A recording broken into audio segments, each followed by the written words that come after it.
You are listening to The Innkeeper by Lifesketcher. Chapter 701, Arriving Guests. The small town of Babylon was in a remote, nearly forgotten corner of the Crystal Realm. For so long, it saw no more excitement than a reputable trader passing through because their normal route was blocked by monsters. Once, the children of the noble family which owned the territory passed through the town, and it was considered the greatest news. Children gathered in the streets and parents took off from work just to see their carriage pass them by.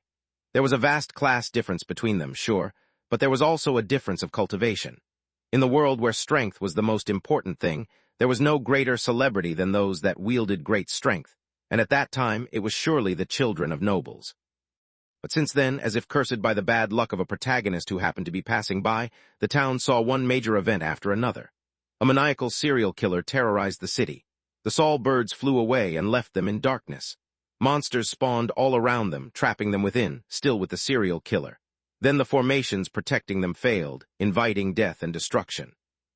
Not many managed to survive, but of them the few that did were then further flabbergasted when an immortal monster attacked the town, nearly decimating all life.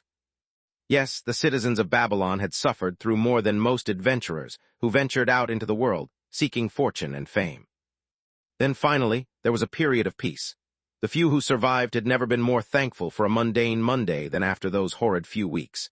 Yet now, as if to balance all the pain they suffered, the citizens of Babylon were witnessing the most spectacular event anyone from their ancestry had witnessed for the past 100 generations.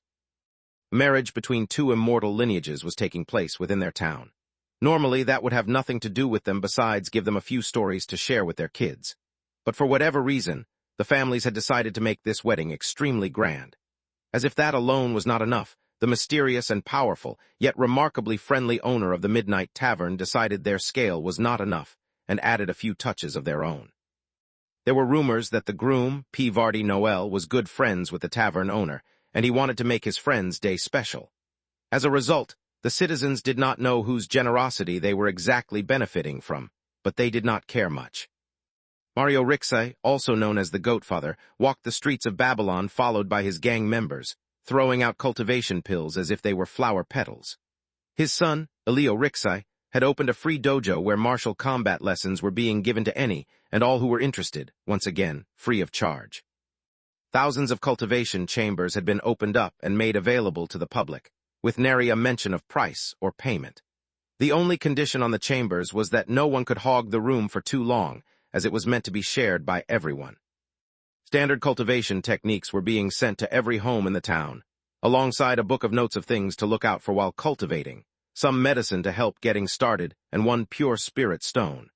Compared to the techniques that normal citizens had access to generally, these techniques were more complete and had fewer drawbacks.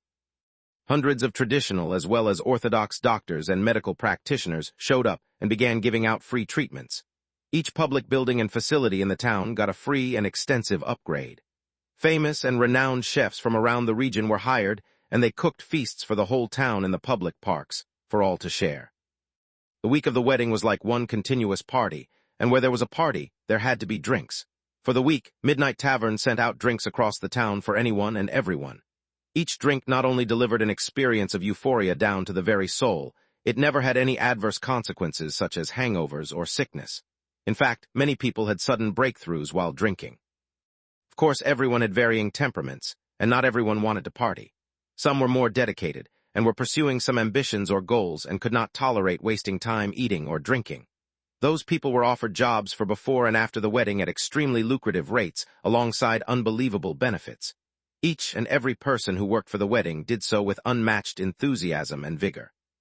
With so many workers, the entertainment would, of course, not be limited to just that. Across the city, seemingly random people burst into spontaneous dance and song with extensive backdrops and backup performers. The suddenness and unexpectedness of the songs, as well as their catchy tunes, hooked the hearts of everyone who heard them. The extremely well-choreographed dances started an all-new trend of dancing, and Babylon was quickly developing a culture of dance and song that would last long after the wedding was actually over. Of course, Lex, for some reason, did not find the dances so extraordinary. But then again, he had seen the original Indian films they were inspired by, so maybe that's why he could not share in the feeling of the citizens. But while such entertainment was sufficient for the masses, the wedding guests from abroad could not exactly appreciate them the same way. For them, of course, there were other forms of entertainment arranged. Fighting was, as usual, one of the most popular activities, and strong warriors from far and wide had been summoned to hold their duels in an arena that was constructed right in front of the tavern. The best seats were on the tavern rooftop. The fights were definitely not choreographed, and the fighters held nothing back, so they were often brutal and bloody, much to the appreciation of the viewers. Besides fighting, there were multiple sophisticated performances arranged to match the taste of the powerful elite. Attracted by all the hubbub, some of the most illustrious traders and merchants had come to the town and set up stalls and began holding auctions of unusual yet powerful artifacts. In fact, even Lex set up a stall and sold items he got from others at the Midnight Inn.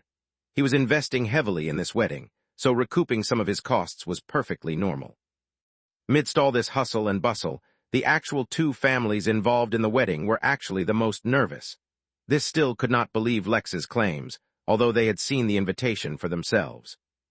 That is, until Cornelius II arrived at Babylon 3 days before the wedding. His arrival was very discreet, and none of his usual entourage followed him. Only a couple of his advisors followed him, and they too remained in disguise. The king made contact with both the Philip and Noel families to let them know of his arrival, before disappearing himself without giving them any information on his plans. They were only informed to follow along and give blind support to any and all of his actions the next few days. Somehow, learning of the king's presence as well as his arrival made the two families even more nervous. While everyone else in the town partied, whether to take advantage of all the free stuff or to forget their roles in the ongoing dreadful war, the Noels and Philips found themselves unable to do so. While everyone felt time was going too fast, for them time seemed to drag on forever. In this excited yet lethargic manner, another day passed.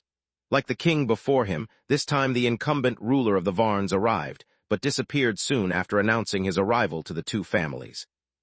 No one had any idea where they were hiding, or if they had already met.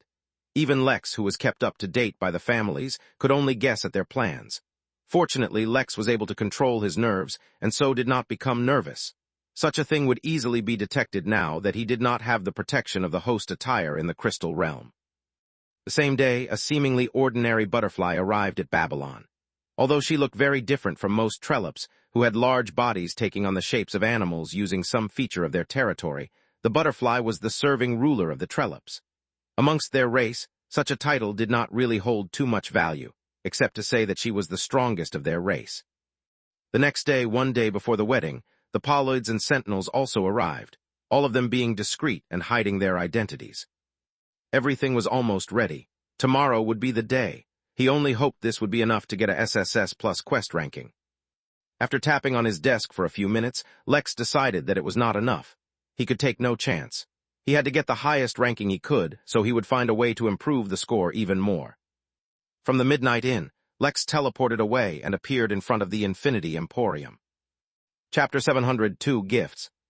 What Lex had in mind was a little expensive, but that was all right. He could earn money again in the future, but if there was an issue with his cultivation, then that was not really something he could easily overcome.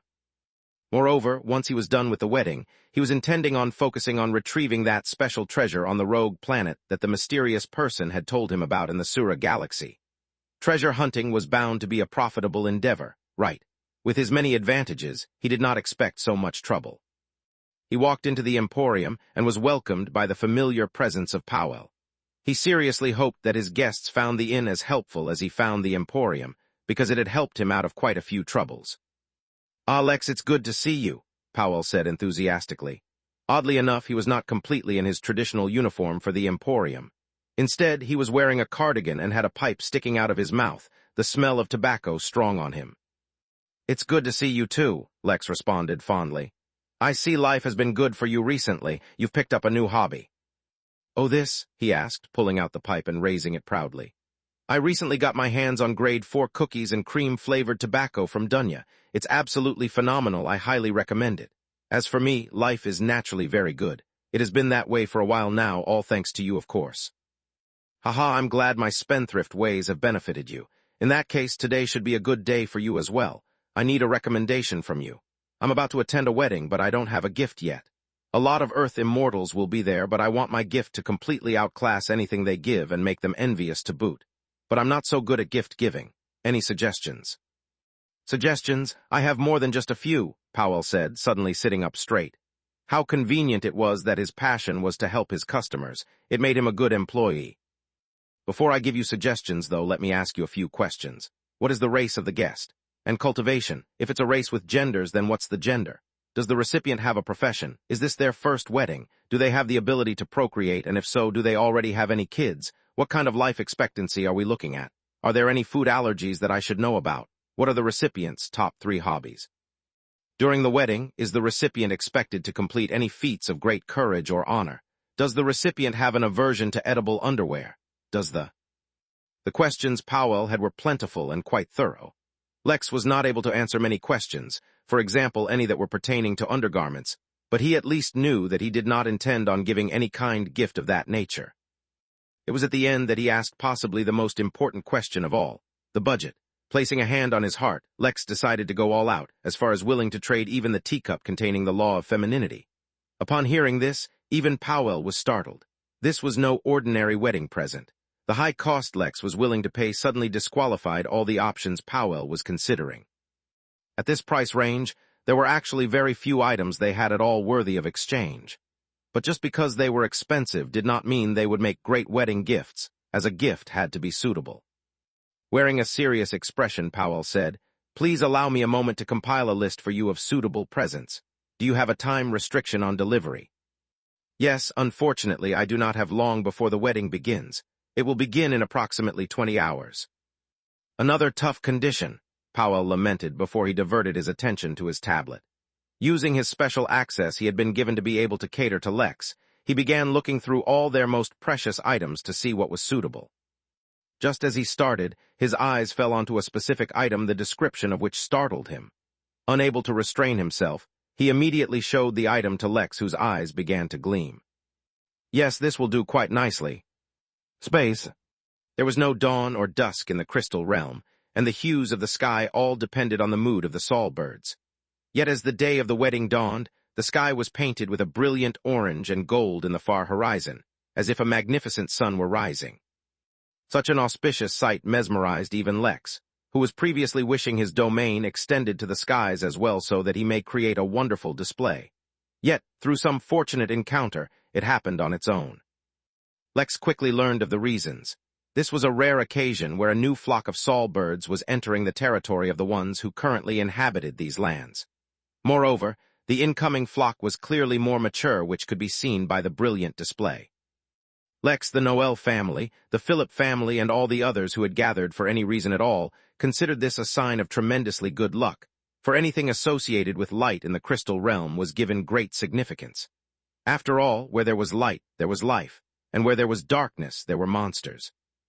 Taking one last glance at the sky, Lex crossed his fingers before returning to the matters at hand.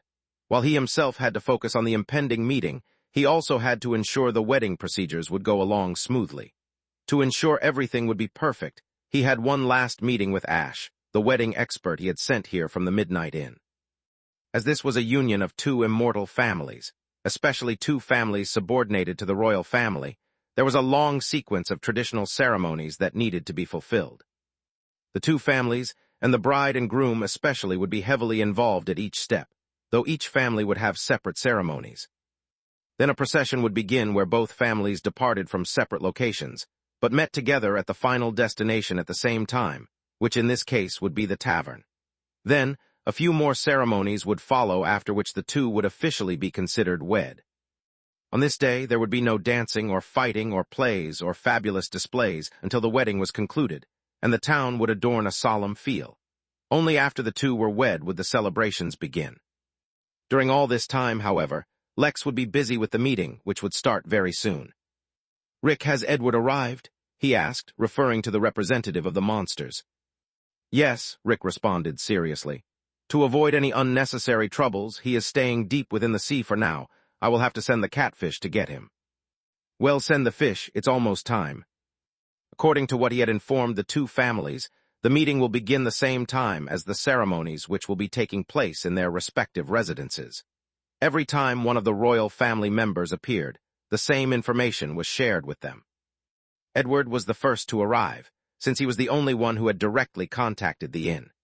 He appeared in the same human form he took so long ago when he immersed himself in human civilization to increase his exposure and learn more about the realm.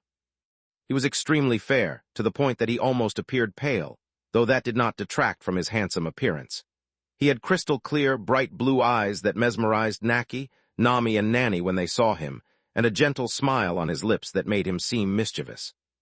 "It's a pleasure to make your acquaintance," Edward said politely when he finally met Lex, giving a soft bow instead of shaking hands. "The pleasure is mine," Lex reciprocated. "I'm glad that you could make it. I'm sure your presence will add greatly to the meeting that we are about to have." "I hope so, though I admit my being here might invite some trouble for you. The other races don't take fondly to monsters, though I do not blame them. The matter we are here to discuss is greater than individual interests. When they learn of the magnitude of what we face, they will be forced to set aside their personal grudges and work together." "I sincerely hope that you are right," said a third voice, as a newcomer entered the room. Lex had, of course, already sensed his arrival inside the tavern. "Cornelius," Lex acknowledged with a simple nod. Lex, the king of the Hum Nation, similarly simply nodded. "I have been looking forward to meeting you." Chapter 703 Alive. Lex knew all about the reason the king was looking for him, as he had had a conversation at length with Aegis about it. The king wanted his cultivation technique since it was one for the true path. Unfortunately, it was not one that could be shared even if Lex really wanted to share it, which he did not. "I've also been looking forward to meeting with you. I've heard much about you, and I am good friends with your daughter, Wenhild. And to think, once there were rumors in the academy that you're one of my children too. I found the events leading up to that quite amusing." Lex smiled wryly. Now that those events were long past, he could really look back and find them amusing. At the time, though, it was more nerve-wracking. "I found it quite an honor that anyone would think to link me to you. But at the same time, one cannot put too much stock in rumors. Maybe one day, when I grow stronger, the story peddlers will claim I am secretly your brother." This one statement, while complimenting Cornelius, also displayed the deeply rooted confidence that Lex held in himself and his future. Though not directly, he was already claiming that rising to the same height as the king was a foregone conclusion. Cornelius smiled, as if he did not pay attention to the claim, and said, "The boldness of youth always enables one to achieve outstanding results. Even I achieved most of my most famous achievements when I was young and loud. You are already not less than I, for when last has history seen the representatives of so many of the races gather together for a meeting?" Cornelius' words seemed to be comparing Lex's claims to the brashness of youth, reminding him that until something is already achieved, it is naught but loud boasting. At the same time, he was pretending to give Lex a compliment, but was laying the credit of his achievement to the mysterious author of the book. No, he was laying the credit of his achievement to the mysterious author of the letter that invited them all here.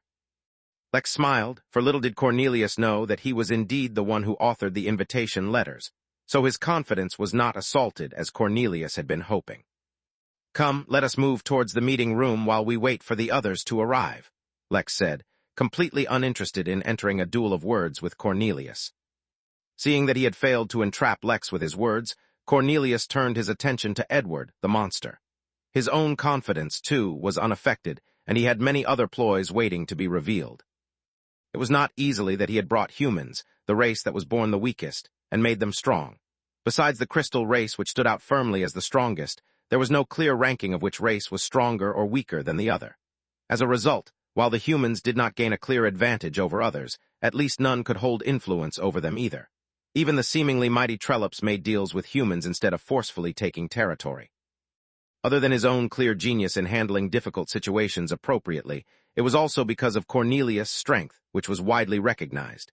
He was far stronger than an Earth immortal was supposed to be, and following the true path was not enough to make up for the difference. If it were, Aegis would not be so outclassed by his own father. At the same time, Edward would not be so well behaved in front of Cornelius. The monster had been alive for millions of years, but clearly he still suffered a trauma from when he and Cornelius last fought. Lex led the two to one of the many hidden rooms of the tavern, as they had to remain out of sight while the ceremonies took place within the tavern. Sipping on one of the incredible beverages Lex had prepared for Earth immortals from the Emporium before the meeting began, Cornelius looked at Lex and said, "While we wait for the rest, Why don't you share a little about the reason we were invited? I think it's best if we wait for full attendance, Lex said politely, yet uninfluenced by Cornelius. After all, otherwise I'd have to endlessly repeat myself if I had to tell each guest separately. Also, by having everyone in the same room, he could study their actions and reactions, and thereby guess how many secrets each of them was hiding. As if on cue, a small butterfly entered the tavern, sitting gently above the head of a large turtle. The ruler of the Trollops had a unique aura, as if despite the small size, she retained her full strength that she wielded within her territory. It was as if wherever she went automatically became her territory. In comparison, the ruler of the Varns was less impressive. Maybe it was because he was used to seeing the galactic sovereign turtle, but seeing that the Varn leader had the form of a turtle, much of his aura was subdued. Not to mention, he was being ridden atop his head by the butterfly, yet he dared not complain. "Welcome to the tavern, honored guests. I am glad that you could make it," Lex said, as he met them at the entrance and brought them towards the meeting room. It is not often when one receives an invitation radiating so much power. It is a habit of mine to make powerful friends, spoke the butterfly, though his voice did not travel through the air. Instead, it appeared in Lex's mind, powerful and loud. Lex sensed something the moment fluctuate in the soul plane when Alina spoke. It seemed she was using that as a medium to speak, rather than the physical plane. The turtle, instead, only grunted. It seemed like he was not too ecstatic about being used as a mount by the butterfly. "Saber, it is good to see you again," Cornelius said, looking at the turtle with great familiarity. "Cornelius," Saber only replied with a base acknowledgement, his voice deep and reverberating. "Your Majesty Alina, it is an honor to finally meet you," Cornelius said, his voice a lot more humble towards the butterfly. "My daughters speak fondly of you, Cornelius. You are a friend of nature and of the Trollops," the butterfly replied. "It is a pleasure to meet you all," Edward said, trying to be polite. Yet it seemed none of the rulers were not in the mood to socialize with a monster, and only responded with barely noticeable nods or even simply glared. "While we wait for the others," said Cornelius, his voice casual as if he were speaking randomly, "would anyone mind if we discuss the Craven? How strongly have they been attacking your borders? What's the situation there? For the humans, I can say that in the past week we have already lost as much land as the past dozen years. There are no formations or weapons that can be used to deter such a massive force of immortals." The mood in the room instantly turned foul, as everyone seemed to have been suffering at the Craven's hands. "What I want to know is where so many immortals came from," Saber growled, his angry aura pressing down on everyone, though it seemed a subconscious display. As the only non-immortal in the room, Lex was the most susceptible to it, but he had already planned for such a thing. He was forming a room around himself at all times, effectively putting himself inside a different space from the rest, only leaving a small gap which would allow communication. That small gap still resulted in the immortal's aura leaking through, but equipped with his defensive suit, not to mention his own resilient body. Lex was able to tolerate it without showing any external discomfort. Even an immortal cannot fight against the might of nature. Yet when thousands of them are gathered on one battlefield, they surely can. The only way to fight them is to allow them to gain more land, and have them spread thinly so their force is diluted, remarked Alina, though her voice remained regal and devoid of stress. Why not use this opportunity to request intervention from the crystal race? With such a massive threat on their borders, surely now they have to intervene, said Saber impatiently. Immediately, though, Lex noticed something strange. Neither Cornelius nor Alina reacted too strongly to the suggestion, as if they already knew it was bound to fail. "Unfortunately, I have some bad news," Lex said at that point, lest the silence pervade too long. "I visited the Crystal Nation personally, and even shared some of the details of what we will discuss today with them. Yet instead of worrying about the issue, they attempted to assassinate me. I am afraid they might be complicit in the scheme afoot." Suddenly all heads turned towards Lex in shock. The crystals tried to assassinate him, and he's still alive. Chapter 704, Secret Conversations. Extending their spirit sense to examine a peer could be considered rude, and some might even take great offense to it. But in the Earth immortal realm, why would they need to purposefully extend their senses? At this range, just their eyesight could gather more information than just sight. When they focused on Lex, mostly out of instinct due to the shocking news they heard, they immediately noticed that he was merely a projection. His real body was not around. This once again startled them. How was it possible to have such a perfect projection without any trace of the link to the real body? If they had not focused, they would not have noticed at all. Before they could resolve their confusion, though a tingle in the back of their necks, a sensation soft and barely perceptible, grabbed their attention. It was a sign of a warning. Their bodies were reacting defensively to something extremely, extremely dangerous. While Lex was still smiling as ever, the warmth on his person changed to frigid coldness for barely a second. Still, the second passed and Lex returned to his usual self, while the sensation of impending danger passed. But now everyone was acting warily. Clearly, that had been a soft warning from Lex. None here had any intention of acting rudely, since none of them could compete with the power radiating from the letter. Yet all of them were extremely confident, and had something to rely on should they get into trouble. Their deep heritage and secret weapons were the source of their confidence, but they were quickly reminded that they weren't the only ones with secrets. Lex was quite pleased with the reaction the immortals showed. It was very important he retained control of the situation, which was harder to do in a room full of not only immortal beings, but leaders among their respective races. To stimulate the sense of danger, he had momentarily powered on his dragon's wake formation. The powerful and threatening aura it radiated was far above the limits of this world, so it was usually a strong deterrent. This time, Lex did not turn it on all the way, as he did not know how they would react if they realized the power was above their world's limit, for if anyone had the potential to notice this detail, it was one of those here. But just stimulating the formation was enough to pass a subtle warning. Yes, like I said, they attempted to assassinate me the moment I shared the news with them. As a result, I did not even get to share the invitation with them. It's hard to keep secrets when the invitations were sent to so many, but unless someone specifically shared the news with them, it is likely they do not even know about this meeting. Silence pervaded the room as everyone contemplated what this meant, not only for this meeting, but the general situation of their realm. It was while they were contemplating that the final two expected guests arrived at the inn. The sentinel was humanoid and was wearing something that looked like a knight's armor, but instead of metal it was made of a bone-like material. Beside him was a short yet fat insect-like creature that looked like a large, chubby grasshopper. That would be the Poliode. Lex teleported to them, and after extending his greeting, led them to the meeting room. As he had done before, Cornelius was the first to welcome the newcomers. "Abras, I see you haven't croaked yet," Cornelius said, looking at the sentinel wearing a look of schadenfreude. "Your fist is not as strong as you assume. You'll have to try harder if you wish to kill me," the sentinel replied, once again speaking directly in the mind. The sentinels were a unique spirit-based species, meaning that while they were mostly spirit creatures, they also possessed physical bodies, which is what made them unique in that category. Unfortunately, their bodies happened to be their greatest weakness. But despite such a glaring weakness, they could not be considered a weak race, for they were far superior in terms of spirit control and manipulation than humans could ever be.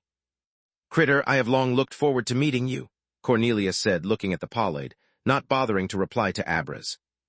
Critter waved its antennae, and its thoughts were transmitted to those around it. "Cornelius, you bastard, I know full well that you grilled one of our dukes to try as a delicacy." Everyone in the room looked at Cornelius with a strange expression, while only Edward looked at him with some admiration. As completely unperturbed by the accusation, he responded, "Come now, Critter, it's not like Polides haven't attacked humans before. Not to mention everyone knows what happens when Polides take back their victims' bodies to the hive. Don't be the kettle that calls the pot black." Critter's body trembled with rage, but he did not escalate the situation. It did, however, have to vent its anger somewhere, and the Craven became his victims. "Who the hell can tell me what's going on with the new Craven invasion? They've yet to reach our new borders, but if we don't stop them now, the whole realm will be their playground. This game has gone on long enough. We need to join hands together, lest one of you soon repeat the history of the Polides." There was aggressiveness and anger in Critter's message, but Lex also suddenly realized something. His words seemed to be referring to certain shared secrets. He instantly entered a state of flow and noticed peculiarities in the speech of the various leaders. At face value, they meant one thing, but a deeper analysis would reveal hidden meanings. "For when last has history seen the representatives of so many of the races gather together for a meeting?" Cornelius had said while praising him, but the statement also left room for another interpretation. A meeting such as this, where the leaders of the various races were brought together, might have occurred before as well. Who had the power to summon all the races save the crystal race, but they seemed too uninterested in foreign affairs to do so. "It is not often when one receives an invitation radiating so much power. It is a habit of mine to make powerful friends," was said by Alina when she arrived. But her words also insinuated that this was not the first time she had witnessed such a powerful aura. But the aura of the Innkeeper was deep and powerful, and only Dao Lords dared claim its equal, yet no Dao Lords could exist in this realm. Where had she felt such an aura before? But wait, what I want to know is where so many immortals came from, Saber had asked when talking of the Craven, yet Lex recalled that no one explicitly answered his question, or even referred to it again. Instead, Alina had directly led the conversation into the Trollops' ongoing fight with them. Later, when Saber asked about requesting the crystal's intervention, Cornelius and Alina did not take it seriously, nor did they bother explaining why such an action was destined to fail. So many hints, yet Lex had overlooked them all. It was only when Critter finally arrived and blatantly called the war with the Craven a game that Lex finally noticed the strange environment. It was as if there were two different conversations going on in this room. One was on the surface, and the words were taken literally as they were said. The second conversation seemed to be hidden behind clever phrases and specific wording, and between those who were already in the know about certain matters. No, wait, perhaps there were even more than two secret conversations going on, but Lex had not picked up on them yet. As far as he could tell, Saber was left out and did not know the secret. There was also a possibility that Abraz did not know either, though he had not said much yet, so it was hard to judge his position. Lex quickly recalled all his political and history-related lessons back at the academy, and to see what he knew about Saber. Since the Varn were allies of the humans and shared a large border, knowledge about them was pretty prevalent, and they had learned about them in great detail. Right, he recalled in one of his lessons that the latest Varn monarch, Saber, had only come into power around 100 years ago, and inherited the position from his uncle, who was badly wounded in a battle with the Craven. The old king had since then been in retreat to heal from his injuries. Lex's eyes gleamed as stood in silence and allowed the conversation to continue moving forward. The more these realm leaders spoke, the more secrets Lex would be able to uncover. Even if we ally together, which battlefield would we tackle first? Whose lands would first receive reinforcements while whose lands would be left unprotected? Joining hands together is unrealistic, or at least it would have been, but we have a new player on the table now. Abraz, who had just spoken, turned and looked at Edward. Before this, monsters had only ever been viewed as the enemy of all life. Could that possibly change? Chapter 705, True Deity. Under the influence of his vigorous cultivation, as well as many techniques that he learnt specifically for this day to keep him in top shape, P. Vardy looked fresh and seemed energetic as he went through one ceremony after another. For some ceremonies, he was required to act, for example, pledging his allegiance to the royal family, while for others he had to sit in the middle of a crowd while they used him as a prop. The situation was less than ideal, but fortunately he would only have to go through this awkward procedure only once, hopefully, since if he had to go through it again, it meant he was once again getting married. Despite his appearance, however, the man was actually feeling quite nervous and uneasy. Although he was making the best decision for his future, and if all went well with the war, the resources at his disposal would be tremendous. His ascent to greatness would become but a matter of time, yet he could not really claim to be completely enamored by his intended. Her personality was slightly extreme, and even now he could not forget how she had used him so blatantly, all in the efforts to test out his loyalty. But there wasn't much he could do about that anymore. He would have to learn how to get along with her. Hopefully things would work out for the best. For a moment he became weak in the knees, but there were too many techniques and medicine keeping him in top shape, so he recovered instantly. For some unknown and completely unrelated reason, P. Vardy made a resolution to surpass the Earth immortal realm and ascend from the crystal realm as quickly as possible. He wasn't losing out if he didn't make it, but he had to at least try. "Don't worry, bro, just another hour of this before you get to see your lovely bride," teased his sister. How could she not know his thoughts? Would she really be his sister if she didn't tease him about exactly what scared him? "As a special surprise gift for you, I've already made arrangements for you two to attend a special honeymoon vacation with a group of 5 other newly married couples. Love Island is highly recommended by all my friends." Despite all eyes being on him, P. Vardy couldn't help but groan. The day had started so beautifully with an amazing sight of a new flock on the horizon. But just as the flock disappeared and took the beautiful hues in painted in the sky with them, so too was P. Vardy's confidence disappearing. "Space." Edward, who was sipping on a warm malt, paused and smiled as all eyes turned on him. As uncomfortable as he felt under Cornelius' scrutinizing gaze, it wasn't as if he was afraid. Much like Zagan, who had the title of Ocean King, he too had a title that had been passed down the ages. His current gentle and mellow demeanor was a result of him gaining sentience, and thus being able to suppress his urges, but that was not how history had described him. Back in his youth, when he was a little wild, due to his inborn hatred for light, he hunted down and fought with many Saul birds. In fact, he had hunted them and managed to kill so many young ones that the divine energy flowing through their bodies had altered his own body, making him immune to heat, and giving him an aspect of divinity. Thus, he was called Edward, the divine retribution. All of that was a way of saying that essentially, he was not a weakling. He just had new hobbies these days and avoided fighting when possible. "I don't know why you say we monsters are new players," he said between sips, the foam hanging on his upper lip like a mustache.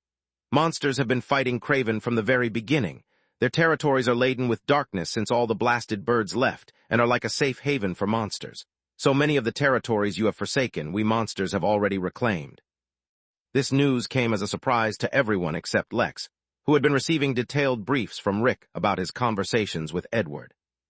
"Free from the interference of your races, and with only the Craven who are more focused on expansion than maintaining their lands, we have founded our own country.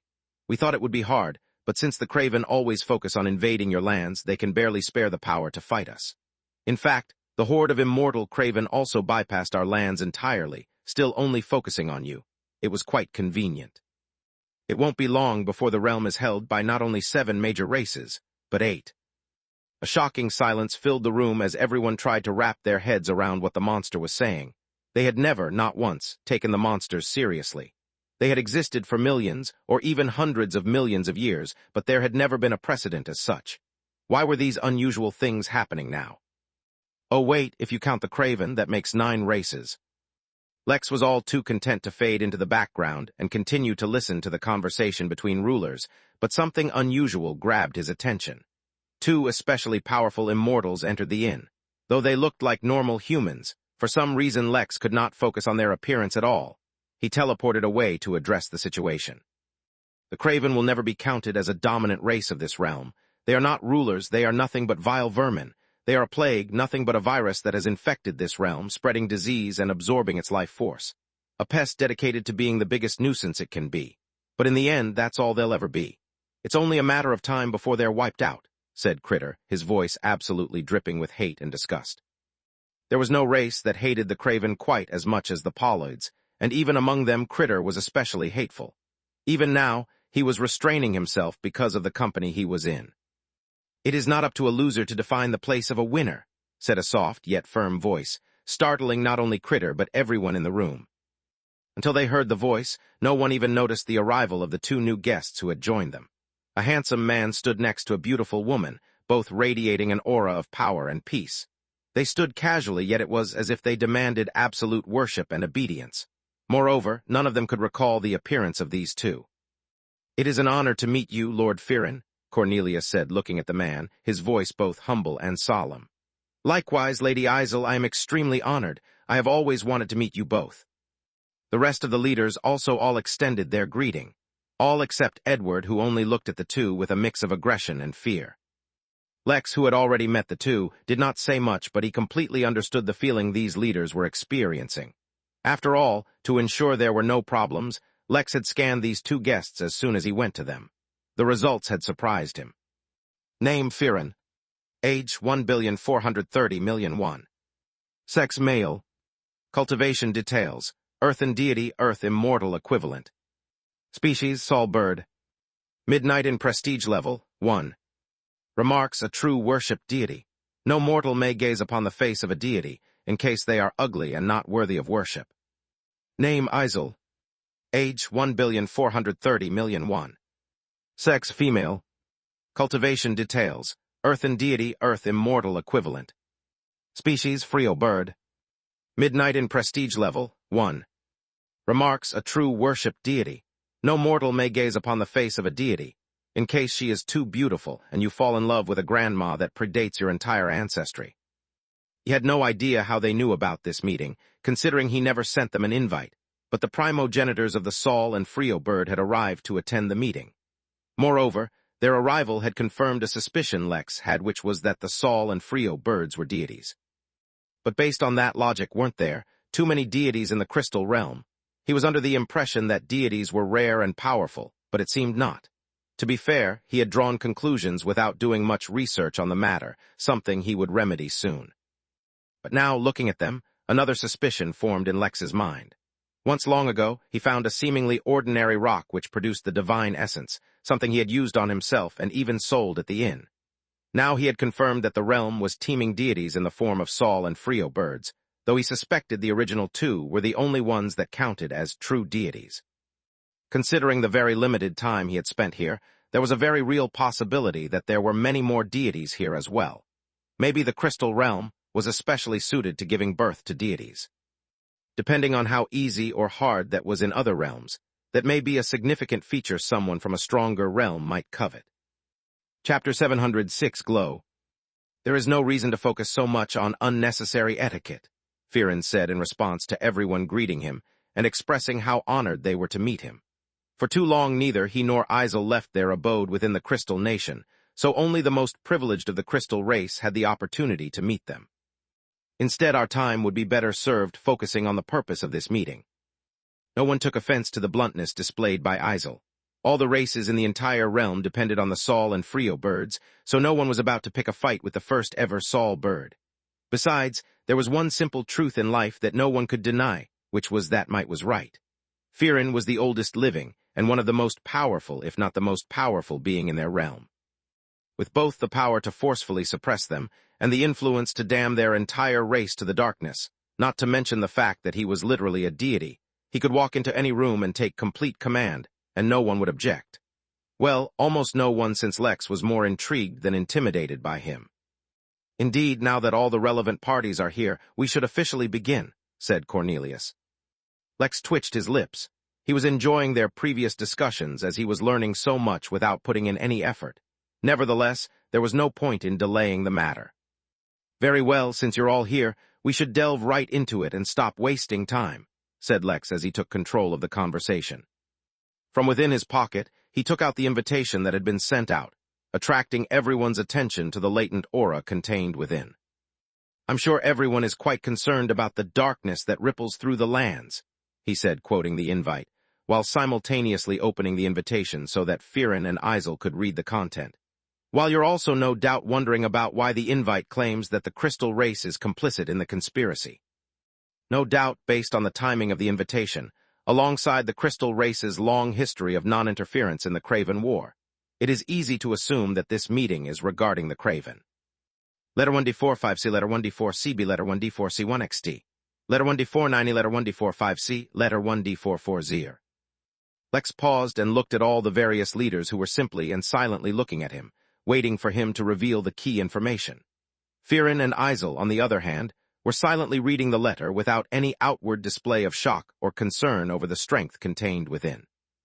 In a manner of speaking, Lex's purpose in calling them here was already complete, for the importance and relevance of this wedding had already surpassed any other simple wedding.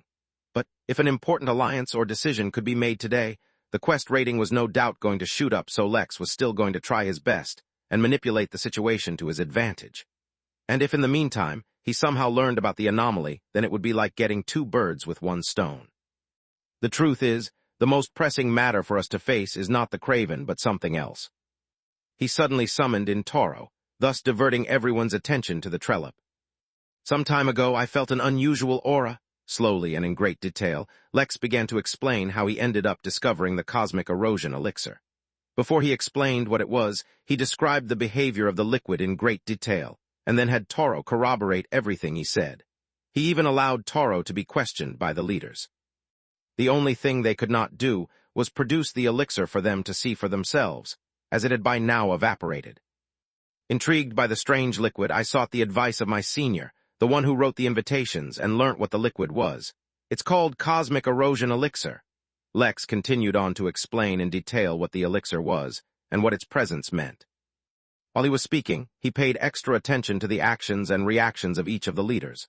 Despite their stoic expressions initially, he was able to pick out growing solemnity on their faces while he spoke. Well, for all except the birds, whose faces he could not see, and Critter, since he did not know how to determine the expressions of an insect. There was a reason why he expressly revealed that he himself did not write the invitations, and instead gave the credit to his mysterious senior. First of all, Cornelius would know his history in the crystal realm quite well, so it was impossible to pretend as such in front of him. Secondly, he wanted to reveal the backing of the Midnight Inn, which could transport him across realms. Sure, the drawback was that they were likely to treat him with great suspicion, but since he was telling the truth, mostly, everything he said was verifiable. Once he was finished, silence pervaded the room. Everyone was having a tough time wrapping their heads around the news that their realm itself was facing destruction, as if the Craven invasion was not enough. To say that the crystal race is complicit or even aware of this is a grave accusation, Cornelius said finally, his voice low and solemn. How can you be sure that they are involved in this matter? Of course, I cannot say for certain, said Lex while shrugging. All I can say is that my luck must be horrible if they are. When I entered the crystal realm at the border, I met Lord Belmont. Considering my limited connection in the crystal race, I revealed this information to him. He immediately tried to assassinate me. All I can say is that if they aren't involved in this collectively, then I must have some kind of luck to run into the one crystal who is. Cornelius pursed his lips for a moment before speaking once again. Still, that's not enough information to condemn the whole race. Further investigation is needed. Lex shrugged and said, the realm itself is on the path to destruction because of some anomaly. I've already explained that the elixir doesn't form under normal circumstances. For the entire realm to be suffering from some issue would require a very powerful force, or perhaps a very powerful race, to be pulling the strings from behind the scene. Think about it. I've already told you of the great benefits that the elixir can give, and that's just an accidental product formed from the situation. Imagine the kind of benefits one can possibly get if they're willing to compromise the entire realm. I'm not saying it necessarily is the crystal race. After all, how so many immortal cravens suddenly came to be is also a mystery not yet resolved. Saber looked absolutely horrified, as Lex's possible explanation for the immortal craven was the most plausible theory he had heard yet. The others, though, did not seem to give it too much thought. If you do not mind, I would like to verify this myself, said Firin, his voice still calm and level though he had suddenly become polite. If you could remove the spatial formation around your tavern for a short while, I can communicate with the realm to investigate its health. Now that I know there might be some issue, it'll be easier to detect. Lex raised an eyebrow, but then acquiesced and temporarily disabled the formation around the tavern. A moment later, the building began to glow. Space. Unable to take the pressure from the ceremonies, P. Vardy sped through them and began the journey portion of the day's activities. Yet the moment he stepped out of his home, hundreds of people following behind, a warm glow engulfed the town, originating from the tavern itself. An omen, someone cried. It's a good omen. The union of the Lord and Lady will bring light to the land. Their child will be the savior of the realm.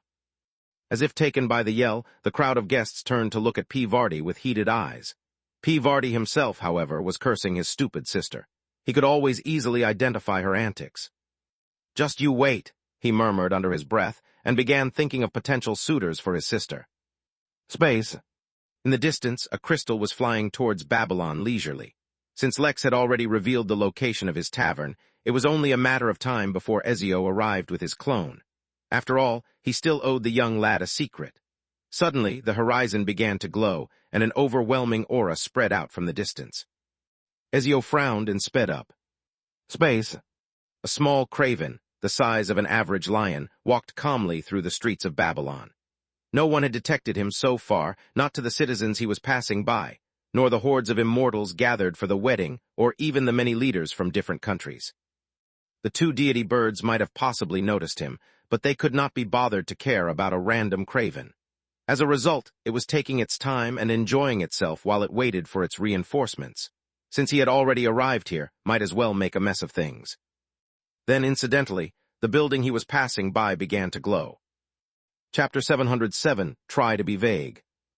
Lex disabled the spatial formation, which allowed the two deities to reconnect to the space of the entire realm.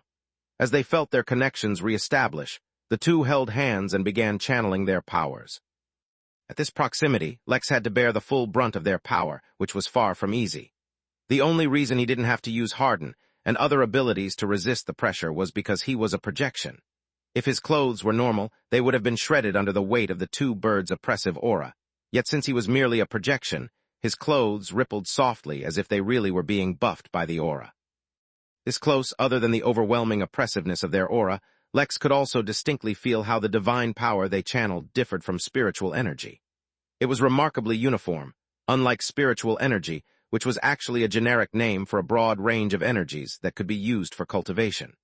He also felt like it would be difficult because it was about as pure as it could be, and it was also unlikely that the concentration could be increased either.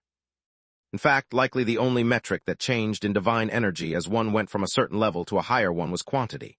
Of course, that was just Lex's guess. He could not confirm anything, as his experience with divinity was still too limited. He vaguely remembered that in the Origin realm there was a religion dedicated to the butter knife deity, aka Lex himself, and that the inn was collecting accumulated divine energy on his behalf. Maybe he should try taking control of it back and see if he was able to use it. The two birds began to emit a glow which combined together to form a white, holy light that seemed to encompass the world. The light suddenly grew in brightness and passed through the walls of the tavern as if they were glass. Soon the entire building began to glow as the birds communicated with the realm, whatever that meant. He turned to look at the others and found that each one was observing the birds with great intrigue, except for Edward, whose skin seemed to be sparkling for some reason. He had a grimace on his face like he was constipated or something. Well, you couldn't ask a monster to be comfortable in so much light. The light kept glowing for a few minutes, but just as it began to dim, another considerably powerful person entered the tavern. This should not have been a concern since many immortals would be attending the wedding, save for the fact that Lex recognized the person. It was Ezio, the Crystal Race member who Lex visited in prison, or more likely his clone. Lex frowned, then he sighed and teleported to him. Since he was here, he might as well be brought to the meeting as well. By the time Lex returned, the birds had stopped glowing. But before getting into the matter, everyone looked at Lex, who was now bringing a Crystal Race member into the room. Everyone, this is Ezio. He happened to be there when Belmont tried to assassinate me.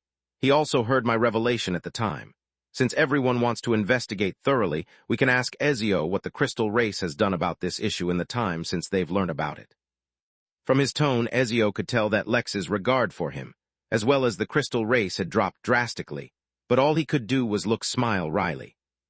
He was a little surprised by the dignitaries in the room, and did not need an introduction to recognize them all. After all, since his real body was stuck in prison, it had nothing better to do than keep up with current events. Although your argument was evidence-based, the Crystal Race cannot simply act on unverified information. Since then, they have begun investigating the phenomenon that you have claimed. It is only a matter of time before its veracity is verified. No need to bother, Firen said, his voice just barely more solemn than before. I have already checked. The stability of the realm is greatly compromised. Due to the young nature of the realm, before the state of affairs reaches a level where the instability is obvious to the general public, the barrier on the edges of the realm will collapse and unfiltered chaos energy will destroy everything. I have never witnessed such a thing, so my calculations may be wrong, or may have overlooked certain important factors. Nonetheless, I estimate within 70 years, the barriers will break and all life will end. The collapse of the realm itself should follow soon after.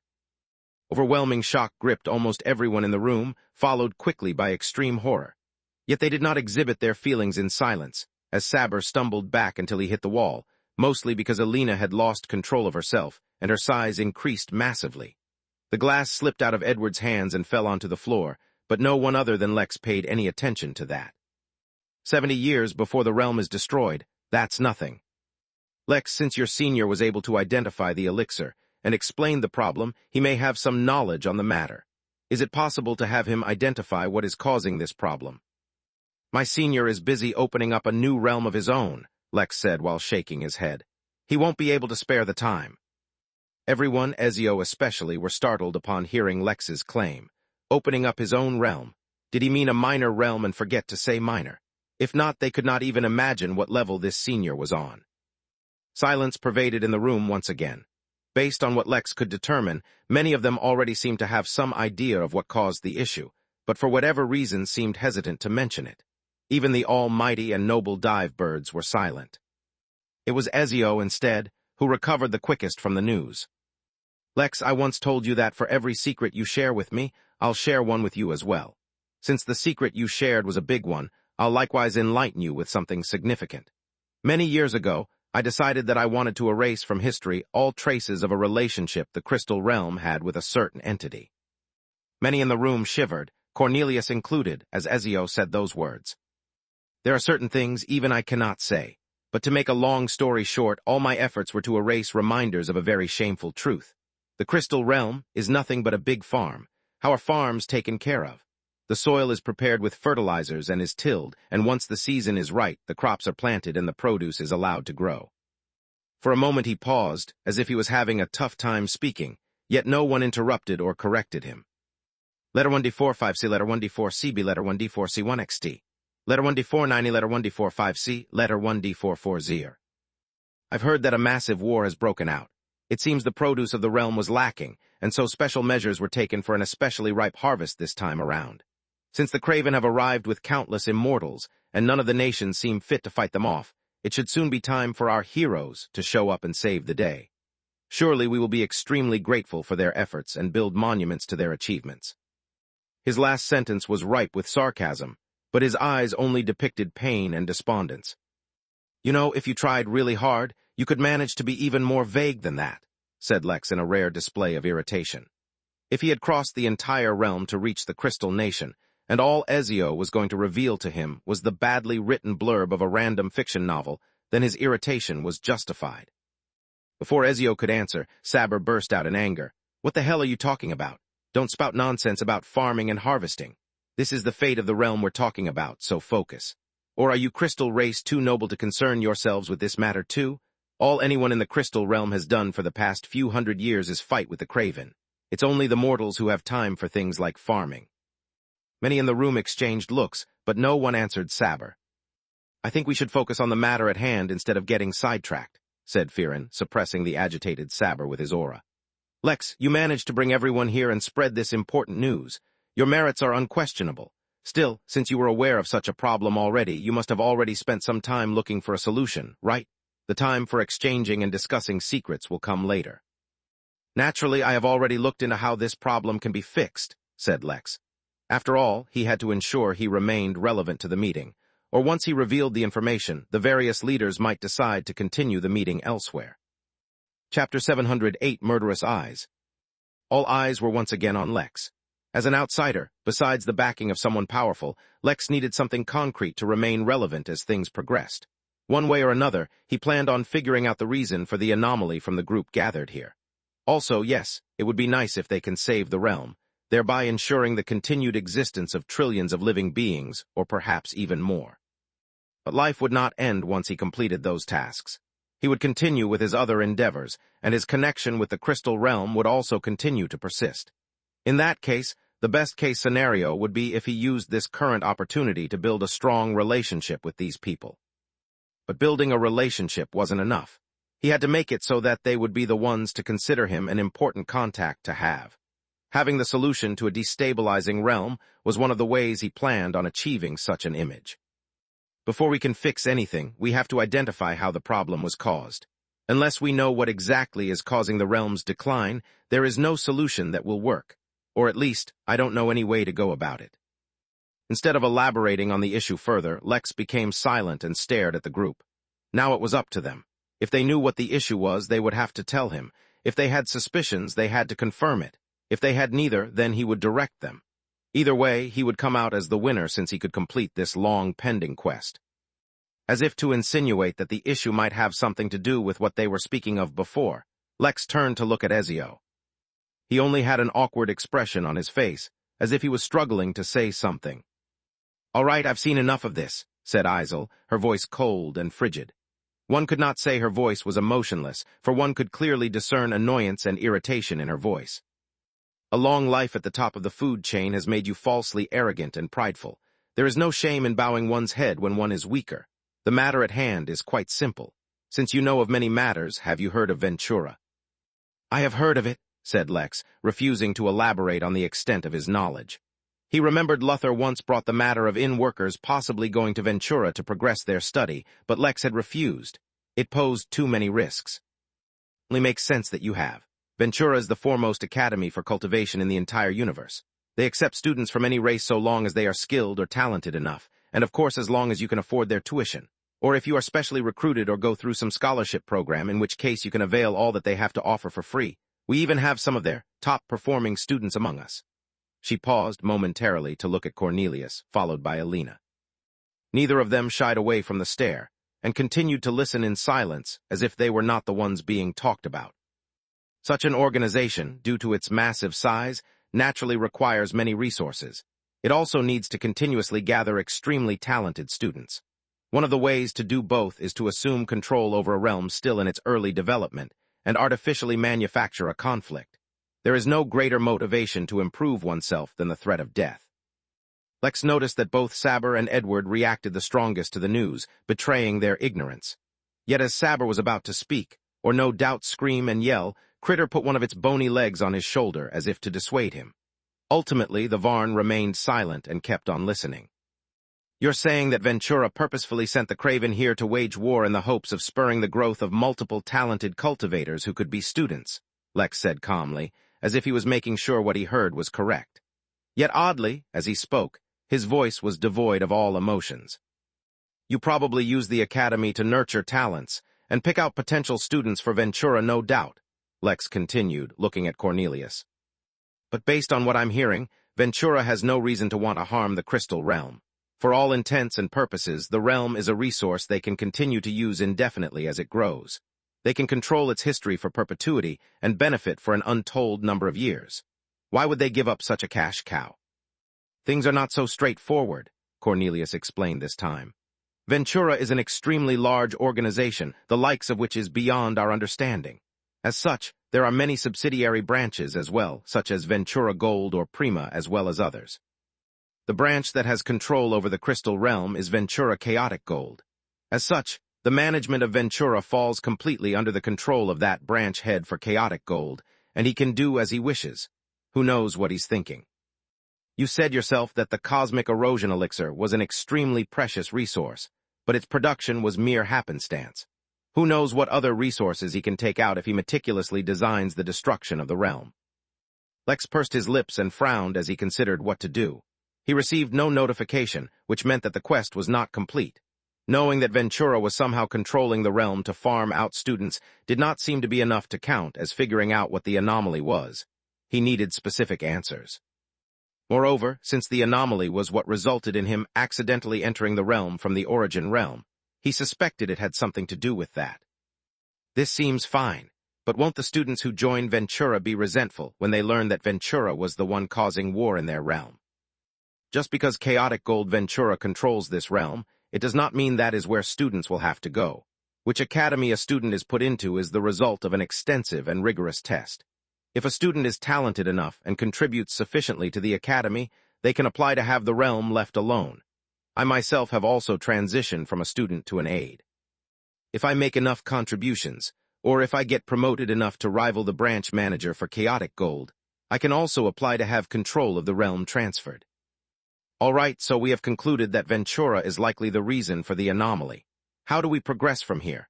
Unless the anomaly itself is identified, there's nothing we can do to remedy the situation." Isel was about to continue speaking when Lex's eyes widened in horror. A massively powerful attack had landed on the formation surrounding the tavern and instantly destroyed it. Before he could react, another attack landed on the building. The entire tavern trembled and even seemed to wobble as an extremely savage aura swept through it. Although the building had survived the attack, for some reason Lex did not know yet, all the windows had shattered. Much of the furniture seemed to survive inexplicably, but an immense amount of destruction was also wrought. The spatial formation Lex used to control the space around the tavern, as well as all its protective formations, and the Dragon's Wake formation had all been destroyed. But that was far from all. As Lex entered his overdrive state, which allowed his brain to work faster and more efficiently than normal, he swept the tavern with his senses and discovered that all of his workers were injured. Betty, Big Ben's wife, seemed to be in the worst possible condition. He immediately teleported away, not bothering to give any one of the leaders in the room any instructions. Although the power of the attack was far beyond anything Lex could manage or even hope to handle, he was able to identify the kind of signature it carried. It bore the unique aura of a Craven in the immortal realm. He was sure they would take care of things without his prompting. Lex teleported over to the kitchen, where Betty and Nanny lay unconscious. Looking at the scene, Lex felt extremely aggrieved as well as furious. Due to the fact that he was here as a projection, his instincts were dulled and he was not able to anticipate the attack. As a result, the worst-case scenario was happening. He teleported again, this time to the only person he could give orders to at the moment. "Rick, take the golden keys and crush them in each person's hand. Send them to the inn immediately." Rick, who had a loyal follower in the form of a monster catfish, had managed to survive the attack with the least amount of damage. Though that was not saying much, as even with the protection of the monster fish, he looked like he was on death's door. Lex had already given all of his workers golden keys to use in case of an emergency. It was unfortunate that the attack had come so unexpectedly that no one had a chance to use them at all. With orders given, Lex teleported to the roof with murder in his eyes. He wanted to see who the hell was attacking his tavern. Chapter 709, The Innkeeper Descends. A few seconds was all it took, if even that, for Lex to teleport, give Rick his orders, and then teleport to the roof. But the sight that greeted him was not at all the peaceful and vibrant town of Babylon that was in the midst of a wedding celebration. Fortunately, it was not carnage either. The town and the entire world, in fact, seemed to have lost a lot of substance. Everything had become a mirage, or projection through which they could walk. The only thing of substance that remained was the tavern, and a number of entities locked in furious battle. A dozen craven were gathered outside, and were all at the immortal realm. It was their joint attacks which had completely destroyed the formations around the tavern. Lex had no idea how exactly the tavern itself had survived the attack when even the formations failed, and could only interpret it to the dribble oak wood, which all the wood in the tavern had been upgraded to. But it was uncertain how long that wood would have continued to survive the onslaught if so many immortals kept attacking. But it just so happened that within the seemingly mundane building were gathered the strongest beings in the realm, one and all. Before the craven could let out their third attack, the two deities used their divine powers to isolate them from the rest of the realm, lest their fight kill all the nearby civilians. The rest of them did not hold back, and attacked with full fury. Saber was especially lethal, as his attacks betrayed common sense, his anger and frustrations at recent revelations warping his state of mind. Now that he had found a completely acceptable and reasonable outlet, why should he hold himself back? It had to be noted that there were more than a few immortals in Babylon, so just a dozen craven should not have been able to so effortlessly infiltrate. But then again, even among the craven these few were far from ordinary. Moreover, they had already made preparations beforehand. All the immortals who did not happen to be inside the tavern were suffering from severely weakened powers at the moment. The craven had deployed a very special kind of poison in the air that only targeted immortals.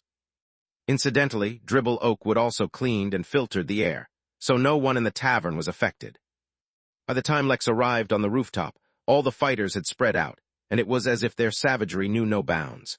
The level of this fight was way beyond Lex, and if he were in Babylon, any single one of the attacks being thrown around would very seriously injure him, if not kill him outright. Even though Lex could not be blamed for being vulnerable in front of a dozen immortals, he could not help but feel anger and frustration. Aware of the fact that such feelings won't be of any help, Lex simultaneously studied the craven. There was something unusual about this small group, though he was not familiar enough with the craven to pick out what it was. The one thing he did pick up on was that the leader of the group was a very small craven that barely came up to Lex's chest. Yet dwarfism had not prevented the craven from being strong, as it projected the fiercest aura of the group. Clearly, he was the leader. Yet while the others fought, the leader stood unperturbed as he looked towards the two deities. Lex clenched his fist tighter as he looked at the craven, for some reason reminded of his experience with Belmont. He had been slighted by him as well, though not nearly as much. Even then, Lex could not do much but play a few tricks on him. Yes, theoretically Lex could use an array that could reach the immortal level in strength. In fact, he even had the blueprint for such an array, one of the final lessons inside the book hidden within the ring he studied arrays from. Yet he had never been able to complete it, even with all his current strengths. What he wouldn't give to have another butter knife at maximum strength again. But since the knife can only be used inside the tavern, it would be useless in his current situation. The craven and the birds continued to stare at each other, and Lex suspected that they were conversing in spirit sense. "It's done," said Rick weakly as he entered the roof. He looked pale and was out of breath, but his weakness had not stopped him from acting as quickly as possible. Lex, whose original body was still inside the inn, scanned it and quickly checked up on all his workers. It wasn't that he could ignore his guests who had been hurt at the tavern, but that he only had a limited number of keys at the tavern as he had not expected such a disaster. All of them were in the recovery room, being healed. But just that alone did not guarantee that they would survive. Even tolerating the aura of an immortal could damage the spirit of a mortal, as everyone had suspected of Lex when he first arrived in the crystal realm. Suddenly he stopped and he felt his heart plunge. While their survival was still in question, there was at least one thing that could be confirmed. Betty, Big Ben's wife, who had been expecting, suffered a miscarriage. An ominous cloud began covering the skies at the inn. Anyone who was familiar with the inn's history began wondering who had crossed the innkeeper this time. Maybe there would be something interesting to gossip about soon. But no, the enemy of the innkeeper was not inside the inn this time, and Lex had almost no way of harming him. Almost. He used targeted scan on the lone craven, just to see if he could learn anything about him. Name Belial Sakrin. Age 17. Sex male. Cultivation details. Species craven. Remarks special material detected on target. Acquired to trigger a special quest. Rick, use the card I gave you earlier, said Lex, his voice deep and filled with suppressed emotions. Without asking any questions, Rick reached into his pocket and pulled out an ordinary-looking business card. Yet when he began channeling his spirit energy into the card, things quickly changed. Sensing the same aura they had seen in the invitation Lex showed them, the deities who were negotiating with the Craven suddenly turned to look back. On the roof stood two figures, Lex and Rick. Yet a moment later, another projection joined them. The unique, isolated realm they had created around the battlefield trembled for a moment, as a being much more powerful appeared within. It was, of course, the Innkeeper. Like he had done when Luther and the rest were heading off to war, Lex had given Rick one of the Innkeeper's business cards when he went out to deliver invitations, just in case he ran into trouble. He had not needed it then, but it came in handy now. Although Lex knew that he had no real power, as the Innkeeper or even as his projection, the system held up to its promise of maintaining a powerful facade. The aura emitted by the projection was quite real, to the point where it began affecting the crystal realm. For a realm that could not support even a heaven immortal, the Innkeeper and his associated strength were too much. The clouds in the sky started quivering, as if the clouds themselves were boiling, and a red hue colored the sky, far past the horizon. In that moment, across the crystal realm, all monsters suppressed their raving hunger and hid. In that moment, even the most gloriously shining Saul or Frio bird withdrew its feathers and dove into a hole to hide. In that moment, the Congress in the crystal realm came to a halt as their protective formations sent out warnings of impending danger. In that one moment, when the Innkeeper's incarnation descended onto the crystal realm, all life seemed to cower. Belial, the Craven who stood so confidently in front of the two divine birds, looked up and saw not a person, but a vision of his own death. Space. In the Origin realm, a Braven Harbinger stood in its study, meticulously polishing its weapon. Braven Harbingers were a race of tall, centaur-like creatures with 6 legs instead of 4, 4 arms instead of 2, and 6 eyes. The males were often 12 feet, 3.6 meters, tall, while their females were around 8 feet, 2.4. They had rough gray skin and usually had long black hair. Like most in his race, this one was fond of close combat, and his weapon was a double-sided blade, meaning a blade extended from both sides of its handle. The blade was 8 inches wide, 20 cm, and 5 feet, 1.5 meters long on each side. Within the polished blade, a smiling reflection of its master was visible, but suddenly that smile turned into shock. Chapter 710 Games. The isolated realm in which the battle was being fought ultimately did not collapse, but even if it had, it would not matter too much as the fighting had come to a halt. The Craven retreated and surrounded Belial as they looked up in fear. The various leaders, too, were stunned still and looked up at the tavern roof. None of them ever doubted Lex's mysterious elder for even a moment, if not for any other reason than because Lex alone would not be able to source the wood for his own tavern. Wood from a tree that specifically required immortals to cut it down was far from simple, and the wood received from it was the least of its boons. Cornelius specially believed Lex had a mysterious background, for he himself had many unique life experiences, and knew the benefits a solid backing afforded one. Although such a background did not take away from the many feats Lex accomplished while at the academy, they did certainly explain why he had the capacity to perform them. But having a mysterious elder, or a strong background, was one thing. Having the entire realm strain under the pressure of a single entity's descent was quite another. Currently, they and the entire realm were at the mercy of this elder. The elder looked down at everyone, his anger threatening to boil out. He wanted nothing more than to smash the Craven into pudding with an earth-shaking punch. But his anger did not make him a fool, nor did the reaction of the realm blind him to the truth that he was not actually as strong as he appeared. He only had the aura of the Innkeeper. While the aura could be used for intimidation, and perhaps a few other minor things, it certainly could never be used to attack. As the Innkeeper, Lex looked to his left and saw his own projection there as well. It was a strange sensation looking at a projection of yourself, through yet another projection of yourself, while your mind was connected to both projections. The Innkeeper then turned and looked at the two deities before turning his gaze to Belial. "I usually ignore the games of children," said the Innkeeper, the usual warmth in his voice turning to bone-chilling indifference. "But what I cannot ignore is that your games hurt my people." He spoke no more, as if his purpose was to clarify that this matter was too far beneath him, and that he would have stayed uninvolved if the matter had not escalated to this degree. Lex had made preparations in case there was trouble, but summoning the incarnation of the Innkeeper was not in his plans. Instead, he had used the scale given by Zagan and sent Rick out to gather a large number of monsters who would be obedient to whoever held the scale. As weaker monsters, they would naturally defer to the wishes of stronger ones. As a result, some distance from Babylon, a small horde of incredibly strong monsters were waiting to be summoned. According to his original plan, if anything were to happen, he would use his formations to stall them while he summoned his monsters to provide aid. Now, though, such a plan would no longer suffice. The new plan, however, still started with Zagan's scale. He held out his hand, and without prompting, Rick handed the incarnation the scale. Without even looking at it, Lex focused all the Innkeeper's aura and surrounded it with the aura and spoke. "This scale belongs to Zagan, once a monster of the Crystal Realm, now my employee. In exchange for working for me, I allowed him to safely cross the tribulations and enter the Heaven Immortal realm. In the future, there will be more benefits waiting for him." Although the Innkeeper spoke softly, it seemed to transmit from the scale and to each and every monster in the realm. The Innkeeper's aura was causing a strain on the entire realm, which meant there was nowhere in the realm free from his range. By adding the aura of the scale and his voice to the mix, he was able to transmit both across the realm. Of course, only the strongest of the strong could actually detect the aura. Whosoever claims the head of the craven Belial can avail such an opportunity as well. Just as the Innkeeper finished his message, the scale crumbled as if it could no longer bear the burden it was under. The Innkeeper, too, was ready to depart. The trick about maintaining a mysterious and powerful image was to give others as little information as possible to study. The more time he spent here, the more clues he would leave. Yet just as he was about to depart, his senses picked up something and he looked up. Above him in the sky outside the isolated realm, there was a small patch that seemed unaffected by the red hue coloring the sky.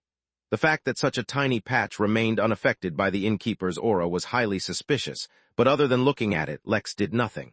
There was no point in pursuing such a matter. The incarnation disappeared. Inside Lex's heart, his anger still remained. Instead of Belial, he wanted all the perpetrators to suffer. But he knew that his means were limited, and using the Innkeeper's identity came with the restrictions of acting as someone of such a station. He said himself that he disdained to act against children, and so he was giving out a slight punishment, which suited his image as someone far above the current situation. If instead he targeted everyone, he would seem petty. In that case, it would not make sense that he did not just kill them all himself. Unable to do much more, the incarnation of the Innkeeper vanished, and the realm finally returned to normal. As if he had been freed from some massive restraint, Belial took out a skull from a spatial tool and crushed it, teleporting himself and his retinue far away from the place. The fight ended just as abruptly as it began. Somewhere far away, well within the territory of the Craven, they reappeared. "Find out what was the reason for sending to that damned place," Belial roared at his follower as he felt like he had fallen victim to some grand conspiracy. "And have the fort employ its maximum security measures. I'm going to the panic room." "Sire, isn't that a little too much? We're back in our own territory now. Surely you have nothing to fear," said one of the other Craven. "Underestimating the enemy is the quickest way to die. We have not yet touched upon the deeper secrets of the Crystal Realm. Do not fool yourself into thinking the realm is already ours," Belial replied, his voice filled with anxiety and irritation. Without waiting for more questions, he began to run. If only he could have escaped from this realm entirely, but that was not possible anymore. Inside his heart, Belial cursed out Ventura as he kept running. Space. The deepest, darkest corner of the Crystal Realm was a place that had never seen light from the moment of the realm's inception. It was a place so deeply guarded, so cleverly hidden, that there was no one, immortal or deity, who could find it if they did not already know of its location. In such a place there was a temple, The size of the temple was not too large and was approximately the same as the Earth's moon. Surrounding the temple for millions of miles was one continuous horde of monsters, all kneeling and looking down. For hundreds of millions of years these monsters had existed, and in their entire existence they had never the courage to look up. Even as the ages passed and they reached the immortal realm, the monsters remained as docile as possible. The entire existence was merely centered around worship. The target of their never-ending worship was a black bird, oddly similar in its physique to the Saul and Frio birds, though the element this bird had an affinity for was darkness. Vinai, the deity of darkness, opened its eyes and all the monsters worshipping it outside trembled. It had felt an aura so overwhelmingly powerful, he was convinced it could free him from the chains of this realm. For a deity, transcending realms was nigh impossible, but with such a powerful ally it just might be possible. "Assemble," it whispered, and the largest army to ever appear in the crystal realm stood up from their kneeling position for the first time in their lives. Space. Above Babylon in the sky, two figures seemed to be looking down at everything. One of them was the Bravenheart from the Origin realm, while the other was a figure shrouded in mist. "Headmaster, did that person actually detect us?" the Bravenheart asked, shock riling in his heart. "No need to pay him any attention," the headmaster said, perfectly calm. "Since he only sent an incarnation here and did not act out personally, he has shown enough respect to the rules of Ventura. We will not pursue this matter, and he will not interfere in our matters either. After all, between beings of our level, we must show a certain level of understanding for one another." The projection of the headmaster disappeared. He had too many realms to overlook and could not spend much time dealing with minor problems. Only when matters reached the level of Tao were they barely able to attract his attention. Chapter 711 Quest complete. An awkward peace returned to the isolated realm. The leaders were still spread out where they had been fighting the Craven while the two deities stood in front of the tavern. While the leaders were mostly fine, feeling only embarrassed that the Craven had come and gone, and they could do naught but watch. They had not even been able to kill a single one, though admittedly it was unfair to ask anyone to kill an immortal in only a few moves. But besides their ego, they suffered no hurt. The ones feeling the most awkward were the two deities. Although they had contributed by bringing the fight to the isolated realm, that was the end of their contribution. Normally that would be more than enough for them, as beings who lorded over the realm and had ultimate power. But Lex was not hiding his dissatisfaction at their lack of participation. To be clear, he had not said anything, but his expression while looking at them was enough. Moreover, although there was no proof, anyone who even glanced at the situation could tell that the two of them were conversing with Belial in secret. Their purposes were hidden for now, but even if they truly were noble or for the greater good, what did that have to do with Lex? By making them aware of the situation, he was already contributing massively, yet this was how he was being repaid. Strictly speaking, they did not owe him any help. But when one had such a ridiculously powerful elder, who cared about such trivialities? "I, for one, did not share an invitation with the Craven. I wonder how they learnt about this meeting," Lex mused out loud. He did not accuse anyone outright, but his glare was still pointed at the birds. Even if a secret is kept close, when such significant figures are involved in matters, unless special preparation has been taken to hide or masquerade the tides of fate, it is easy to divine something. They may not necessarily have known about the meeting, only that something significant is happening in this place. Lex looked around and discovered that everything had happened very quickly. Barely a couple of minutes had passed by. Although the tavern had been attacked, the town itself remained wholly unhurt. The wedding could, theoretically, still continue. He had to wrap this up and ensure that the ceremonies were not interrupted, for he really needed a good result for this quest. "I am no longer in the mood for a long conversation. How are you planning on discovering the anomaly? Without learning what it is, there can be no remedy. Previously I estimated that the realm had a few decades of time, but due to the strain the realm suffered while your elder arrived, that time is surely reduced, though I cannot say by how much. Taking our time with the matter is no longer advisable. I suggest that since we are already gathered, we take this opportunity to approach the branch head for Ventura Chaotic Gold and ask him directly. Although Ventura is an overwhelmingly strong organization, they are not considered an evil one, or that would affect the number of students they receive. They will surely leave a way out for us." Just as Lex was about to ask how the manager can be contacted, a new figure appeared within the isolated realm. Although Lex had never seen him before, he recognized the race as Braven Harbinger. He had seen one before, Dillian Jormander, someone who worked for the Henali and had accepted Ragnar's Trillion MP quest. Although, admittedly, this one did look bigger and more intimidating. What could you possibly have to ask me? The massive gray creature asked, his double-bladed weapon in his hand. The creature's deterrence was incredibly strong and would have cowed everyone had they not just felt the even stronger aura of Lex's elder. There is something wrong with the realm, said Cornelius, his tone accusatory. Unlike the others, he was an actual member of Ventura, so he was not concerned that he would be attacked. After all, if members of Ventura wanted to fight one another, there was a lot of paperwork that had to be submitted beforehand. The entire realm is deteriorating and could be destroyed in a number of decades. Oh, so you finally noticed, he said in a completely dismissive tone. He did not seem to think that such a matter deserved such concern. Well, all I can say about that is that you have been quite lax about the Craven. You are completely ignoring them and letting them do as they want. Who can you blame but yourselves for not noticing how they are using treasures to feed on the laws of the realm? I told you long ago, when we first met, that the Craven were one of the foremost races employed in inter-realm wars. Why did you think that was? Just because they are a little tough to kill. The creature scoffed. They have even used the laws of the realm as raw materials to build an inter-realm portal, connecting this realm to a much, much larger one. While they feed on the foundation of this realm and artificially create Earth immortals, they have already built themselves an escape route to leave for when they ultimately leave this realm barren and unable to support life. Lex heard the sound of a notification and had a sneaking suspicion his long-awaited quest was finally complete. Unable to hold back his anticipation, he peeked at the notification. New notification, quest complete, source of anomaly detected. System is making adjustments to avoid such anomalies in the future. There was more, but Lex stopped reading for now. The quest was finally over. He could soon move to his own realm. The excitement of it nearly swept away his negative feelings. But he controlled himself and kept his focus on what was happening before him. He would have time to review the notification later. You knew of all this and yet you did nothing, Alina asked, anger radiating from her voice. You can only blame yourselves for misinterpreting my intentions. I told you all that the pressure of an extinction-level threat will produce many excellent students. You thought I told you to keep the war going so that many students would be born from the pressure. But the truth was, you never needed to hold back. For facing the Craven, you really are facing an extinction-level threat.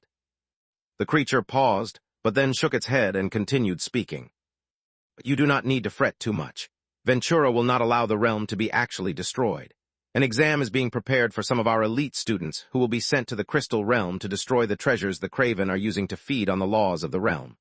At most, the foundation of the realm will be damaged but not destroyed. Of course, if you feel like that is unacceptable, you can fight against the Craven yourself. To be honest, you all think that Ventura needs your cooperation to maintain its interests, but that could not be farther from the truth. Whether the war is kept on going or ended prematurely, it does not affect Ventura at all. After all, we have more than one objective in this realm. Just ask the Crystal Race if you are interested in knowing more. The creature suddenly paused and looked to the side, where a new figure had emerged from the shadows. Even Lex had failed to detect the new figure, though that was because without the incarnation of the Innkeeper, his senses had all been reduced in potency once again. He was, after all, just a projection. So while I slept, my home has become the playground of giants, said the figure, his voice calm and smooth, and most pleasing to listen to. The new figure showed no animosity towards the Bravenheart who was so callously taking advantage of their realm. After all, it understood the truth of power better than anyone else here. You are finally awake, said Firin in a hushed tone. I could have woken up a long time ago, but what is the point? The deity of crystal has long suppressed us and betrayed us to these outsiders. Shaking its head, as if it did not want to discuss things, the figure turned and looked towards Lex. The voice I heard earlier said that any who give the head of Belial can be brought out of this realm and provided an opportunity to grow. Does that hold true for deities as well? Yes, said Lex, though he had a suspicion the request was not so easy. But he had faith in the system. Surely it could achieve it. Just to be safe, he should really look into deities and any restrictions they had. I look forward to being your colleague in the future, the figure said amicably before vanishing. His confidence was through the roof, and he could even easily ignore the oppressive aura of the Bravenheart. Whoever the figure was, he was far from simple. The Bravenheart, instead of being offended, only smiled and departed, leaving behind a group of unresigned immortals. He is mostly lying, Cornelius told Lex, using his spirit sense. I suspect he was too afraid of your senior and so made things sound better. There is definitely more to this than it seems. Chapter 712, Wedding. Lex did not turn to look at Cornelius, lest it become obvious that the two were conversing via spirit sense. Still, his curiosity piqued. "What makes you think he is lying?" he asked. "His entire personality has changed all of a sudden. That is the manager of Chaotic Gold Ventura, so his identity is far from common. He sees everyone is beneath him, especially if their cultivation level is low. The last time he was here, he was extremely overbearing. Moreover, he made it abundantly clear that he did not want anyone interfering with the Craven. The Poliods, who were the ones being affected the most, were unsatisfied with such a demand, and so he destroyed their entire country in one blow. How else could the Craven have taken over an entire country so quickly, but not be able to replicate the feat hundreds of years later with the rest? I cannot say what his true objective is, but I strongly believe that it has something to do with the treasures the Craven are using, and maybe this upcoming exam that he mentioned. If his objective is to hold the exam he mentioned, do you think he will interfere in your efforts to stop the destabilization of the realm?" "No, I don't think so, and I think that has something to do with your elder who came. He must have a special identity, or something we don't know about must have happened, or he would not be behaving so well. There's even a good chance some of us might have died today." Lex reflected on all that had happened. Besides the conversation he had with Cornelius, there were a few more interesting things. For example, the shadowy figure that appeared out of nowhere but could ignore the Ventura branch manager and seemed to be familiar with the two deities. There was also the conversation they had about how the crystal deity betrayed them. Did that have something to do with the unusual behavior of the crystal race? Not to mention, although the figure was clearly using divine power, he also strongly radiated the power of monsters. What was his relationship with the monsters? Lex could just assume that he was the reason that the monsters existed in this realm, or were born from the darkness, but then that would make the figure much too powerful, even more than the other two deities. Something was definitely amiss.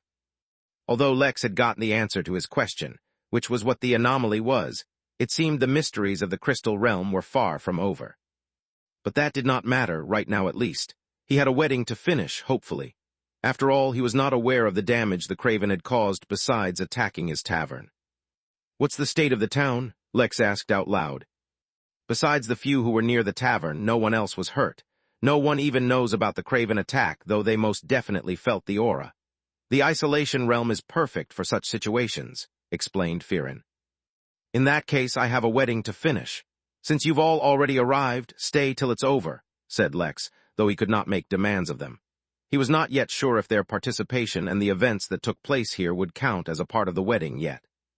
Turning back to his tavern, which was in a poor condition, Lex immediately began working. He summoned workers from the inn, much like he had summoned Ash, and got them working on cleaning up the place immediately. Moreover, he had them collect all those who were hurt or harmed and sent them to the inn to be healed. He looked at the formations he had available. Originally, for the tavern, Lex was using formations that were beyond his current authority level. Now, though, he could only stick to what he had.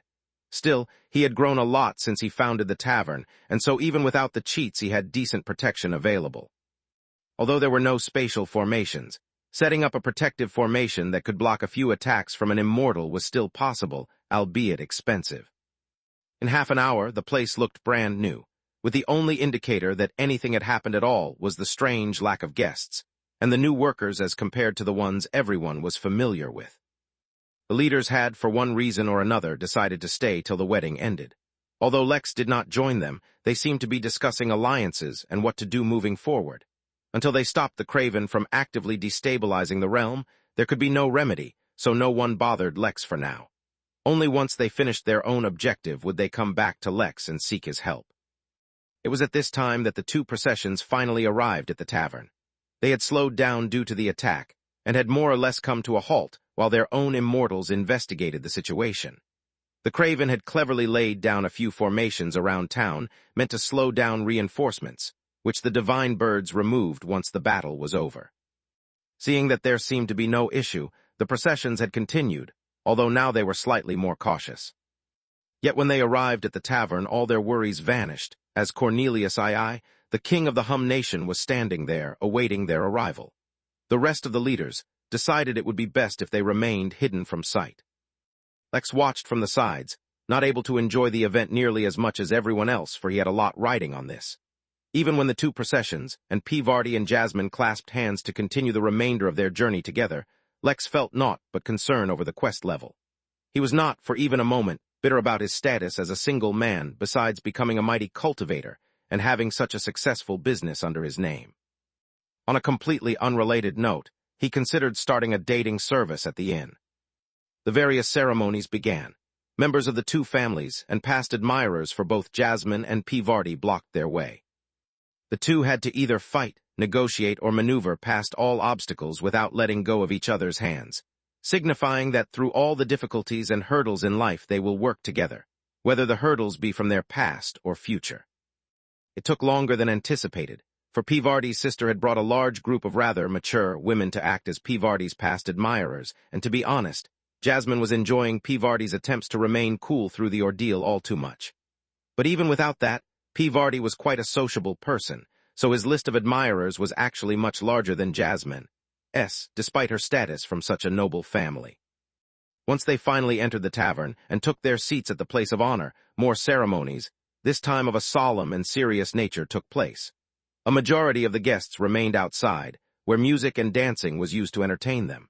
The free and perpetually flowing drinks from the tavern also served to keep the guests occupied. After a few hours, Peabody and Jasmine took their oaths of companionship, and each performed the matrimonial spiritual technique used by nobles in the crystal realm.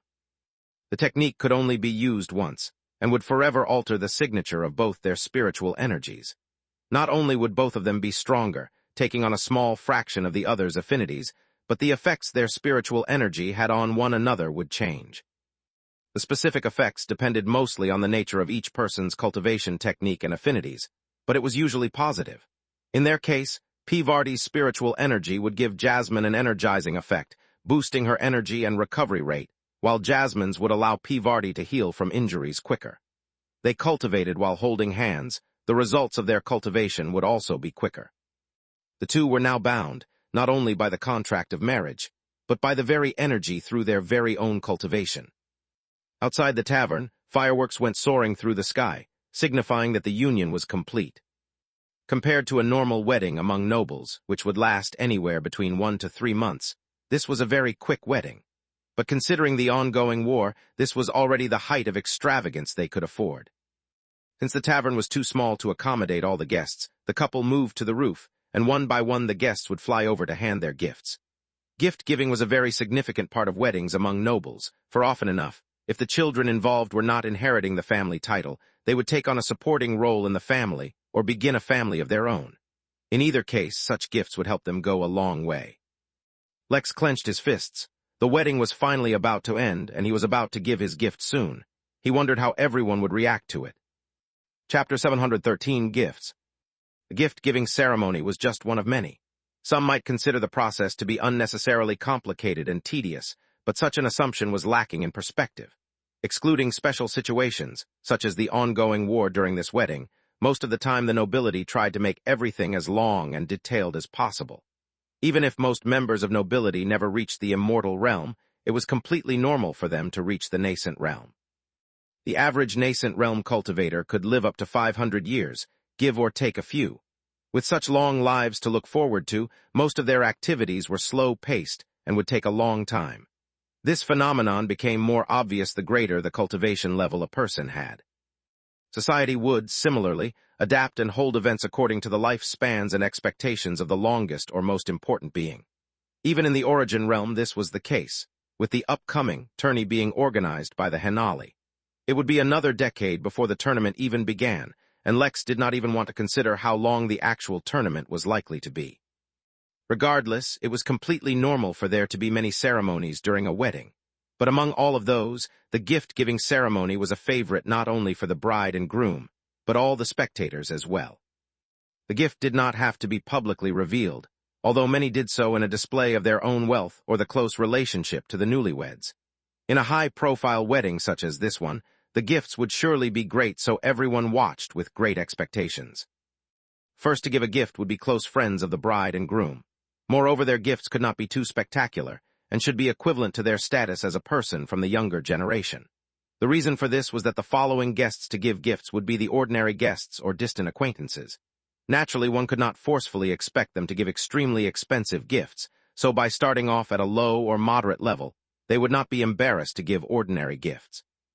Of course, ordinary here was also relative, as the number of spirit stones of valuables treasures being given at this level, even as ordinary, gifts were beyond what truly normal people could afford. As impatient as Lex felt, he had to ensure the wedding went well, so he patiently watched each moment to ensure everything progressed as planned. Several hours later, it was finally time for the parents to give gifts. Pivardi's parents handed over the deed to a very profitable spirit mine, effectively removing it from the Noel family name and handing it to Pivardi. For now nothing would change, but in the future if Pivardi ever wanted to start his own family, he would no longer start from scratch, as he would have an astounding level of wealth to support him. Jasmine's parents did not hand over a mine, but gave each of them something extremely personal yet useful. They gave both of them custom-made swords, refined using Etherium ore. Etherium was used in the manufacturing of treasures appropriate for immortals, so the weapons they received were exorbitantly expensive, not to mention powerful. They could also accompany them for many years to come, if not the rest of their lives. With such magnificent gifts given, everyone turned to look at King Cornelius. As the person of highest authority here, he should give the last gift. But what surprised everyone was that he did not make a move. Instead, one of the workers from the inn stepped forward. Upon hearing of this auspicious event, Lord Saber, ruler of the Varn, took the liberty of sending a gift for the newlywed couple.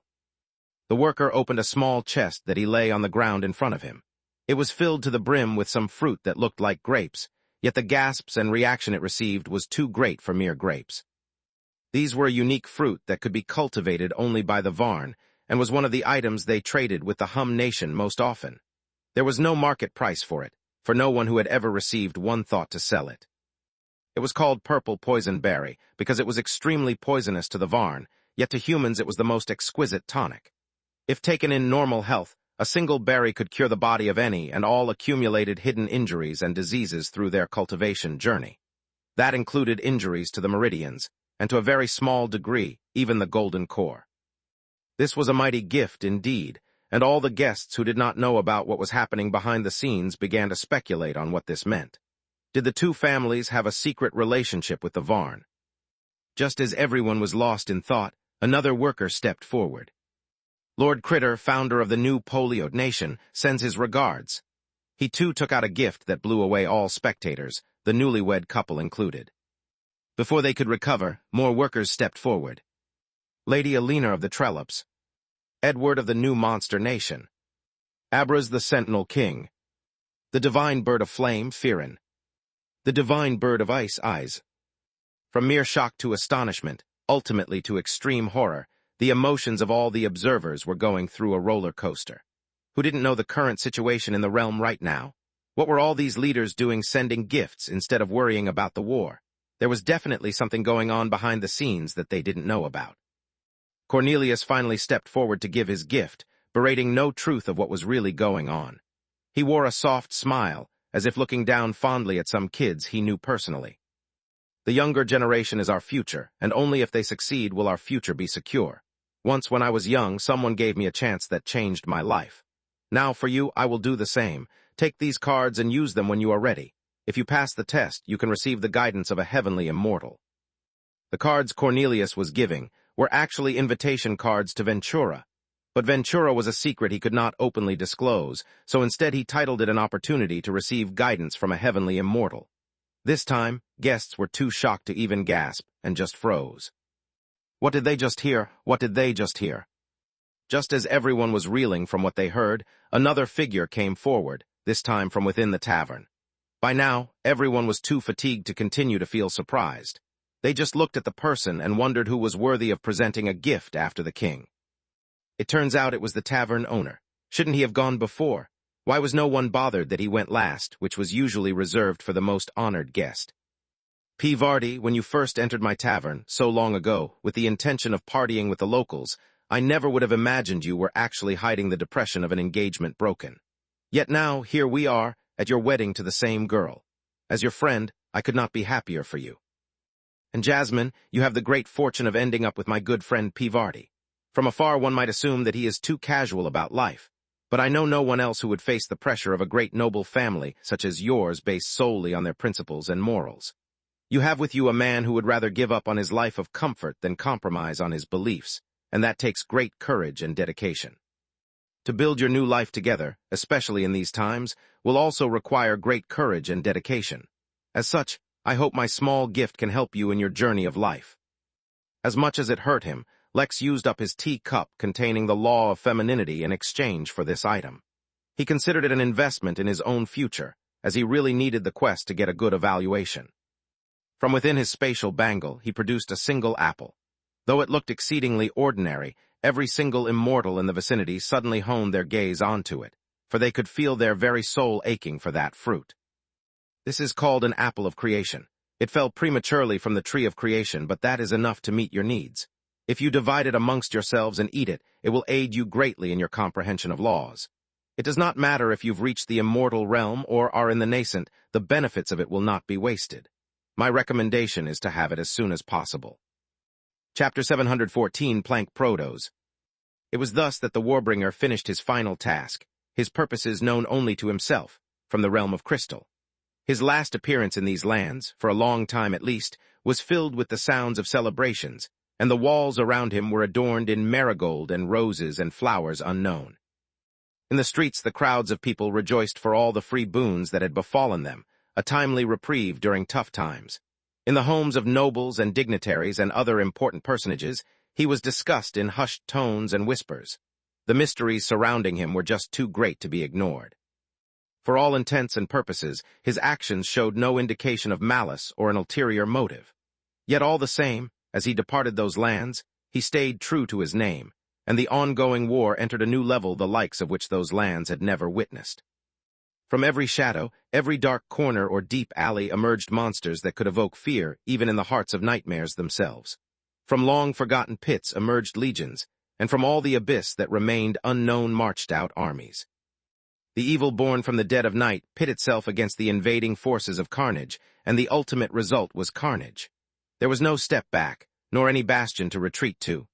With the departure of the Warbringer, the realm of crystal had launched the war for the survival of the realm itself. The few who knew of his involvement behind the scenes remained grateful. If not for the Warbringer's help, they would not even know the war they had been ignoring was for the fate of their realm. But at the same time, they remained ignorant that every piece of land that had been cursed by the Warbringer's footsteps had fallen prey to conflict. The Warbringer's very own home planet was embroiled in a clash between man and machine, the use of weapons of mass destruction slowly coming to foreview. The first planet he visited when he began his journey across space was embroiled in a war between men and demons, from which the Warbringer made money selling tickets to view the chaos. The planet of beasts that he lay his feet upon was undergoing an upheaval, bringing about drastic change in the social order, and thus giving way to endless conflicts for territories or resources. The farming planets he toured were victim to endless assassination, to the point where the ruling family no longer even had the courage to pursue suspects, and had requested help from the ruling empire. Yet who would help the ruling empire themselves? For any planet he lay his feet upon was embodied in conflict unending. His friend, the dutiful soldier, had invited him for aid, unaware that he had set himself up for events that would shock the entire realm, let alone a meager planet or empire. Through none of this was the Warbringer ever to blame. He never caused evil, nor did he have a conviction to bring harm. No fight was ever his fault, yet always he remained involved in some capacity, whether it was known to him. After all, he was called Warbringer, not Warmonger. Slam, the acolyte who was writing in his visions, recording all that he saw in his crystal orb, shut the heavy journal when he heard his master call out his name. "Yes, master, what is it?" he asked politely. "That's enough practice for today," answered his master, who entered the room. The master was bald from the top, though he had some hair still right above his ears. He was dressed in long, formal robes that looked like it was a uniform. "Quickly get changed and prepare yourself. We will be traveling to the Origin Realm shortly, from where we will attend the Fortune Teller's convention." "Yes, master," the acolyte answered, already forgetting everything he wrote about in his journal. After all, who knew who this Warbringer was? The acolyte would probably never get a chance to cross him. The convention, on the other hand, was an opportunity for him to finally meet others like him. It was clear which one was more important. "Space," The gift-giving ceremony ended after Lex gave his gift, for not only was he the last person to give a gift, but no one else would be able to follow up after such a gift even if he weren't the last. There were only a few more ceremonies to go through afterwards, but they were mostly rushed. Not only did everyone have to get to their various responsibilities, the bride and groom themselves were impatient to try out the effects of the apple. As such, in the seeming blink of an eye, the wedding was finally over. Lex bade his farewell to the leaders and dismissed his projection so that he could finally look at his quest completion notification. New notification, quest complete, source of anomaly detected. System is making adjustments to avoid such anomalies in the future. Quest, investigate the source of the anomaly in the crystal realm. Quest complete, anomaly source, perpetual inter-realm wormhole. Reward realm seed. Remarks, host has the foresight to prepare aids for the sprouting of the realm seed. How unusual. New notification, tarot fertilizer detected. Should the realm seed be fertilized? YN. Lex did not hesitate to give his permission. Of course, he could not wait to get his own realm. He had already waited long enough. New notification. Realm seed has been planted within the system. Realm seed has been fertilized. New notification. Warning. Due to system maintenance, Midnight Inn will temporarily stop accepting new guests in 6 months while new changes are implemented. Existing guests will be allowed to stay and can leave at their discretion. New notification. Approximate time to sprouting of realm seed is 2 years. Please make thorough preparations. The notifications immediately dampened Lex's mood, for a part of him was expecting immediate results. Logically, he should not expect such massive results to appear immediately, but he could only blame the system for spoiling him by getting him used to immediate benefits. He was also a little disappointed because he did not want his workers to continuously fight for 2 years. They themselves were not 2 years old. He could not even imagine what 2 years of war would do to their psyche. Moreover, despite his preparations, what if they were unable to survive? But he could not do anything about that for now. Even this was already more than any normal person could reasonably ask for. To lift his spirits, he turned his attention to the notifications about his other, recently completed quest. Quest, host a wedding worthy of the union about to take place. Quest complete, the hosts rewarded is being calculated. Reward upgraded for holding the wedding within a year. Reward upgraded for achieving an unprecedented guest list. Reward upgraded for Monster Nation, revealing themselves during the wedding. Reward upgraded for wedding hosting an epic-defining meeting. Reward upgraded for wedding gifts, altering the destiny of the realm. Reward upgraded for attendance of multi-realm organization Ventura. Reward upgraded for attendance of projection of being above Tao realm. Reward rank, authority insufficient. Error, interference from. Reward rank, death. Reward 1 pp plank protos, 1x 1032 protos jewel, chamber of rebirth, single use, midnight castle blueprint. Remarks, the host finally got a pp. New notification, 1 plank protos detected, used to repair system, YN. Reading the notifications, Lex was genuinely confused by the ranks the system was giving. He had been researching on Destiny rank, especially since he got locked in a Destiny-ranked formation, but had yet to discover something. Now he was facing the Death rank. Why did these not really sound like ranking? Moreover, when had he been visited by a projection above the Tao realm? My goodness! Was there even a level above the Tao realm? He had never heard any mention of it anywhere. It was beyond scary. He had nearly died just from entering a hall meant for Tao lords. What in the world could be above them? Moreover, what was up with his rewards? Why did nothing look like it could solve his cultivation problem? Was it this chamber of rebirth? Did he have to be born again and then cultivate from the beginning to overcome the situation? That didn't sound right. A very familiar voice at that point whispered in his ear. Do not use the plank protos on the system. Absorb it yourself and your cultivation technique should fix itself. It should not take too long, just a day. Oh, but if you prefer to fix the system, you can do that too. Your system will be repaired to 100%, though the repair time will be a few months. The choice is yours. The voice belonged to the mysterious elder who had one day visited his room at the Midnight Inn. Now he was left with a choice. Fix the system or repair his cultivation technique. Chapter 715, Making a Decision. To be perfectly honest, Lex already knew what he preferred to do, but that did not stop him from his introspection. After all, important decisions should not be made in a rush. To start with, his intention from the get-go for doing his best in the quest was to get a reward that would let him fix his cultivation. So it should be an easy choice to directly fix his cultivation technique. But it simultaneously needed to be considered that his greatest reliance was the system. The whole reason this quest paid off was his system, and the more powerful his system was, the greater use he could get out of it. For example, the various formations he had available to protect the tavern were no longer as excellent as before. Sure, much of that had to do with authority as well, but if one claimed that the system's damaged status was not contributing, then he would find it hard to believe. He could help his staff better, and a more powerful system would no doubt play an even greater role now that he was on his way to getting a new realm. Then again, the system could also be repaired bit by absorbing other systems. His cultivation technique could also theoretically be fixed by absorbing items containing laws, as he had done with the cosmic erosion elixir, but who knew how long that would take? Moreover, and the point that Lex paid the most attention to, was that if the cultivation technique really could be fixed in such a manner, why didn't the mysterious man say so? Instead, he only told Lex to fix it using the reward from the quest. There had to be a reason for this. Of course, Lex could assume that this was simply a blind spot for the mystery man, and he didn't know about it or forgot to mention it. But when taking into consideration the identity and power of such an enigmatic figure, it was best to assume he knew exactly what he was doing. Of course, if he had any hidden agendas or ulterior motives, Lex would have absolutely no way of knowing. Not to mention, with the difference in their power levels, he did not need to be careful when dealing with Lex and could directly force him, or maybe even hypnotize him if he had any such motives. In summary, Lex could not guess the man's intentions or what he knew or didn't, so it was best not to think about it. Instead, his focus should be on his own concerns. As much as Lex used the system for his benefit, he ultimately didn't trust it at all. It was ultimately too mysterious, and he absolutely refused to believe that he could get such a good deal without having to pay anything back at all. Not to mention, the system was already much more powerful than Lex, and could easily threaten his life, as it had done in its early days. Who knew if it might restart doing the same if it resumed to full power, and found Lex as a host lacking.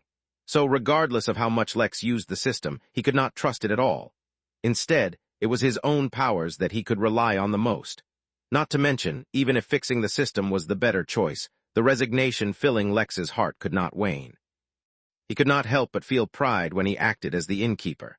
Who could possibly avoid it when one could assume such a powerful role? But what was the point of that pride if he could do nothing to save his own people? Although Lex was not necessarily close to them on a personal level, he still felt responsible. Yet even now, his workers from the tavern lay comatose in their recovery pods, healing. He could not even imagine the suffering that Big Ben and his wife would go through if they survived and learned of their unborn child's fate.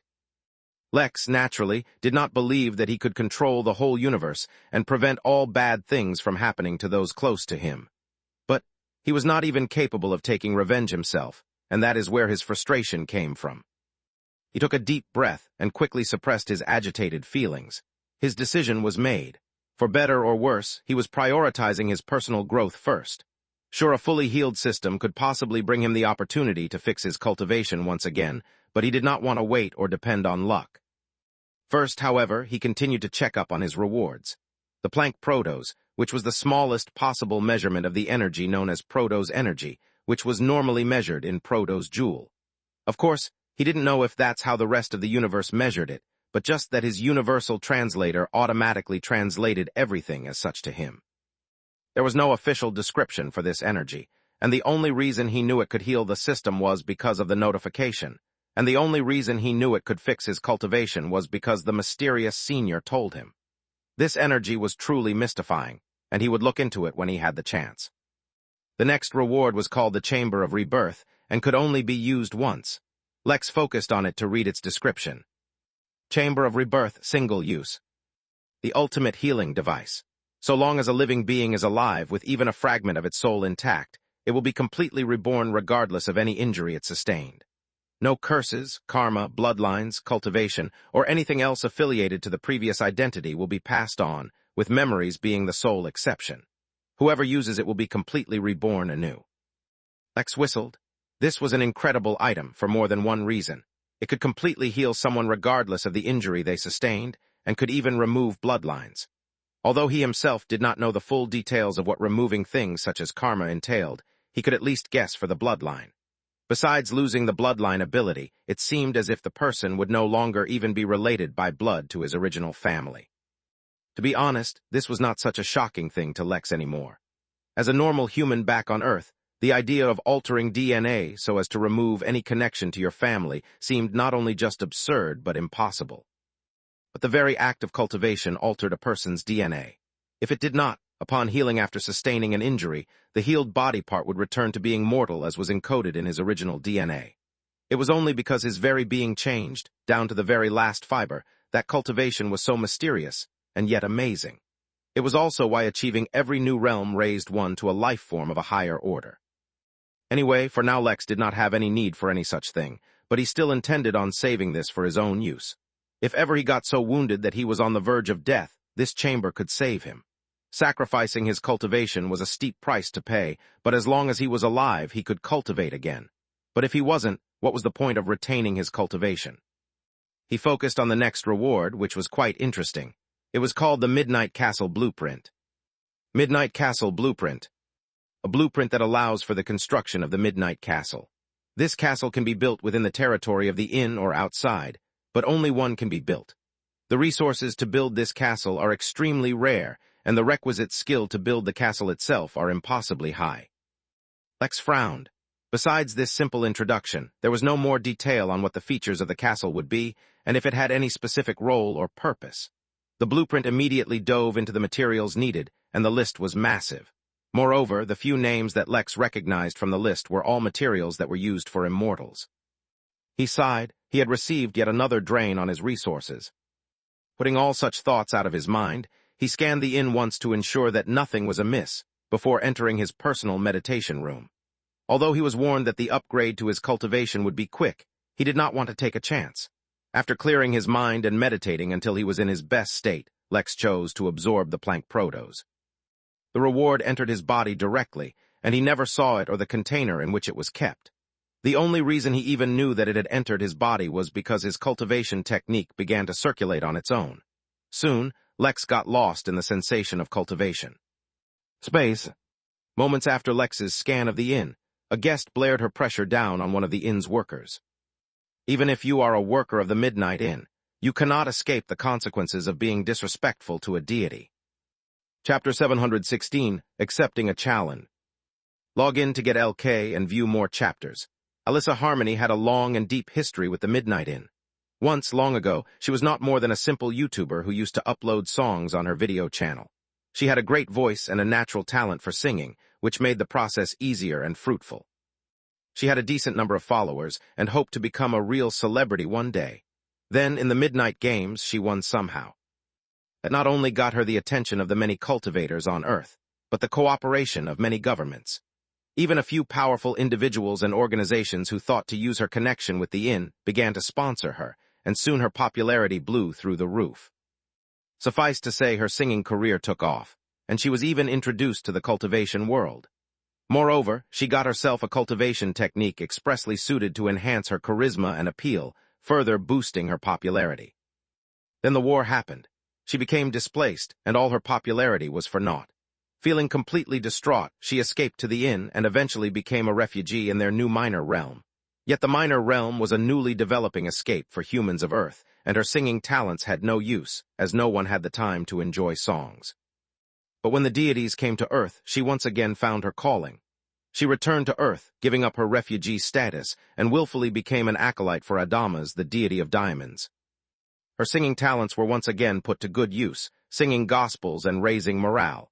She quickly gained the attention of the deities, strongest messengers, and then she was promoted time and time again. Before she knew it, she even gained the right to use a small amount of divine energy, sent directly from the deity himself. She took on her new role as the highest priestess of Adamas on Earth, and became a true, devout follower. But lately the situation on Earth had come to a standstill. The miscreant Marlowe had deceived a way to create spiritual nuclear bombs, or the equivalent using only talismans. Why was this a big deal when actual nuclear bombs existed? For lower-level cultivators, they would be a deterrent, sure. Even if a few nascent cultivators were targeted, the threat could not be eliminated. But there was a fundamental rule of the universe that there were different tiers of energy, and even a small amount of energy from a higher tier could suppress a larger amount of energy from a lower tier. A nuclear explosion caused by a bomb created through normal technology harnessed the most basic and fundamental energy that operated in the universe, and had no trace of spiritual energy. Enough cultivators could easily suppress the explosion, or perhaps even harness the energy from the explosion for their own use. Just because Earth lacked the means or cultivation techniques to do so did not mean others were the same. A speck of divine energy was enough to contain an ordinary nuclear explosion, for example. But Marlowe had created a similar result using spiritual energy. This was no ordinary feat, as the science behind it was completely different from ordinary bombs. Moreover, packaging such a payload into something as nominal as a talisman, it was the result of sheer genius. The war had to be paused, as the AI suddenly became restricted by certain Henali conventions. But this was only a short delay. The war would resume. The matter had long surpassed the original cause of the conflict, and now became a contest between deities and the AI. A few interested parties had already started developing the solar system to become the site for many modern conflicts. The natives of the Earth could no longer ever hope to return for a peaceful resolution. They either had to leave or join one of the camps. King Marlowe and his new empire were the only remnants of the old world, and the last remaining hope of those with the hopeless dream of reclaiming their lands. During this pause, Alyssa did not have much to do, so her heart suddenly yearned to return to the inn and spread the glory of the diamond deity there as well. So long had she spent surrounded by the worship of the deity's followers that the lack of it at the inn suddenly made her uncomfortable. Still, she knew much about the inn, and so did not start any conflicts. She humbled herself and spent some time among the ignorant non-believers. Soon the feeling of discomfort faded, as she was reminded of her own simple roots. Comparing her life now to what it had been before truly increased her devotion for Adamas. As such, she decided to preach a little while she was enjoying her vacation. Casually, she struck up a conversation with one of the workers who was nearby and asked them what they thought of Adamas. To her surprise, this worker had never heard of Adamas. She immediately began to preach, but to her increasing irritation, the worker only responded politely but did not seem to be interested at all. This was a stark contrast to what she had experienced on Earth, where the pathetic mortals had been easily impressed by the divine might of Adamas. In the end, the worker could not help but say, "The members of the inn don't really follow any deities. Besides, even if we had to worship anyone, why wouldn't we worship the Innkeeper? Who is Adamas when compared to the Innkeeper anyway?" Technically, the worker should not have said that, as it was impolite towards the guest's belief. But no one was perfect, and it just came out. Alyssa was immediately infuriated, and her aura burst out. "Even if you're the worker of the Midnight Inn, you cannot escape the consequences of being disrespectful to a deity," she roared, her anger clouding her judgment. But the worker did not even flinch. Where was this? The Midnight Inn. The security team was no longer inexperienced and ignorant, and they were perfectly capable of handling things. Even without the many powerful workers who had gone off to war, there were still the entire security team, young MacDonald, Cowan, Lady Anita, and many others. Lately, Captain Cirque had even learned how to use the massive spaceship's security features, and so could immediately target anyone within range. Last but not least, Lex continuously had events going on at the inn so that he could hire the extra security. How could anyone threaten someone inside the inn and get away with it? Yet as it happened, it was none of those who interfered. A large, strong suddenly gripped Alyssa's arm, suppressing not only her aura but restricting her movements as well. "Actually, they can," said a warm yet firm voice. A man garbed in full metal armor had mysteriously and spontaneously appeared beside them and prevented the situation from escalating. "The Midnight Inn has provided a safe haven for all, irrespective of race. It is a noble and respectable act, and one which takes immense courage and power. I do not know which deity you serve, but there is no reason to create animosity between the Innkeeper and your deity. It would only be a loss to you and your fellow followers." The man who spoke was Lovis, a paladin knight.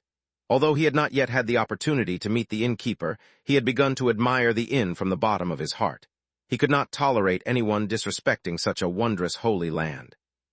"It is the Innkeeper who should be careful. Trespassing onto the territory of deities and accepting the worship of others is not a burden so easily borne," she replied in an agitated state. But even if she was putting on the front of anger, her heart was quickly filled with fear. She knew the strength of the inn well. It was not that she doubted Adamas, but there was no reason to put her life on the line. Instantly, she teleported out without letting the situation develop further. "Thank you for your help," the worker said, "but you really should have let one of the security team members handle it. I would not have the courage to show my face if a guest got hurt on my behalf." "Nonsense," Lovis said while laughing. "To be a paladin is to have the heart of a protector. I cannot shy away when I see such actions." "Lovis, you have been watching too much anime," said an elf who walked up to the man. The elf was one of those guests who perpetually lived inside the inn, and so had developed many friendships with other guests who similarly spent a lot of time here. "Such an art form that captures the essence of heroism can never be overconsumed," he said, once again roaring into laughter. "Besides, I have not much else to do these days. The murder grounds are busy, so I can do nothing but wait. The paladins and the Diplo can no longer tolerate each other's existence, even if it is as neighbors in the inn. There must be a resolution to this conflict, but until that happens, I can polish my mind by reviewing the recorded tales of the numerous heroes in anime." As it happened, just as Lovis said this, there was an announcement inside the inn. General Ragnar of the Jotun Empire had once challenged Warhael Heilfendel to a fight in the murder grounds, but the devil has responded, and selected the inn's Colosseum as the venue of the fight. If he dares to come, Warhael will be waiting there in 24 hours. The inn was suddenly filled with energy and excitement as everyone began discussing the upcoming fight. The challenge was well known and frequently discussed. For so long, the humans had been calling the devils cowards for not accepting yet. But now they had finally accepted, and accepted it with style. Elsewhere in the inn, a devil was smirking as he saw the excitement spread, as if he was satisfied with the results of his announcement. Suddenly, a member of the security team teleported in front of him. Letter 1D5C8, letter 1D463, letter 1D459XT, letter 1D4B8, letter 1D698, letter 1D4C2. For noise pollution and causing a disturbance without permission, you are fined 1,000 MP as a first warning. Please submit the fine as soon as possible to avoid being expelled from the inn. Chapter 717, Don't Aim Too High. Log in to get LK and view more chapters. Primary realm, Gaia's graveyard. Outside a cottage made of the most sublime wood, an old man was watering the ground from a common watering can. The can was completely and totally normal, and not made from the bones of the Juggernaut King, whose body was identified as the hardest existing material in the universe. The water, too, was ordinary well water, and not the dew condensed on the surface of the Tablet of Life, a divine item some believed was the source of all life in the universe. It was this old man's habit to spend his time doing such mundane things, as they filled him with a sense of simplicity. There was no ulterior motive in his actions at all whatsoever. But today something extraordinary happened in this otherwise, completely ordinary and not at all fantastical place. A closed scroll began to materialize in his hand, at first just as a vague image, as if it was not more than a mirage. But slowly it began to solidify. The man smiled and kept the scroll in his vault, which was filled with other miraculous things. In front of the scroll was a small plaque that read Regal Embrace. This was a cultivation technique of an extremely spectacular status, and could only be practiced by one person in the universe. After all, the strongest was not a title that could be replicated, or else it would no longer be the strongest. Similarly, there could only be one person who had the best defense. But even the Regal Embrace, a cultivation technique which could allow its cultivator to survive the destruction of the universe itself at its peak, did not require a resource as rare and powerful as Proto's energy. At the point at which Lex absorbed this, his cultivation technique used the spectacular features of this wondrous energy and evolved beyond the Regal Embrace. No one could say for certain what it would evolve into in the future, not even the humble old man in the cottage. But since it surpassed the limits of what Regal Embrace could achieve, the Regal Embrace was naturally once again available for cultivation. Their parting had been so short, much shorter than the last time someone tried to cultivate the Regal Embrace. The only difference was that this time, the cultivator did not die prematurely. Space. Midnight Inn. As of late, Lex had started to feel the effects of his busy schedule on his cultivation. He barely had any time to cultivate, but in his earlier realms the effects of such an act was always mitigated, either through absorbing the abundant energy of a claimed minor realm, or discovering a magical plant that boosted his cultivation. He would always speed up his cultivation. But in the Golden Core, it was a lot harder to suddenly boost his cultivation. He had also been a lot busier, and so could not randomly go on an adventure and gain spectacular results. When he did cultivate on and off in his free time, he could only lament his slow growth. Of course, only Lex could say he was cultivating at a slow pace, and anyone else in the universe would beg to differ. But despite his many complaints, only now that he was forced to cultivate dedicatedly, and without distraction for a long time, that he realized that done a true disservice to his cultivation. Though he cultivated with peace of mind, as he had become used to meditating, he had never reveled in it. He had never thought about the mysterious flow of energy in his body, nor had he enjoyed the process it was a part of. His care was only for the results. Though one could not really blame him for only caring about the results, he realized that he needed to give more attention and respect to the process as well. It was the process by which he was undergoing an evolution. It was laying the foundation for his future. It was extremely mysterious. It was also extremely boring. Sitting still and unable to do anything else as his cultivation technique ran on its own, Lex had countless thoughts. Although he did realize the drawback of not giving enough time to his cultivation, he also realized that it would be much harder to do so if he didn't thoroughly enamor himself with the process in the future. As he cultivated further and his mind evolved, his processing power would increase tremendously. While previously all his focus was spent on his cultivation, eventually he would reach the stage where a large portion of his mind was free to have random thoughts and also to be bored. It was something he would have to overcome. For now, he could only occupy his mind by focusing on the changes his technique underwent. Despite his secret hope, absorbing the Planck protos did not make his cultivation explode like it did back in the Foundation realm. In fact, his cultivation level did not move at all. Instead, it seemed like his technique was evolving with each cycle it went through. Lex's newly improved memory allowed him to easily identify even the subtlest of changes and memorize exactly how it changed each step. Although for now he could not understand its relevance, maybe one day in the future he could look back and learn or discover something from it. Like this, an entire day slowly went by, and then the better part of the second day. It was only when dusk was beginning to fall that Lex's cultivation finally finished, and he regained control over his body. To his disappointment, his cultivation did not change at all. It seemed he would not be getting a shortcut to a higher cultivation level anytime soon, but he simultaneously could not say that there was no change at all. Like when he first entered his new realm, his cultivation technique barraged his mind with a stream of new information that allowed him to understand many things in greater detail than ever before. Moreover, he also faced the revelation that his cultivation technique had evolved and had surpassed the regal embrace, and thus was nameless for the time being. Whatever it was called would be his decision in the future. But that information was not nearly as important as what it signified. Regal embrace gave Lex the best defense in the universe, but it achieved as much by putting heavy restrictions on Lex, which would become even more obvious as his level grew. The most obvious restriction was his inability to learn attacks. This was because the kind of laws that the regal embrace relied on were so heavily focused on defense that even the idea of offense was repulsed by the technique. For now Lex found a way to circumvent this situation by relying on arrays, but in the future he would have discovered that things were not so easy. One could not achieve the most in any field without entering some kind of extreme. His new nameless cultivation technique removed that flaw. At the same time, the traits of his future cultivation were extremely malleable, but a lot of it would depend on his own actions as well. If he now began to develop his cultivation technique to become strong while reducing his focus on defense, then in the future he would no longer be able to achieve the status of having the strongest defense.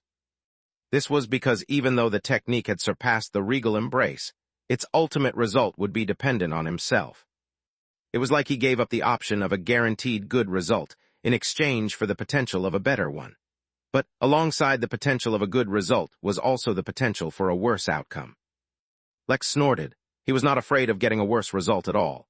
He had proven his worth time and time again with all the trials he faced, and in fact preferred things to be this way. This was because he did not want to think that he had achieved everything just because he had a good cultivation technique. Now, with the ability to influence the technique himself, he wanted to achieve an even greater height. He remembered that regal embrace could survive the destruction of the universe, and had another technique beside it which could destroy the universe itself. If that was the case, he wouldn't aim too high. He just wanted to achieve such incredible strength that he could even break the regal embrace at its peak, and have such a sturdy body that he could face Mo's blessing's strongest attack without flinching. Since he had this technique which could surpass the regal embrace, then he would make it so that neither the regal embrace or Mo's blessing could ever match up to his level. Somewhere far off in the origin realm, a celestial who was cultivating suddenly opened his eyes. For some reason, his cultivation technique felt like it had been challenged.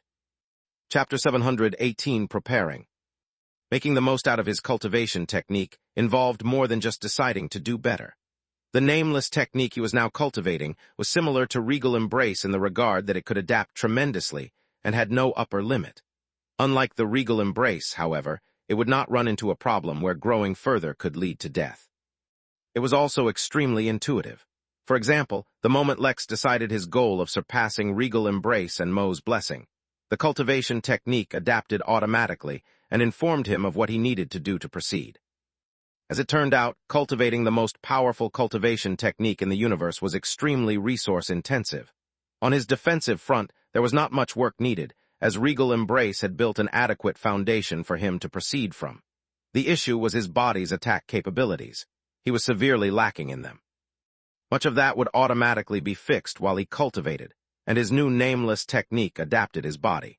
But unless he wanted to spend the next 100 years just fixing his cultivation technique before even moving on, he needed to supplement his technique with multiple resources. His body's base strength was incredibly high, which helped a lot. But great strength was only one aspect of offense, and he was wholly lacking in every other regard. Fortunately for him, most of the resources he needed to fix his existing cultivation could be easily found. Unfortunately, some of them were on the rare end of the spectrum. That was also only considering his existing cultivation. To continue to cultivate while maintaining the standard that he wanted, he would either need to procure increasingly rare resources or cultivate normally, and spend a ridiculous amount of time to allow his cultivation technique to replace the effect of those resources normally. Lex compiled the list of the resources he needed right now and checked if any were available at the inn. Surprisingly, a fair number of them were being sold at his very own guild room by various merchants. Who knew his guild room had grown to such a level? Without wasting any time, he put up a request for the remaining material in the guild room and bought what was available. He teleported all his newly acquired materials to his meditation room, unable to suppress his eagerness to grow stronger. Although his versatility with arrays was commendable, the sheer effectiveness of a proper attack was also not something to be overlooked. He couldn't wait to acquaint himself with some new techniques and see if he could learn them as quickly as he did with defensive ones. Unfortunately, he could not randomly absorb everything he had gotten, as there was a required process and sequence to things. This would be a time-consuming process, but compared to normal cultivation, he expected a quicker growth in his strength. Without further ado, he began cultivating once again.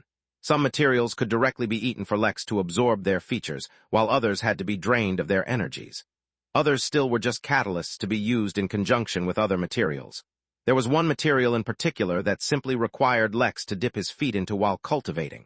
Clearly, this would not be a straightforward process. A few hours passed by, and Lex already began to subtly feel the difference. It was not his strength that had increased, or anything else for that matter. It was his natural aura that was slowly changing. While previously Lex's aura could be called warm or pleasant, most of the time, it was now gaining a honed edge. He did not know how that affected anything, but it was a start. Slowly and steadily, once he was finished fixing his current foundation to accommodate his new cultivation, every inch of his body would become lethal, much in the way that every inch of his body had the same toughness. Feeling good about his progress, he teleported back to his office. It wasn't that he didn't want to continue cultivating, for the feeling of becoming noticeably stronger was quite addictive. He had not run out of materials yet either. Instead, there was an optimal amount of time he could cultivate each day. Any more after that would only give diminishing returns. "Did I miss anything while I was cultivating?" Lex asked Mary, more as a habit than from any expectation of anything happening. "Yes, actually. You're just in time, in fact. Ragnar's challenge to the Devil Warhill was finally accepted. They're about to conduct their battle in the Colosseum in a few hours. If you had not gotten free on your own in a few hours, I would have called out to you to put up protective formations around the Colosseum." Lex raised an eyebrow. This really was an interesting event that he had also looked forward to. In fact, he already had plans set in place for when this happens. "Have you done everything we decided regarding the match?" "Yes, the moment the challenge was accepted by both parties, I immediately put the marketing plan into effect.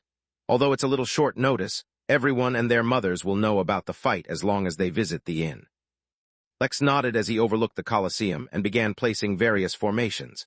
Ragnar had been the first one to require special attention while breaking through, and the amount of MP Lex investing in ensuring that no one suffers any harm due to him was a lot. As such, he felt no guilt about monetizing his fight for his own personal gain. It was just business. There was still some time to the fight, so while Lex prepared to get the most benefit, he also began to wonder about his next steps. He would first check if Alexander needed his help, or if there was an update on the situation. If not, it was high time he went after that treasure the mysterious man told him about. He recalled that the man had said he had approximately 6 months to find the treasure until someone else found it. He also said it could be sooner or later than that time, but not by much. In essence, Lex considered it as if he had no time at all. But the issue with finding the treasure was that besides knowing which galaxy it was in, he knew next to nothing. How was he supposed to locate a belt of rogue planets across the entire galaxy? The mystery man must have known something, or else he would provide more information. For example, what were the chances that the battlefield that his workers went to just happened to be in the same galaxy? Though the inn itself was not linked to that galaxy, and the only connection present was through a teleportation formation that the system hijacked, that was just getting into the technicalities of things.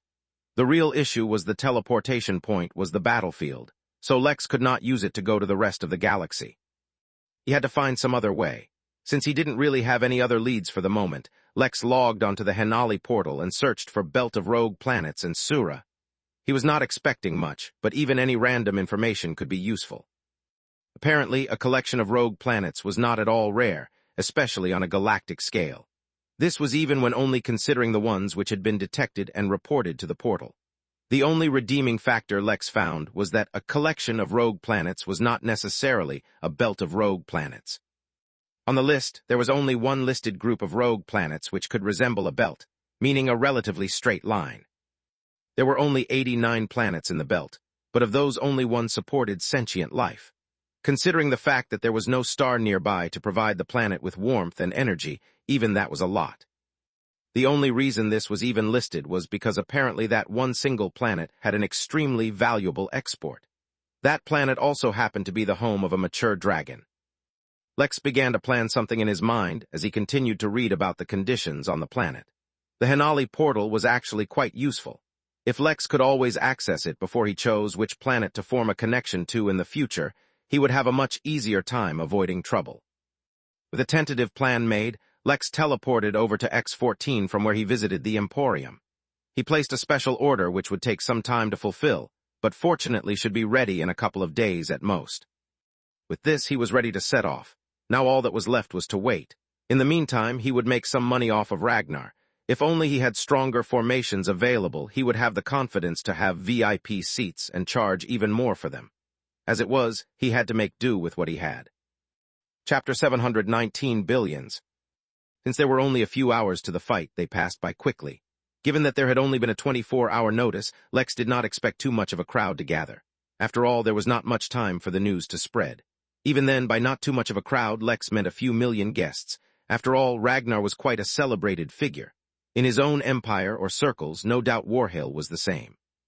It was while having this thought that Lex realized that while he knew a lot about the Jotun Empire, he knew next to nothing about the Devils.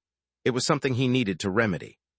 Still standing in the air above the Colosseum, he was beginning to realize he had no idea what a heavenly immortal truly represented.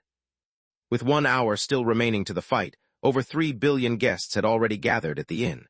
Since it had already become one, regardless of whether Lex was originally planning for it or not, Lex turned the fight into an event.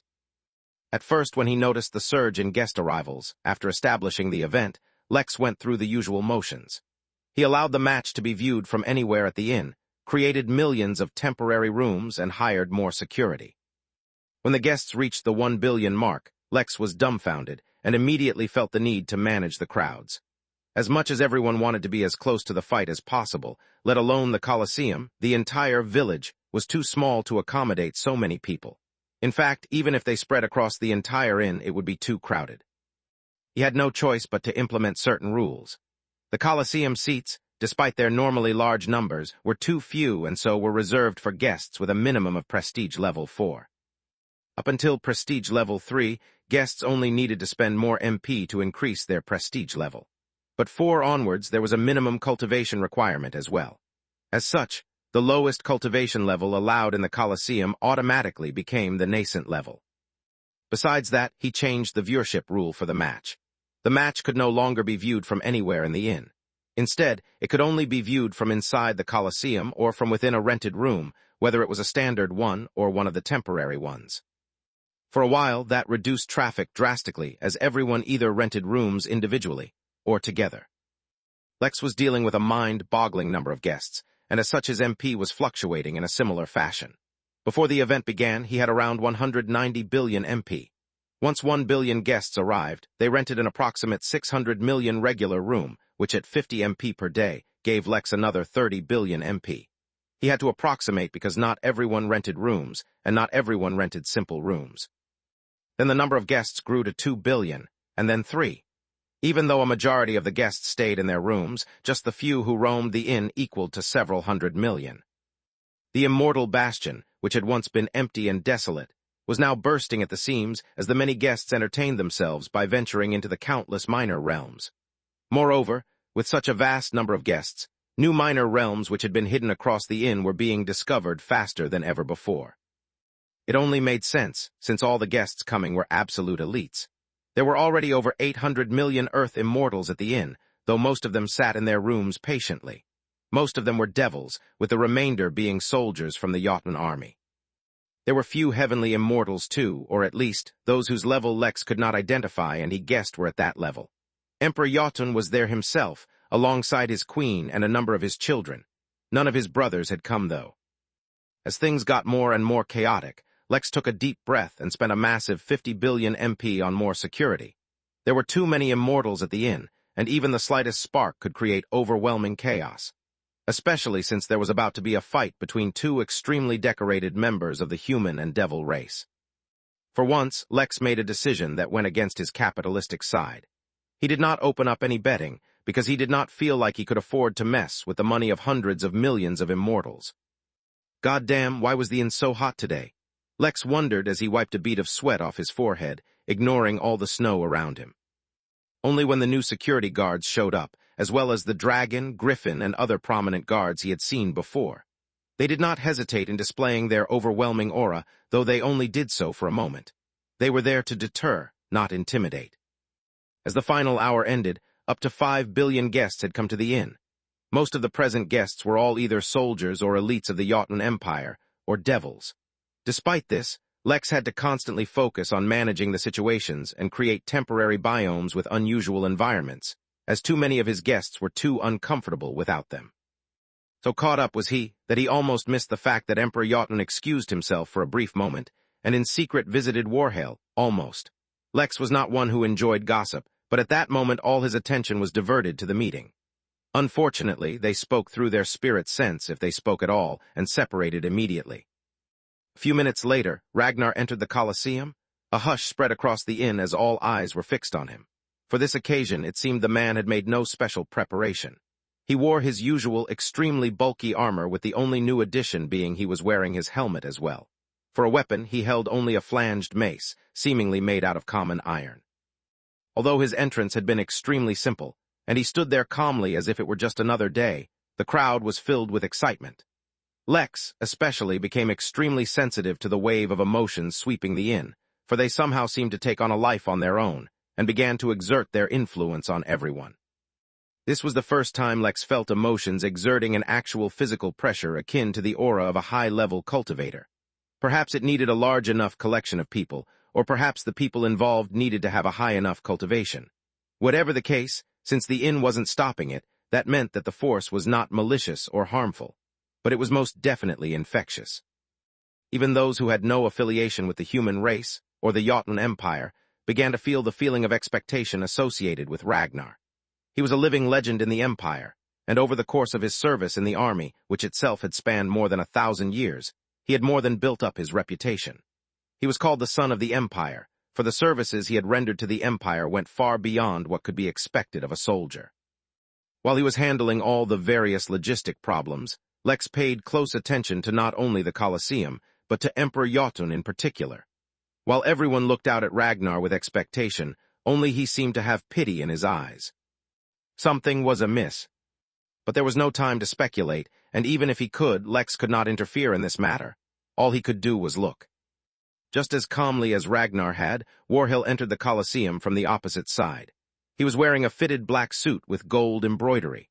The smile on his face seemed quite genuine, and he did not seem to feel like he was going to a fight at all. It seemed that all characters at such a level were extremely confident in themselves. No nervousness could be detected from either of the participants. "Human, I almost pity you. In your confidence, you do not even know the mistake you have made," he said while looking at Ragnar, as if he was genuinely concerned for him. "In my life, I have made many mistakes. Confronting evil is not one of them," Ragnar replied calmly. Warhill shook his head one more time, as if he was disappointed in him. "Realize, child, that you have built up your legend only fighting the servants of devils, not us devils directly. It is time you learnt the difference between a master and a slave."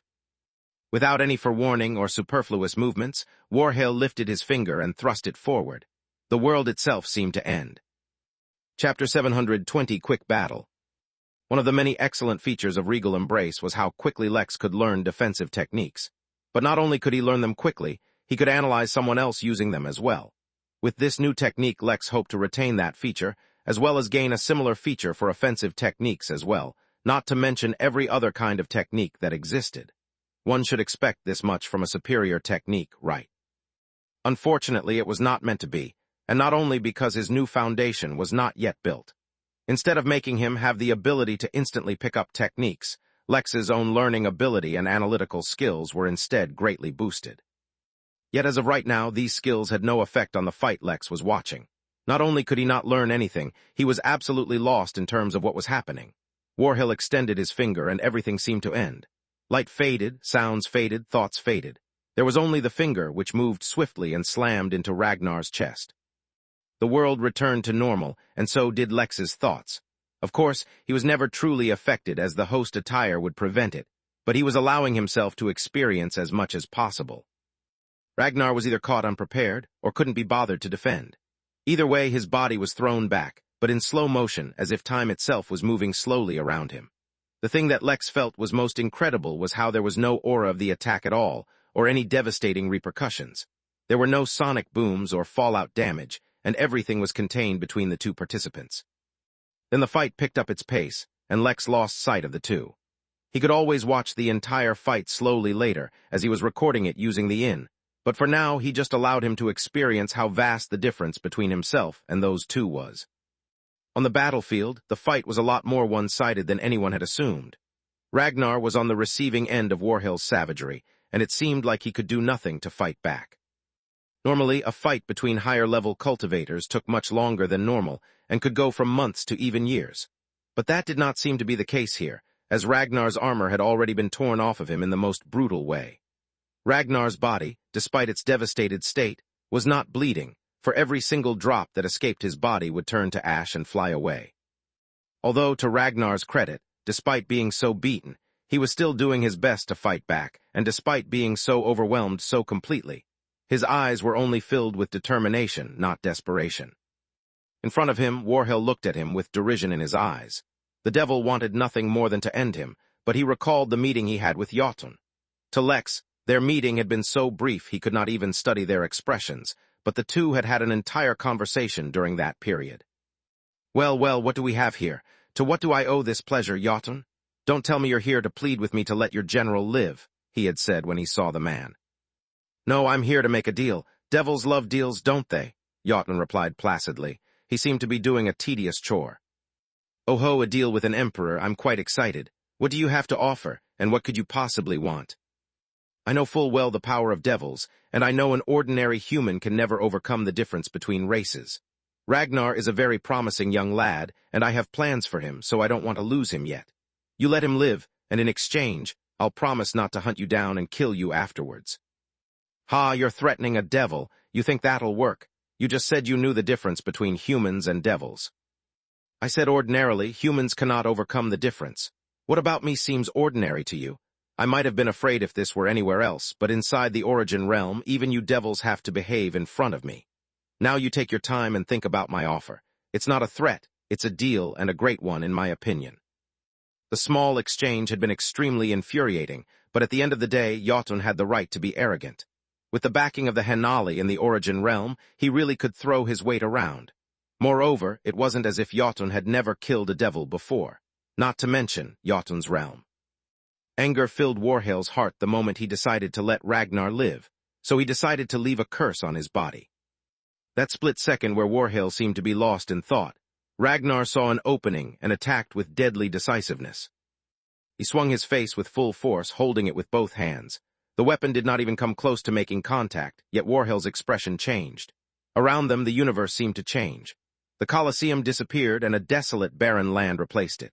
Clouds filled the sky, but instead of rain, chains fell down, and instead of thunder, they rumbled with the clinking of metal.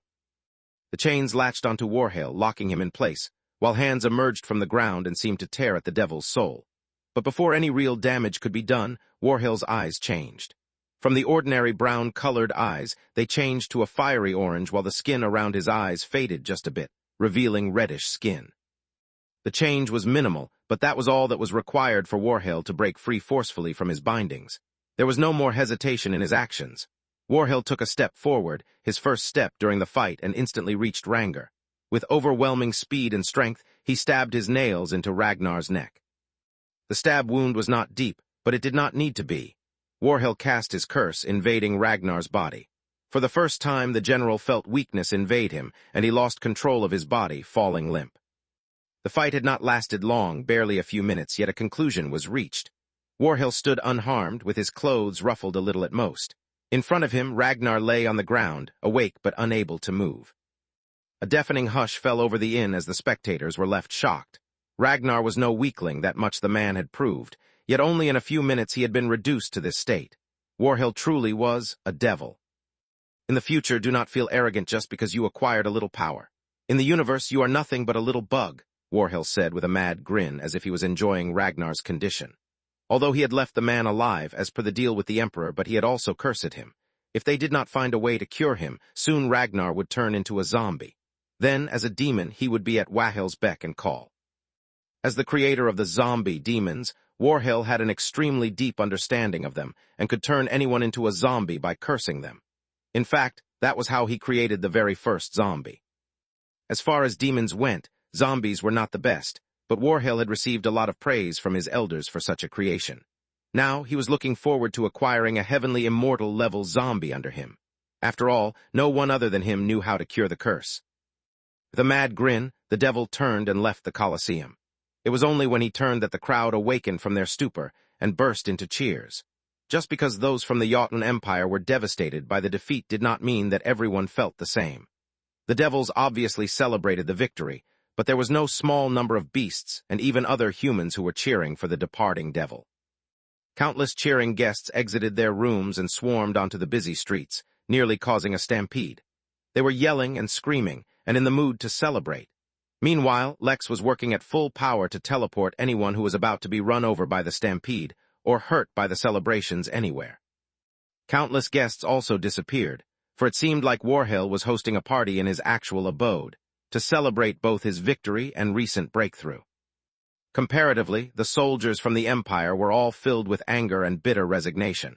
For countless years the humans had been waging war with demons, too afraid to directly confront the devils responsible. It seemed like such a trend was destined to continue. Chapter 721, Audits. In the few minutes after Warhale's victory, a little over 120,000 fights broke out between overly emotional guests. Of course, they did not break out all at once, and they were of varying levels of intensity. Predictably, most of them were started, or at least instigated, by those who were strongly affiliated with the Empire. A majority of the fights were stopped before the first blow even landed, and each individual was fined and threatened with expulsion if they continued such behavior. Some of the fights between the stronger guests were not so easy to stop and took a couple of moments, which was enough to cause some collateral damage. Fortunately, no one was really harmed, with most of the damage being dealt to the environment. These people were all fined, as well as expelled from the inn with a temporary ban of 1 month. On that note, Lex was extremely grateful for the ability to ban guests from coming back into the inn. When he first started out, he had no influence on who could enter the inn.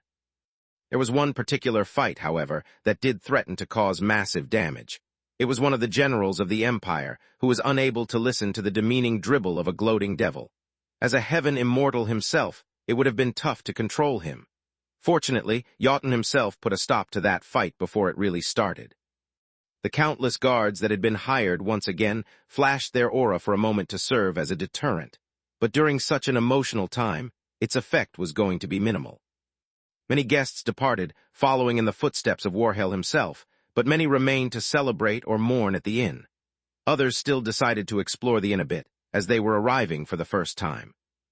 But the inn, which had the current capacity to provide services other than a simple room to a few million at most, was severely overcrowded. With no other choice, Lex had to spend billions of MP more to create more temporary cities and hire temporary workers to funnel all these guests into. It had to be said that his very few draconian apostle workers, the second race of workers he had, really outdid themselves in such an environment. The more pressure they were under, the better they performed.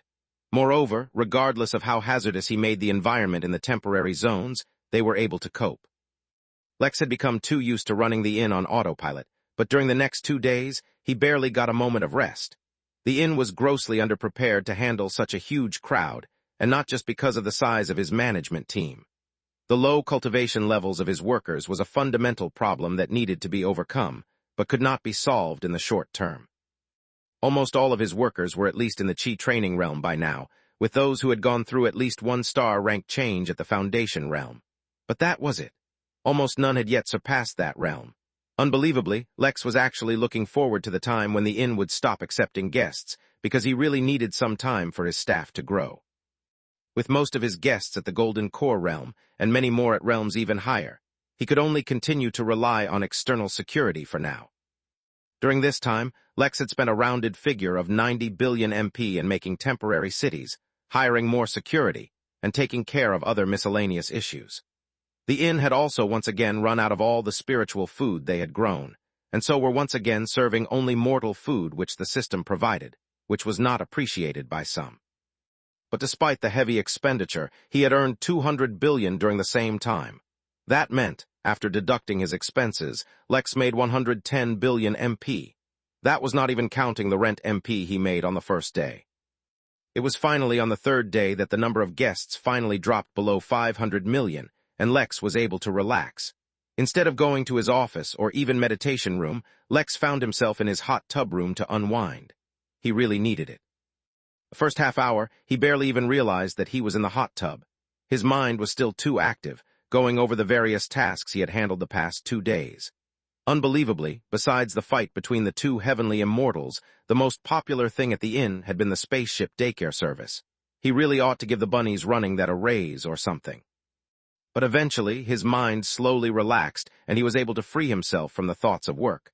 Work at the inn never finished, and there would always be more things for him to take care of, but he had some of his own tasks to do. Well, technically, he only needed to go get that treasure that mystery man told him about, and maybe check up on Alexander. He was somewhat curious about the details of the poisonous substance he had discovered. If it had made him sick just by being exposed to the air around it, after it was already sealed, he could not even imagine how dangerous it really was. There was also that event hosted by Vera coming up, the one meant for prophets and oracles, but he did not expect that to be a problem since he had handled bigger events before. If only he knew that even as he sat there, relaxing, countless oracles were traveling to the origin realm from other realms, just because that was where the golden keys to the inn were available. After Lex finally felt like he had recovered mentally somewhat, he left the hot tub and went to cultivate. He had already missed 2 days due to how busy things were. He could not miss another day just because he felt tired. He continued to absorb the various materials he had gathered, upgrading his foundation bit by bit. Even if he spent hours doing this, when he could actually feel himself growing stronger, Lex never tired of cultivation. Once he was done, Lex finally went to bed. Although at his level the need for sleep was greatly diminished, after such hectic days all without any rest, even he needed a nap. When he woke up, he checked the inn to make sure all was well. Things were not perfect, as he still had around 400 million guests, way too many for the inn's capacity, but the temporary cities were keeping things running for now. Since there was no emergency, he decided to head out. Before he returned to X-142, though, he decided to check up on Polbitvi once. It had been a while since Alexander communicated with him, so he wanted to check up on things. He teleported to the planet, reappearing in the wilderness where he previously left from. A scan of the area with his spirit sense revealed that he was alone, so he tried to contact Alexander through the local equivalent of a phone, something he had kept in his spatial bangle, but discovered that he could not connect. Lex frowned. This was not Earth, and the technology he was using was supposed to not experience any issues like connectivity problems. Something was amiss. Since his instincts weren't warning him of any danger nearby, Lex decided to first investigate the fort he was previously staying at. Maybe he could learn something over there. Not to mention, he still had not investigated if the local rebel leader was cooperating with the terrorists Alexander was after. He was not worried his previous identity would suffer any extra suspicion, for he really hadn't done anything or appeared anywhere else on the planet. Even if they tried to investigate him, the rebels would not get anywhere. Space. Elsewhere on Polbitvi, two men casually walked around as if the planet was not at war. In that respect, they behaved much like Lex, yet there was also a difference between them. When the two walked through crowded streets or passed by other people, no one seemed to notice them. One of the men was holding a clipboard and was taking note of various things. But what was strange was that he did not seem to be observing the people or the buildings. In fact, none of his observations seemed to have anything to do with the locals. Instead, he seemed to be observing the flow of energy and its density, among other things. Auditor Ripley, as you can see, the Henali have been very careful in maintaining an organic growth of this realm. There are strict laws to ensure the realm grows under the best of conditions. Be that as it may, a few anomalies have been detected as of late in this realm. Although I do not doubt you, Monsieur Hennessy or the Henali, the Versailles Bank has protocols that need to be followed. But do not fret, the Henali have a stellar reputation. I have no doubt that there won't be anything amiss for me to report. Chapter 722, Parents' Trap. John, an old member of the inn and the local assassin who had not gone assassinating for a very long time, finally reappeared at the Midnight Inn. After months, he had finally won his life or death duel, yet he did not look even remotely happy, but one would have to look past his bloody figure to notice his expression. His right arm, which he had used to deliver his final blow, had been completely eviscerated and ended in a stump right above his elbow. While he was missing no other limbs, that did not mean he was unhurt. Typically, as an immortal, he would have a very strong healing ability and would not have to go to a common place like the recovery room, but that is exactly what he did. Or at least tried to do, for his feeble body was completely lacking the once devastating strength it had. But all was not lost. A member of the security team suddenly appeared next to him and teleported him right to the recovery room without asking any questions. As John's bleeding and battered body was carried in, there was only one injury John was worried about, and that was the injury to his system.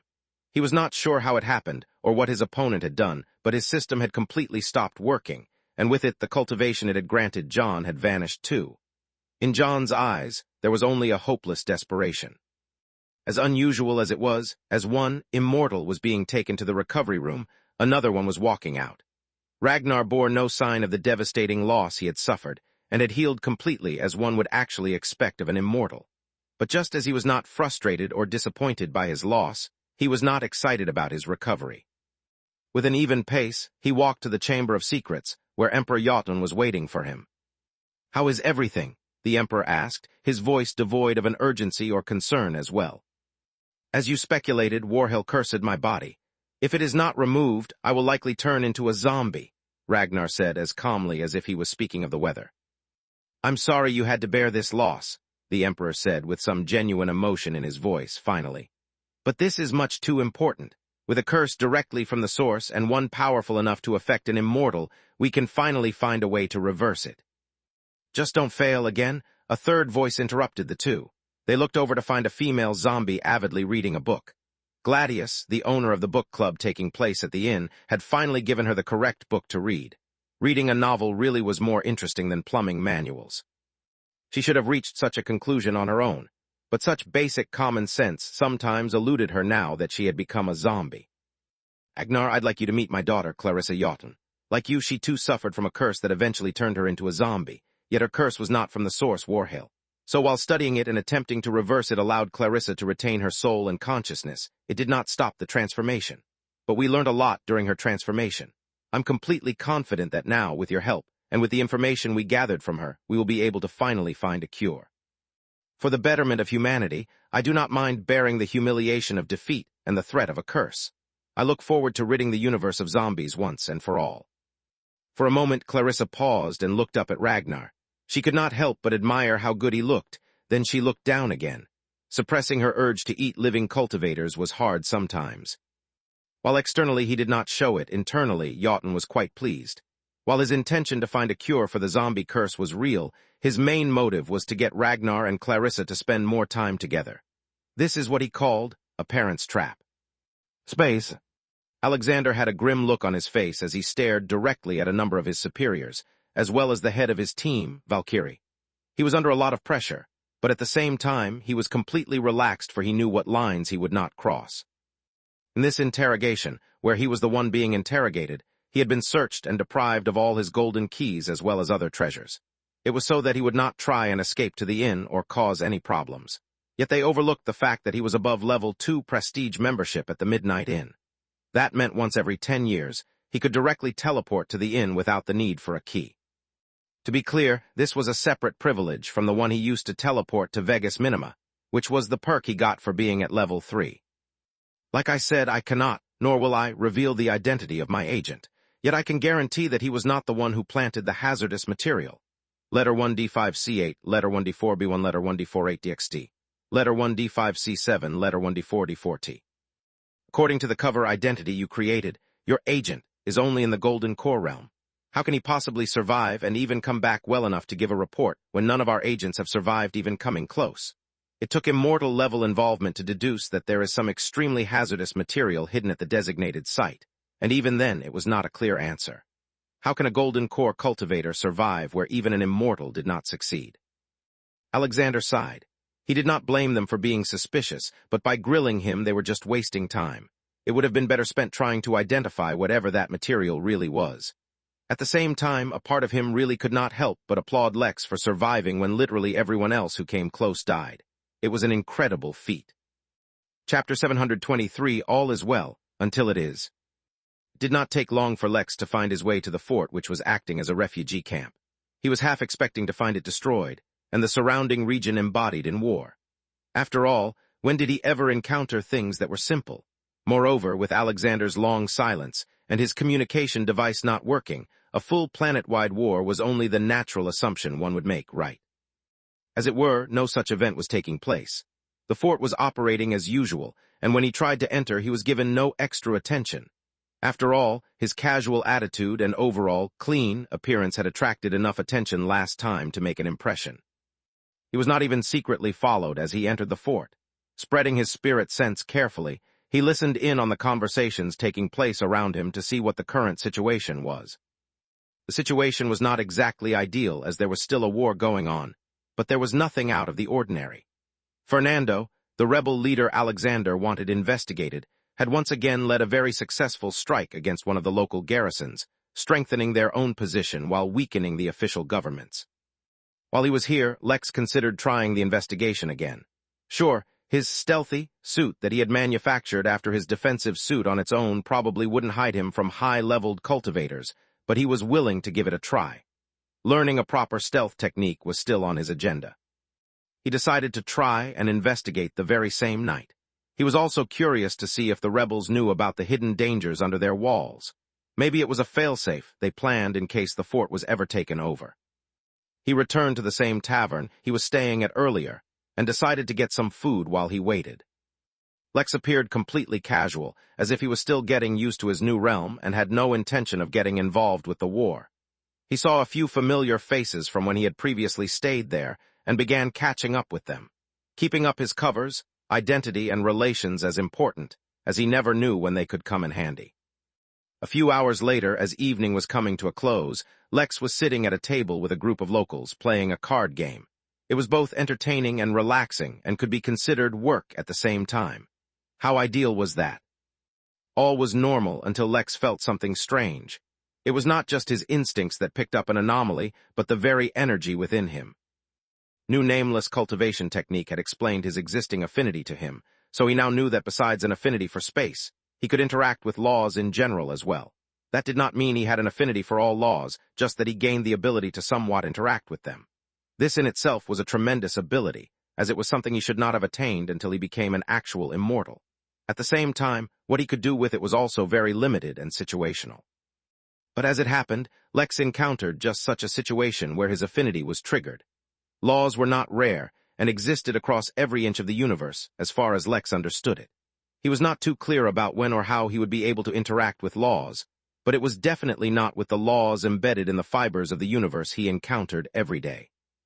Yet at that moment, he encountered an anomaly in the laws surrounding where he was. It was that disturbance he felt, using his affinity, that was weakly triggering his instincts. He looked across the tavern towards one of the walls. Nothing special seemed to be happening there, but as it happened, behind the wall in that very direction a short distance away, two men appeared. One of them was holding a clipboard and taking notes, while the other was smiling and pleasantly chatting with the man. They were not doing anything unusual, and Lex could not detect them entirely either. But his instincts were definitely picking up something, and the feeling was quite ominous. He frowned and put down his cards. At the table, everyone turned to look at him, curious about what he was doing, but Lex could not be bothered. "Something is wrong," he warned softly before quickly departing. The feedback from his instincts was unusual, and he could not decide if it was danger or something else he was sensing. He decided to investigate carefully. Space. In space above the planet Polbitvi, Jeffrey was standing inside a small, invisible ship. He was smiling widely as he looked down on the planet, and whatever he saw made him feel even happier. He wanted to smile even wider, but he physically was limited from doing it. Suddenly his face distorted, and the grin became even wider as his lips fell off his face. But instantly he returned back to normal and began patting his face, making sure it was okay. He couldn't give up his identity as a human just yet, and it took quite a bit of effort every time he disguised himself, so he had to restrain himself. "Ah, the hubris of the powerful, I love taking advantage of it," he spoke to no one in particular. Then, with a look of reluctance, he turned away. As much as he wanted to continue watching, things were about to get heated. He had to leave this galaxy before someone tracked him down. "The VIPs are in place. Deliver the welcome present," he continued to speak, though no one else was on the ship with him. A few minutes later, the ship teleported far away. At the same time, one of the barrels of void wood hidden under the fort wall cracked. "Holy shit!" Lex could not help but curse as his instincts screamed death. Teleporting back to the inn, ironically, was not quick enough since his return was always slower than that of guests. Using his complete strength, and then some, Lex bolted in the opposite direction of the wall. Chapter 724, Eco-Terrorists. There was no explosion. There was no eruption force that could tear open the earth under which the barrels were buried, and there was no clap of thunder to warn those in the vicinity of the impending danger. Yet the danger was still there, and arguably even more lethal than an explosion. Lex's abrupt escape immediately attracted attention, and all the guards and soldiers immediately focused on him, as if he were some criminal. As soon as he moved, some of the soldiers began moving to intercept him, but was Lex someone easily cornered?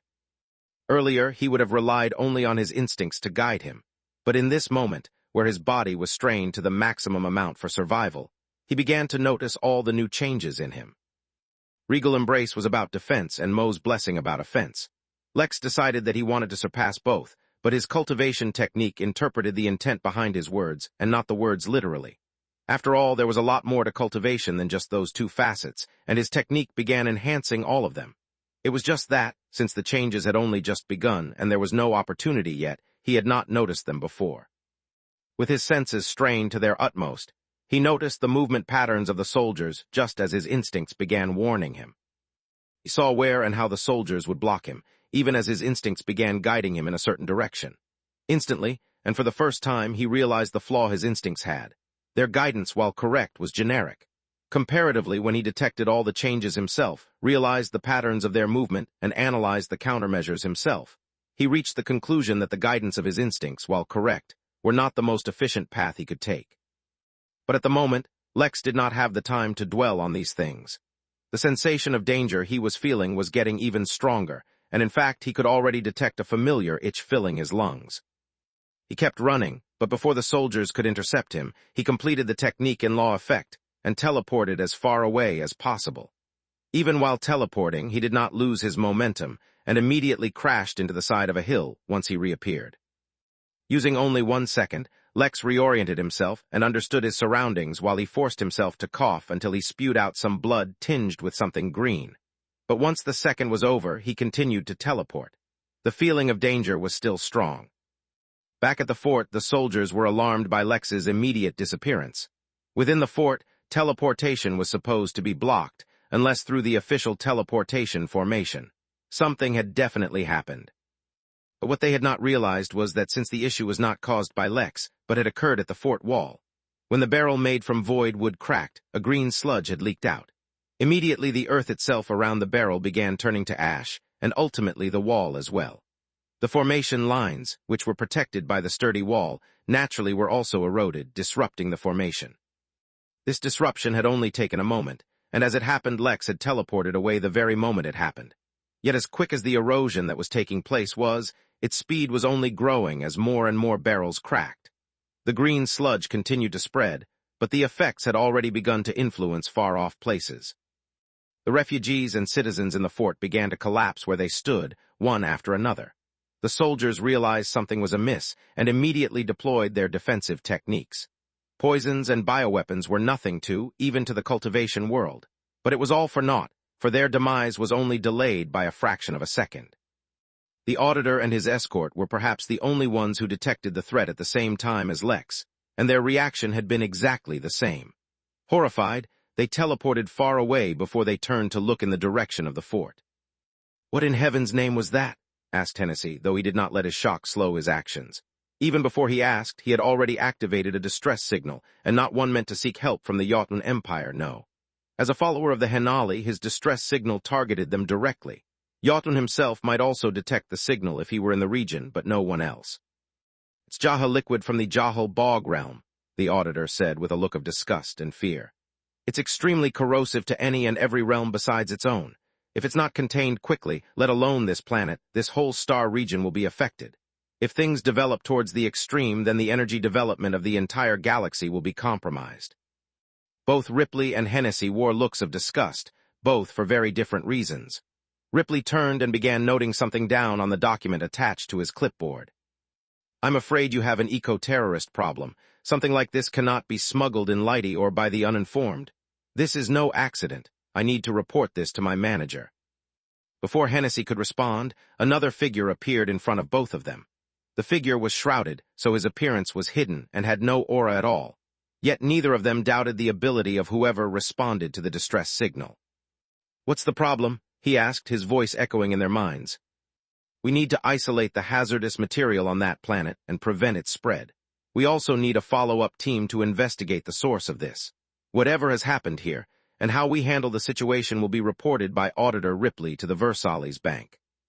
The figure was startled at the mention of the bank and turned to look at the auditor. Suddenly, the figure launched his aura in full and overwhelmed the duo with his presence as a Tao Lord. "You had some remaining contamination on you," the figure mentioned before disappearing. The barrels of Jaha that had exploded under the fortress, as well as countless other locations on the planet, all suddenly vanished. Although the liquid barely had a few minutes to corrode the planet, its effects were irreversible. Millions were already dead, with hundreds of millions likely to soon follow, not to mention how the environment on the planet would soon deteriorate. "Contact the local authority," the figure said to Hennessy when it reappeared.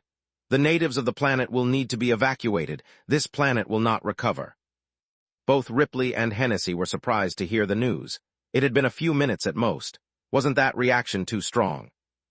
As if anticipating their curiosity, the figure continued, "The space in the region has been severely compromised. While the corrosive damage from the liquid can be fixed, the damage it did to space around the planet can only heal naturally over time. This location has become vulnerable." As if to emphasize what the figure said, a small portal was ripped open on the planet. A horde of insect-like creatures began to pour out from the portal with no indication that they would stop any time soon. All three of them watched from a distance, since with their cultivation realm it was quite easy to notice such a significant event even from a distance. Encountering a wild minor realm with hostile creatures so soon after such an incident, I suspect your eco-terrorists had planned this in advance. If you'll excuse me, I have to make an emergency report as per bank protocol, but I'll stay here to watch as the situation develops. Please, Do not let my presence distract you from your duties." Immediately after speaking, Ripley activated a treasure which enveloped him in an opaque shield. Hennessy grimaced upon hearing such news and activated an emergency contact device of his own. The Henali will not be pleased. The situation in the Origin realm was about to undergo a massive shake-up. Back down on the planet, Lex finally stopped teleporting as soon as instincts had suddenly stopped screaming at him. He had not been able to sense the interference of the Tao Lord despite his affinity of laws, yet he could definitely detect that the immediate danger had vanished. Yet now a new yet familiar danger had replaced it, though this one Lex completely disregarded. He wanted to teleport right back to the inn and avoid this mess, but at the same time he did not want to abandon Alexander. He made a fist and punched himself in the gut once, causing him to vomit out some putrid green liquid that had gathered in his stomach. Instantly, he felt a lot better, yet weaker at the same time. If whatever the hell that green stuff had affected him so severely, he did not need to imagine what had happened to the others. Chances were, Alexander himself might not have survived if he was exposed to it as well. He decided to go back to the Jotun stronghold and check it out. If the situation got worse, he could always retreat back to the inn. Chapter 725, Familiar. Although the sense of danger had vanished, Lex avoided the fort and instead took a long way around towards the Jotun stronghold. The trip would have taken him many hours had he not decided to pull out the ship he had bought to traverse the Crystal Realm. But even then his return was nowhere near quick, and yet he found Polbitvi to be uncharacteristically silent. Even if he was out in the wilderness, far away from any habitation by rebel or local forces, one could usually at least hear the sounds of birds and insects, not to mention the various wild beasts.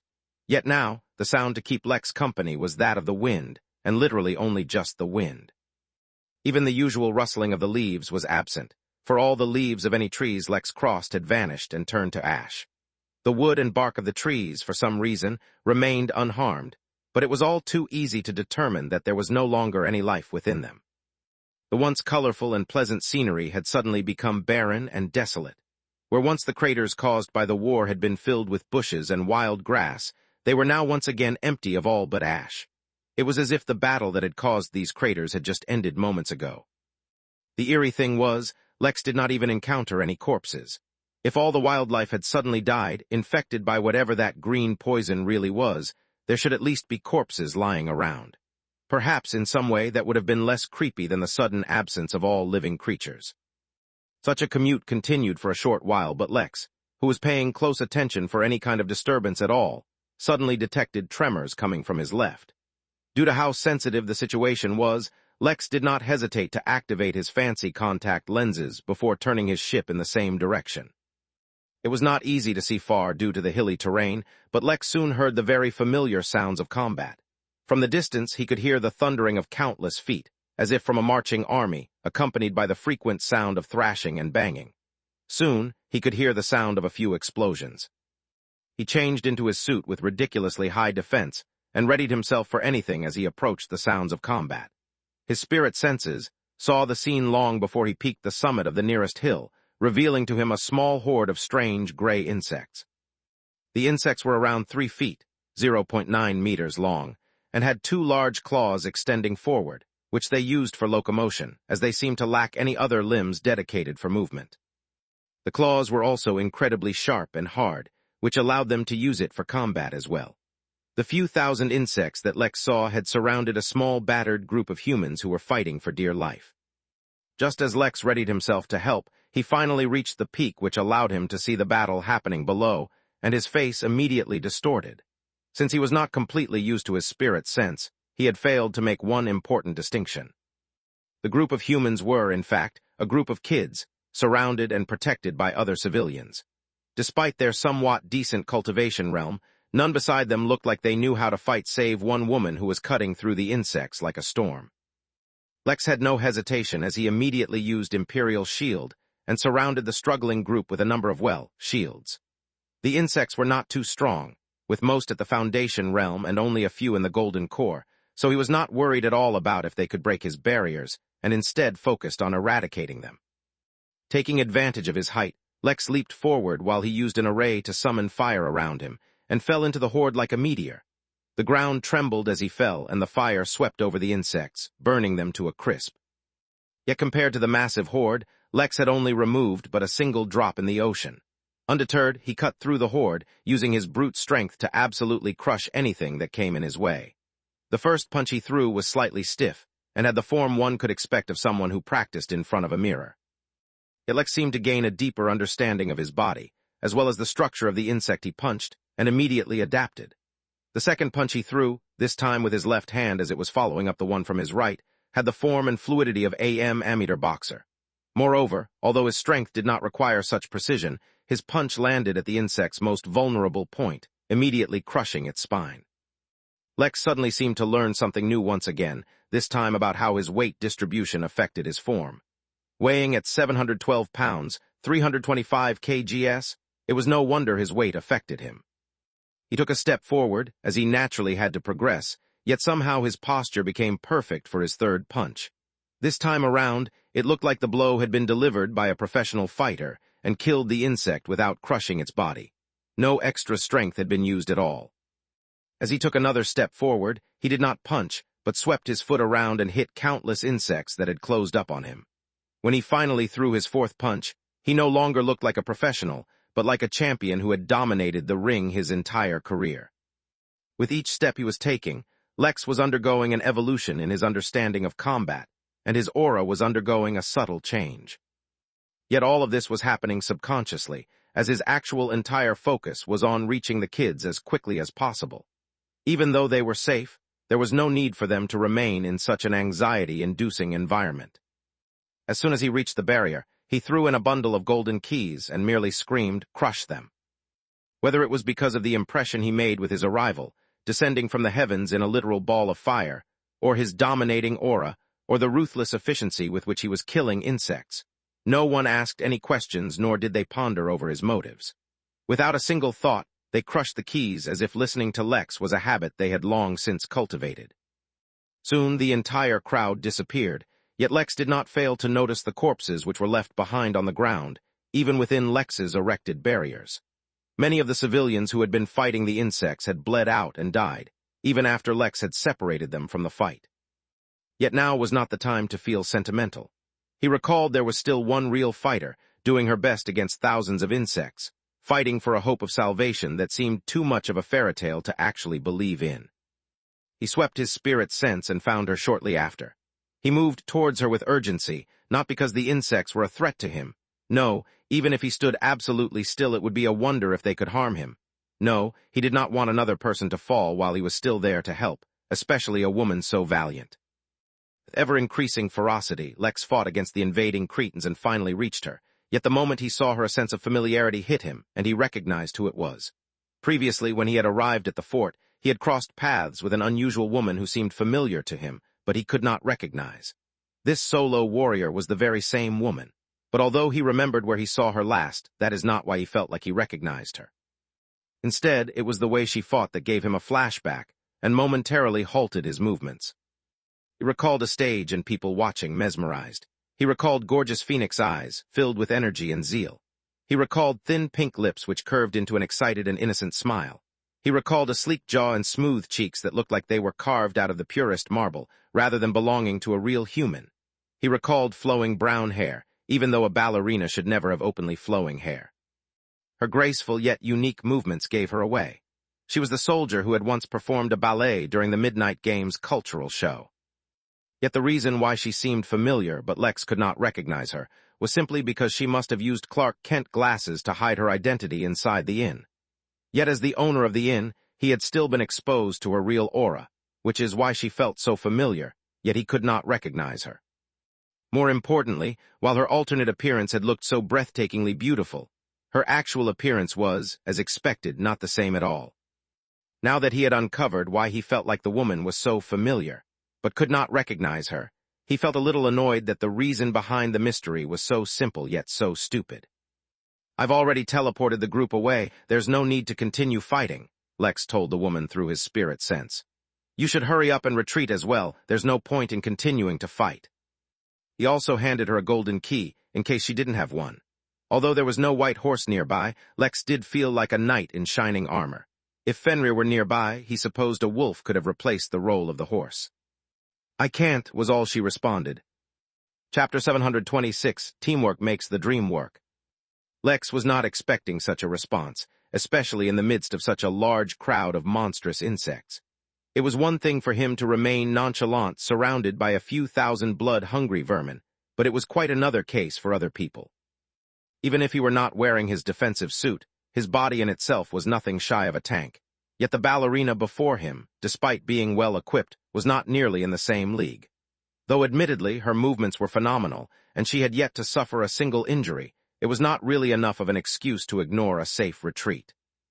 The midst of battle was not really an ideal time to converse, so Lex moved closer so that he could envelope both in his shields. Under normal circumstances, relocating when being assaulted from every angle was not an easy feat that one could just accomplish because he wanted to. Lex was effectively fighting against the force of a stampede when he moved through his foes, but he had enough physical strength to back him up, not to mention his ever-increasing deftness in battle. Although the situation did not really call for it, he could not help but enjoy the new sensation that he was feeling during combat. But at the same time, he could feel his improvements slowing down. There was only so much pressure this particular horde could give him, and if he wanted to continue to improve, he would need to find a bigger or stronger horde.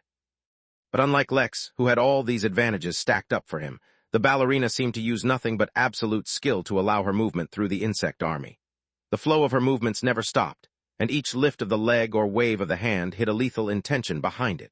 With efficiency far greater than Lex himself, she was leaving behind insect corpses, though admittedly Lex was not really trying. Letter 1 D490, letter 1 D4 2F, letter 1 D4 to 5XT, letter 1 D5 C7, letter 1 D4 D4T. Lex could not help but compare her current appearance to the one he had seen at the inn. The hair was the most prominent. Back then, it had been a deep brown, evoking nostalgic feelings such as hot chocolate during winter, the smell of pine wood, a warm, crackling fire over freshly chopped logs, and more. Yet now, in comparison, her fiery red hair lit his mind ablaze as if it was tinder, awaiting a lit match. The way it flowed in the air, free and wild, filled him with a feeling of excitement and energy, like he had adrenaline coursing through his veins and he needed to seize the day. Her skin had been flawless and fair, like a marble statue of a goddess. Now, however, she had freckles on her cheekbones, though admittedly they had a charm of their own, albeit quite different from the regal and distant impression she had given previously. Her phoenix eyes had been tiny and cute, yet filled with boundless excitement. Now she had lost that feature, and had large green eyes, though somehow larger eyes suited the boundless emotions they stored. Her lips. Lex snapped himself awake from his random thoughts. Was this really the time and place to be ogling a random woman? He felt slightly embarrassed. It was not as if he had never seen a beautiful woman before. Nita, the lick that worked for him at the inn, was nothing short of breathtaking herself, breaking all stereotypes for the undead. Moreover, Zuri Attisa, the four-leaf clover that had ultimately become a big shot in the Origin realm, also had a humanoid appearance that was nothing short of absolutely legendary. With a clear mind, he finally reached her, and immediately put up several Imperial shields around the two of them, so that they could talk without interference. The abrupt emergence of a barrier disrupted the ballerina's flow for just a moment, but she recovered instantly and took a step back to analyze the situation. Upon realizing that the insects could not break the shields, she finally turned towards Lex. "Is there something else you need to do?" Lex asked, guessing the only possible reason he could think of for why someone would reject safety. "There are a couple of kids I was taking care of. I left them in the Jotun stronghold. I cannot leave without them, and if there's anywhere on this planet that's safe, it's there. Once I regroup with them, if the situation looks bad, I will consider retreating to the Midnight Inn." Although Lex did not mention the inn, upon looking at the key Lex gave her, she knew exactly where he had meant to send her. "Do you know what's happening? These insects don't look native to this planet. Don't tell me that they were unleashed to attack the rebels." Although Lex did not want to believe that any government would use such a genocidal tactic to eliminate resistance, he knew full well the lengths that people would go to get what they wanted. "What happened? We can probably only discover at the stronghold. All communication lines are down, even the emergency broadcast networks, so something pretty major happened. I don't see how the rebel or official forces could build up the courage to affect official Jotun networks. Something else must be happening." The woman paused her answer and took a look at Lex top to bottom. A man fully suited looked incredibly out of place on the battlefield, especially when the suit remained creaseless even after a fight. He seemed strong, and though she had not paid attention to him too much, the barriers he put up were at least useful. "What about you? Are you on a rescue mission, or was this something you just encountered as you passed by?" There was an attack of some kind on the nearby rebel fort, and it was not something I would expect in a conflict of this scale. Something, or someone, has definitely interfered. I was also heading towards the Jotun stronghold to find out what was happening.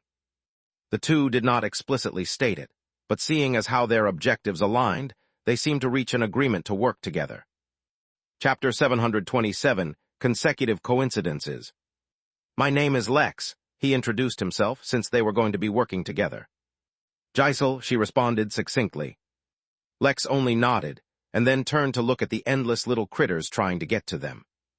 "Give me a moment," Lex said, before he began forming an array. Comfortably secure behind his shields, Lex took his time to build a strong array capable of dealing area damage. The lack of pressure allowed him to comfortably pursue his repertoire of pre-made arrays, and choose the most suitable one. When he finally unleashed it, an orangish-red flame rained down from the sky, burning all the insects it touched. Among the arrays Lex had prepared, this was not the strongest, but it was one of the ones with the largest reach. He was not really interested in killing all the insects originally, and planned on leaving. But Gisel's fiery red hair reminded him of it, not to mention that these insects could go and attack other helpless humans or any survivors of the strange green poison. It was best to get rid of as many of them as possible, so long as they did not delay him too long. Most of the Foundation realm insects burnt to crisp, though the golden core ones were only wounded. But unfortunately for them, using an array took no energy from Lex, so as long as he was uninterrupted, he could use it as many times as he wanted. Letter 1D7 B8, letter 1D4 B1, letter 1D4 F5 XT, letter 1D5 F0, letter 1D4 5C, letter 1D5 C6. One wave, two waves, a dozen waves of flames fell from the skies until all the insects were burnt into fiery crisp, or into glowing charcoal. It only took a few minutes of his time. The reason Lex had not done this from the get-go was that he did not want to take risks with the survivors. "Let's go," he said calmly, as he proceeded towards his ship. Gisel remained silent as well, giving no indication of whether she found the feat impressive or not. They set off as soon as they got in the ship. Silence fell between them. Just because Lex had focused a little more than usual on Gisel's appearance did not mean he had a crush on her, or wanted to get closer to her in any way. His focus remained on any other signs of life as they traversed the hilly terrain, yet all of it remained so barren. When all this was happening, Lex had been too busy trying to get as far away from the poison until he found a location safe enough to teleport away from. As such, although he caught glimpses of the eroding environment, he had not paid it too much mind. Gisel, on the other hand, not only had no idea of what had happened, she was completely bewildered as the environment around her started to decay. As if that was not enough, she was soon after attacked by a horde of never-before-seen insects. The day was quite eventful, to say the least. This was not even mentioning how she was suddenly feeling ill, though fortunately whatever was making her sick disappeared just as abruptly as it had arrived. A short while later, they finally crossed the border between the rebel-held area. Taking a detour around the fort took some time, but Lex was not willing to risk getting close to it. He did not believe that there were no traces of that poison left in that area. "We're almost there," Lex declared, surprised that their trip had been uninterrupted by any other significant event. It seemed like they truly were traveling on a barren planet. "Although there weren't so many people around when I crossed last time, it really wasn't this empty. I suppose everyone retreated to the stronghold," said Lex absently, not really expecting a response. "A lot of people died very suddenly, and whoever died turned to ash, leaving no trace of their bodies. The same happened to all the beasts." "What?" Lex asked, startled. Before Gisel could clarify what she meant, a few things distracted him. First, Mary reached out to him. "Lex, I thought you should know, a group of kids and civilians arrived at the inn a short while ago. They were all wounded and so were being treated, but we've just discovered an extremely potent poison in their bodies. Even the recovery pod cannot heal them and will at most slow things down. If nothing is done, they're going to die." The news was quite alarming, as it meant even people who had survived the initial spread of the poison may end up dying. But before Lex could process the news, or even check up on his new companion, he felt a strange fluctuation in space. Overhead, a tier opened up in space itself, and insects began raining down from the sky. Only these ones weren't as weak as the ones Lex encountered before. The weakest ones were at the Golden Core realm, while a majority were at the Nascent realm. Based on this trend, There was even a chance for there to be some immortals. If there are immortals, we won't be able to cross so easily. Be ready to retreat to the inn, Lex said seriously, his gaze fixed on the insect rain. No, I can't afford to leave the kids behind. If the situation gets bad, you can leave without me. I'll find my way across. Lex snapped his neck back to look at her and see whether she was serious or not. He did not know if she was being stubborn or really had something to rely on. Either way, for now at least, it seemed like he had to force his way through. And we were so close. He couldn't help but mumble.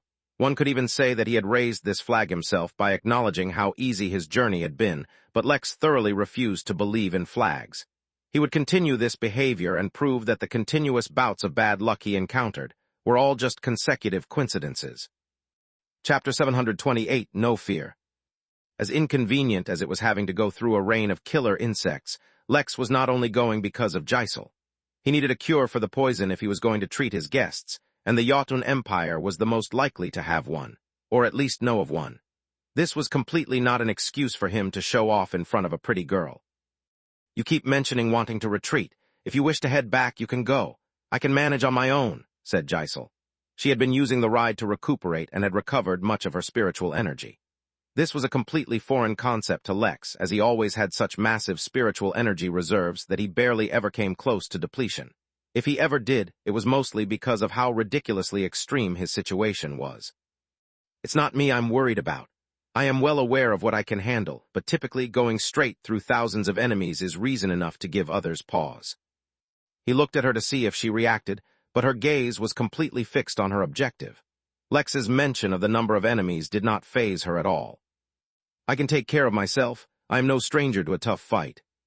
She paused for a moment, then turned to look at Lex. As you said, facing so many enemies is no cakewalk. Is there a particular reason why you're heading to the stronghold?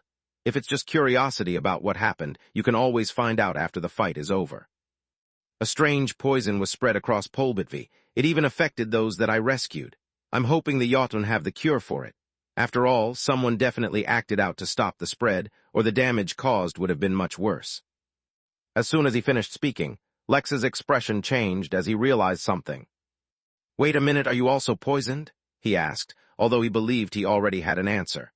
Both times when it came to the matter of the poison, even he was affected, so how could others avoid it? All the more reason to reach the stronghold, Jysel said calmly, as if her words were explanation enough. Lex shook his head disapprovingly. Exertion would most likely only make her situation worse, but if she wasn't willing to listen to reason, who was he to force her otherwise? He instead turned his attention forward. The stronghold, by which he meant the small area protected by the Jotun Empire, was not yet in view, but it was close. We cannot let them slow us down, declared Lex as his ship continued to move towards the raining insects. For a moment, he could not help thinking that he was glad that he didn't have entomophobia. I'm strongest at close-range combat, though I can still do some damage at a distance. My shields don't really work well with a moving object, so they're out of the picture. As it happens, what I'm best at is also close-range combat, but well, I'm sure I can manage something. Jysel nodded and summoned a vial from a spatial equipment she had before drinking it. Clearly she was making preparations for the fight. Lex, too, decided to prepare for the fight, so he entered his state of flow. When he told her that what he was best at was close-range combat, it wasn't wrong since he only recently improved dramatically in the field. But even so, that didn't mean he was lacking in other areas. He did not know why, but his instincts warned that it was best he keep his identity hidden while fighting, so he used notorious anonymity, the technique that covered his face with a particularly devilish mask. Jysel suddenly got goosebumps and looked towards Lex. For some reason, the aura he was giving out changed, and quite dramatically. 2 arrays appeared around him, one in front of each hand, and his eyes hidden behind the mask became dark. Without regal embrace holding him back, it was time to let loose and see what he could really do. Space. While Lex only had to face a newly forming horde, and even then he only had to cross them rather than defeat them all, the situation in the Jotun stronghold was much, much worse.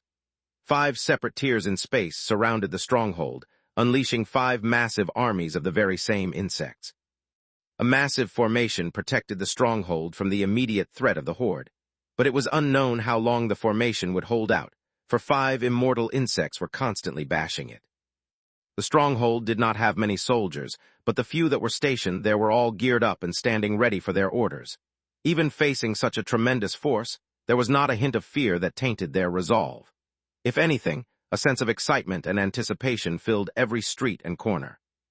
To become a Jotun soldier was not something that could be achieved by the faint of heart. Or rather, the Jotun took those weak of heart and turned them into spectacular soldiers. The number of insects had grown so immense that no one could guess how many there truly were. They could not climb the formation, but so many of them piled up against it that they at first began to cover the sides. But slowly and steadily, as their numbers increased, they began to truly cover the entire formation, slowly and steadily blocking all the light that was entering within. It was this scene and this environment into which Alexander stepped when he was finally released from his interrogations. Behind him, 6 blades floated, now with the very edge of their blade glowing red. After fighting Lex last time, he had thought of ways to increase his attacking power, and this new technique was what he came up with. Within the center building of the stronghold, Belle, who was going by the code name Valkyrie, received an emergency call. It was her ancestor and the founder of the Williams family. Chapter 729, Bloody Art. Ancestor what? Don't speak and just listen to me, William interrupted Belle, his mood extremely solemn. The situation at Polbitvy is extremely dire. Not just the entire planet, but the entire star system, as well as all star systems nearby, are being evacuated. In fact, the Empire may even give up on the entire Pendle galaxy depending on what happens next. What I'm about to tell you is beyond confidential, to the utmost degree, and is perhaps the most important news you will hear in your entire life. William paused, though only for the briefest of moments, giving Belle enough time to process everything he had just said. The news I'm giving you is the same news I would give to any of my descendants if they were in your situation. Understand? What you're about to hear is not a reward for your talent or your newfound strength. It's an opportunity independent of everything else. Whether you take it or not is up to you, and whether you survive or not is also completely up to chance. William's exasperation and frustration as he said those words was quite evident, but she could not understand why. What she did understand was that she was in a situation much more serious than she had ever faced before, and perhaps it was not the time to be willful. Of course, that would never prevent her from being willful if she truly wanted to. She could not control the universe. That was something she learned at a very early age. She could only control her own actions. Jeffrey, the terrorist you were hunting, seems to have a much bigger background than anyone expected or anticipated. What he just pulled off at Polbitvy has interrupted plans that are billions of years in the making, and he has angered some tremendously powerful people. As we speak, almost every single powerful entity in the entire Origin realm is surely making their way to the Pendle galaxy to hunt for his traces. What you have is an advantage everyone else lacks, which is that you're the closest to him. If you can hunt him down, whether you catch him alive or kill him, the rewards you will get surpass anything you can imagine. I'm forwarding you a live link to the same information the Emperor himself is receiving at this very moment. What you do next is completely up to you. The call ended, and the world around Belle seemed to slow down. Although a lot of extremely critical information was shared, due to their cultivation, their speed of communicating was extremely fast. Not even a complete second had passed since she picked up the call, and it had already ended. Countless thoughts swam through her head. Her personal goals, her family's struggles, the grudges against her parents she had nursed in her heart for so many years, the fates of the soldiers under her command, the fate of her 2 sisters, Liz who had run away and had yet to be found, and Moon who had spent most of her life imprisoned, her brother Lex who vanished off Earth with no trace, and countless others. With this opportunity in front of her, she felt like her character was truly being tested. After all, right at her doorstep, 5 immortals were banging, waiting to come in and kill them all. Moreover, there was only one immortal stationed in the Jotun stronghold. Without Belle's help, he probably would not survive long against 5 foes. That meant everyone at the stronghold would similarly die. She closed her eyes and sighed. Since when had she cared about others? She would do whatever she wanted, as she had always done. A bright light burst out of her skin, passing through all walls and obstructions, and her aura began to rise. Space. Giselle slowly lowered the sword in her hand. It seemed that she would not need it, at least for now. Her eyes were fixed on Lex, who stood at the bow of the ship, his feet planted firmly and his posture perfect. He did not seem to be fighting a dire fight, but instead orchestrating a grand work of art. A very bloody and brutal piece of art. The arrays he used summoned countless small spikes of ice, barely as large as her finger, and that's it. The arrays did not even launch the spikes. No, Lex did that personally using his spirit sense. At first a couple, then a few, then a dozen, and then a few dozen, until it reached the point where she could no longer count. Insects swarmed them to attack. Yet each insect that came close was pierced with a single ice spike and fell to the ground. Not all insects died. Some were only crippled, while others were merely paralyzed, while others still, those who were stronger, were merely wounded seriously. He was extremely accurate in his aim, and precise in targeting only those that targeted them first. She did not know how long he could keep this up, but in her mind that was much too powerful. No one at the Golden Core realm should be this good at killing, yet when she thought about it, all he really did was use some arrays and his spirit sense. Theoretically speaking, it shouldn't even be very spirit energy intensive. Was this a display of not being good at long-range fighting? Once, a nascent-level insect seemed to have blocked the spikes and came close to attacking them. Giselle prepared to counter so that Lex could continue fighting the rest, but then Lex merely looked towards the insects, and it began screaming as if its very soul had been ripped to shreds. In a few minutes, they passed through the insect rain and came out the other side. The experience was completely surreal, and Giselle kept looking back as if to ensure they really had managed to cross so easily. But just as she was beginning to feel the relief of a close escape, Lex cursed. Crap. Chapter 730, A Devil and an Angel. Crossing the new space breach was relatively simple, as the insects had not had time to accumulate. At most, it was like crossing a thick, heavy curtain, if that curtain were made of living, smelly, disgusting insects that smelled. Lex wiped off some bloody goo from under his nose. No wonder the smell kept haunting him. It was still dangerous and tricky, but manageable more or less due to how fast his ship was. Yet when he looked at the stronghold after crossing the curtain, Lex could not help but curse. There were too many insects to count, and they were beginning to cover the dome like protective formation around it, slowly covering the entire stronghold. As if that was not enough, he could feel the familiar yet intimidating aura of immortals from the insects. That's not good, even Giselle admitted with a frown as she noticed the siege. Despite the situation, Lex could not help but be a bit amused. Really, the army blocking our way is bad news. But he had the sense to not voice out his thoughts. Giselle, do you know anything about arrays? Lex asked as he thought up a plan of what to do next. The most important thing was to avoid the immortals. Everything else could be managed. Just the basics. I can't use arrays if that's what you mean. No, not that, Lex said. Arrays, no matter how big or small, how strong or weak, are all powered by the universe. They get their energy from their environment. But the issue I'm facing is that the energy here is really weak and unstable. My arrays are coming out a lot weaker than they're supposed to be. Giselle raised an eyebrow. That was weak. The reason I'm telling you this is because what I'm about to do next is really risky. Even if you really don't want to, I suggest you mentally prepare yourself to retreat to the inn.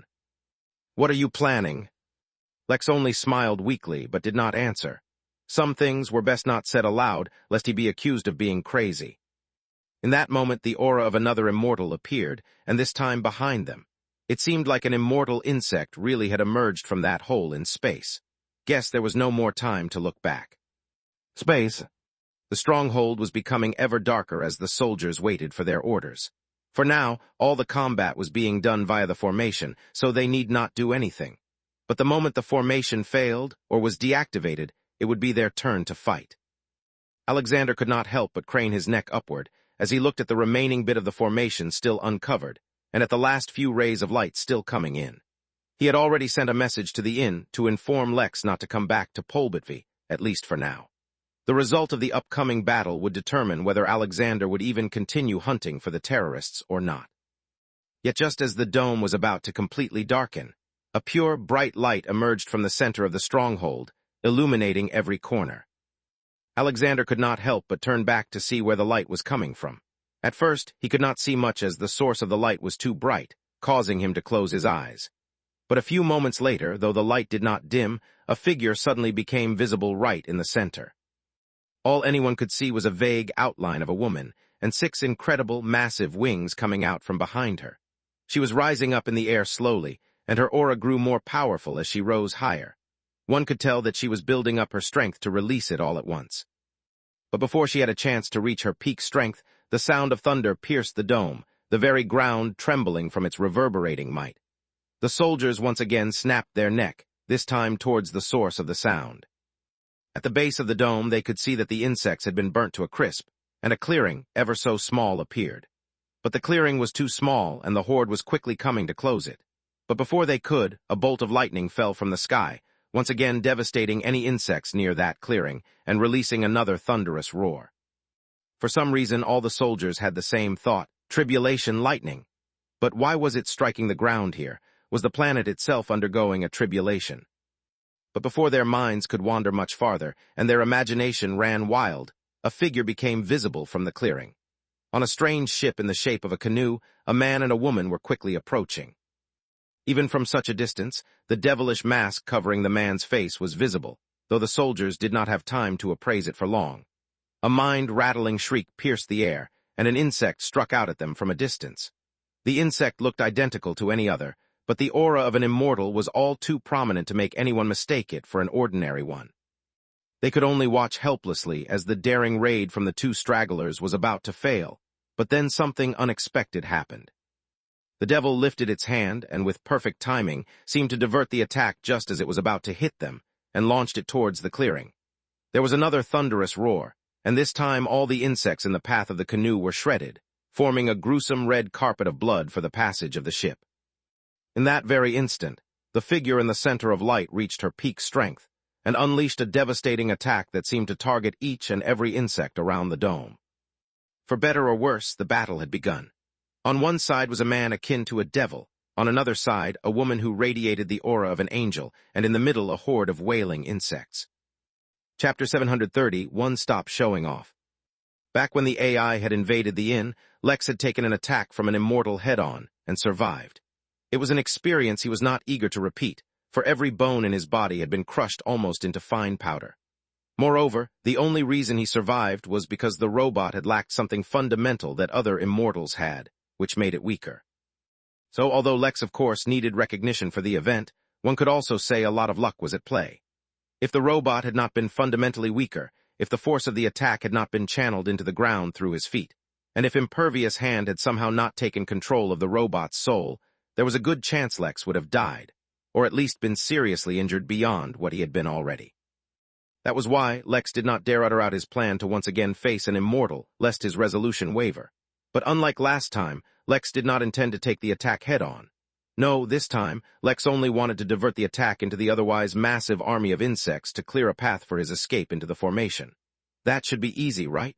He only needed to accomplish two impossible feats back-to-back. Lex entered the flow state, getting rid of any distracting thoughts and allowing himself to focus on the task at hand. He honed in on any guidance his instincts provided, while at the same time started using all the new advantages he had gained with his new cultivation technique. He used a familiar array and summoned the lightning from immortal tribulations to herald his arrival and attract the attention of an immortal. If he was going to do this, he absolutely could not allow himself to cower or do things half-heartedly. Even a hint of weakness, even if it was in his thoughts or the aura he had accumulated, could result in his failure. Therefore, he had to act as if he already knew he was bound to succeed. No, he could not act. His success was a foregone conclusion, he just had to act it out now. There were no clouds in the sky until Lex used his array, or rather, until he repeatedly used the same array. Although his arrays were not delivering the same level of attacks he was used to, he would just go for quantity if he failed in quality. Like divine judgment, lightning slammed down on the ground, destroying everything in its path. The insects were decimated, and those that were lucky enough to survive the first lightning strike were done in by the second, or the third, or even the fourth. Behind Lex, Giselle stood with a sword in her hand, a stoic expression on her face. There weren't any good solutions, so they had to go for a bad solution. Since Lex seemed decently confident, she allowed him to lead. Secretly, though, she retrieved a small blue orb and clenched it in the fist of her free hand. As lightning fell, as the earth shook, as the insects wailed, and even as an immortal insect attacked, she did not flinch. If Lex could not handle the situation, she would, but the orb in her fist remained unused. As the attack descended on them, Lex, with such perfect timing it seemed like he had practiced it 100 times, reached out with his right hand, and ever so carefully diverted it to the insects in their path. He had done it so smoothly it seemed like he barely used any effort, and with the devilish mask hiding his expressions, one could not tell if he was even in any pain, for the mask seemed to be laughing. Lex kept standing, but the ship they were on seemed to have suffered greatly from just being in the proximity of the attack. It began to slow, and eventually began to fall. "Follow me," Lex said in a seemingly calm voice. He stepped onto the bow of the ship and then took another step forward, landing perfectly on the ground as the ship itself crashed into the ground. Giselle, too, had exited the ship calmly and continued to walk behind Lex. Though at the speed they were moving at, walking only referred to how casually they moved their legs, not the distance they were covering. In a few seconds they crossed the macabre red carpet that marked their path and reached the formation. Just as there was hope that they could enter the formation without the need for any fighting, a devastating attack was launched from within the stronghold. Instantly the nature of the formation changed, and instead of blocking the insects it allowed them to enter, so that the soldiers could fight in a terrain that suited them rather than the enemy. Amidst the roar of the soldiers' battle cry and the wailing of a sea of insects, Giselle could have sworn she heard Lex sigh. Gently, Lex tucked his right hand into his trouser pocket and lifted his left hand. "Shall we see whose close combat is better?" he asked casually, as if standing in his own backyard. Giselle rolled her eyes and lifted her sword. "If you're injured, just follow my lead. No need to try and show off," she said before beginning her ballet performance. A few thousand tons of insects were falling on top of them now that the formation had changed, and there was no more time for talking. Yet even then, for some reason, she could clearly hear the sound of Lex chuckling.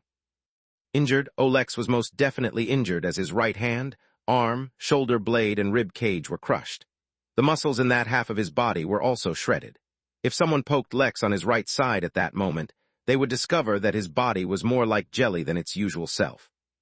It was in anticipation of such a level of injury that Lex had blocked from his right instead of his left, lest his heart be crushed as well. It was not the injury itself that was the problem for Lex at that moment, as he could control his body using just his spirit energy. No, it was the soul-ripping pain that he was in that was overwhelming his senses. The reason he had so calmly descended from the ship, the reason he so casually walked to the dome formation, and the reason he was doing everything with such serenity was not because he wanted to look cool, but because sudden jerks shot pain all through his body. Chapter 732, Fresh from the Fight. The first thing Lex did was to erect an imperial shield above himself and Giselle. No matter how strong they were, being crushed by the enormous weight of a mountain of insects was going to kill them. The next thing he did was analyze the situation. He had not expected the formation to change so suddenly. He was betting on getting inside the formation since he was sure that it would only block out the insects, not the humans. Or else, he would remain at the mercy of the immortal-level insect. Though he had diverted one of its attacks, he could not do so again. As it was, the immortal-level insect no longer focused on him, for a devastating attack from within the formation had targeted all the immortal-level insects. What followed was a fight among immortals, held up in the air above the stronghold. Lex did not doubt that the Empire would come out the winner in the competition, as the strength of the Empire was not for show. For all the bravado he had shown earlier, Lex now only had one objective: to reach the center of the stronghold. He would get away from the fighting and see if there was a cure to the poison to be found. If not, he would get out of there as quickly as possible and go get some sleep.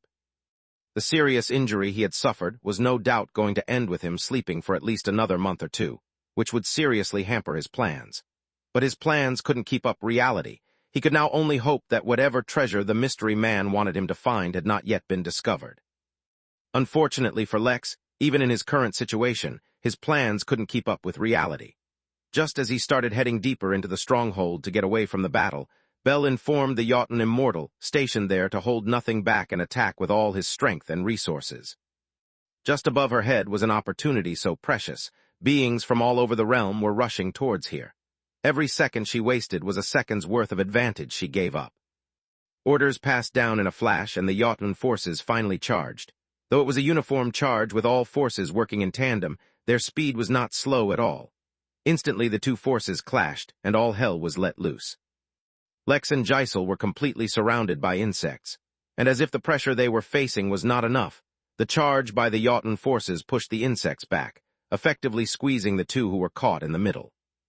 Lex, who had used Harden to ensure the right side of his body didn't slump, was not really in the state to respond quickly to the oncoming force.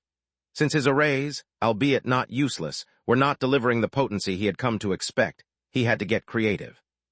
His right hand still in his pocket, Lex lifted his left hand and held out his palm, as if asking the insects to stop. But naturally, Lex was not being so courteous. Instead, he was making use of his extremely alien space affinity. He had not yet learned to harness its power in any tangible way, unlike his employee Z, but during his brief and rare instances of practice, the one thing he had learnt was what kind of use would bring about undesirable results. Right now, that's exactly what he wanted. The air in front of his palms started to wrinkle just a bit, and all the insects who came in the vicinity of the wrinkles slowed down, as if the flow of time itself had altered around them. But that was not the case. Instead, the already fragile space in Polbitvy had become warped. In some places it had become denser, and others it had stretched beyond what was reasonable. The insects who entered this region experienced the unpleasantness which was having the very space their bodies occupied become fragile. The instability of space did not hurt their physical bodies nearly as much as it tortured their souls, which required absolute stability to exist. Although Lex had, in one single move, stopped the retreat of the entire army, he instantly paled as he felt his energy reserve deplete drastically. No matter his affinity, playing with space, especially on such a large scale, was not easily sustained. Lex withdrew his left arm as he mentally prepared himself for a real fight close up. Though he still planned on continuing to use arrays, their current unreliability meant that at any time he might need to defend himself. Even though it was bound to hurt if it came down to it, he'd fight tooth and nail. But just as he mentally prepared himself to face some pain, he felt a connection that had eluded him for a long time, and he could not help but relax. With his space interference stopped, the few hundred insects which had been affected fell to the ground, but the countless vermin behind them did not pause and rushed towards him like a tidal wave. Giselle, who had been fighting off the attack from the opposite side, sensed the arrival and prepared herself to rescue Lex, but then suddenly he seemed to vanish in her senses. Alarmed, she turned to look back, but was not prepared for what she saw. Although he could not be detected, Lex had not vanished. Instead, he was now astride a massive white wolf, which similarly could not be detected by her senses. "Get on," she heard him speak through his spirit sense, and she did not hesitate to comply. Fenrir, who had just ended an extremely long and difficult trial, was ready to meet its friends it had not seen in so long. Yet what awaited it was not the familiar cozy and comfy midnight inn, but a brutal battlefield.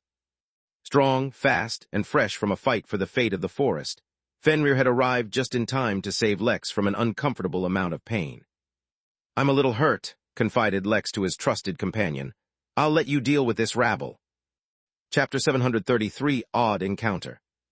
Top his loyal steed, atop his loyal wolf, Lex was suddenly reminded of the fact that even in his most desperate situation, he really wasn't alone. The nefarious system added all kinds of restrictions to prevent his escape to the inn during a fight, but there was no such restriction on bringing in members of the inn. The moment he felt his connection to Fenrir restored, he did not hesitate to summon him over. Lex could instantly tell that Fenrir had grown much stronger, and from him Lex could feel an aura that was oddly similar to divine energy, though not quite. The pup was momentarily startled by its sudden arrival in a battlefield, but it did not affect its performance. It had been fighting non-stop until its trial ended, and so it had really honed its instincts. Although a battlefield was a very different environment to fight in from a forest, the pup adapted quickly enough. With the ferocity that befitted one who had been originally summoned as a protector for the inn, the pup tore through the horde as if it was paper. Whether it was one insect in front of it or 100, its claws felt no difference. Giselle was genuinely surprised now, and finally a tinge of curiosity awoke within her. Deflecting the blow of an immortal did not make as much of an impression on her as Fenrir did, as she was deeply knowledgeable about beasts, and could tell that Fenrir's origins weren't simple. Lex, who did not doubt Fenrir's capability at all, was not paying attention to it at all. Instead, all his spirit sense had converged within his body, more specifically his back, as he tried to communicate with the lotus on his back. It had been oddly silent for a while now, which suited Lex fine most of the time. But now he needed its help. Originally, Lex never dared to ask the lotus for things like this, because he was always too worried about maintaining the prestige of the innkeeper. But now that he was slowly and steadily becoming more powerful, he was a lot less concerned about that, at least as far as the lotus was concerned. With time, as he grew stronger, he would have to pretend less and less, as he would eventually completely come into the role of the innkeeper, and perhaps even surpass it one day. With such a mentality, he did not shy from making use of the lotus when he could. "Hey, wake up," he transmitted his voice into the tattoo on his back. The Lotus did not immediately respond, so Lex gathered up his energy and focused, doing his best to summon the authority and aura of the Innkeeper he had nurtured on his own, not the one given to him by the host attire. Fenrir, Gisel, and all the immortals in the vicinity noticed the unusual aura gathering down below, but none other than the first two could tell where it was coming from. "Wake up," his voice echoed, and this time the Lotus roused from its deep slumber. "My body is injured," Lex said, his tone unchanging. "Do you think you can speed up its recovery?" "Yes, of course," the baby Lotus responded timidly, and immediately began channeling its aura and circulating around Lex's body, drastically speeding up his recovery. "Is this kind of thing a burden for you?" Lex asked again, just to be sure. "No, not really, but I can't spend much time awake. I have already used up a lot of my energy without getting enough rest. If I keep this up, it'll be really bad for my growth." "I understand," Lex said as he felt his body recover. He decided not to bother the Lotus unless it was a real emergency in the future. But with so many allies around him, Lex's confidence grew once again. Despite how casually Lex was taking it, the battle was actually extremely intense. Too much time had passed already, and Belle decided to end things once and for all, even if she had to pay a price. The 6 illusory wings behind her spread, glowing with light so bright it blinded the eyes and spirit sense of all in the area. When the light receded, it took the shape of an armor and sword made entirely of light. Her helmet of light did not even leave any gaps for her eyes, though at her level such things hardly mattered. When the remaining insects caught sight of her again, she had already critically wounded one immortal and swiftly moved to injure another.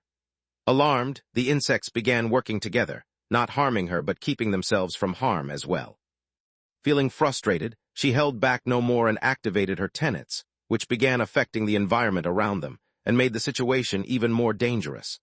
The entire continent under her suffered an earthquake, and the fighting on the ground stopped momentarily, and the scenery in the sky changed. As if alarmed by the sudden change, all the immortal insects suddenly focused all their attacks on the shining angel in the sky, Belle. Though she could have avoided it, she allowed herself to be hit as she gathered her strength. Their attacks could not penetrate her armor anyway. Like a comet, she crashed into the ground, killing countless insects. Yet that brief departure from battle also gave her the time she needed to prepare her final attack. She looked up, ready to hone in on her targets, but saw a white wolf standing above her, looking down at her oddly. Atop the wolf sat a man wearing a devilish mask and a woman, also looking down at her. While her aura should have prevented anyone not immortal from even approaching her, these few all seemed unaffected. The wolf, as if deciding it was uninterested, turned away and continued to fight the insect horde. Belle, due to her excellent senses, heard the devilish man mumble, "I should really get a pair of sunglasses," while squinting away from the light her body was emitting. The odd encounter did not even give her a moment's pause. She had no time to wait, and finally her full strength was unveiled. Her Valkyrie soul was awakened, and she, as a human, channeled the racial powers of the angels. She unleashed an attack so bright, for a moment the light from the local star even seemed to dim in comparison, before flying off into the sky. She never meant to kill the insects anyway. Injuring them was more than enough to hold them off until reinforcements arrived. Chapter 734, ACA Lex. It took Lex a few moments to realize what happened. The Earth Immortal with angel wings had launched a devastating attack that heavily influenced the battle in the humans' favor, before disappearing into space. Although her target had been other immortal insects, the collateral damage from her attacks drastically dropped the number of enemies the humans had to fight. It made life easier for Lex too. With fewer obstructions, Fenrir quickly navigated his way from the very thick of battle towards the center of the stronghold. With the army's well-trained coordination, it was only a matter of time before they won the war outright. With the pressure off him, Lex easily soon exited the battle, though no one seemed to notice the giant wolf as it openly marched through the vacant streets. "You're leaving the battle?" Gisel questioned, a hint of disapproval in her voice. "Certain matters require urgent attention," Lex replied, paying her no mind. He had officially brought her to the stronghold and even helped her escape the fight. If she wished to go back, he would not stop her nor interfere in her matters. His focus was entirely on the cure. Gisel hesitated but decided to stick with him. Lex was right. Her priority in the current situation was to check on the kids who had been with her, not the fight. Lex was beginning to feel that the worst was behind him when suddenly Gisel coughed. It was not a bad cough, and it did not happen again, but at their level, even a cough was a significant matter. He was suddenly reminded that she was poisoned, as possibly everyone else in the area as well. Lex and Gisel looked at each, both aware of what the cough meant. "Let me see if I can slow down the poison," Lex said as he lifted his hand, but waited for her to agree.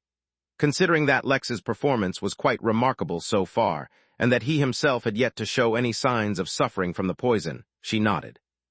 Lex placed his fingers right below her wrist, as if checking her pulse. But he was not investigating her situation. Instead, he asked the Lotus, "Can you check the body of the woman I'm touching? Can you find a cure for the poison in her system?" "Let me check," the Lotus said, and allowed its energy to travel through Lex's fingers into Gisel's wrist. Gisel, who was being investigated, suddenly stiffened. The spiritual energy which had entered her wrist was beyond overbearing. If she tried to resist in any way, there was a very good chance her meridians themselves might tear. After a few moments of investigation, the Lotus replied, "Yes, I can remove the poison, but this poison is incredibly powerful. I'm afraid the moment I finish removing it, I'll fall into a deep sleep." Lex frowned and then removed his hand. This was the first time he had encountered something that gave the Lotus some kind of trouble. Whatever the poison's origins were, they absolutely weren't ordinary. For now, it wasn't worth putting the Lotus to sleep to save one person. Although he said nothing, the frown on his face informed Gisel of whatever she needed to know. She wasn't particularly disappointed, for she didn't expect much. If the poison were so easy to remove, she would have already done it. Little did she know Lex really had removed the poison from his own body. Although technically that was a result of his body's own reaction and was achieved by removing the infected area, such as a piece of his lung or his blood. "Let's hurry," was all Lex could offer as he spurred Fenrir to pick up the pace. It had to be mentioned that the poison remained unidentified even by the fancy contact lenses, and the same could be said for the strange insects. Lex could accept the absence of information of the poison due to how unusual it was, but considering the lenses came from the Emporium, he expected them to have a detailed database of all common and uncommon creatures in the Origin realm at least. This point was highly suspicious, but Lex could do nothing about it, so he put the matter at the back of his mind. "I'll get off here. The apartment I left the kids in is in a different direction," said Gisel as she hopped off Fenrir. "Good luck," offered Lex before he continued on his way. He was not roaming the stronghold randomly, and was heading towards the main command center in which they even had their teleportation formations. If he wanted to ask about the poison, he would either need to find a doctor or someone higher up along the chain of command. The building, surprisingly, was not unprotected as Lex had expected. There was a heavily armed guard stationed at every corner. At a glance, Lex could easily determine that these were not the usual guards, but instead were probably some of the reinforcements that had teleported over. He didn't know what they were waiting for, but he knew that if he revealed himself, they'd probably ask him to reveal his identity. Fortunately, Lex had an official identity with the Jotun forces. He asked Fenrir to shrink down as they hid beside a nearby building, and Lex dismissed notorious anonymity. He even changed out of his suit so that no one would associate him with the crazy devil guy who had diverted an immortal's attack. Gisel was the only one who knew his identity, but he did not really expect her to tattle. Even if she did, he was not too concerned, for the nagging feeling his instincts gave him to hide his identity had vanished. So much movement caused his pain to once again spike, but there was nothing he could do about that. At least the Lotus was healing him, which helped reduce the pain somewhat. As soon as he neared the main building, the station guards noticed him and aimed their weapons at him. "Identify yourself," one of the soldiers yelled in an extremely aggressive and hostile voice. "Auxiliary Combat Aid ACA Lex," he yelled back as he walked back slightly hunched. "I'm severely injured. I need medical aid." The guards finally lowered their weapons and approached Lex, but even then, no one seemed to notice the little white pup following behind Lex. Fenrir's abilities had really grown during his time away. Chapter 730, 5 Mysterious Healer. Two soldiers slowly approached Lex to ensure he had nothing suspicious planned. Although they knew the ongoing battle was against some foreign race, they were under the highest level lockdown, so they had to take every precaution. "What's the matter with you? You don't look injured," said one of the soldiers. "It's the bones in my right arm. They're completely crushed. I need to see a doctor," confessed Lex, telling the truth. This was a much quicker way of getting close to the medical professionals than showing up and directly asking for the cure. Besides, he was not sure if more immortals would be showing up. If that were the case, using any kind of coercive means would end badly for him. Not to mention, if he got to experience the medical system of the Empire firsthand and liked it, there was a lot he could learn. The soldier scanned Lex with his spirit sense, and was alarmed to see the state Lex was in when he checked his body. Naturally, Lex allowed the scan, otherwise his state would remain undetectable from the outside. "My God, how are you standing?" the soldier asked in shock, and immediately cleared the way for Lex. It was not long before a floating gurney was brought for Lex to lay down on, and he was quickly brought inside, little Fenrir following them the entire way. Lex had not yet had time to question the pup about its new abilities, but he was thoroughly impressed by the little he had seen. He remembered that while the pup had always had an advantage in stealth, previously it would still have to stay out of sight to keep that stealth active. Now, the pup was prancing about in plain sight, and all were ignoring him. During the fight earlier, he had used this to his advantage to wreak havoc among the insects, all without getting targeted even once, as none of the insects could detect him at all. Pretty soon, Lex was brought into an overcrowded room that looked like it had previously been an office, and was now being used as an emergency room. Makeshift beds produced by joining two small tables together, multiple IV drips and overwhelmed medical personnel could be seen everywhere. Lex was brought to a doctor as well, but after scanning Lex once, he was designated as a non-emergency case and was only given a single painkiller and moved to the side of the room. The outfit was clearly understaffed as soldiers were running about, using their emergency first aid training to follow the instruction of a few doctors. The room was not filled with wounded soldiers, but countless civilians who all seemed to be suffering the effects of the poisoning. In such a chaotic situation, no one noticed Lex's spirit sense, which subtly moved about the room and closely listened in on the conversation of various doctors. He was trying to figure out if they had any cure from their conversations, but that was easier said than done, as they only seemed to be giving out orders for how to handle their patients. His instincts weren't particularly helpful at the moment either, so all he could do was wait. Fenrir, too, was exploring the place in secret, though Lex did not know what to expect from the pup. With the battle outside all but taken care of, Lex had enough time to spare until he found out about the state of things. Moreover, now that he was within the main office, he was aware that a stream of reinforcements were constantly teleporting over. It could not be said that everything was going great, but it was going well enough, until it suddenly was. Lex frowned when his instincts began warning him of impending danger, and sure enough, soon Lex saw a panicked soldier run through the halls. He found a superior and whispered something in his ears, but Lex heard what was said.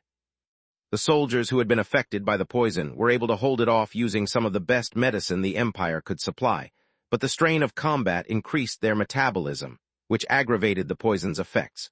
Soldiers had started to faint in the midst of combat. This was suddenly going from a sure victory to an impending disaster. It was also at that point that Lex found out the state of the poison's cure. There was none. The Empire had no idea what the poison actually was, although apparently someone who could, through some unusual means, delay the effects of the poison had been discovered. Despite the critical situation, due to the Empire's phenomenal training, the soldiers did not fall into too much confusion. With a clear chain of command, someone took over and began giving out orders. Lex, who was being completely ignored, decided to stop delaying matters. He called back Fenrir, and used the pup's abilities to suddenly vanish from sight as he moved towards the mysterious healer that had been discovered. Anytime something inexplicable happened, Lex thought of systems, so he had to investigate this healer no matter what. Shortly after, Lex followed the soldier outside the building and to a nearby park where hundreds of civilians were lying on beds of leaves. A bunch of kids were running around obeying orders, and in the middle of the park, standing atop a monument, was a young, fair man wearing a doctor's white coat. The doctor was extremely skinny and seemed like he would be blown over by a single breeze, yet at the same time he exuded an aura of confidence and stability. Lex could not help it and tried to use his targeted scan. Name Charles Best. Age, sex male. Cultivation details. Species human. Remarks an old soul in a young body, or just a young man pretending to be a stoic. Lex frowned. The fact that even some information was available meant that the man did not have a system, which was unexpected. Lex stepped away from Fenrir and revealed himself, curious to see what kind of treatment he could get from this mysterious healer. Chapter 736 Quack Doctor. 736 Quack Doctor. As Lex limped closer to the healer, he could hear in on the conversation the soldiers were having with him. Not a barbarian, I am a doctor. If you must stretch things, then at most I am somewhat of a shaman. I absolutely cannot enter the battlefield. If any soldiers require medical attention, you can bring them here. The situation does not allow for that. Screw the situation. I'll be no good to you dead, and that's exactly what I'll be if I enter the battlefield. If you're unable to hold the line, then just say that, and instead of finding me, begin evacuations. Now, if you'll excuse me, I have patients to attend to. Lex frowned. The warning from his instincts was getting dire, and it seemed like the Empire was not able to get a handle on the situation. It was strange, though. According to Lex's understanding of the Empire, they should be fully capable of reacting to even an emergency such as this. His mind wandered towards the terrorists, who had been secretly as well as openly orchestrating the situation from behind the scenes. Maybe there was something else at play. Once Lex reached such a conclusion, he decided to wrap things up here. Although he wanted to help out as much as possible, especially since Alexander had originally asked for his help, one must also know when to retreat. But despite the ever-increasing danger, Lex was sure he had enough time to test out this doctor first. "Doctor, please, I need your help," Lex said, attracting the skinny young man's attention. "The bones on my right side are crushed. The pain is overwhelming," he said, though honestly he had to admit, the painkiller given to Ripping to simply making him want to die immediately so that the pain would end. Of course, with his willpower as strong as it was, he was not about to do that. The doctor, ignoring the soldier attempting to be domineering, came towards Lex, and without hesitation put his fingers on Lex's neck. An unusual yet warm energy flowed into his body, and for some odd reason, Lex felt like he wouldn't be able to block it even if he had tried. The doctor did not have any change of expression, but clearly he was alarmed by Lex's state as he abruptly started shouting at his assistants, the small children in the park. A whirlwind of activity surrounded Lex, and in a few moments he found himself shirtless and laying on a bed of leaves, freshly laid out just for him. Inject 30 cc of gurling worm venom in the right arm, lather Durbid root sap on his chest, and bring me a fresh bushel of baling berries, the doctor commanded, as he began injecting his strange energy at various points across Lex's body. "Does this count as acupuncture?" he wondered as the energy effortlessly pierced his skin and activated strange reactions across his body. Although Lex was not cultivating, his body started to absorb the ambient spirit energy, and it seemed to be disappearing somewhere unknown within his body. The kids proved to be competent nurses, as they quickly followed through the doctor's orders, though there was one tiny hiccup. When the kid tried to inject the venom into his arm, the needle broke, but Lex's skin remained smooth and flawless.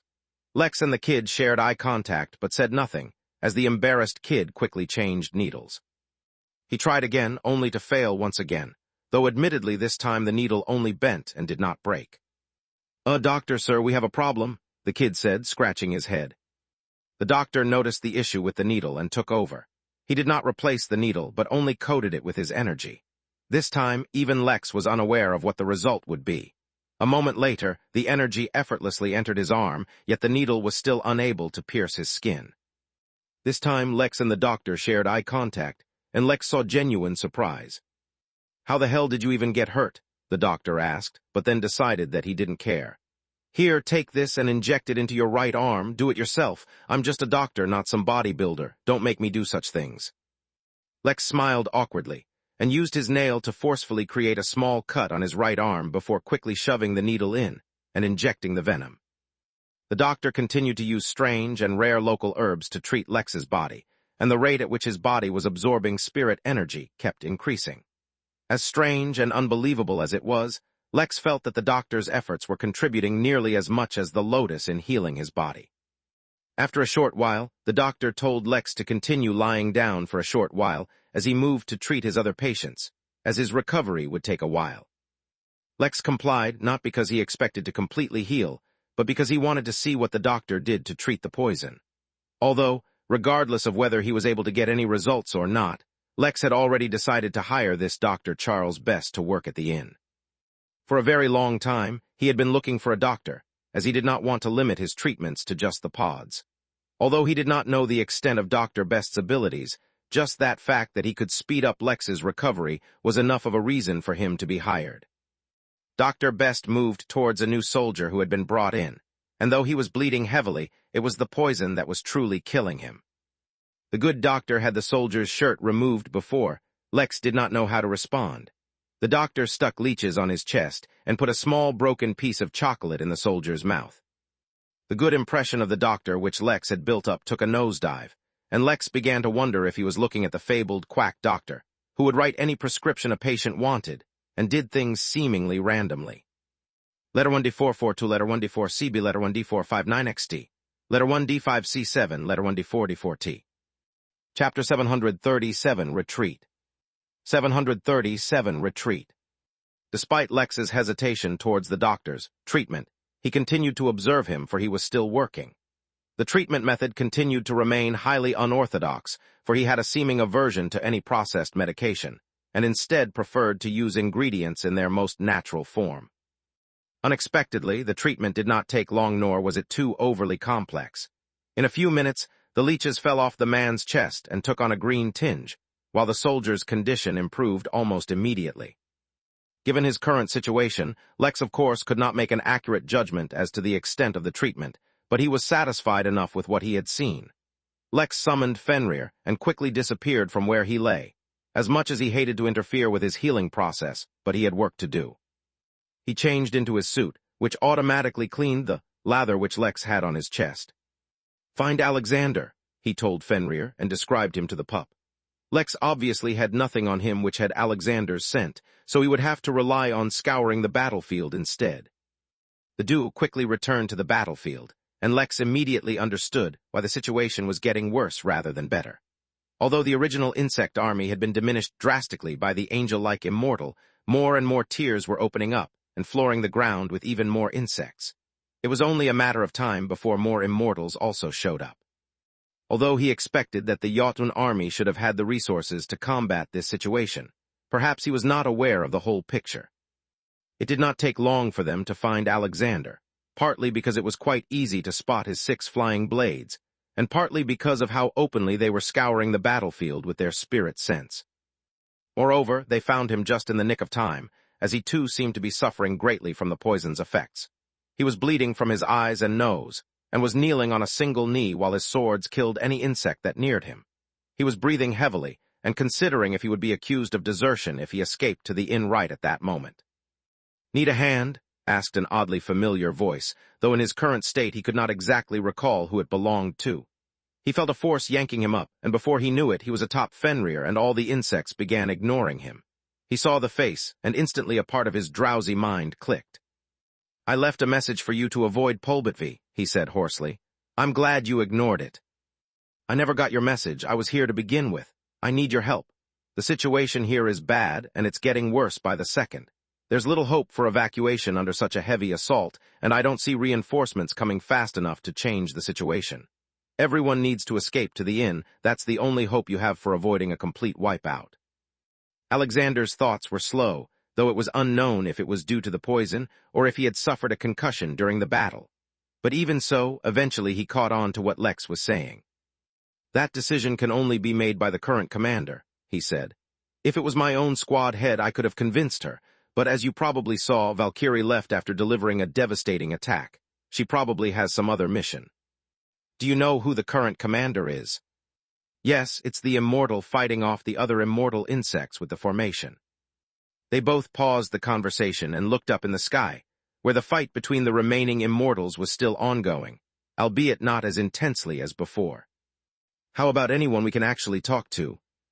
Alexander tried to think of a solution, but he was not in the best state of mind. "I can only think of someone else in my squad. Maybe they'll know." "Lead on, we don't have time to waste." Due to the fact that they were once again on a manhunt, Alexander described the appearance of his superiors so that they could look.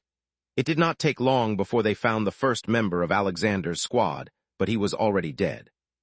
Finding a second took some time, but fortunately this one was alive, and even in better condition than Alexander. Though with his cultivation at the nascent realm, it only made sense that he had fared better. Letter 1D442, letter 1D4CB, letter 1D459XT, letter 1D5C7, letter 1D4D4T. "Captain Raidame," Alexander yelled, as he tried to get the man's attention. Lex did not want everyone to know about Fenrir's ability, so they got off, and the 2 wounded men fought their way to the captain. "We can't go on like this. The situation is not improving. We have to retreat to the Midnight Inn." "Music to my ears, boy," the captain yelled back, But the Valkyrie will have our hides if we retreat from battle. Better her than these insects. We have to convince command to retreat, there's no other choice. Even if we get them to agree, how can we actually get away? The burly man asked, dissecting another insect as he did.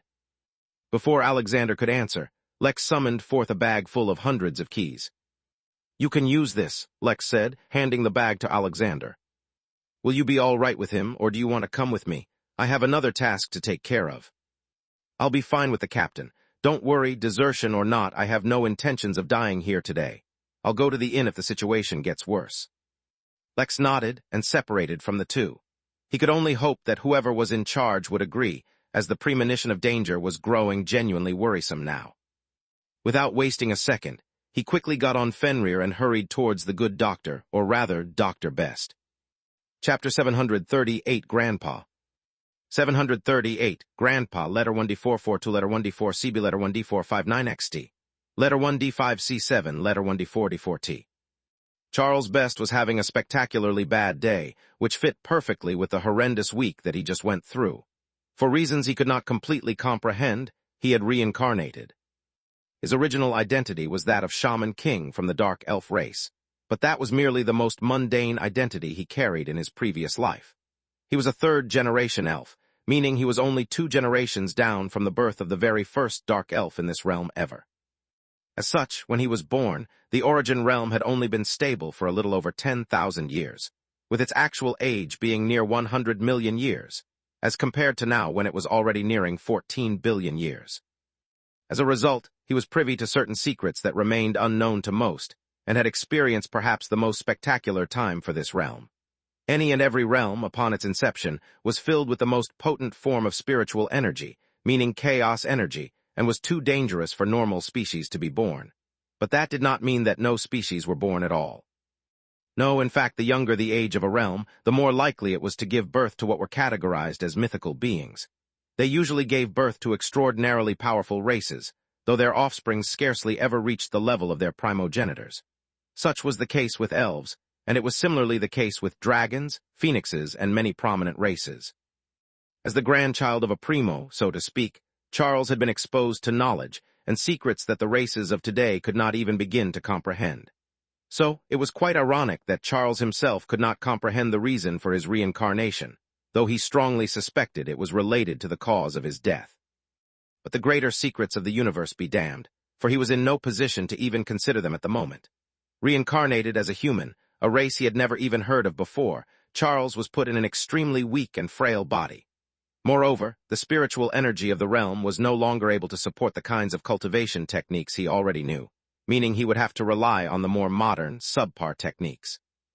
Before he could get his affairs in order and begin his cultivation, Armageddon seemed to have descended on this place. If he did not use certain techniques that relied on external items as fuel to save himself, he would have died immediately when the poison spread. Had he mentioned that, on this entire forsaken planet, the body he had inhabited was even more pathetic than the rest of his race. For reasons unknown, the prior occupant of this body had not been able to cultivate at all during his life. At least Charles had a clean slate to begin his cultivation with when he finally picked what he wanted. But the issue now was, the artificial energy he had stored in the containers he had attached to his body was running out. When that happened, he would have no way to protect himself. Could only hope that by showing off his extensive knowledge of nature, he could be considered valuable enough by the human empire and be rescued before anything too drastic happened. He had too much to live for. After all, he knew all the great secrets of the origin realm. He only needed a little bit of strength, and he could begin harvesting treasures that had spent billions of years in the making. His rise would be unstoppable. Just as Charles was worrying about his survival, daydreaming about his rise, and reminiscing about his past, he became aware of a massive white wolf standing right in front of him, and a human wearing some kind of devilish mask riding atop it. "Grandpa Fenrir?" He could not help but suddenly exclaim as he fell to his knees, the shock of what he saw completely wiping his mind clear of all thoughts. But then a few seconds passed in awkward silence as neither side spoke, and everyone was wondering what was going on. Charles woke up and realized the mistake he had made of letting his instinctual reaction get the better of him. But he also could not be blamed, for who could expect to see a wolf with such a pure bloodline 14 billion years after the origin realm had already been formed? His grandpa Fenrir was probably already dead, or had long since left the realm. Charles stood up and coughed to clear his throat, pretending as if his previous actions had never happened. "How can I help you? Do you also need treatment?" he asked, his expression and tone extremely professional. But unfortunately, the devilish man did not play along. "You recognized Fenrir pretty quickly. Have you seen another wolf with the same bloodline before? But I was under the impression that this bloodline was pretty rare." It definitely had to be rare, for even though the system had many drawbacks, it never lied when it was concerned with its quest rewards. You named him Fenrir?" Charles asked, raising a trembling hand and pointing at the devilish man. "Do you know what you're doing?" Charles suddenly became weak in his legs. He had just been reborn, so why the hell was he encountering so many dangerous situations? The ignorant were truly bold and dared to do anything. "Why is there a problem with giving it such a name?" the devilish man asked. His question made sense. Ordinarily, it was not a big deal regardless of what one was named. But that was only if one did not know about the mythical beings and their corresponding powers over their bloodlines. If the wolf had been named Fenrir and nothing amiss had happened to it, there were only a few possibilities Charles could think of. First and safest option was that Grandpa Fenrir truly was dead. The second, and quite a real possibility, was that Grandpa Fenrir had used certain laws to set up conditions for his own reincarnation. The third, Charles suddenly stopped trembling and looked at the devilish man as if trying to guess his identity. The third possibility was that behind this devilish man was someone even Grandpa Fenrir did not dare to mess with. Chapter 739, A Tear in Space. Lex had approached Dr. Charles with the intention of creating a strong impression on him and getting him to take refuge with the Midnight Inn. But, from the very first instant, things had not gone the way he expected. It seemed like even without putting in any effort, the man had been thoroughly dominated. After all, he dropped to his knees and called Fenrir Grandpa. That was a feat Lex had not been able to accomplish even as the Innkeeper, let alone as Lex. But all jokes aside, although Charles did not end up having a system, the man clearly had some secrets and unusual experiences. After all, he had directly called Fenrir by his name and even addressed him by it. It was not so surprising that someone could guess Fenrir's name, for Lex had directly named him after his bloodline, but so far Charles was the only one who had had a significant reaction to his pup. Even if Lex was not interested in him for his medical knowledge, his familiarity with his pup's bloodline, and possibly even origin, made it so that he had successfully aroused all of Lex's attention. "There is no problem with such a name," Charles responded, having once again regained his composure. "It's just not every day that one takes on the name of a bloodline. It's very unoriginal." "So are you saying your grandpa did not do the same?" Lex asked, seeming as if he was completely calm and not in any rush at all. In truth, Lex knew that the sooner they left this planet, the better. The warning level from his instincts were getting very close to the level where Lex would leave without any hesitation. "I misspoke," Charles responded, refusing to comment on the matter. Some matters were best left unsaid because he could not come up with a reasonable explanation for his answer. Was he supposed to confess that he knew and had met the real and original Fenrir? Lex pondered for a minute, but then decided there would be plenty of time to question the good doctor at a later time, as long as he joined the inn. "This planet is about to face a great danger, much greater than the one it is currently already facing," said Lex, based completely on his guess. "You can try to evacuate through the Empire, but I have a quicker solution for you." Lex threw a platinum key at the doctor, who caught it immediately. He sensed a familiar aura from the key, but he could not place where exactly he had felt it before. Regardless, the aura it gave off was worth speculating over. "I work for a place called the Midnight Inn. We cater and host guests from all across the universe. I've seen your medical skill, and I think you're good enough to recruit. If you crush the key, you can take a test to see if you too can become a member of the inn." At this point, Lex threw a golden key towards him too. "But of course, joining is not mandatory. If you do not wish to join, you can simply leave this place by crushing the golden key. You'll be teleported over to the Midnight Inn, where you'll be able to escape whatever disaster is about to fall here. Of course, if you visit normally, you'll just be an ordinary guest, and you'll have to pay for your stay." With that, Lex decided to leave. One way or another, Charles was coming to the inn. Based on his behavior, Lex could see that he lacked the courage to endanger his life for very long. Moreover, although it seemed like Lex gave him the choice of whether to work at the inn or not, the reality was that that was not the case. If he visited as a guest, he would only be able to stay for a limited time, as he would eventually run out of MP. Then he would have to return to this planet, and based on how Lex saw things proceeding, it was unlikely the good doctor would want such a result. So in the end, whether he used the platinum key now or later, Lex was sure that ultimately he would end up using it. When he returned to the inn, Lex finally breathed a sigh of relief as the sensation of impending danger finally disappeared. "Mary, I have a potential new hire coming in by the name of Charles. If he joins, have him treat all the poison patients. I have no other solution for the poison for now. If there's an emergency that requires my attention, wake me up. Otherwise, just manage things till I wake up." He passed on a few more instructions before he teleported away to his private recovery pod, got in, and went to sleep. Although it seemed like he was fine, the amount of pain he had tolerated was truly driving him to the verge of insanity. There was almost nothing that could prevent him from going to sleep and finally escaping his pain. An hour or so after Lex appeared, many soldiers also teleported over to the inn, all in a bad condition. The situation on the planet had truly deteriorated, and it was far worse than anything any of them could have expected. Simply speaking, a massive tear in space had opened up and had engulfed the entire planet, teleporting it away. Such a scene was unprecedented and completely unheard of, and only the few who had evacuated to the inn or used the teleportation formations in advance to escape had survived. A day later, news finally spread as experts from across the realm approached the area and conducted an investigation. The insects that they had been fighting seemed to have been specifically bred for a single purpose, and surprisingly that purpose was not to fight. Their blood contained an unusual material that rapidly deteriorated the stability of space, considering that space in that area was already vulnerable in the first place. It seemed like, to erase his traces, the mastermind behind the eco-terrorism act had decided to remove the entire planet. Of course, he had further compromised the environment in the process as well, as the massive tear in space was now leaking chaos energy directly into the realm. As for what would happen next, no one knew. But the situation was far from over, as no one seemed to be able to trace the terrorist, Jeffrey, including the Daelords dispatched by the Henali. Chapter 740, Catch Up. 13 days after the incident, Lex suddenly woke up in his recovery pod. Unlike his usual retreats, Lex did not wake up refreshed and well-rested, but rather he felt like he was on the verge of dying from starvation. Although he had indeed also healed, the lotus seemed to have gone back to sleep as well, for the warm sensation of the lotus healing him had already vanished.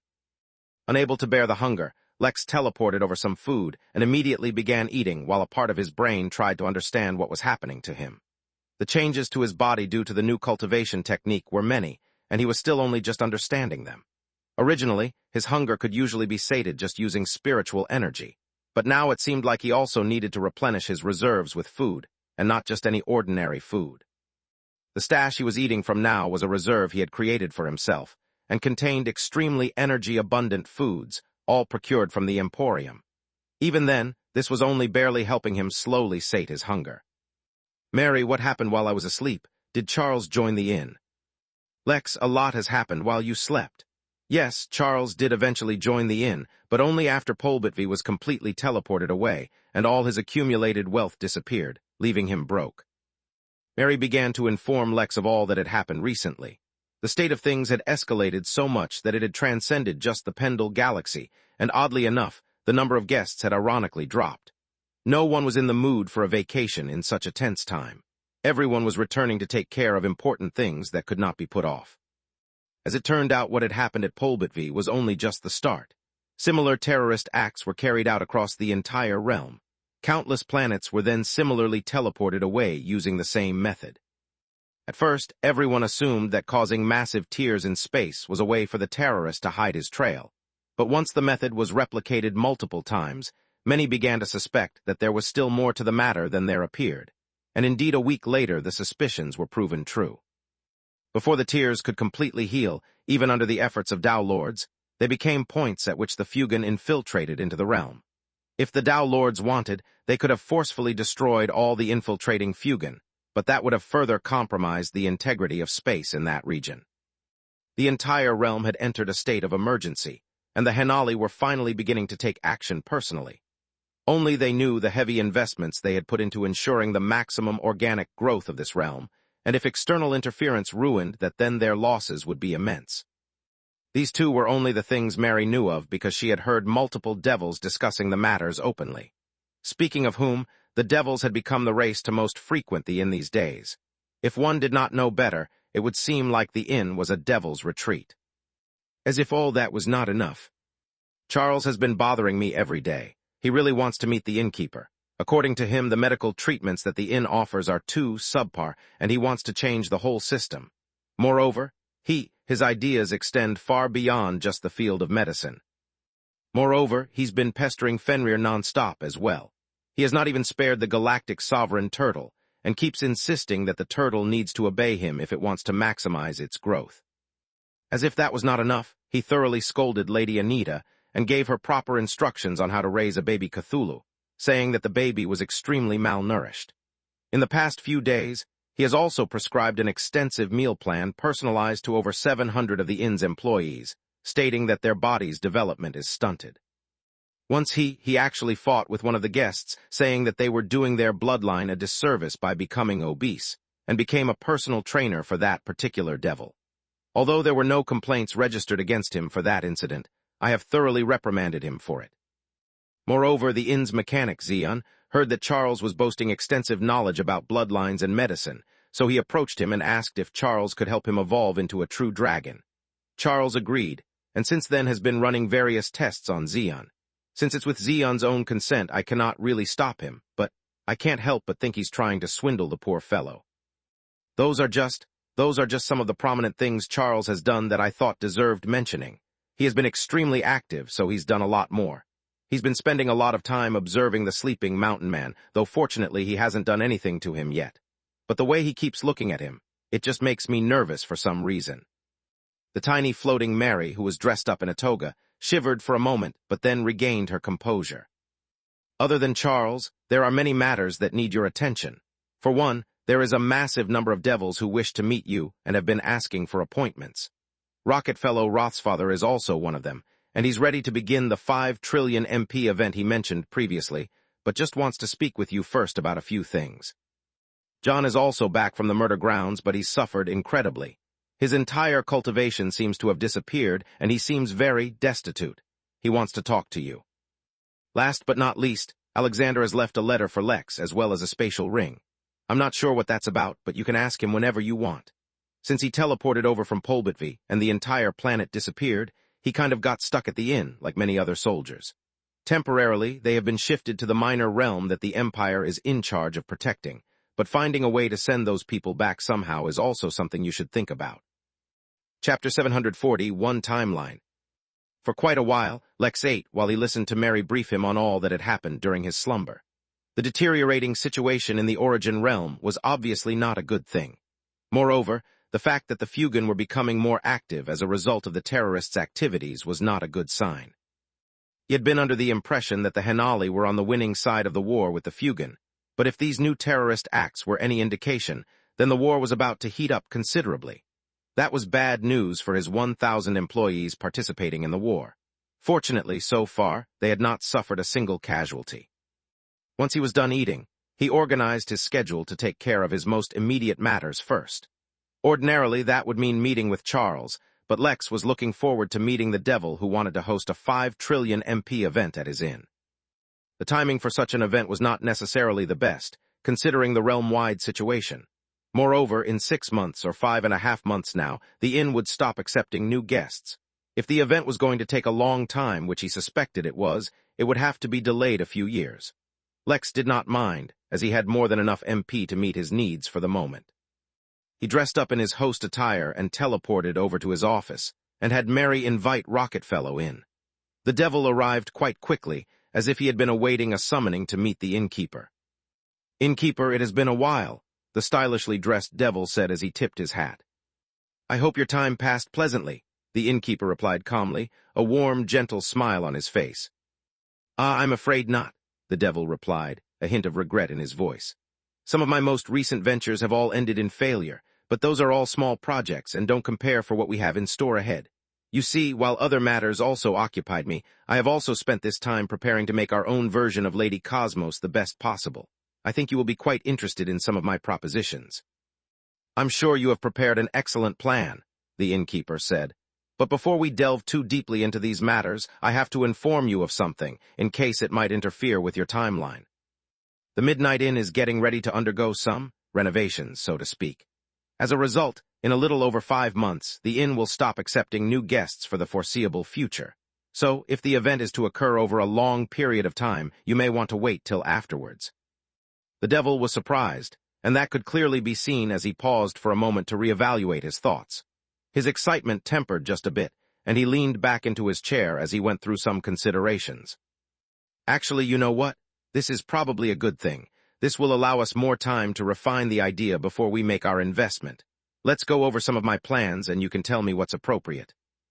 The meeting went on a lot longer than Lex anticipated, even though Lex's refusal to have contestants capture slaves and have them fight to the death put a real wrench in the devil's plans. Still, other than his casual cruelty, the devil had many good ideas, and Lex strongly believed that the event would be very successful. The target audience for the event was nascent-level cultivators, and maybe even some Earth immortals, both of whom had very long lives. As such, the event itself would also go on for 10 years, at the very least, which would also justify the absurd amount of MP being invested in it. The timeline for the event was pushed forward, which apparently suited the devil perfectly. He left the meeting with a smile, though the moment he teleported out of the inn, his smile vanished. Karen, tell the others, the timeline has been pushed forward. We need to take action within 2 years, prepare everything. Not an issue. The targets have already been found in the Sura galaxy, and we are in close contact with the Fugan trying to work out a deal. Back at the inn, Lex could not help but groan. Although he was looking forward to the MP, he was not a fan of extremely long business meetings. He didn't know how businessmen back on Earth did it. Mary, send in Charles, Lex said after a few moments of allowing himself to be lazy. He had too much to catch up on. Soon, a young, skinny man dressed in a doctor's coat stepped in. Although Lex did not show it on his face, he was impressed by the doctor's demeanor as he exhibited a calm and collected appearance, even in front of the innkeeper. It had to be known that for anyone to meet him, they would have to cross his lobby, which was filled with an extremely strong pressure. Since the pressure would automatically adjust to whoever was crossing, no one could ever have an easy time coming in. Yet this new doctor seemed perfectly fine coming into his office. In fact, it almost seemed like the doctor had already expected such an obstacle in his path. Not to mention how difficult it was for one to remain calm in the presence of the innkeeper, with no cultivation at all. Now that he was inside the inn, Lex naturally scanned Charles, but still did not discover anything suspicious. His age was 17 years old, and he had no cultivation at all. His demeanor and knowledge did not match his credentials, but Lex was not on to judge. "Doctor, I've heard you're quite dissatisfied with how we run things here," said Lex, maintaining the calm and warm vibe of the innkeeper. "I would not say dissatisfied, sir, but I have many ideas I think you will like. Why don't you hear me out?" Chapter 742, Talking. "Have a seat," the innkeeper said calmly, pointing at the chair in front of him. This Charles definitely had many secrets, and he was now in a much better position to get those secrets out from him. Previously, he himself was in too much of a hurry to exit that planet. Now, though, he had plenty of time as well as a superior identity as compared to last time. "I must say, Charles, you're quite talented. It is not often that I see someone as young as you with such detailed knowledge about medicine, and such a mature bearing to go along with it." Although Lex was paying a compliment, he was also stating his suspicions. It was unnatural to gain such a thorough understanding in any field without years of study and practice, and Charles was much too young for that. Of course, there was always the possibility that he had information transferred to his mind, the way those in the crystal race transmit information from one generation to another. But even so, comprehending and mastering that knowledge was vastly different from simply attaining it. Charles gave an oddly endearing smile, as if a child was looking up at his elder. He could not really be blamed. Unlike others, who were greatly intimidated by beings more powerful, Charles felt safe. After all, he grew up in the presence of nearly all the mythical beings of the Origin realm. Isel and Firin, for example, were two of the mythical beings of the Crystal Realm. That meant that those mythical beings were always at the peak most level that the realm they were in allowed.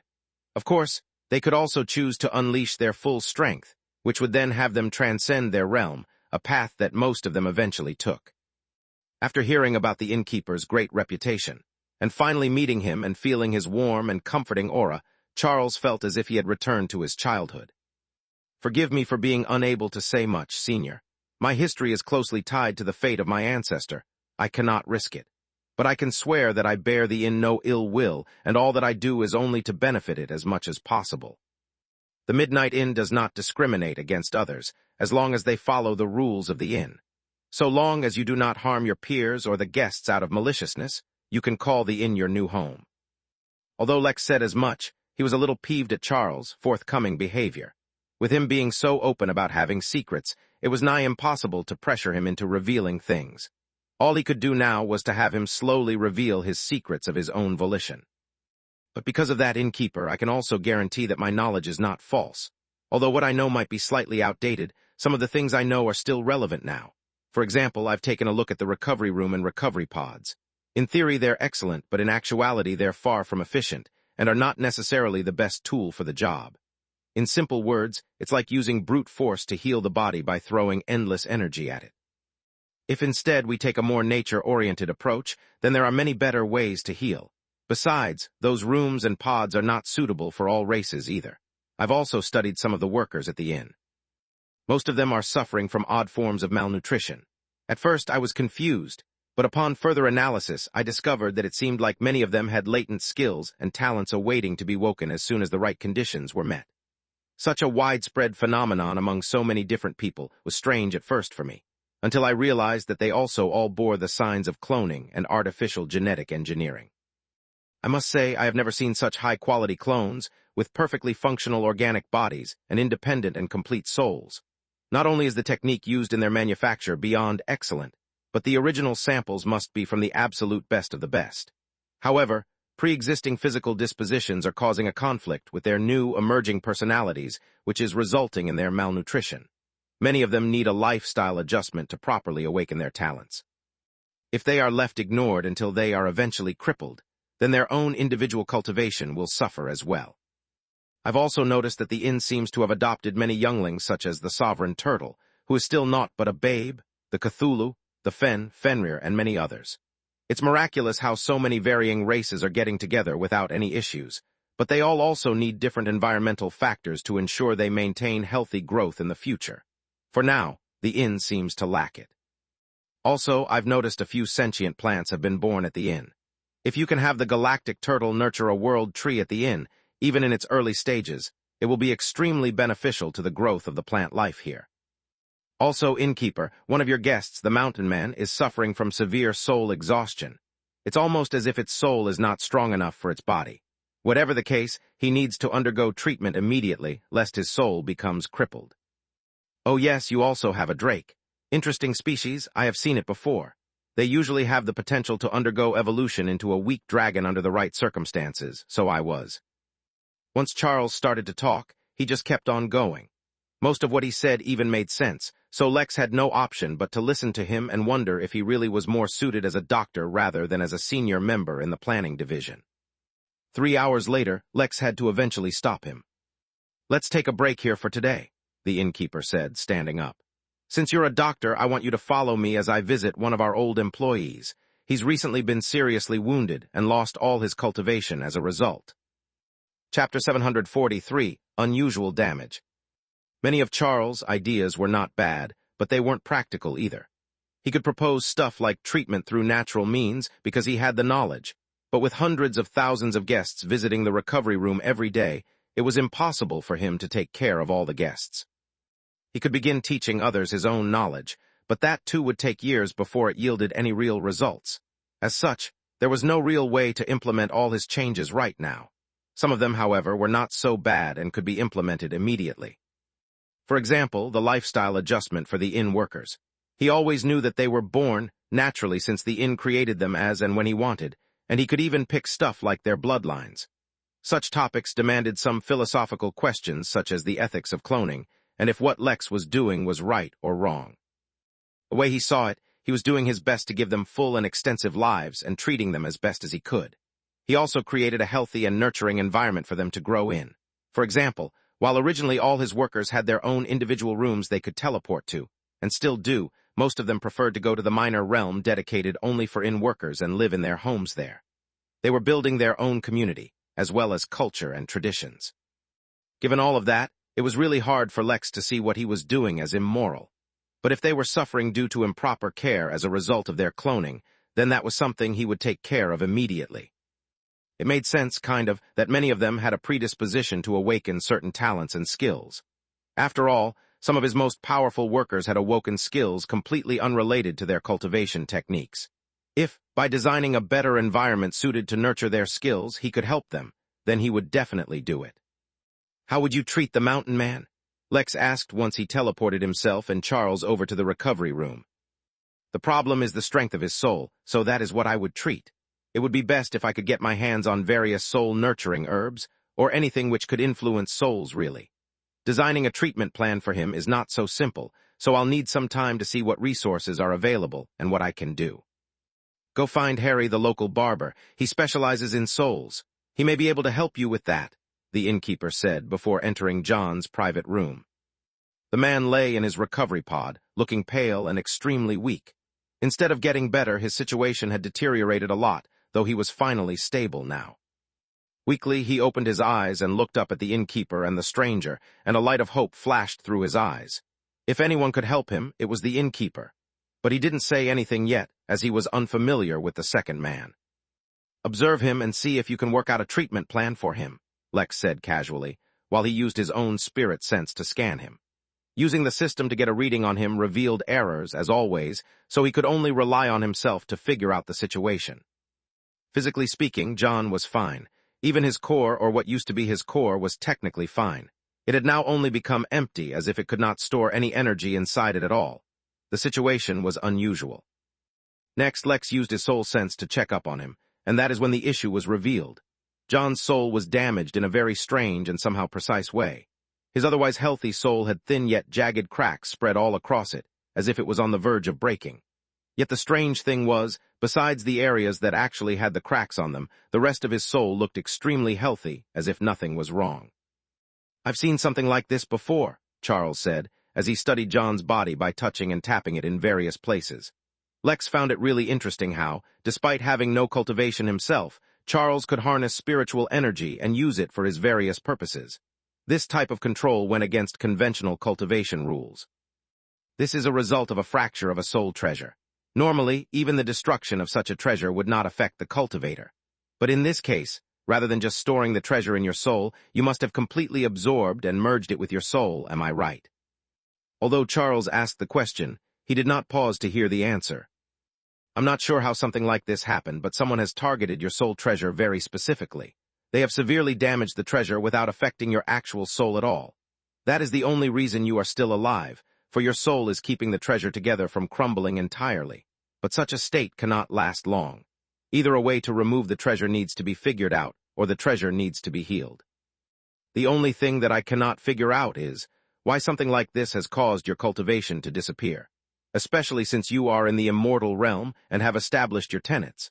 It somehow seems like your connection to your own tenets has been severed somehow." "Thank you, Charles. I'll take it from here. You can go meet Harry and figure out a treatment for the mountain man. Only when you have a complete treatment will we approach the guest, for it is rude to interrupt guests unnecessarily." Charles nodded and left, taking one last look at John. He was really confused about his situation and really wanted to ask what the treasure fused with his soul was, but knew better than to do so. Soon, only the innkeeper and John were left in the room. Chapter 744 Virus. Chapter 744 Virus. "Congratulations on emerging from the murder grounds," said the innkeeper as he looked down at John, though his warm voice had a hint of admonishment in it. John smiled weakly, despite his dire situation. "I know I should not have accepted the challenge. If I had let the inn handle it, things would have turned out much better. But at that time, I just didn't like the fact that any random creature off the streets could just challenge me. I guess it's also because I'd spent too much time in such a peaceful environment, and I was itching to let loose." "And how is that itch now?" he asked, the warmth of his voice sounding ironically quite biting at that moment. "Quite sore," John admitted. Lex shook his head and opened the recovery pod. He used impervious hands and channeled his soul sense into it, allowing his hands to gain the ability to touch souls. Gently, and ever so slowly, Lex touched John's soul to get a sense of the situation himself. As Charles had said, the soul treasure had been attacked, but his understanding of the situation was limited. Systems were far from simple, and Lex found it hard to believe that someone could target a system so directly. Although if anyone were to do it, It made sense that this group who was specifically targeting systems would be able to. He still did not know as much about them as he would like. As Lex traced his hands over the cracks and could sense a very familiar aura from within. The system truly seemed broken, but as far as he knew, systems were capable of healing themselves. Absorbing other systems would speed up the process for sure, but they could rely on just spiritual energy to do the same. He targeted your system, the innkeeper said plainly, though somehow the news did not cause any waves in John's heart. He had already guessed as much by now. Moreover, the innkeeper was the strongest being he had ever met, so he long stopped trying to keep secrets from him. Has your interface completely vanished, or is it still there at least? It gave me a quest before completely disappearing and draining my cultivation along with it. How am I supposed to complete a quest like this? What was the quest? To heal the system, John said, though he found the quest to be redundant. He would have done it anyway, or at least tried, had his cultivation not completely disappeared. I have said this many times, but one should not put too much trust in a system. There is too much about them that is secret. Systems are able to heal themselves using spirit energy, or you can heal them by absorbing and merging other systems. You can even make your system stronger if you do so, but that may not necessarily be a good thing. After all, systems can completely control your entire life if you do not keep up your guard. For example, your system likely absorbed your cultivation to fuel its own repairing process. To it, it hardly matters whether you are its host or someone else. It just wants to regain its previous state as quickly as possible. My cultivation was given to me by the system to begin with. I cannot really complain now that it has taken it away, John replied, depression leaking into his voice. You can decide what you want to do on your own, the innkeeper said. If you wish to repair the system, you can see if you can figure out a way. However, if you wish to be free of it, I can remove it from your body. You will likely have to cultivate again from the beginning, but I don't think you should find that too challenging. John was silent for a time before he weakly asked, Can I take my time with the decision? It's up to you, but based on your situation, I don't think you should wait too long. How did he hurt your system like this to begin with? He had many strange devices that seemed to target systems specifically. It kept interfering with all my system's functions. In the end, I eventually killed him, and until then I was fine. But as it turned out, he had hidden a device inside his body as well. When his heart stopped beating, his body self-destructed. But the strange thing was, the explosion did not harm me at all, yet was extremely damaging to my system. But even then I was fine since I reacted fast enough. But something unusual happened. It was as if a virus had been introduced in my system, and it began acting really strange and somehow started to harm itself. In the end, the system managed to fix itself, but by then the damage the virus had done was too severe. It gave me the quest and shut down. Lex only nodded, and then left, giving John time to think about what he wanted to do. Lex, on the other hand, began considering precautions to take if any such people came after him. But for some reason, he also had a feeling that dealing with his system was not nearly as easy as it was on the weaker systems he had encountered. As he pondered on this topic, he teleported back to his office and had Mary bring the things Alexander left for him. A letter was very strange, as Alexander could have simply left a video or voice message. But his suspicions seemed to bear no fruit, as he could not discover anything special about the letter. The only thing left to do was read it, and investigate the spatial ring he had left. After that, he would look into relocating the refugees from Polbitvi, after which he would head out to do his own things. As for the many devils who wanted to meet him, Lex would just use his projection to meet with them. He did not have the time to spare to sit through so many endless meetings. Chapter 745 Letter. Chapter 745 Letter. The envelope only read, Lex, and had a smooth texture to it. After concluding that there was nothing amiss with the letter, Lex tore open the pale white packaging and revealed within it an off-white textured paper filled with a very pleasant handwriting. Lex once again found it odd that it was handwritten when it could have easily been printed, but ultimately chalked it all up to a quirk of Alexander's noble upbringing. Nully Lex. Nully were it that I would be writing to you in better circumstances, I would have thanked you profusely for your help. You not only saved my life, surely, but that of countless others as well, and that deserves no shortage of gratitude, especially since it was not your duty to begin with. Nully, unfortunately, circumstances are not pleasant, so I must end the flattery here. I do not know if you were present during the final moments of Polbitvi, but the situation went drastically out of hand. It quickly became clear to us that there was something amiss with the insects, for towards the end their blood directly started warping and tearing space. The more insects we killed, the more fragile space became. Nully, when the order to retreat came, it was already too late. Only those I had distributed the keys to managed to escape when the night sky itself was torn asunder. What I am about to reveal to you now is confidential, and I have been informed that I will soon have a soul lock placed on me so that if I ever try to reveal it, I will be killed. Fortunately, they have not placed the lock yet, and there is a convenient loophole for me to use.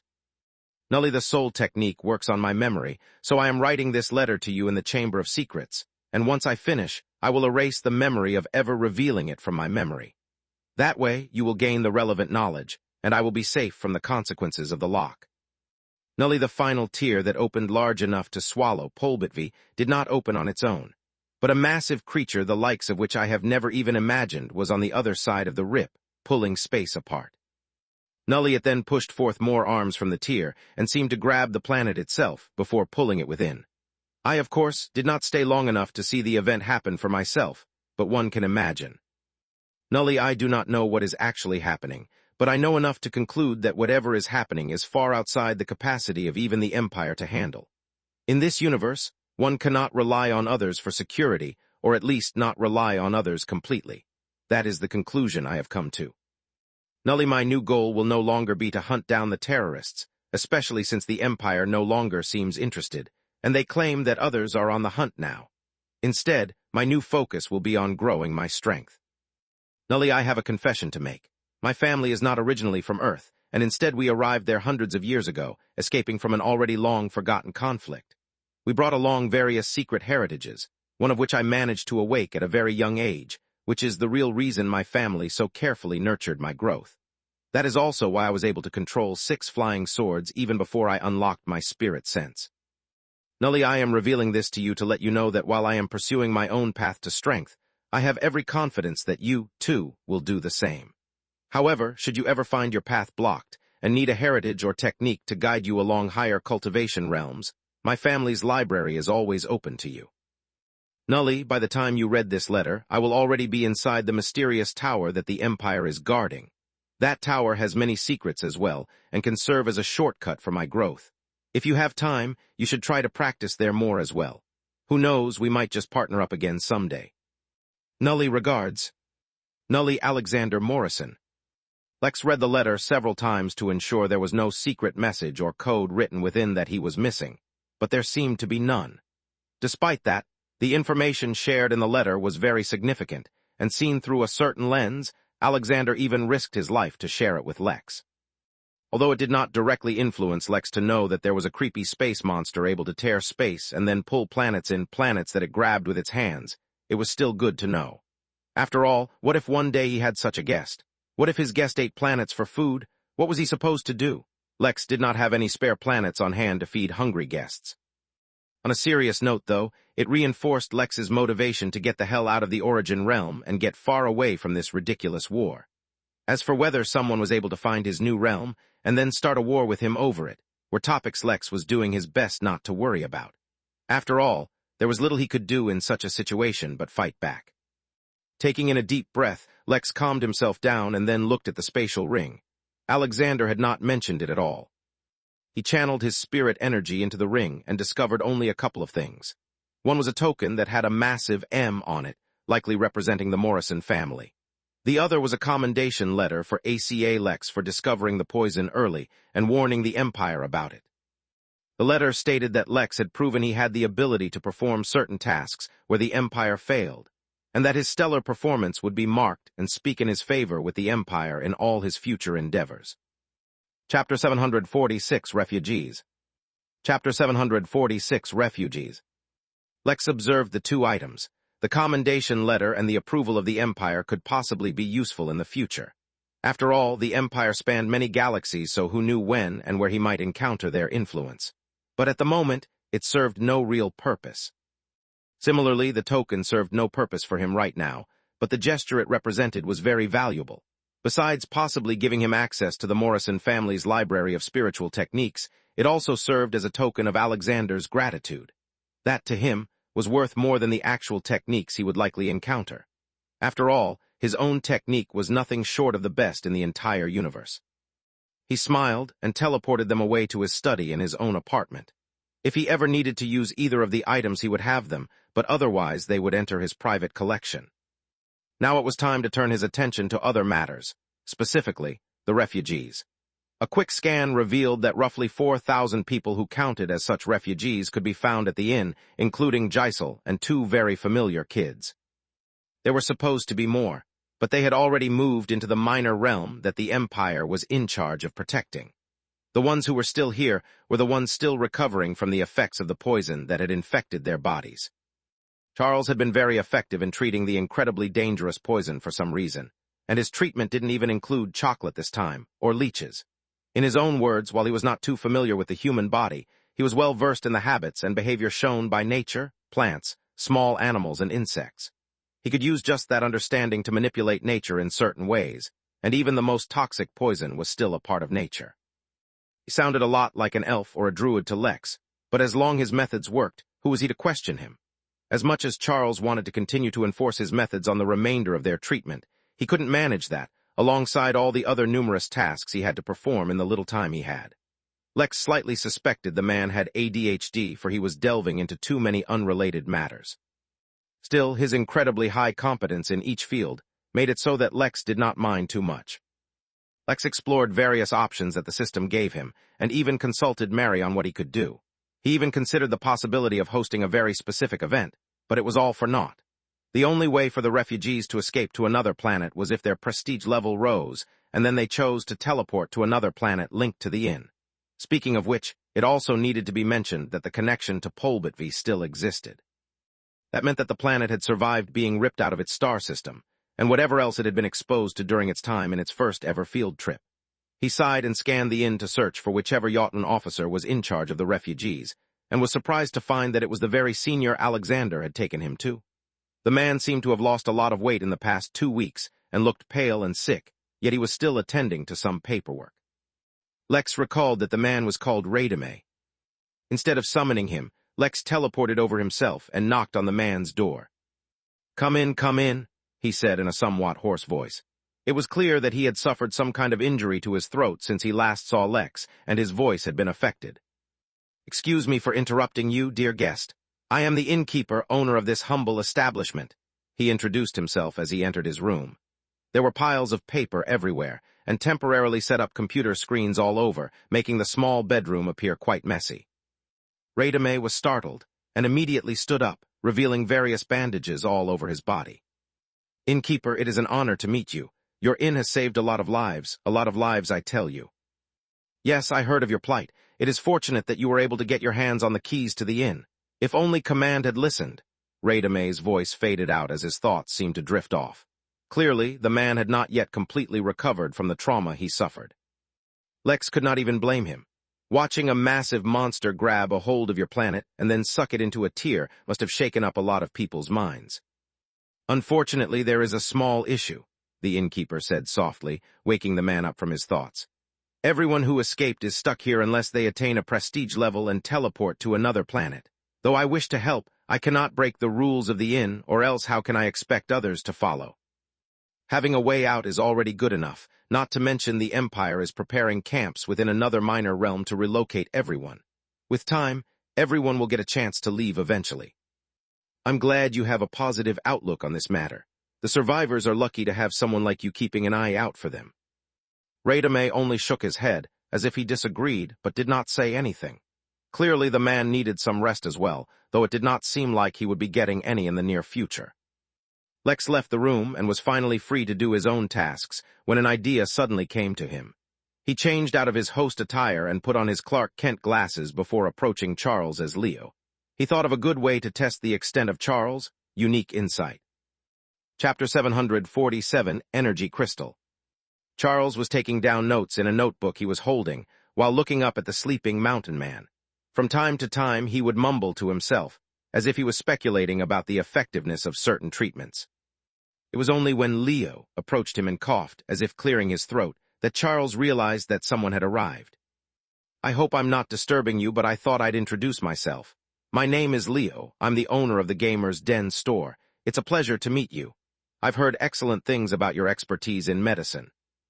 I still have much to learn, Charles said humbly, though it seemed like he really meant it. The conundrum of how to treat the mountain man really had him stumped, as its size was a major factor in every treatment method he could come up with. Ultimately, without any cultivation, his methods were extremely limited. Well, now that you're one of us, you can just list down whatever you need to help you grow, and the innkeeper will take care of it. It wouldn't be such a bad idea to start cultivating now, either. After all, the stronger you get, the more your capabilities will grow. If the innkeeper can help, that would be great, but I'm afraid it's not so easy for me to cultivate due to my unique physique. I can't absorb normal spirit energy. I need highly concentrated spirit energy found only in extremely pure crystals. That's not the same as spirit stones as. Before Charles could continue to describe what he needed, Lex was reminded of something and summoned out an energy crystal from his spatial bangle. In the crystal realm, this was a very valuable energy resource used for cultivation by Earth immortals and the crystal race. The energy stored within was even more dense, as well as more pure than even the highest-grade spirit stone that Lex had ever seen, not that he really used those for cultivation anymore. After all, the environment at the inn was more than enough to meet his needs. Charles, though, was stumped when he saw the crystal in Leo's hand. This was not something he expected to find any time soon, as these energy crystals were only formed in the early years of a realm's life. They were available in limited amounts in any realm, and could not typically be replenished even across the remainder of a realm's lifespan. "Is this what you need?" Leo asked quite casually, waking Charles from his stupor. How did you get that? They're unbelievably rare. In fact, they should have all been used up billions of years ago." "I wouldn't say they're common, but in one of the realms that the Midnight Inn is connected to, they can be easily accessed by a person with a certain level of connections. At least, that's the case in the one other realm I've been to. It's possible that it's even more common in other realms." Charles was dumbfounded. When he heard that the inn catered to guests from across the universe, he took that as more of a spiritual saying or mantra than something literal. How could he imagine that the inn is actually linked to other realms? But he quickly suppressed his shock and focused on the matter at hand. If he could get his hands on these crystals, it would be possible for him to quickly raise his cultivation. He was confident of becoming an immortal within a decade, if not sooner. But the problem right now was that he had no collateral with which he could bargain, and no resources with which he could purchase these crystals. "How can I get my hands on some of these crystals? With them, I can begin cultivating immediately." "Well, the inn will pay you a salary in MP, and you can use that at the guild room to request these energy crystals. But that may take you some time, or you can get them from me. I don't really need MP as repayment, though. Do you have anything else you can pay me with?" Charles clenched his fists as he racked his brain, trying to come up with a solution. The only thing of value he had was his knowledge. Was that something Leo would be interested in? "The only thing I can pay you with is certain knowledge, or maybe I can treat you if you're ill." Lex paused. Both options weren't bad. He wanted to know about Charles' secrets, but at the same time, treatment was also something he was looking forward to. "We can come up with an arrangement. I do seek treatment, but I'm not entirely sure you're able to address what ails me. If that's the case, you can trade an interesting secret. If I think it's worth it, I'll give you the crystal. Don't worry, I won't be unfair on purpose." Charles agreed all too quickly. At first, when he had no hope of cultivating any time soon, he had all the patience in the world. But now that the prize was dangling in front of his eyes, he could scarcely control himself. What Lex wanted treated were the inscriptions hidden within his body, but he had doubts that Charles could even detect them at his current stage. That's why he was so interested in having Charles cultivate and improve his capabilities. Feeling fairly confident, Charles inspected Leo's boy and discovered nothing. He did not recognize Leo as Lex despite having treated him before, because the effects of the Clark Kent glasses were quite thorough. Charles frowned and investigated for a while longer before eventually giving up. "I can't discover anything wrong with you," he admitted, feeling slightly tense. "In that case, an interesting secret it is, though I advise you to choose carefully. Revealing a mundane secret like your current crush will not really be worth an energy crystal." Charles felt like Leo was teasing him on purpose. How could he possibly have a crush on anyone? He'd hardly met any elves so far. Chapter 748, Cosmic Dark A. Charles eyed the energy crystal greedily, and his mind raced as he considered various things. He did not know Leo's character, and although he was inclined to believe in a colleague, it was best to be sure. "What are some topics that interest you? If you provide me with some guidance, I can better choose what to reveal." What interested him? There were truly too many things, but none of them were topics ordinary folk could come into contact with. But then again, since he was testing Charles to begin with, there was no point in mentioning something simple. He thought for a moment about what topics he had been considering lately. I have many random interests, so I'll just list them out. These days I've been wondering a lot about how a realm is formed and what happens after it is created. I've also been wondering, what is space, really? If space itself is torn, how can there be something behind it? I've also been thinking about deities and how they come to be. Why do they need worshippers? Can anyone become a deity if they're worshipped enough? Oh yes, I was also wondering where lightning tribulations come from and why they're the same across multiple realms. Is it a coincidence? I've also... All right, that's enough, Charles said, before Lex really began listing out all the random thoughts he'd had recently. To Charles, these really could only be random thoughts, for how could they be relevant to someone at Lex's cultivation level?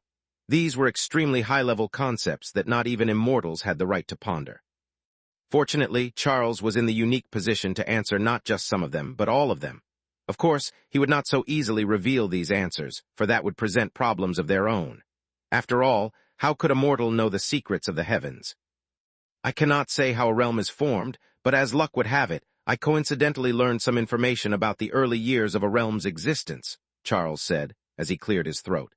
He also looked around to ensure they were alone, and once he was satisfied, continued. Each realm is different, but what they have in common is that they are born with a massive burst of energy. This initial energy is the purest form of energy in the universe, chaos energy. But because of its potency, it is also too dangerous and is akin to poison to most beings. Only the strongest of immortals, as well as some unique beings, can tolerate this form of energy. The first phase of a realm's life is converting that extremely pure and powerful energy into various more tolerable and gentle forms of energy. This period is known as the Cosmic Dark Age, as hardly any life can exist during this time. But any being and anything that is born or formed during this time are exceptionally powerful or valuable. That is because they undergo the tempering of the foremost energy in the universe, so it is only natural. Charles knew much more, but he stopped speaking at that point. He had already revealed a lot, and surely it was already worth more than just a single energy crystal. Lex had been listening closely. Although he could not confirm if what Charles said was true, the information he had revealed was very important. If the energy when the new realm was formed was poisonous, how could he host guests? Although he was fairly certain that the system itself would manage to keep guests from being passively harmed by the environment, as it did with cultivators, natural auras, he also had to take precautions. After all, he clearly remembered being told to be prepared when he was told that the new realm would be born in 2 years' time. He nodded to Charles, as if saying he accepted this little tidbit of information, and calmly handed in 10 energy crystals. Although he did not have many on hand, he had more than enough to cater to Charles' needs for the moment. After all, P. Vardy wasn't the only one who had received a lot of gifts during the wedding. If you need more in the future, you can reach out to me. We'll have the same deal, said Lex before he teleported away. Now that he was done with this, he was heading towards the Emporium to pick up a package he had been anticipating for a while. Space. Nold Cosmic Cloud. A furious battle was taking place in what was once a natural paradise. The burnt and crisp remains of some kind of orchard could still be seen here and there, though mostly all one would see were corpses. This was a battlefield where the Henali forces had been losing badly, and for once, even the arrival of the Midnight Battalion did not change that. But how could it? The battalion consisted only of Foundation-level cultivators, but the enemies were the absolute elites of the Golden Core realm. On one side was a massive army that the battalion was reinforcing, and on the other side only a few dozen bipedal beasts, yet the favor of the battle seemed to be on the beasts' side. More reinforcements were due, but they would have to survive long enough for that to happen. Fortunately, despite the dire situation, none from the battalion had died, though this time the credit remained solely with their formidable attire. In the midst of battle, Z made use of his space affinity to disrupt an attacking beast, but for some strange reason, instead of forming a barrier in space, space itself was torn. Though that was not his intention, it seemed to serve the purpose as the beast quickly retreated to avoid the tear. His allies breathed a sigh of relief and continued the fight, but only Z frowned as he kept looking at the tear that was already healing. Nully, that was not supposed to happen, he kept telling himself as he wondered what had happened. Chapter 740, 9 Silent Wanderer. Chapter 740, 9 Silent Wanderer. Mr. Lex, you have made me wait, Powell complained, though the massive smile on his face did not belie any dissatisfaction. "I've been too busy lately," Lex said with an exasperated sigh as he approached the familiar counter and leaned on it. Even as he was there now, his projection was at the inn, having meetings with countless devils who wished to meet him. Many of the meetings were actually fruitful, as they were about small or targeted events the devils wished to host. Some of them were just about the devils wishing to make themselves known to the innkeeper and try and expand their connections. One of them was a wedding proposal by a very beautiful devil, yet Lex had to calmly reject her, stating that he did not wish to distract himself from his work. There were many more useless or actually even infuriating meetings where they tried to scam him or make use of the inn for malicious purposes, but they were still in the minority. "Your package arrived long ago. Here you are, a single freshly mined dural ore straight from Frigra. I can guarantee that it has spent no more than a few days away from that planet, and those days are entirely attributed to your own tardiness." Yes, no need for the sales pitch. This suits my needs just fine," said Lex as he took the briefcase Powell handed him and opened it to look at the bright pink ore, only partially revealing itself from the piece of stone it was within. This ore was extremely valuable across the entire realm, mostly because there were very few mines for them at all. But that's not the reason why Lex had ordered this particular ore. No, he just needed something from the planet Frigra that still contained an aura of the planet. With that, Lex could use the item as a guide to purchase a ticket from the system that targeted that planet specifically. Like this, he would be able to teleport there with the intention of linking it to the inn. But Lex did not truly care much for linking the planet as much as he cared about treasure hunting. After all, that planet was a part of the 89 rogue planets that formed the only known belt of rogue planets within the Sura galaxy. It was only once he had already reached there that he would consider how exactly he was going to determine if his location was correct. If it was, he really had no idea how he was going to look for the relevant place. He was already late as it was. "Powell, what about my second request?" Lex asked, once he closed the briefcase. As a rich and powerful innkeeper, it was about time he got himself a respectable interstellar spaceship. "Haha, of course it is ready. After all, you gave us so much time to prepare. If we weren't able to provide you with a satisfying result, the Emporium would lose face." With that said, Powell ducked behind the counter and brought up another briefcase. Within it was a single spatial item fashioned into a necklace. Unlike other spatial equipment, this was a very special one since it was prepared specifically for just one item, the Silent Wanderer. The Silent Wanderer was a ship produced by Havelier Industries, the same company that made the Silent Knight, which had triggered Lex's deep desire for a personal spaceship. The Silent Knight was a collector's class ship, and never produced again, but the Silent Wanderer was not bad either. Although it did not boast the same capabilities as its Knight variant, it nevertheless qualified as one of the foremost coveted ships in the entire Origin realm. Lex had to place an order long in advance with the Emporium, who went through an unknown number of hurdles to have it produced.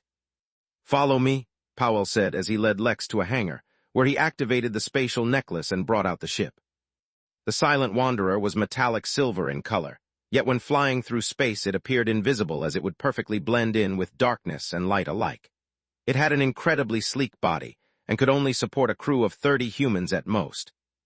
Yet where it suffered in lack of space, it more than made up for in its speed, armor, fire power, and state-of-the-art navigation systems. Although it lacked the complete self-navigation system, which would require the addition of an AI, it was the best one could get besides that.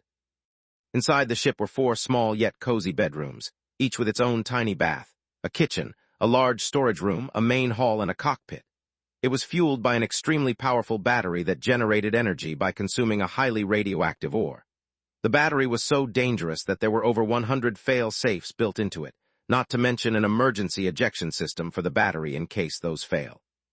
The ship could also be piloted using alternative fuels such as spirit stones, but that would limit the ship to less than 1% of its original capabilities.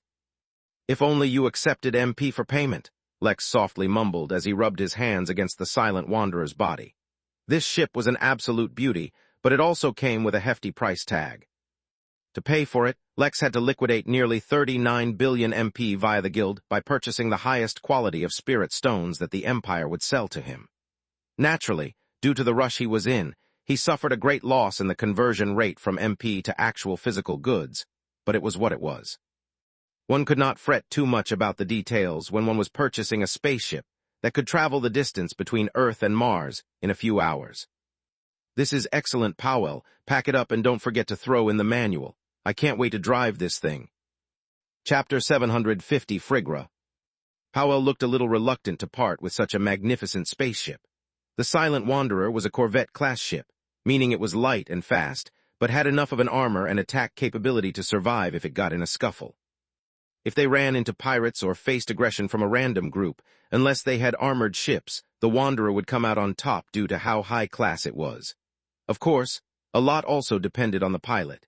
Even the best ship would not bring any decent results if piloted by an amateur. Powell, as a ship enthusiast, was also a pilot and longed to get his hands on something like the Silent Wanderer, but it was not meant to be. Perhaps in the future such a day would come, but it had not come yet. Suppressing his sigh, he put the ship back in its spatial equipment. This necklace was especially made on order at Lex's request. After all, he was going to be teleporting to places often, so if he could not carry the ship with him when he did so, it would be pointless. But the ship required a space large and stable enough so that it wouldn't get damaged, as some of its more sensitive equipment could not handle the duress of typical spatial equipment. The battery was especially a point of concern in this regard.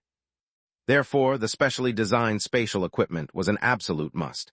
If he lost it one day, he would not be able to put the ship in any other random spatial equipment, even if it had the capacity for the ship. Once withdrawn, Lex put the necklace on.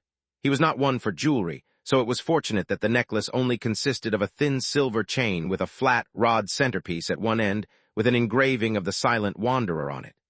The whole thing was simple enough that Lex could wear it without feeling embarrassed. He bid Powell farewell and quickly returned to the inn. He first looked at the manual for the Silent Wanderer. It was equivalent to a 36,000-page PDF. Lex blinked to make sure he saw correctly, and when he received the confirmation, he made a copy and forwarded it to Cirque, the captain of the giant spaceship inside the inn. Lex would learn to pilot his own ship, of course, but it wasn't like he could pick it up in a day. It was moments like this that having the endless resources of the inn on hand came in handy. Although it would still take Cirque some time to learn, he expected it would be a lot faster than Lex. He then took out the Dural ore, and after a very long time, bought a ticket. Only this time he wasn't buying one of the random planet search tickets, but rather a focus ticket using the ore to lock onto the planet's aura.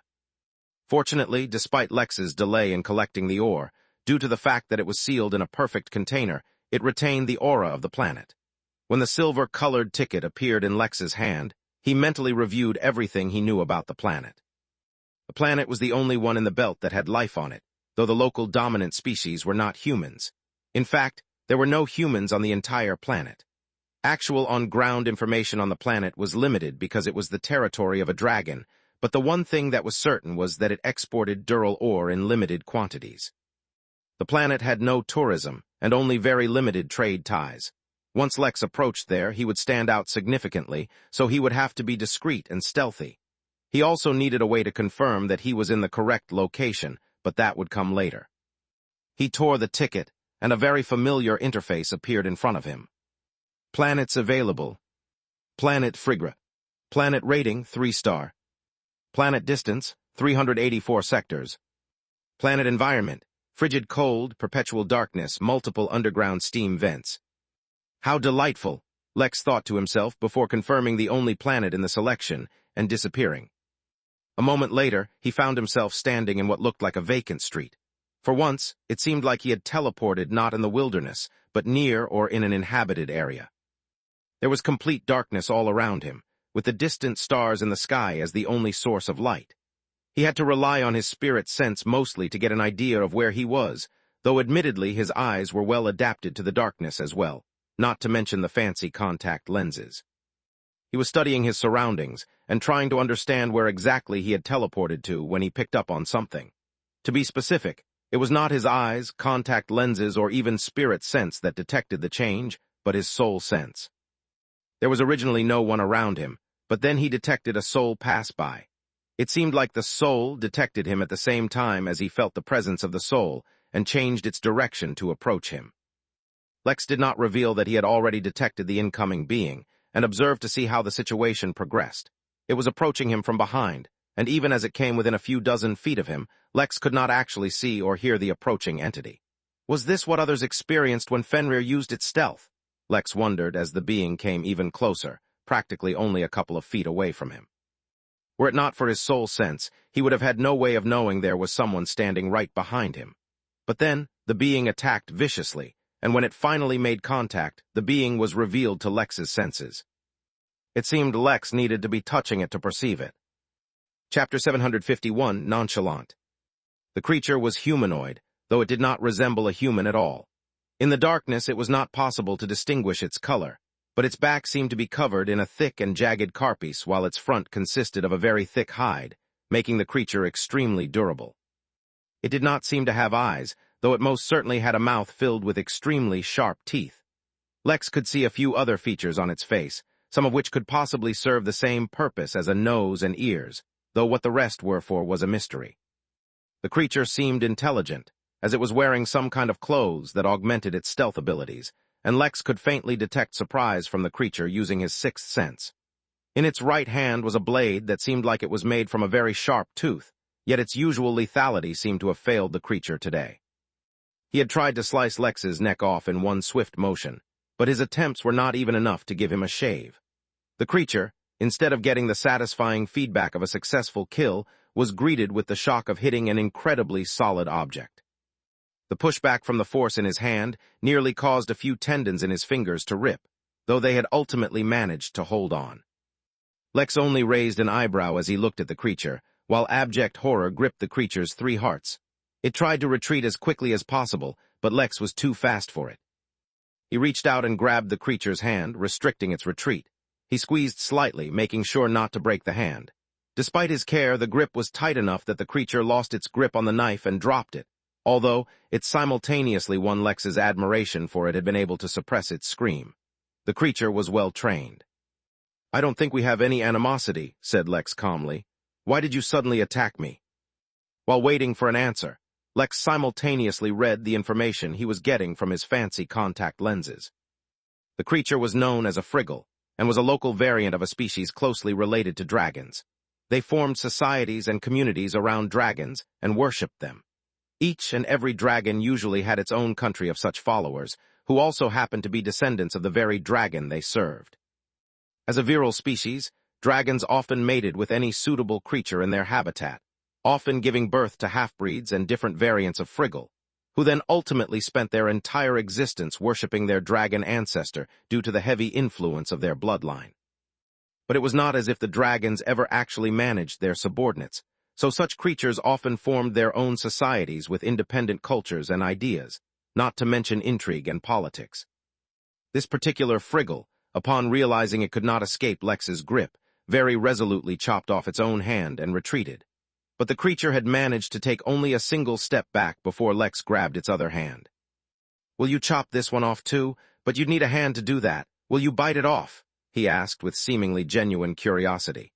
But the more nonchalant he appeared, the more the friggle felt afraid. Gathering up its courage, the creature leaped forward and kneed Lex in the face. He moved extremely quickly and summoned all its strength, making it so that Lex was not able to react. When his knee made contact, it felt elated, but then the feeling faded when it saw that Lex remained completely unaffected. "I see you are not really in a cooperative mood," he remarked as he pondered what to do. Should he try some form of torture? How was he supposed to extract the information? After a couple of moments of thinking, during which the friggle had been relentlessly assaulting Lex, he decided to take a different approach. He only gently twisted his hand, and the creature's arm was dislocated. He took a single step forward, managing to perfectly dodge one of the creature's attacks, and gently chopped at the friggle's neck. Well, it was gentle by Lex's standards, but to the creature it was completely fatal. With its neck broken, the creature collapsed on the ground, bleeding out from its severed hand. Lex could not help but sniff the air. The smell of this creature's blood was unusually pungent, like rotten eggs, and would probably last for a long time. Lex made a mental note not to get any blood on himself, lest he be easy to track down if someone was searching for him. Lex searched the creature, and besides the dagger it had used to attack him, found several darts and needles, all coated with poison. Wherever this fellow was going, his motives were not pure. He once again looked around, and upon ensuring that no one had seen what happened, quickly moved away. He changed into his stealth suit so that it was easier to hide, though he did not know how effective the suit would be here. After all, he did not know what senses these creatures used. If it was the normal hearing, touch, or spirit sense, Lex had his bases covered. But if it was some other unusual sense, well then Lex would find out how good his suit really was. It only took a short while before Lex encountered other Friggles, but that made sense since he was in what appeared to be a town. Oddly enough, the mood across the whole town seemed to be extremely depressing and filled with anxiety. Lex situated himself behind a peculiar bush that seemed unaffected by the cold and the dark, and carefully extended his spirit sense to see if he could spy on the conversations the crowd was having. He was once again trying his hand at being a spy. Only a few moments later, Lex raised an eyebrow. He just heard something interesting. Chapter 752, Son's Girlfriend's Father's Mistress. Despite the absence of light, or even eyes, the Friggle had not forsaken the appearance of their town. The streets were wide and even, with pavement on either side. There was a surprising amount of vegetation for such a cold, dark planet, in the form of bushes that had been planted every dozen feet or so. The buildings were designed to be completely symmetrical, with an inordinate amount of design even on the outside. The use of precious ores to decorate the buildings was also a very prevalent practice. Yet as gaudy as the town appeared to be, the mood of the citizens did not seem to match. There were only a few Friggles moving about in the streets, but each and everyone seemed like they were expecting death right around the corner. The unusual mood and the encounter with a potential assassin made Lex aware that there was something extremely unusual going on, most likely. When he extended his spirit sense from his hiding place to try and learn as much about his environment as he could, he discovered that his suspicions were entirely correct. "Do you have any confirmation yet?" one Friggle whispered to another, speaking in their unusual language that consisted of various throaty growls. "You know how hard it is to get confirmed news, but this is as solid a lead as any we're going to get for a while. I got the news from the nephew of the neighbor of one of the palace guards. The royal family is acting extremely oddly, and the king has been to the Lord Dragon's chamber multiple times in the last few days. No one knows what's happening, but security has been drastically increased around the castle. I've heard that even the king's son from a random maid has a bodyguard now. So they are acting strange. That doesn't mean that the Lord Dragon is dead. The Lord Dragon is immortal and everlasting. These damn foreigners are causing problems for no reason, spreading such vile rumors. I say we should execute them all. I also don't believe that anything can happen to the Lord Dragon, who doesn't know of the Lord's immoral might. But I can't help but think that something is going on. Even the king has never been allowed to enter the Lord's chamber so frequently. I think the king has finally convinced the Lord to act against the icy abominations coming from the south. As soon as the Lord makes a move, we'll finally be freed from this unrewarding war." "All praise to the mighty Lord," the Friggle exclaimed with enthusiasm. Lex listened in to a few more conversations and understood the gist of what was happening. Suddenly and spontaneously, some foreigners appeared on the planet and began claiming that the mighty dragon had died. Such statements were received with predictable disharmony, and those foreigners were said to have been imprisoned, although the public seemed to be curious as to why they had not been publicly executed yet, as would normally be the case. Though there were very few Friggles on the streets, most of them seemed to have the same or similar beliefs, which was that the dragon was infallible. Only after squatting in the same place for well over an hour did Lex encounter someone with a differing view. "I'm telling you, my son's girlfriend's father's mistress works as a maid in the royal palace. The royals all know that the dragon has passed on and are taking this opportunity to raid the Lord's treasury." A dragon's treasury. Although Lex was not sure how he would confirm if this planet really was the planet that the mystery man meant. If there was treasure to be found anywhere, a dragon's treasury sure sounded like the place. His original plan was to wait on this planet till the inn connects to it, after which he would begin to explore all the 89 planets using his ship's extremely thorough and powerful scanning tools. But upon hearing the intrigue surrounding the dragon, Lex was tempted to investigate. To be clear, while the information about this planet was very limited on the Henali portal, there was slightly more information on the dragon. The first and most important thing was that all dragons, true dragons that is, were in the Earth immortal realm from the moment of their birth. It was literally the lowest level they could be at, and any dragon that claimed to be one but was below that realm was actually a mixed-breed creature that resembled a dragon. The exact realm of the dragon was unknown, but it had a strong reputation, so there was a solid chance that it was at a higher realm. Lex didn't believe an immortal could die so randomly or quietly. After all, immortal was in the name of their realm, right? But it was clear that something was definitely going on, and his curiosity had been piqued. He focused on gathering information on the location of the castle. Just to be safe, since the castle was bound to be a high-security area, Lex summoned Fenrir before the two bolted. "Listen, buddy, you better use your powers to the best of your abilities. There's probably going to be many immortals where we're heading." Fenrir snorted, but at the same time Lex could tell it had begun to use its full power. Although it might be foolish to head to such a dangerous location, it wasn't as if Lex was going to head straight in without a plan. First, he would take his time to scout the area out, and only after this planet had established its connection to the inn would he venture in. With his own suit and Fenrir's remarkable abilities, they should be able to avoid attracting any attention. The only real possibility of them being detected was if there were immortals there, and Lex could only guess that there might be. At the same time, he wondered what those icy abominations that were mentioned were. There was no such information mentioned on the portal, and this planet was supposed to be under the thorough control of the dragon, so who could possibly be stirring trouble? Or did this just count as internal strife, which the dragon could not be bothered to care about? Chapter 753, Cosmic Ascendance Spectrum. The planet was, as its name subtly hinted, frigid cold. The warmest he had experienced so far was Celsius, 14 Fahrenheit, and the average temperature was far below that. Lex was far beyond the point where such temperatures could affect him, but since this was a 3-star planet, even the cold was tinged with a hint of spirituality, which did make Lex feel like this place was the perfect weather for a nice nap in a cozy blanket. Yet what surprised Lex the most was that for a supposed 3-star planet, the spiritual energy was surprisingly diluted. Compared to Earth, there was a great deal more, of course, but it was still below that of the inns. Perhaps there was more to the star ranking than just spiritual energy concentration. Maybe it was the various precious ores present on the planet. Another surprising thing, though, there was a noticeable lack of snow for such a cold planet, which was strange.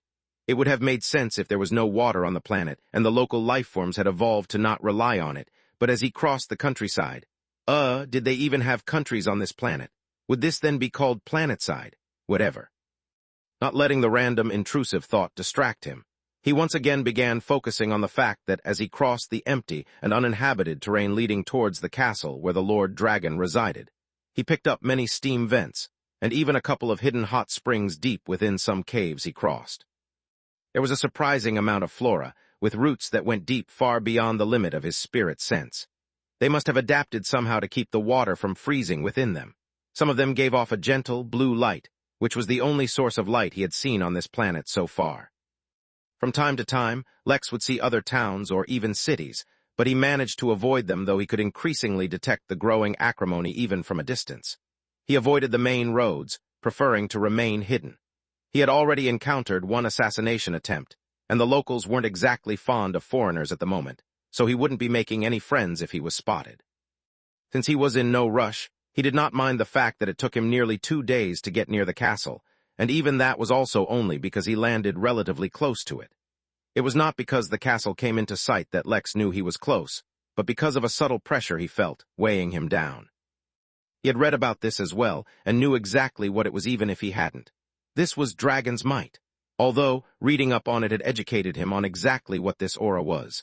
Dragons were a race with a very high level in the natural hierarchy of existence within the universe. This was the very same hierarchy that was raised each time that a cultivator broke through. But the starting point of dragons was so high that even if a human reached the heaven immortal realm, their level might still be below that of a dragon's. It was while doing research for this very planet, and then studying the dragon, that Lex learned more about this very hierarchy, which was officially called the Cosmic Ascendance Spectrum.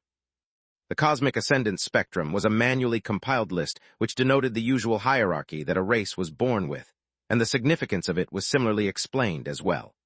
The higher along on the list one was, the more they would gain benefits from the universe itself, and be able to wield higher forms of spiritual energy.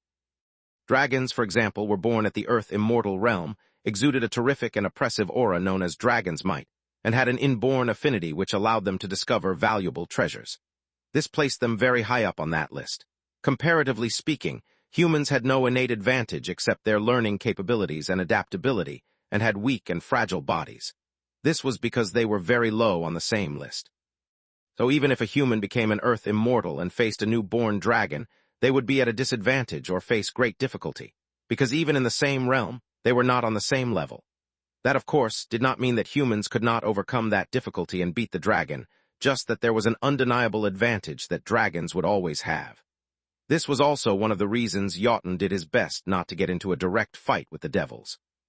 The only fortunate thing was that beings could raise this level, not only through cultivation, but also other means, elusive though they may be. Lex's cultivation technique happened to just be one such way. As such, when Lex finally encountered the dragon's might, he did not feel the usual fear or oppression that it brought along. Instead, he just found it to be an interesting challenge. The closer they got to the castle, the stronger the effects of dragon's might became, though they were still manageable for now, for Lex and Fenrir both. But did this mean that the dragon was alive?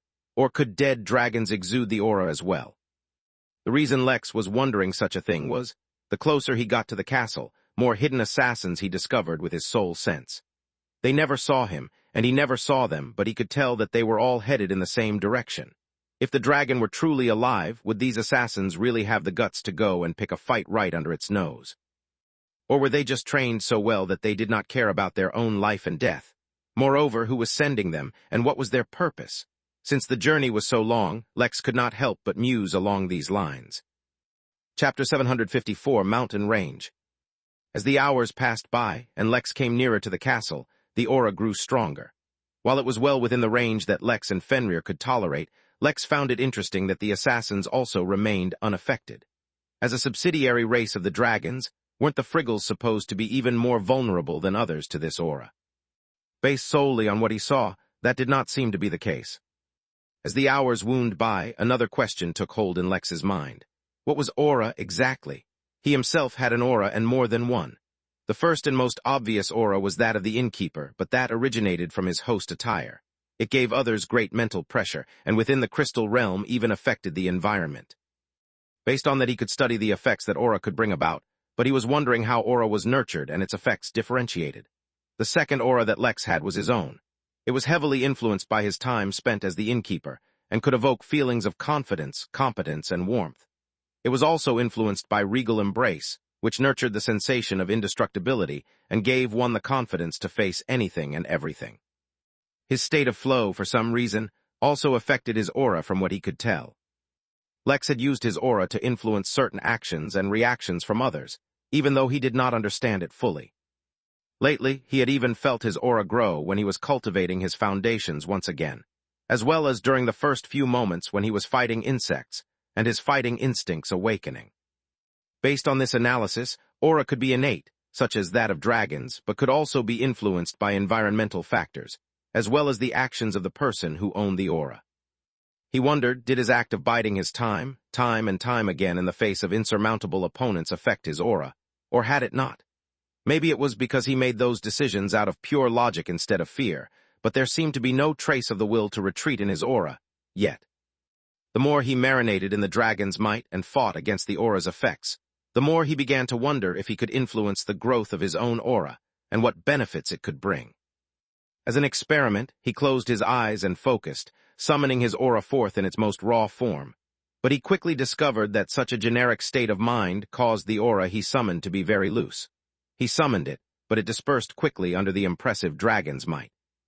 Although such a result was predictable, Lex frowned. He summoned his aura again, but this time in defiance of the dragon's might. As powerful and influential as a dragon may be, he was not insignificant either.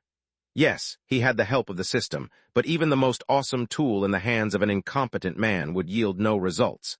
He never thought less of himself for relying on the system. This time the aura he exuded was more focused, and did not disperse under the weight of the dragon's might, though it was heavily suppressed and was limited to just a few feet around him. Lex felt a subtle additional strain on him as he maintained his aura, and felt that if he continued to fight against dragon's might in such a way, he would soon find himself drained of energy. Yet, odd as it was, he could not identify what energy was being exhausted, for it definitely wasn't his spiritual energy, nor was it any other energy he consciously cultivated. Over the next 30 hours, he continued to perform such experiments, until the castle finally appeared within sight. The castle was in fact an entire mountain range that had been carved to form the most elaborate and majestic building Lex had ever seen, and he could not even see all of it. Though what he could see was the epic fight being fought at the foot of the mountain range. Even from a distance, Lex could tell that the conflict was between armies that were hundreds of thousands in numbers and was incredibly fierce. Neither side had a clear advantage, and from the number of assassins who kept arriving, it seemed like the size of the fight was only destined to grow. Fortunately, the castle was extremely large, so Lex could just circumvent the fight and still approach the castle. The inn had already established its connection by now, so Lex was no longer concerned about escape. He simply continued to approach, though it seemed entering would not be as easy as he initially assumed. This close to the castle, the power of the dragon's might was practically a physical force pressing them down into the ground. Although Lex and Fenrir still had no issue resisting the aura, the sheer might of it was interfering with Fenrir's stealth abilities. The pup could no longer guarantee if they were even working at all or not, so they had to rely on conventional stealth to approach. That meant that they practically held their breaths and stepped as softly as possible during their approach, making sure to be as far as possible from any potential guards. One drawback of turning an entire mountain range into a singular castle was that there were too many areas that were left unsupervised. After they finally approached the castle, due to the pup's reluctance to depart mid-adventure, despite Lex's many assurances that he would summon it again shortly, the pair's actions gave birth to a very unusual sight. A man and a wolf climbed the vertical walls of the castle carefully as they tried to approach a window. As odd as it was, there were no protective formations anywhere around the castle. Perhaps the dragon never felt like it needed one, so they were able to enter completely unintended. Now they just had to navigate what was surely a labyrinth to find what they were looking for. Chapter 755, Introspection. Lex spread his spirit sense in the pitch-dark corridor he had entered, trying to understand the layout as well as detect any nearby friggles. One of the most important considerations Lex had during this period was how dangerous this specific adventure was going to be. Surprisingly, so far, he had not faced any significant challenge, though Fenrir could take most of the credit for that. His instincts, too, did not warn him of any overwhelming danger looming around the corner. To be clear, there was plenty of danger about.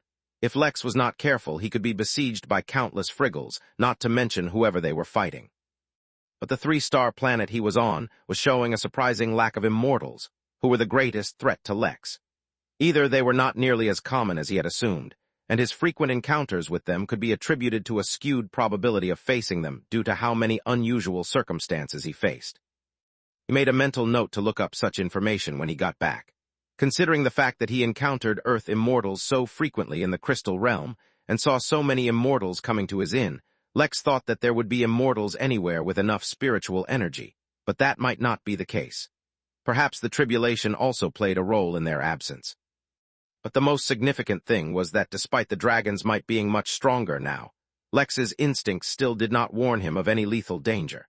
In fact, the poison on Polbitvi was about 1,000,000 times more dangerous than anything he was feeling currently. Of course, there was also the possibility that his instincts were failing him, or that they were unable to detect a certain type of threat, such as those that involved systems. Lex still had to be careful. Unable to decipher the ridiculously large labyrinth that was the interior of the castle, Lex decided to use his instincts to search for any good leads. His instincts were unable to directly tell him where to go to fulfill his purpose, but it did point him in the direction of the nearest item, which could be considered a treasure. "Any idea which way to go?" Lex asked Fenrir, just in case the pup had any other abilities he was unaware of, but the pup only shook its head. The dragon's might was affecting it much more than Lex and causing it to become agitated. Its general temperament was rather friendly and mild, at least in the presence of those that it trusted, but it was still feeling challenged and aggressive. It was as if the very blood in its veins was angered, that a dragon was daring to display its might within Fenrir's presence.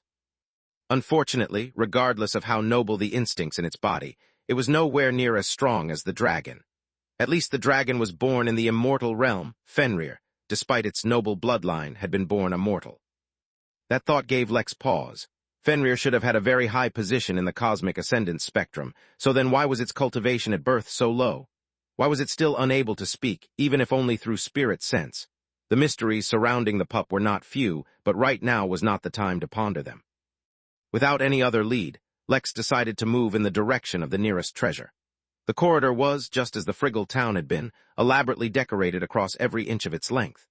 Precious ores had been used to add color to the carvings in the walls, even if no one could see those colors in the dark, and spirit stones had been embedded every so often, keeping the ambient energy within the castle high. Lex felt like he had encountered something he had no knowledge of, for there were no formations in place, nor did the alignment of rooms or corridors seem like they merged to form a massive character, like in Valesco, but the deeper he walked into the castle, the more impressive it seemed. The spirit energy was the least of it. It seemed like every step he was taking, he was walking on the physical manifestation of history itself.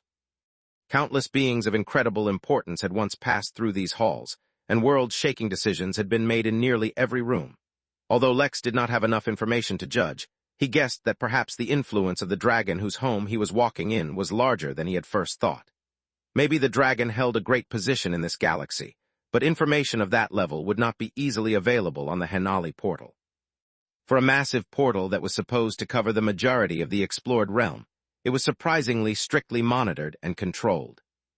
Also, now that Lex knew a lot more about the universe, the size of the origin realm surprised him greatly. After all, long before Lex knew of the concept of realms, he assumed the origin realm was the entire universe. It was then that Lex came across the concept of the known universe, which should now accurately be called known realm. This was because a large part of even the origin realm remained unexplored. Lex did not know if such a term counted the Henali as well, or if they truly had explored the entire realm, but he definitely knew that the devils, at least, had not explored the entire realm yet. Lex suddenly stopped and frowned. He noticed something unusual. He was undergoing a lot more introspection than usual, and his thoughts seemed to be becoming more and more random. Why was he thinking about the origin realm while exploring a potentially dangerous castle? Something was silently influencing him, and he had not even noticed. When exactly did this start? Was it when he first entered this planet, or did it only begin after he started to resist the pressure of dragon's might? Chapter 756, Watching the Show. It did not take long for Lex to realize that his thoughts had been a lot more random since the very moment he arrived on the planet, long before he began to contest against the dragon's might. But he still could not be sure this was caused by something external. After all, he could just be in a thoughtful mood. Moreover, he had felt no threat, nor perceived any lapse in his attentiveness to danger or his surroundings. At most, he was just a little more pensive than usual. Lex made a mental note to focus on his state of mind a little more while he was here, and continue his journey. He was a lot more observant towards the interior of the castle as he moved deeper into the labyrinth and finally noticed two things. First, if he moved away from the outer wall of the castle and ventured towards its depths, there was a slight decline in all paths. It was as if he was slowly descending into the bowels of the castle. Second, the temperature was increasing the deeper he went. Soon the two encountered their first door. The halls which had built up the castle so far had all been open and interconnected, forming an open outermost layer. But it seemed they were about to enter the second layer of the castle. Lex prepared for trouble as he attempted to open it, but surprisingly found that there was no problem at all. The door, which was nearly 20 feet 6 meters large, opened easily, leading to yet another series of halls. But these halls contrasted from the previous ones in that they were filled with various carpets, decorations, statues, paintings, and more. There were also some Friggles patrolling, though they all looked incredibly weary and exhausted, as if they had not rested in a long while. Despite their drained condition, Lex could tell that they were doing their best to be as attentive as possible. If it weren't for Fenrir, Lex would not have been able to escape their scrutiny, or the detection of the few assassins he saw as well. What the hell was going on, and how were there so many assassins with such incredible stealth capabilities? If it weren't for his soul sense, Lex would never know about them. In fact, even Fenrir had failed to detect them.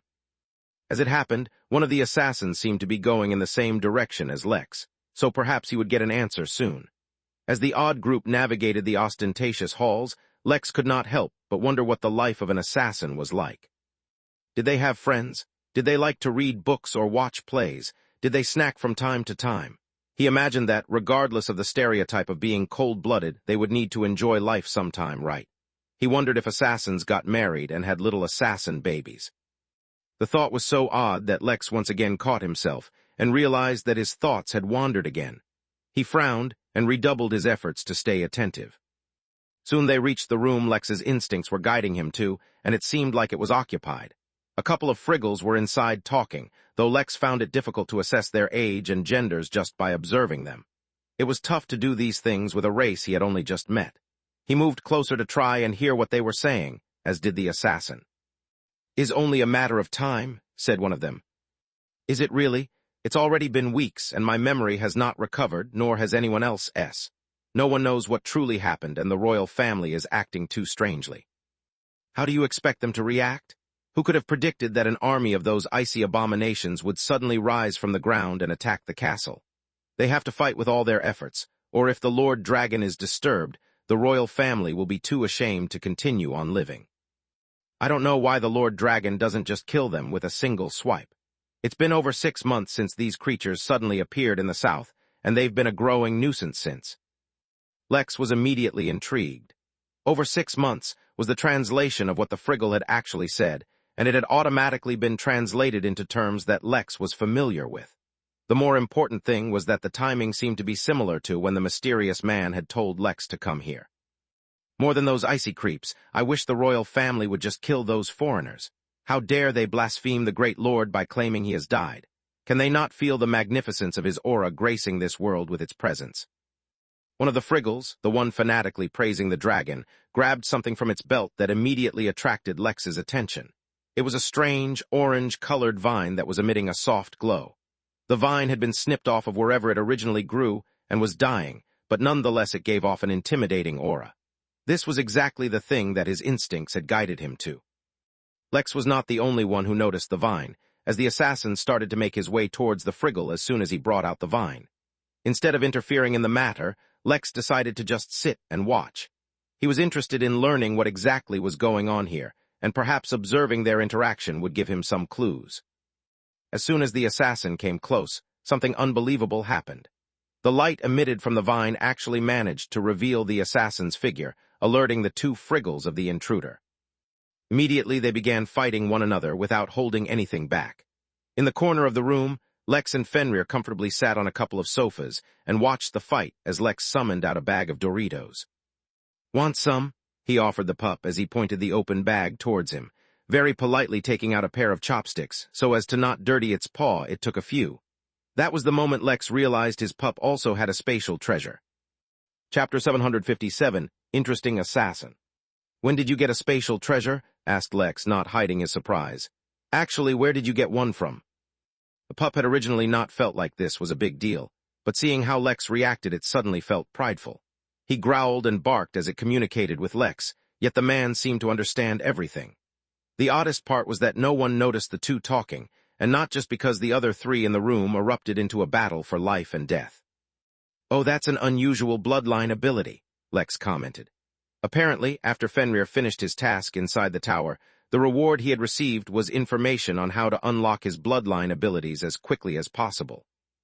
Fenrir had begun to implement that knowledge, which was beginning to unlock more and more of his bloodline abilities. The particular one he used was not exactly equivalent to having a spatial treasure, although the effects were similar in a limited capacity. It created small folds within Fenrir's fur, which seemed to be linked to some unknown domain. For now, Fenrir could store small items in that domain, although it was best not to store anything too private as, technically, that domain could be accessed by anyone with similar abilities.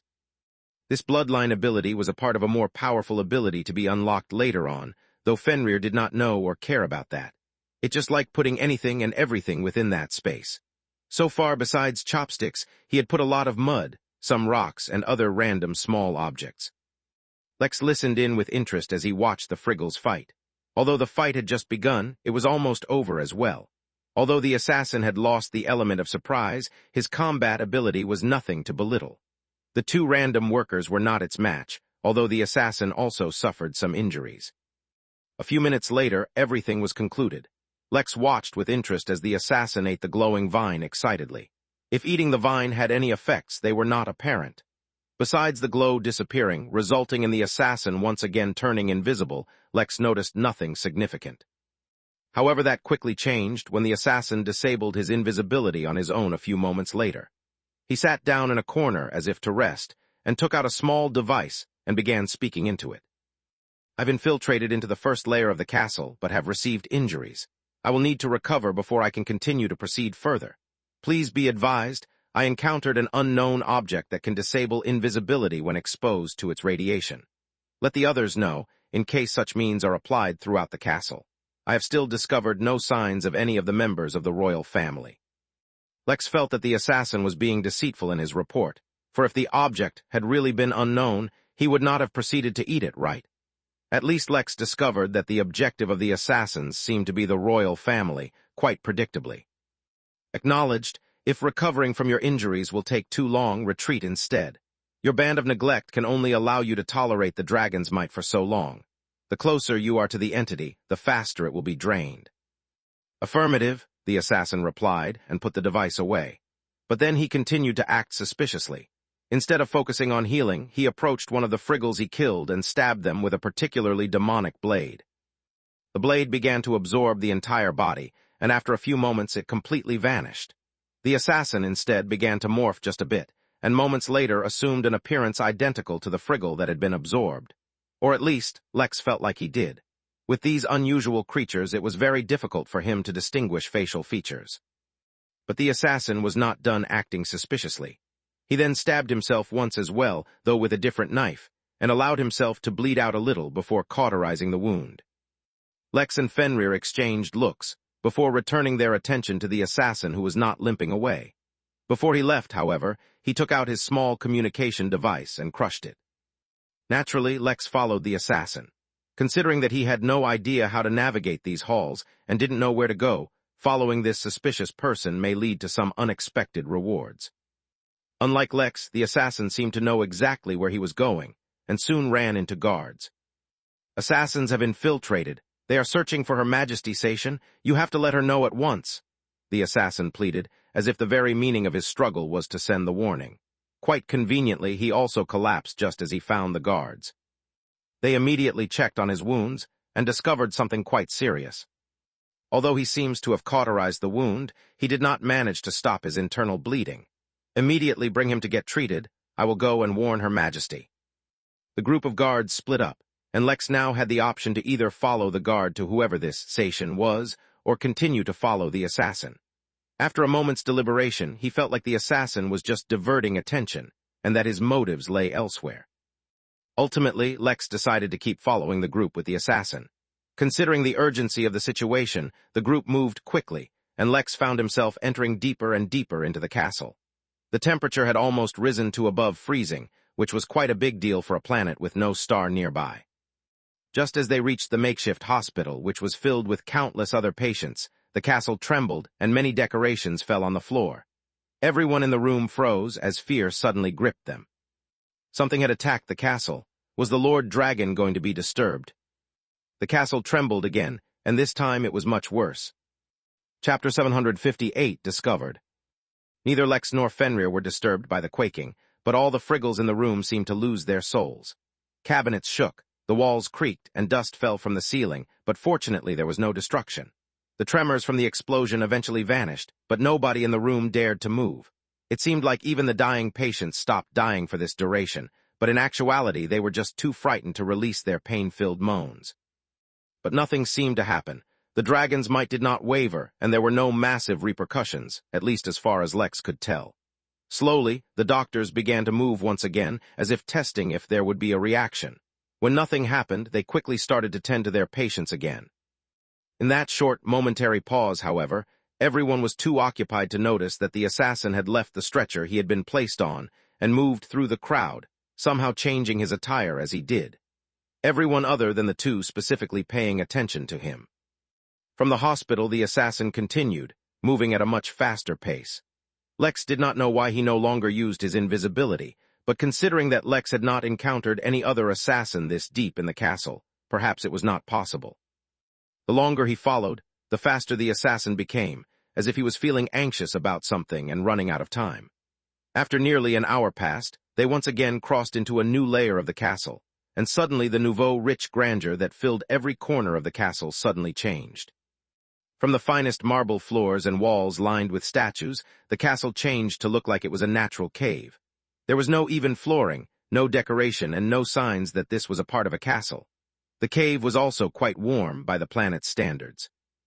As he had completely run out of time, the assassin broke into a run without caring about alerting anyone with his actions. His destination, as it turned out, wasn't far. In a small, branching cave, a small group seemed to be waiting for the assassin. There were a few corpses tucked neatly atop one another, so as to be out of the way. "You took too long," one of the awaiting accomplices exclaimed angrily. "It was worth it. I discovered something incredible." Those icy abominations have made their way to the castle. While the forces of the noble families fight against the royal family on the west side, the main members of the royal family have gone to the north to fend off those monsters. The central chambers will be completely unattended. We have to move before others figure this out as well. Good job, that's valuable information. If that's the case, we don't need to waste time sneaking around. We'll recover the time lost and then some. What about the king? Any news on the geezer? No, but I think we should proceed as if he's still in the dragon's chamber. Based on this information, we can alter our plans a little. Disable all unnecessary treasures and conserve as much energy as possible. From here on out, our top priority should be resisting the dragon's might. The more time we save, the longer we'll be able to resist the might once we're inside the chamber, and each second in there is literally worth billions of soul stones. Everyone in the group nodded, and each of them seemed to disable an active technique.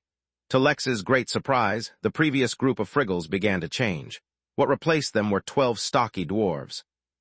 Once all of them were ready, the leader of the group brought them to a formation he had drawn using the blood and organs taken from the nearby corpses. Completely unaffected by the scene, everyone got in the formation, Lex and Fenrir included. If it were anything else, Lex might have hesitated, but he had seen enough teleportation formations to recognize one, even if it was made from blood and guts. The leader tried to activate the formation, but for some reason it wouldn't activate. He frowned, but did not waste too much time and took out a few more items from a bag and adjusted the formation a bit. Why is it using more energy than normal? He muttered to himself, but did not ponder over it. They didn't have long to begin with. The teleportation formation activated, and they disappeared. When they reappeared, they were inside what looked like a massive cavern that was actually quite hot, but Lex did not have the time or energy to focus on that. The intensity of dragons might have increased so drastically that Lex felt like he had been punched in the gut. Even with all of Lex's incredible defenses, at this point, he felt the influence of the aura as a physical force pressing him down and squishing him like a bug. Fenrir, too, was unable to escape the sudden change, and for a few moments his abilities were interrupted. As soon as he readjusted to the pressure, the pup reactivated its abilities and turned to look at the dwarves. Fortunately for them, it seemed like the dwarves were taking the pressure much worse than both of them. The dwarves were all in the Golden Core realm, with only the leader in the Nascent realm, so it made sense that they were not able to immediately recover. They noticed something amiss, but by the time they recovered enough to check, Lex and Fenrir had once again disappeared. Lex used harden and other defensive techniques, but nothing seemed to reduce the effects of the aura on him or Fenrir. The dwarves, who had some kind of treasure that reduced the effects of dragon's might, did not seem much better off than them either. How the hell does anyone tolerate this pressure? One of the dwarves asked, wiping some blood off from the corner of his mouth. Normal Friggles cannot, the leader explained as he looked suspiciously in Lex and Fenrir's direction. Only the royal family can tolerate this pressure. Why else do you think there's a royal family to begin with? Are they really royal? No, they're just glorified servants to the dragon. No one else can tolerate being this close to the dragon and still maintaining normal body function. Now let's go. The dwarves followed their leader as he proceeded down one of the paths, seeming certain of his direction. For once, though, Lex and Fenrir did not follow them immediately. With so much pressure on them, it was hard for Fenrir to maintain his stealth, so they would need to resort to regular means, following them in the dark from a distance.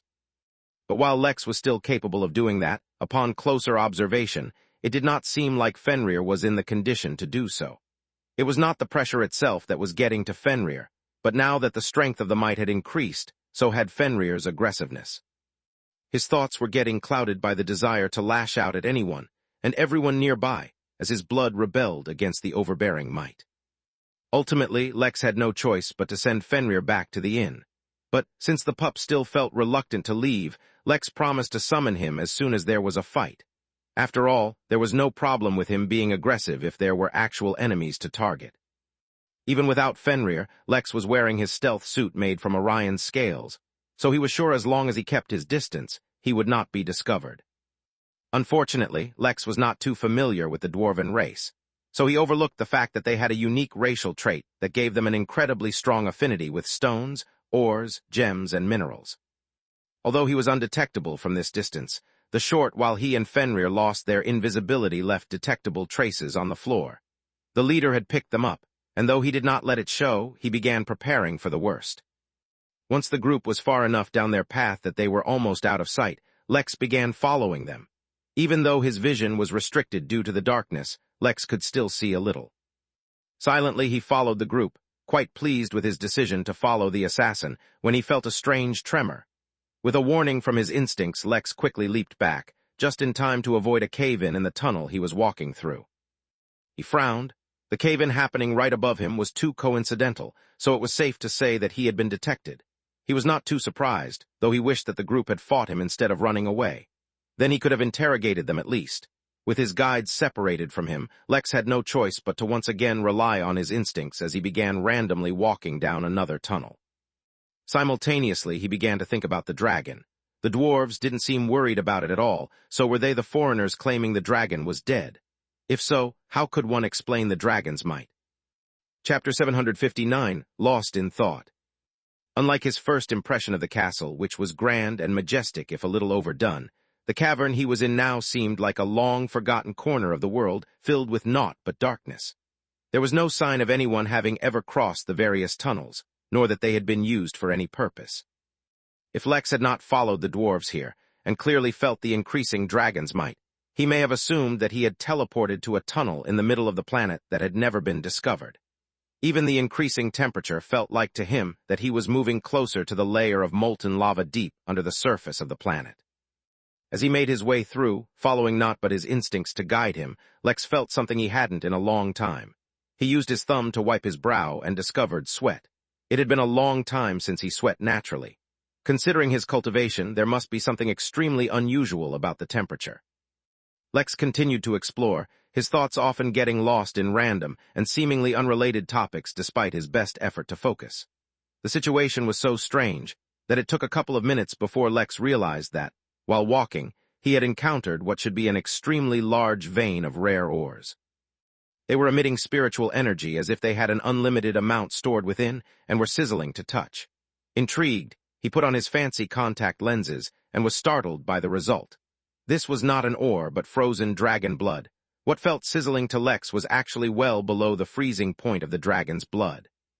Why was there so much of it seemingly mixed in with the tunnel walls? Although he didn't have an answer, Lex broke off a few large chunks before adding them to his spatial bangle. Even if he didn't know that this would be extremely valuable, it might come in handy for Xeon, who was attempting to become a dragon. He considered grabbing more, but he didn't want to waste all his time here. He had a strong feeling that he could find even more valuable things, so long as he kept looking. He had only just begun to move forward when he detected faint tremors in the walls. He touched the tunnel wall to be sure and indeed felt faint vibrations. They were not constant and were sometimes stronger or weaker. Someone was fighting nearby, most likely the dwarves.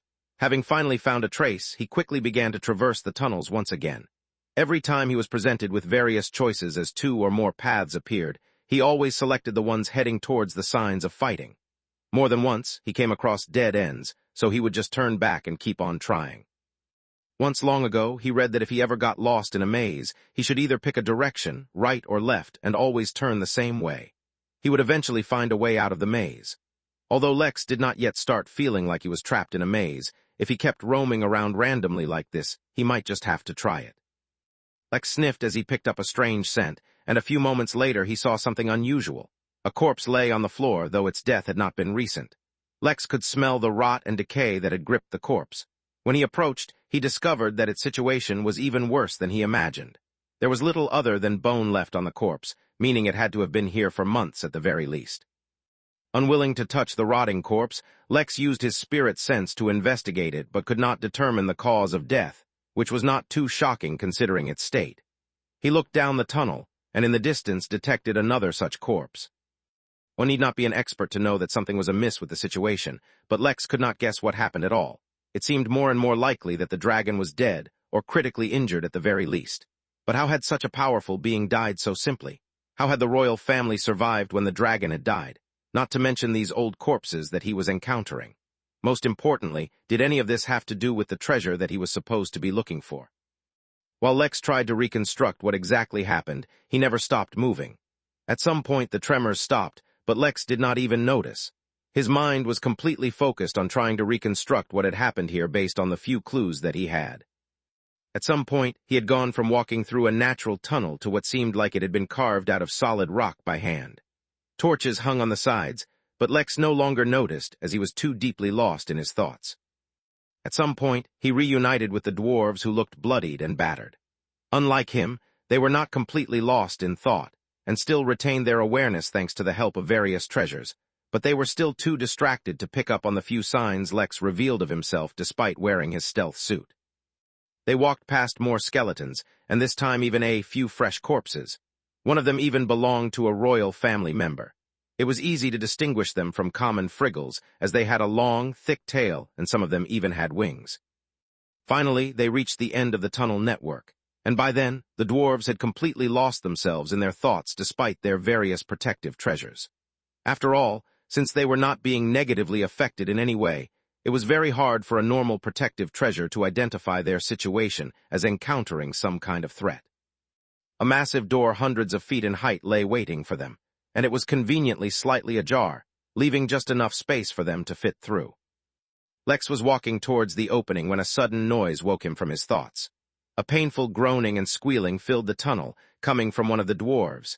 He had been already extremely wounded, which combined with the pressure of the dragons might finally got to him.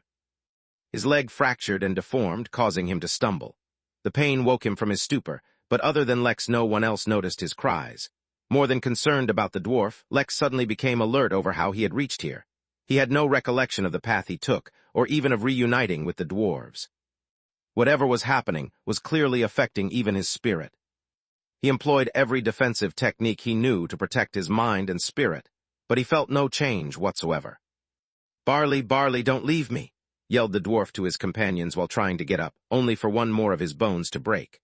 But it was for naught, as his companions soon crossed the massive door, all blissfully unaware of their companions' pain or their own bleak prospects. "Damn it!" the dwarf roared as he tried to push his fallen body upright, but was unable to. Before the dwarf could try again, he felt a hand grab him by the back of his collar and lift him up. A human who had been standing beside him this entire time seemed to become visible to him, studying him and his condition. "Unhand me you," before the dwarf could complete his sentence. Lex let go, dropping the dwarf back onto the ground. Initially he was planning on threatening the dwarf, but seeing as how his situation was so dire, Lex did not feel the need to put in any effort at all. All the spirit energy in his body had dried up, and there were multiple hairline fractures across his body, under the strain of the dwarf's heavy armor. It would be a miracle if the dwarf was even able to sit up straight without help at this point. Lex had just begun to wonder what could have happened to the dwarf when he suddenly caught himself again, and refocused. "Mary, every few minutes check up on me and make sure I'm not lost in thought. There's something very unusual going on here, and I have no way of defending against it," he told his ever-present holographic companion. "Sure, will do," said Mary, diverting her attention from the inn to observe Lex. Usually she was not one for gossip or shipping people, as Velma liked to call it. But given the recent developments at the inn, she couldn't help but join Velma as she eyed Dr. Charles and one of the inn's other relatively new employees, Hera. Lex, reassured that he would not get lost in thoughts again, for too long at least, turned his attention back to the dwarf. "It seems like you need some help," Lex said, hoping he didn't have to resort to threats. Those kinds of things really suited Luther more. Chapter 760, Obsession. The dwarf was an inch short of 4 feet, 1.2 meters, but his stature did not deprive him of a powerful presence. His body was thick with muscle, that much was clear even under all the hair that covered him, and his braided bear that was nearly as tall as him radiated an impressive aura of its own, as if a hidden power lay within. The dwarf was in the golden core realm, and Lex could tell that if he were in his prime condition, he would be a level above normal human golden core cultivators. But Lex was not a human cultivator to begin with, let alone the fact that the dwarf was now completely drained of energy as well as thoroughly beaten. The dwarf looked at Lex and grimaced, the dirt and blood on his face only serving to make him look more detestable. Lex, on the other hand, began wondering why he once again found himself in a situation where he felt like a villain. Did he have some kind of affinity with being evil? Should he give it a try? "Me bones are shattered, and if I don't fix them soon the weight of the dragons might just end up killing me directly. If you want anything from me, you're gonna have to fix me first," the dwarf finally said before aggressively spitting out some blood. Lex raised an eyebrow. Well, at least it was a start. He quickly thought of how he could help the dwarf. He had learned some very basic healing techniques that could be used on others, but they were just barely enough to save someone's life in a critical situation. they could not be used to actually heal. He had a few boxes full of painkillers in his spatial bangle now, as he had decided he got injured all too often despite his ridiculous defense and no longer wanted to deal with a lot of pain. He had a few herbs that could serve as a healing agent, but their effects weren't too strong. Shaking his head, Lex decided to keep things simple. He threw a high-quality spirit stone at the dwarf, indicating he should replenish his energy a little so he doesn't immediately die, and simultaneously began to form an array. "There's no need to be so grumpy. It's not like we're enemies or anything. I just have a few questions. I can help you out as long as you give me answers." The array was completed, and was one of the simplest ones he knew for healing purposes. It did not actually heal at all, but just added a bit of vitality to a being, allowing their body to naturally heal itself, or to not die so quickly based on the circumstances. "What do you take me for?" the dwarf asked angrily. "Give me proper medicine and—" Before the dwarf could complete its sentence, he found a foot pressing down on his throat, and Lex's amicable smile had withdrawn. Instead, Lex now wore a look of complete indifference as he looked down on the dwarf, a trace of an oppressive aura leaking from him, despite the dragon's might destroying all auras in the area. "Do not take my politeness for subservience. If you do not want to cooperate, then I see no reason to let you live." His tone was placid and uninterested, as if the dwarf's life or death meant nothing to him. In actuality, Lex was just trying out the evil persona he had been wondering about earlier. Although Lex did not see himself as a villain or an evil person, his recent experiences in the crystal realm made him realize that, to a degree, being civil and polite sometimes made him seem like a pushover. When he was in Valesko, no matter what, if he had had enough deterrence, that crystal race member would not have attacked him. Similarly, when the Craven attacked his tavern, all of his workers and many of his guests had been injured, but the Earth Immortals he had been meeting with never really bothered to lend him a hand, and the two birds even began negotiating with the Craven right in front of him.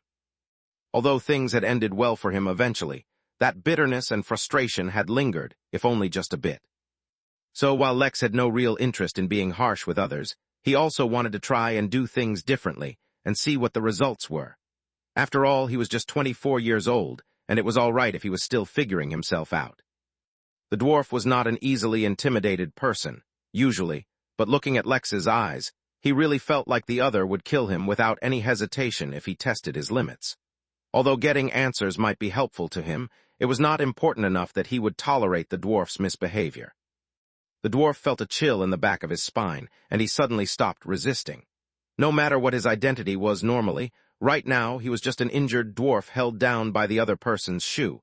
He needed to adapt to his new reality quickly. Ask your questions," he said hoarsely, before he finally felt the pressure from the other's foot on his neck decrease. "That's more like it. Let's start with something simple. What's your name?" Lex asked, a hint of a warm expression returning to his face. Terral Folkinson," the dwarf said, hoping that the other might recognize his name, but alas, Lex knew nothing of dwarfs, and so the name meant nothing to him. "See, that wasn't so hard now, was it?" asked Lex as he removed his foot from the dwarf's neck completely. "You look pretty beaten up, Terral, and your friends didn't look much better either. What happened?" Terral clenched his teeth as the recent memory filled his mind, tormenting him. Though the Friggle royal family was supposed to be gone, this level of the castle was supposed to be clear, as theoretically no one else could get this close to the dragon. Unfortunately, we ran into an unexpected problem. The king has a bastard child who inherited the royal family's genes, but he's too weak to go out into the field. He was staying here, which should not have been an issue, but the king had assigned him a royal protector for some reason. We ran into the kid, and a fight with the protector erupted. Fortunately, since we were not interested in the kid, we were able to escape. The protector didn't follow us either, since he had to stay with the child. But even so, escaping was not so easy. Lex nodded his head. Not only was he studying the dwarf using his instincts and sixth sense, he also used the fancy contact lens to completely analyze the dwarf's equipment. Despite his relatively low cultivation level, his gear was no joke. If he had been reduced to such a state in spite of all his preparations, that protector must have been quite powerful. Either that kid was very special to deserve such a powerful protector, or the level of the royal family's guards was very high. "It seems to me like you guys have made a lot of preparations for your trip, Terral. It's not so easy to resist the dragon's might, and there's something unusual going on that messes with the spirit and causes one to be completely lost in thought. Do you mind explaining to me how you resisted both, and especially what the latter is?" The dwarf grit his teeth. This was all valuable information, and revealing it might get them in trouble later. But if he died right now, there would be no later to worry about, so he had no voice but to divulge all that he knew. Resisting dragons' might is not all that hard.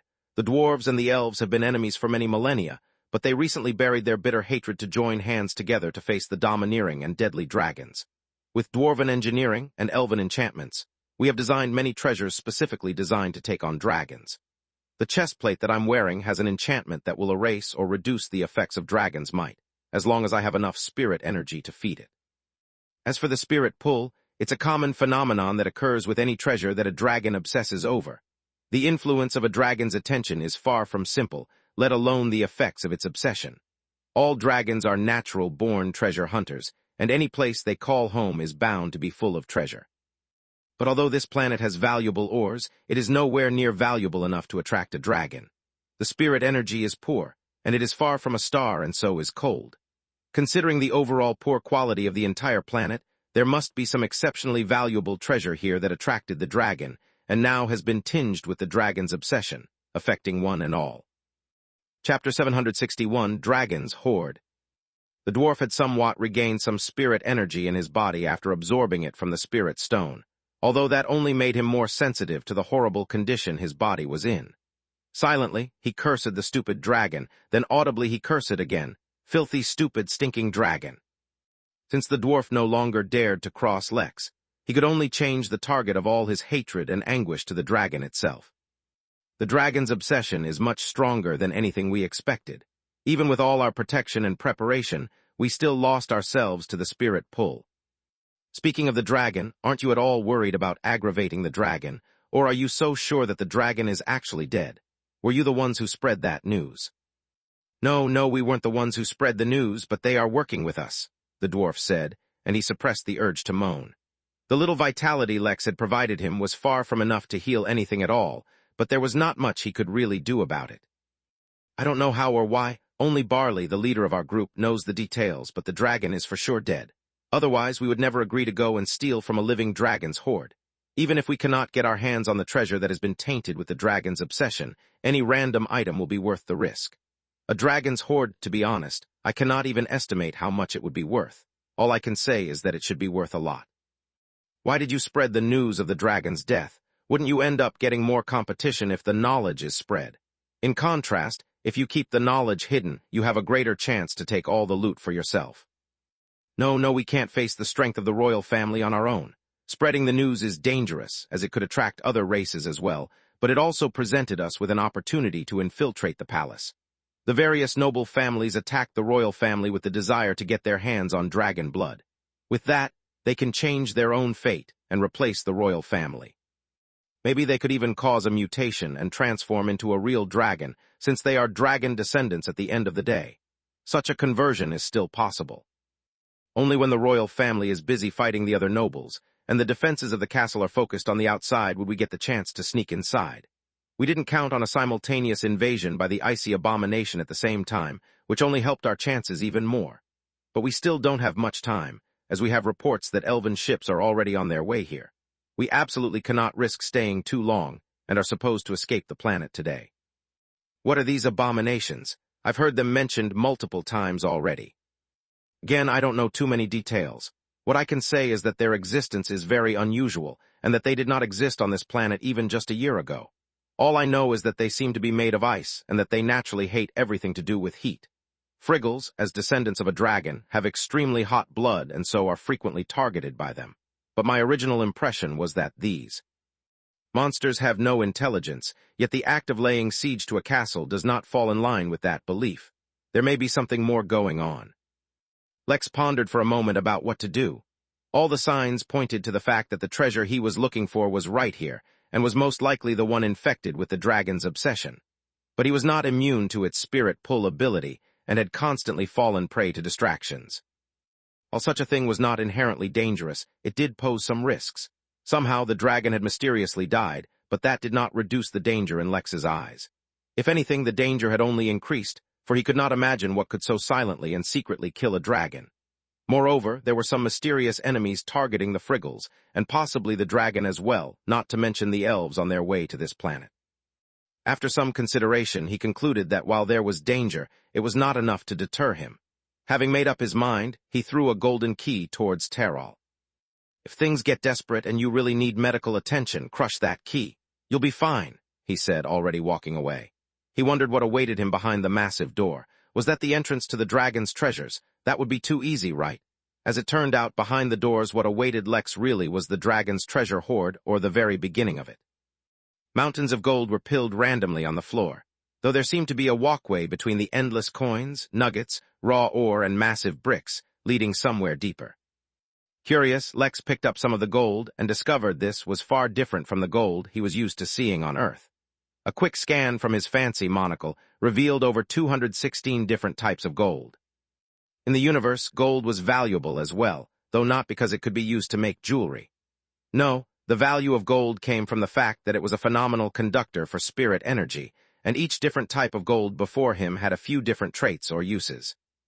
Lex looked at the mountain of gold on his right, then at the one on his left, then he scratched his head. "Mary, how can I teleport things directly to the inn?" he asked, knowing that the system would never give him an easy time.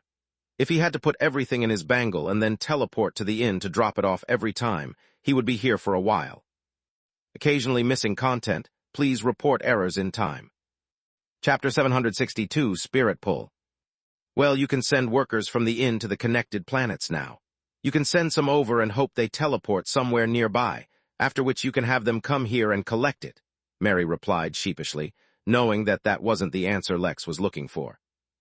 Lex thought of various answers on his own. The most ideal citation would be if he could connect to the inn like he connects to his spatial treasure, that he could teleport anything he wanted directly to the inn. But that wasn't possible, whether because it was actually impossible or because the system did not want to cooperate with Lex. The next best option was to get the most massive spatial treasure possible. This was actually quite hard, as he already had some of the largest spatial treasures available, whether it was his bangle or the container for Silent Wanderer. He could place an order at the Emporium for an even larger one, but that would surely take a lot of time, not to mention be very expensive on its own as well. Ironically, the liquidity he would need to pay for such a treasure seemed to be right in front of him, but it was out of reach because Lex lacked exactly such a treasure. He shook his head and made a decision. Although he was a greedy capitalist who would never say no to money, especially free money, he was not blind to what was actually precious. Once, just to sate his aching heart, he filled his bangle with gold, teleported to the inn, deposited it, and then returned, but then he did not continue to do so. He had barely taken a drop from the hoard, and transporting all of it would surely take ages.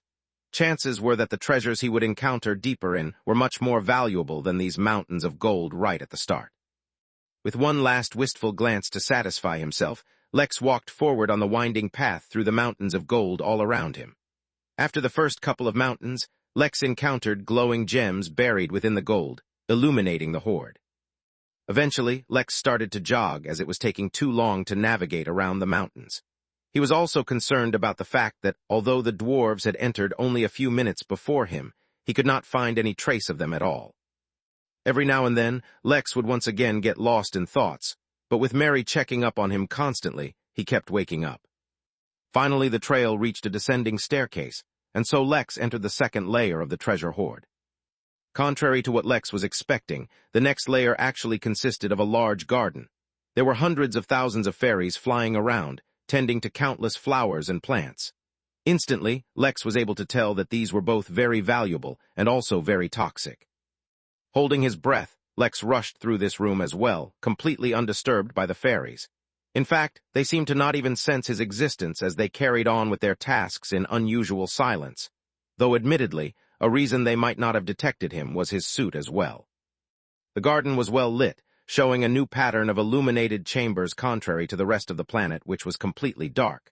The plants also did not seem to mind the increasing heat, which by now was causing Lex to sweat visibly. He was very grateful that his suit would not suffer from any sweat stains. After finding another staircase, Lex descended to the third level. This level looked more like a museum than a hoard or collection. There were countless stages or pedestals built on both sides of the path, with each containing items or treasures. Although Lex wanted to ignore these as well, since he could not identify most of them even with his lenses, He was forced to stop by an overwhelming attraction his body felt towards a particular vial containing a dark purple liquid. Lex almost lost control of his own body, so strong was the attraction. But ultimately, he managed to control himself. He only placed the vial in his spatial ring and didn't immediately drink it like he wanted. The strangest thing was how each of these treasures were so easily accessible, with no formation or protective glass even. To try it out, he randomly picked up a sword and a shield that was also placed nearby and encountered no obstruction at all. Speaking of which, he wondered what that sword and shield were made of. To be a part of a dragon's collection, they must be valuable. Were they incredibly strong, or did they perhaps only have collector's value? Did dragons care about such things? What if? Lex, it's been a couple of minutes, you all right? Mary asked, suddenly waking him from his stupor. Yeah, thanks, I'm fine. He had only begun to say when he realized that he did not recognize his surroundings at all. Although he was still in the horde, as he could tell by the countless spirit stones and fountain of spirit water, he had long passed the stages and podiums. Lex, wake up! Mary's voice suddenly woke Lex from yet another stupor, and he immediately realized his surroundings were different once again. Fear gripped his heart as he suddenly realized he was losing track of time. Maybe he should return to the inn. Speaking of the inn, Lex had a dragon there as well. Would it have had the same effect if the system hadn't been suppressing the harmful effects of its aura? Despite his best efforts, Lex completely lost himself to the influence of the spirit pull and walked through the massive dragon's horde like a zombie. Mary, who had noticed his strangeness, had been yelling at him for hours, but it stopped working long ago. He did not even notice when he crossed the corpses of a couple of dwarves, nor did he notice when he started walking over a puddle of freshly spilled blood. Chapter 763, Assaulted by a Pervert. The horde of a dragon was much vaster than anything Lex had imagined, and he would have been extremely surprised by how deep he descended into the planet were his mind not occupied by random thoughts. Besides the usual gold, jewels, treasures, herbs, and spirit stones, there was also art, music, sculptures, and other entities that Lex lacked the senses to even observe. This particular dragon's favorite part of its horde, however, was at the lowest level, and Lex was about to approach it. Currently, the chamber he was walking through was the second to last, and was the part of the horde where the dragon collected members of various races. Throughout the universe, there were countless unique or mystical races who had unparalleled power or unbelievable abilities that made them extremely special as well as valuable. They too were a part of the dragon's collection. Various prisons lined the walls that Lex walked by, most of them made of glass, so that the prisoner, or rather the specimen, was visible. Some, however, for extremely unique or unusual races required special prisons that were made from other more protective materials. Though they were all extremely different, currently many of them shared one thing in common: they were extremely weak. They were deprived of spirit energy inside their prison cell, and since the dragon had died many months ago, no one had fed them either. A few of the prisoners had even died. But one prison cell made out of an unusual gray material even the fancy contact lenses could not identify had a broken wall. Lex, however, did not notice any of that as he continued to walk. Lex had been extremely confident in his cultivation technique and even himself, which is why he opted to continue the exploration. He was not wrong to be confident, for his defense and self-protection abilities were truly phenomenal. But ultimately, there was a limit to what they could protect him from. The spirit pull ability, technically, did not harm Lex in any way, which is why his spirit's self-defense failed, although the matter was more complex than just that. In the beginning, his strong mentality allowed him to retain lucidity, but the closer he got to the dragon, the worse it became. Although Lex had numerous times even survived an attack from an Earth immortal, if he were lucid now, he would be able to feel that the aura being radiated from the final chamber was much stronger and deeper than any Earth immortal he had ever met. In fact, it was even greater than Ragnar's, and he was a heaven immortal. So then how could he, a golden core cultivator, stand a chance? But since Spirit Pull was just a passive ability brought about by the strength of the dragon's obsession, and was not purposefully focused on attracting everyone, there was a chance to break free. For example, the various dwarf corpses that Lex had crossed. In their final moments right before they died, the threat of death had woken them up. But by then, it was much too late. As Lex crossed the final dwarf corpse which belonged to the leader of the dwarves, he attracted the attention of a massive creature. It had 8 legs, with 4 on each side of its body, much like a scorpion, but that is where the similarity ended. It had a long protruding neck covered in purple scales, a maw filled with rows of teeth dripping with blood and 12 reptilian eyes, each one suddenly focused on Lex. The creature did not have arms or claws, but it did have unusually shaped wings protruding from its back, and the joints in the wings could readjust at a whim, making them dangerous weapons as well. It also had a long, thick tail that it could exert perfect control over. The creature was extremely skinny at the moment, as if it had been starved near to the point of death, and feasting on dwarves did not seem to have done much for it.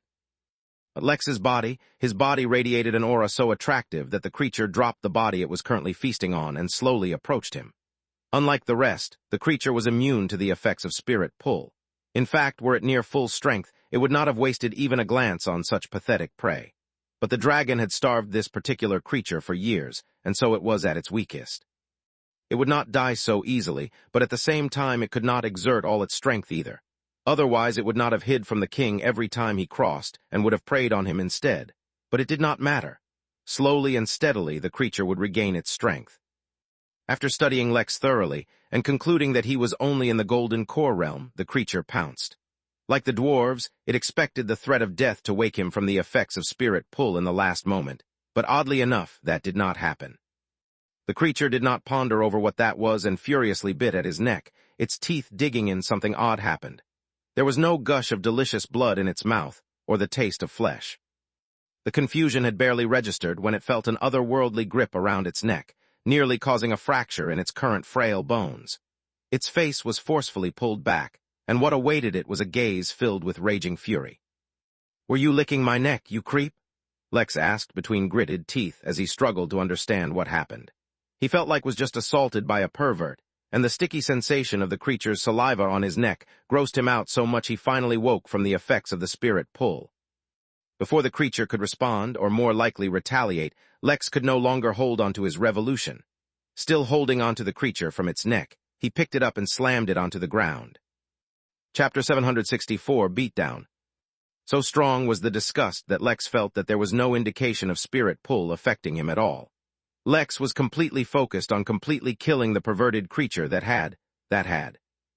Just thinking about it pissed Lex off even more.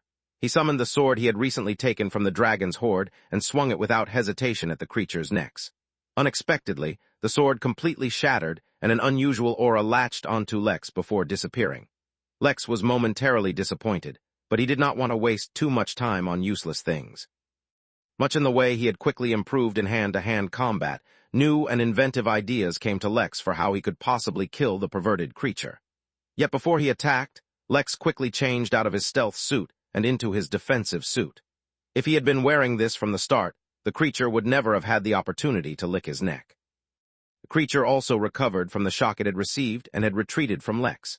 Fortunately for it, when Lex tried to slash its neck he had to let go, otherwise the creature would forever be stuck in Lex's vice grip. Lex's physical strength was abnormal from the very start, let alone now that his cultivation technique had changed. Yet oddly enough, he had not been able to crush that creature's neck with only one hand. Maybe using two hands would get the job done, but just surviving even one hand was a testament to how strong it was. The creature had barely recovered its strength after devouring the blood and soul of a few dwarves, so instead of attacking Lex directly, it used its innate ability and targeted his spirit. It hissed threateningly while it extended its wings, releasing a sonic attack that would disorient Lex, or that's what it had thought. With the weapon failing him, Lex relied on nothing but his good old fist and smashed it into the creature's face. Unexpectedly, the creature didn't lose any teeth in that clash. Lex was surprised by the sturdiness of the creature's body, while the creature was surprised by how ridiculous Lex's strength was. The creature's body was easily multiple times bigger than Lex, yet it was being thrown around like a plaything. A similar scene repeated itself a few more times while the creature tried to retaliate and Lex tried to pummel it. Neither made much progress, though admittedly Lex was venting a little by beating the creature up. Finally, the creature became fed up and used one more of its racial traits, though the cost of this was quite heavy. The creature, who had gained a momentary respite from Lex's beatings, began to turn illusory, as if it was fading from existence. Lex did not want to give it the opportunity to escape, so he attacked again, but his fists went right through the creature, as if it were just a mirage. Despite the situation, the creature could not resist showing Lex a smug look, though of course Lex could not decipher its facial features. The creature had an unusual affinity for spirituality, and so could convert its physical form into one akin to spirituality. In simple words, it could literally turn itself into a thought. But the smug look on its face froze when Lex tried to grab onto it, and this time succeeded. The effects of impervious hands were truly manifold, and beyond what Lex even knew. He had no idea that he was physically holding onto an idea at the moment, nor did he care. He just wished to slap the creature, so he did. Action. No, wait, stop. The creature, still with fresh blood tainting its teeth, began to cry. We're not enemies. That earlier was just a misunderstanding. The creature tried to plead with Lex, but he adhered to a strict no association with perverts rule, so he was not interested in talking to it and smashed his knee into its face. But no matter how Lex beat it up, the creature did not even bleed. The creature could also similarly not even get past the defense of his clothes, let alone once again try to bite his flesh. The fight, thus, seemed to be going nowhere. I can help you, the creature pleaded. I know the dragon's secrets. I know where it hides its treasures. We're inside its treasure hoard, idiot. Lex finally spoke and kicked it again. No matter what, he did not let go of the creature, for he had a strong feeling that if it disappeared, he would not get his hands on it again. If physical attacks didn't work, he would try soul attacks. No, that's not. I know how the dragon died. I have its secrets. Please just stop. Although Lex was not hurting it, his attacks still caused its current weak body pain. Moreover, as he got ready to use evisceration, a subtle premonition of danger filled the creature's mind, making it even more desperate. Luckily for it, it finally said something Lex was interested in. How would you know how the dragon died? If you were nearby, how did you survive when the dragon did not? I have a very special ability. I can tap into the energy released by others' thoughts around me. Although I was trapped in the prison cell, I could still read some of the dragon's passive thoughts from time to time. It was the only entertainment I had, so I always did my best. Lex narrowed his eyes as he wondered whether to give the creature a chance. It was most likely lying, but on the off chance that it was. How did the dragon die? You better tell me everything, or trust me, I will make you join the dragon. It had all started a few months ago.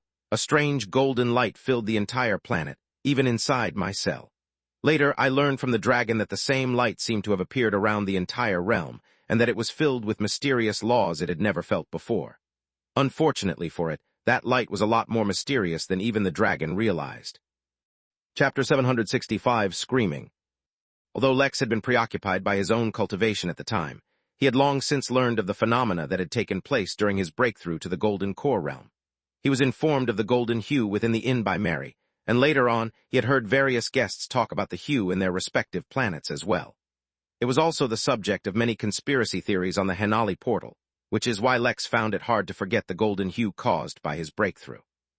He could not fathom why his breakthrough had caused the hue, nor why its effects were so grand and widespread.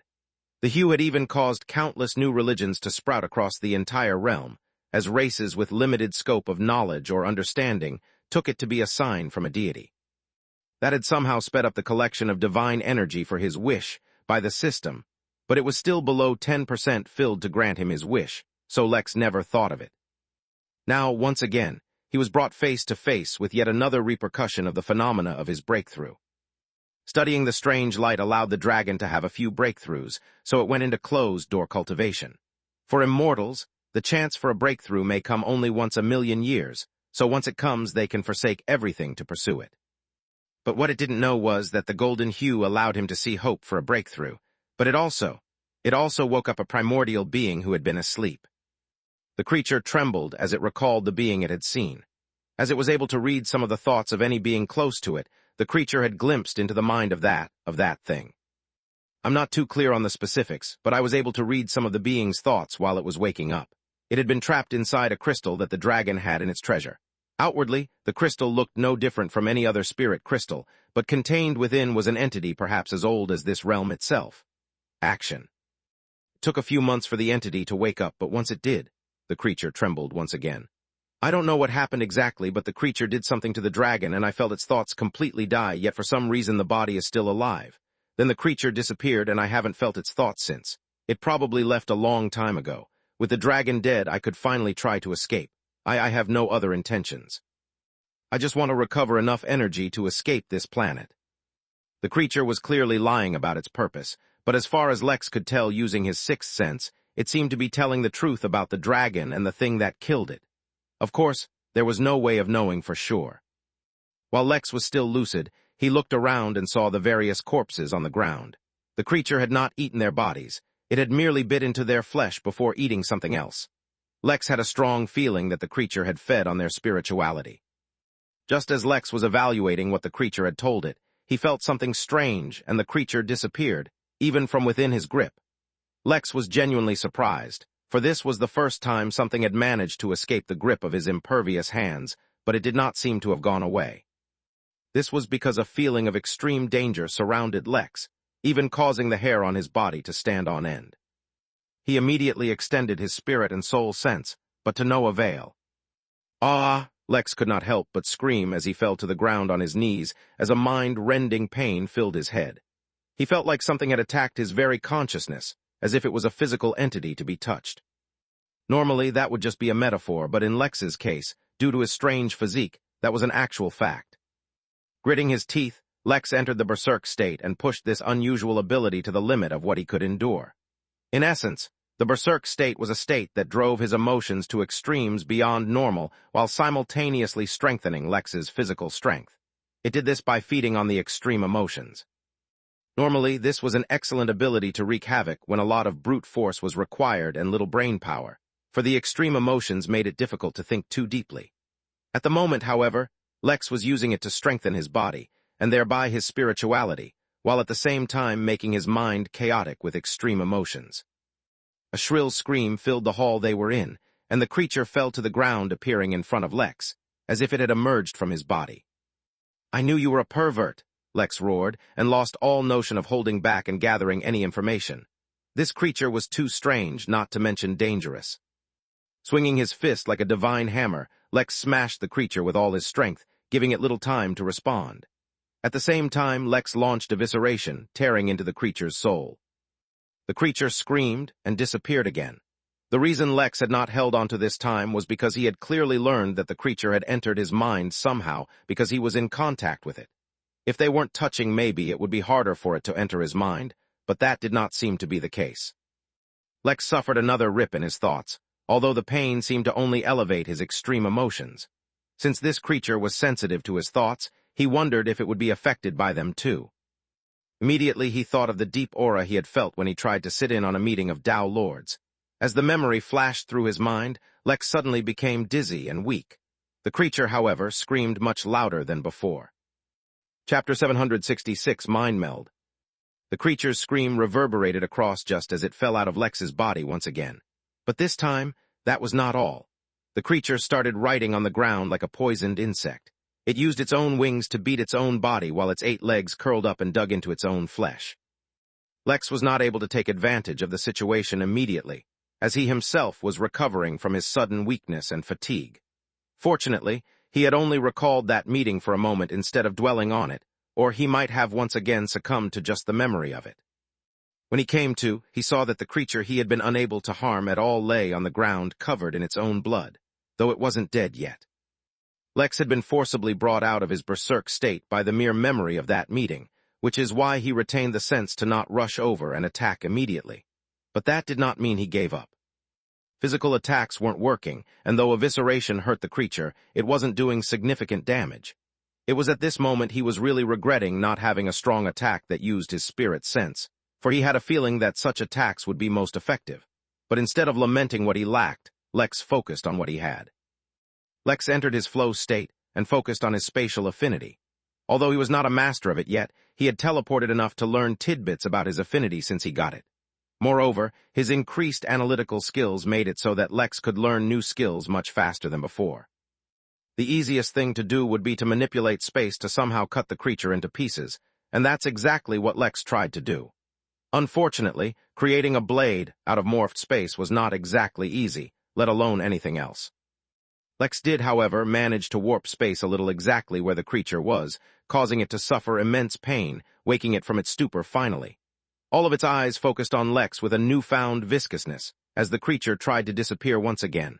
But that was easier said than done. Lex kept manipulating space within the creature's body, trying to tear space open, or use space to tear the creature open. Either one would do, though all he effectively managed to do was torture it. "Wait, I'm sorry. I know the dragon's secrets. I can tell you," the creature pleaded, but Lex was no longer going to fall for such basic tricks. Although he longed for the satisfaction of beating the creature up with his own hands, he had to rely on spatial affinity. He could also come up with arrays to harm the creature, but somehow he felt like he couldn't make arrays strong enough to do that. Theoretically, arrays could achieve the strongest power level the universe could support, since the universe itself powered arrays. Practically speaking, Lex had hit a bottleneck when it came to his arrays. Maybe his way of making them was obsolete or faulty, or maybe he didn't know enough significantly strong characters. Either way, his arrays seemed to be limited to the nascent level in terms of power for the moment. "Lex Williams, don't push me too far," the creature roared as it tried to get up. But its efforts were in vain as its legs were too weak at the moment. The creature had clearly read through some of Lex's memories, which chilled Lex's heart. He absolutely could not afford to let the creature live now. Since keeping a distance clearly didn't help, Lex leaped forward and immediately put its head in a lock and placed his right hand on the creature's forehead. His intention was to scramble the thing's brain. As if sensing Lex's intention, the creature roared angrily and resisted Lex, but in terms of physical strength, it was clearly below Lex. At the same time, it tried to use its ability to disappear once again, but clearly it was too hurt to do so. It seemed the memory of that meeting had hurt it a lot more than Lex expected. They struggled for a few dozen minutes before Lex suddenly succeeded in causing a tiny tear in space, within the creature's skull. The creature died instantly, and Lex actually tripped because it had stopped resisting his strength so suddenly. Lex groaned, feeling exhausted, but did not delay at all. He immediately stored the creature's body within his spatial ring and began teleporting back to the inn. He could not risk becoming a victim to spirit pull again. Yet the next moment, the sound of a notification distracted him. New notification, system feature murderer activated. Immediately he felt the change, as he was reminded of the feature he had unlocked so long ago, yet for some reason never triggered. Murderer, every time the host kills someone stronger than them outside of system grounds, the host can learn one of the victim's abilities techniques. The ability had finally been triggered, and Lex could tell that the system was transferring some information directly into his brain. He had not suddenly unlocked a new ability, but the method to replicate the effects of the creature's ability using spiritual energy was fed into Lex's memories. The ability was one of the most bizarre abilities Lex had ever encountered.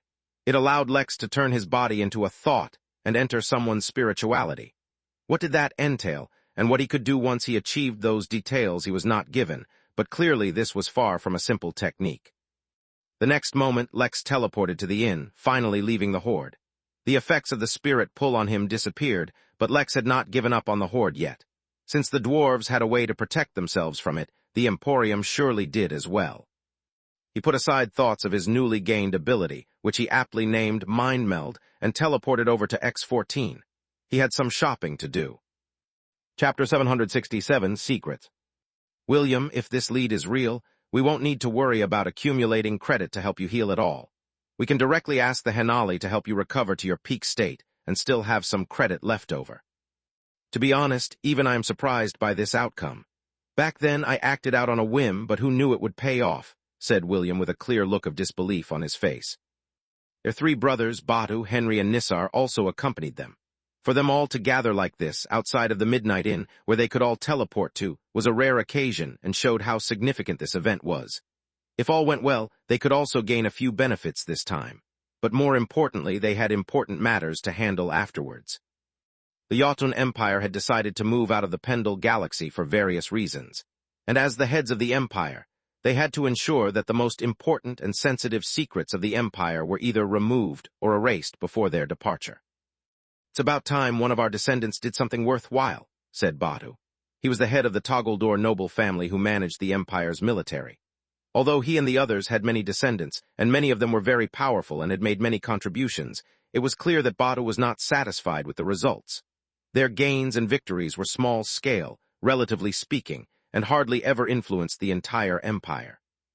Although such a request might be too much to put on a few descendants, weren't the 5 of them handling the entire empire? They were human too, and in fact had much worse conditions when they were starting out. Yet none of their descendants were qualified to be their equals yet. "If being great was so easy, everybody would do it," Nissar said softly. As the head of the Butt family and in charge of the Empire's finances, one would expect him to be more mild-tempered than his brother. In fact, that was far from the truth.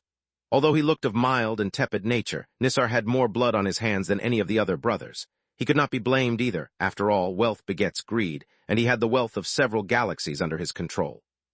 Before their conversation could continue, they finally reached their destination and entered a room covered in isolation formations. Inside, a beast seemed to be waiting for them. Upon their arrival, the beast confirmed their identities before crushing a small trinket and disappearing. None of the brothers found this odd and waited patiently. A few moments later, another person teleported into the room. Belle looked extremely pale and weak, in spite of the fact that she had been getting treatment for the past few weeks. Her eyes, however, burned with the same ever-present ferocity that she normally exuded. She looked at the 5 men in the room and recognized them all. Her direct ancestor, William, was the one she was supposed to meet, but she did not mind that he had brought along a few extra people. After all, they were the big shots of the Empire. She looked at William, already used to the fact that he looked identical to her brother. She had never commented on it nor mentioned it, because it was completely irrelevant.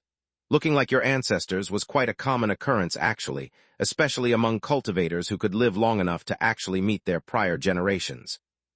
Hiding in Ventura to erase all your traces, a remarkable plan, William said, feeling extremely pleased with Belle. I only hope your efforts were worth it. As soon as we can confirm the veracity of your information, we can hand it over to the relevant people. You don't need to worry, your reward won't go to anyone else besides you. You can confirm it however you like, she said without any hint of deference. Nor am I worried about anyone stealing my rewards. After all, without me, no one will be able to follow the lead. I had to use my bloodline ability to mark Jeffrey's ship before it escaped into a wormhole. Only after the effects of my bloodline overdraft disappear and I can use it again will I be able to trace it. Light's new Omicronville. See Omicron William was already used to Belle's attitude, and the others didn't care too much either. Let me speed up your recovery, Yaughton said as he reached out to her, but the moment he placed a hand on her shoulder he frowned and withdrew his hand. His brothers all turned to look, and saw a single drop of blood escape his index finger before the pinprick on his finger disappeared. Surprise and shock filled their eyes as a storm brewed in their hearts.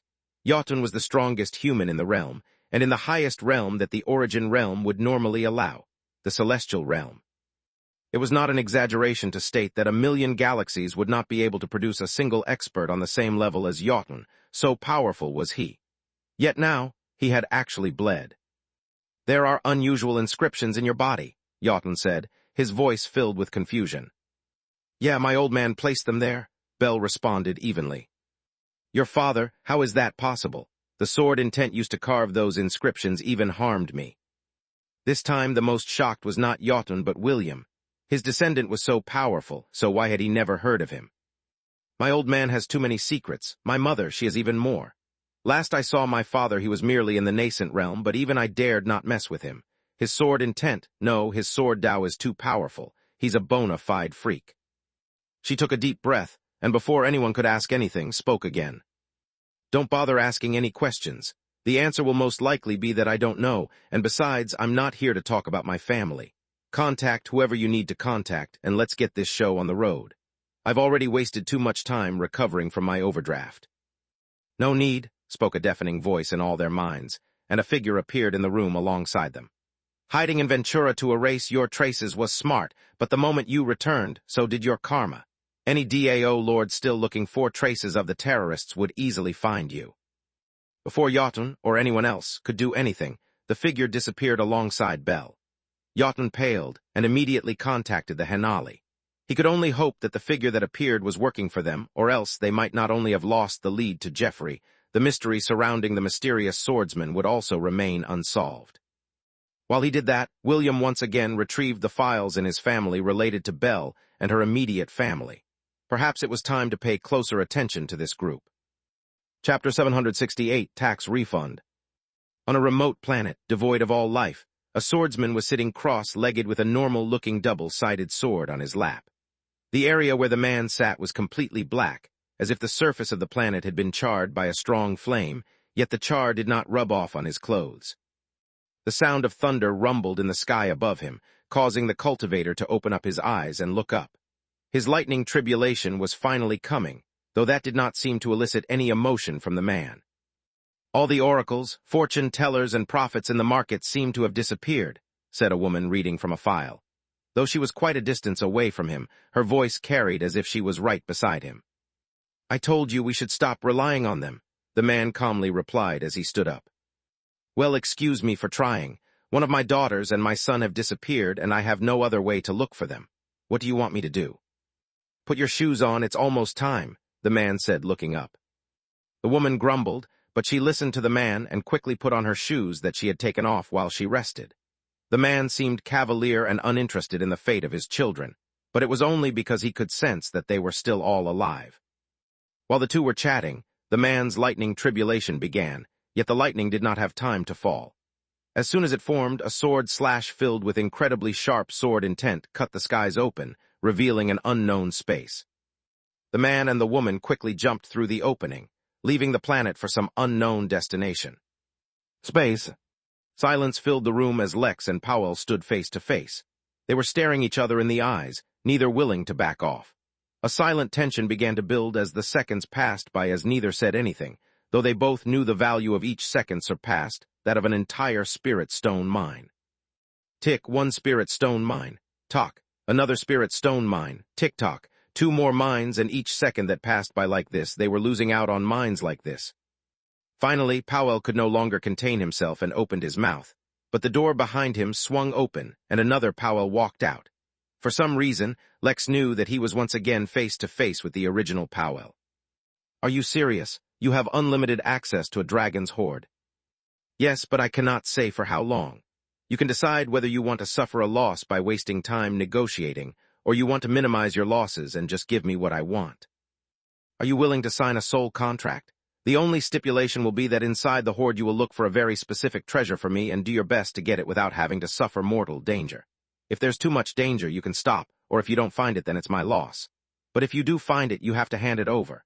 In exchange, I'll give you the best protection we have against spirit pull and the largest spatial treasure we have available. Both will be free, as long as you sign the soul contract." Lex raised an eyebrow, but did not give his emotions away in any other way. "Let me see the contract.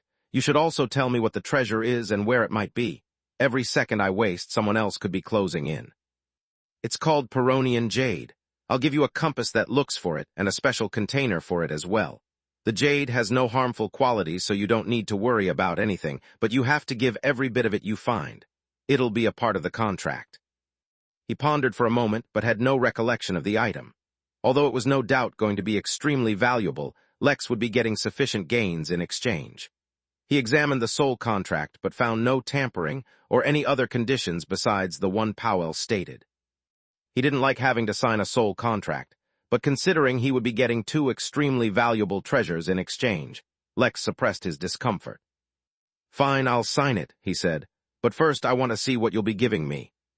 Powell nodded and brought out two items. One was a large drum that could be worn on one's back. It was not exactly inconspicuous, but it contained 1 mile square of area inside it. Unfortunately, that was still too small compared to the dragon hoard, but it was big enough for now. The second item was a crown that looked quite flimsy. In fact, Lex was slightly concerned he might break it by just picking it up, but Powell assured him that that was the best tool they had to protect him from spirit pull. Not wanting to waste any time, Lex signed the contract using his finger as the pen and spirit energy as the ink. As soon as he signed it, he felt an uncomfortable sensation in his body. It was something he could ignore, but at the same time it was mildly suffocating, as if he wore a tie too tightly. Powell also handed him a thin, black piece of jade, which was the compass that would point him towards Peronian Jade. With everything in order, Lex promptly left the shop, and then teleported to the inn, then back to the hoard.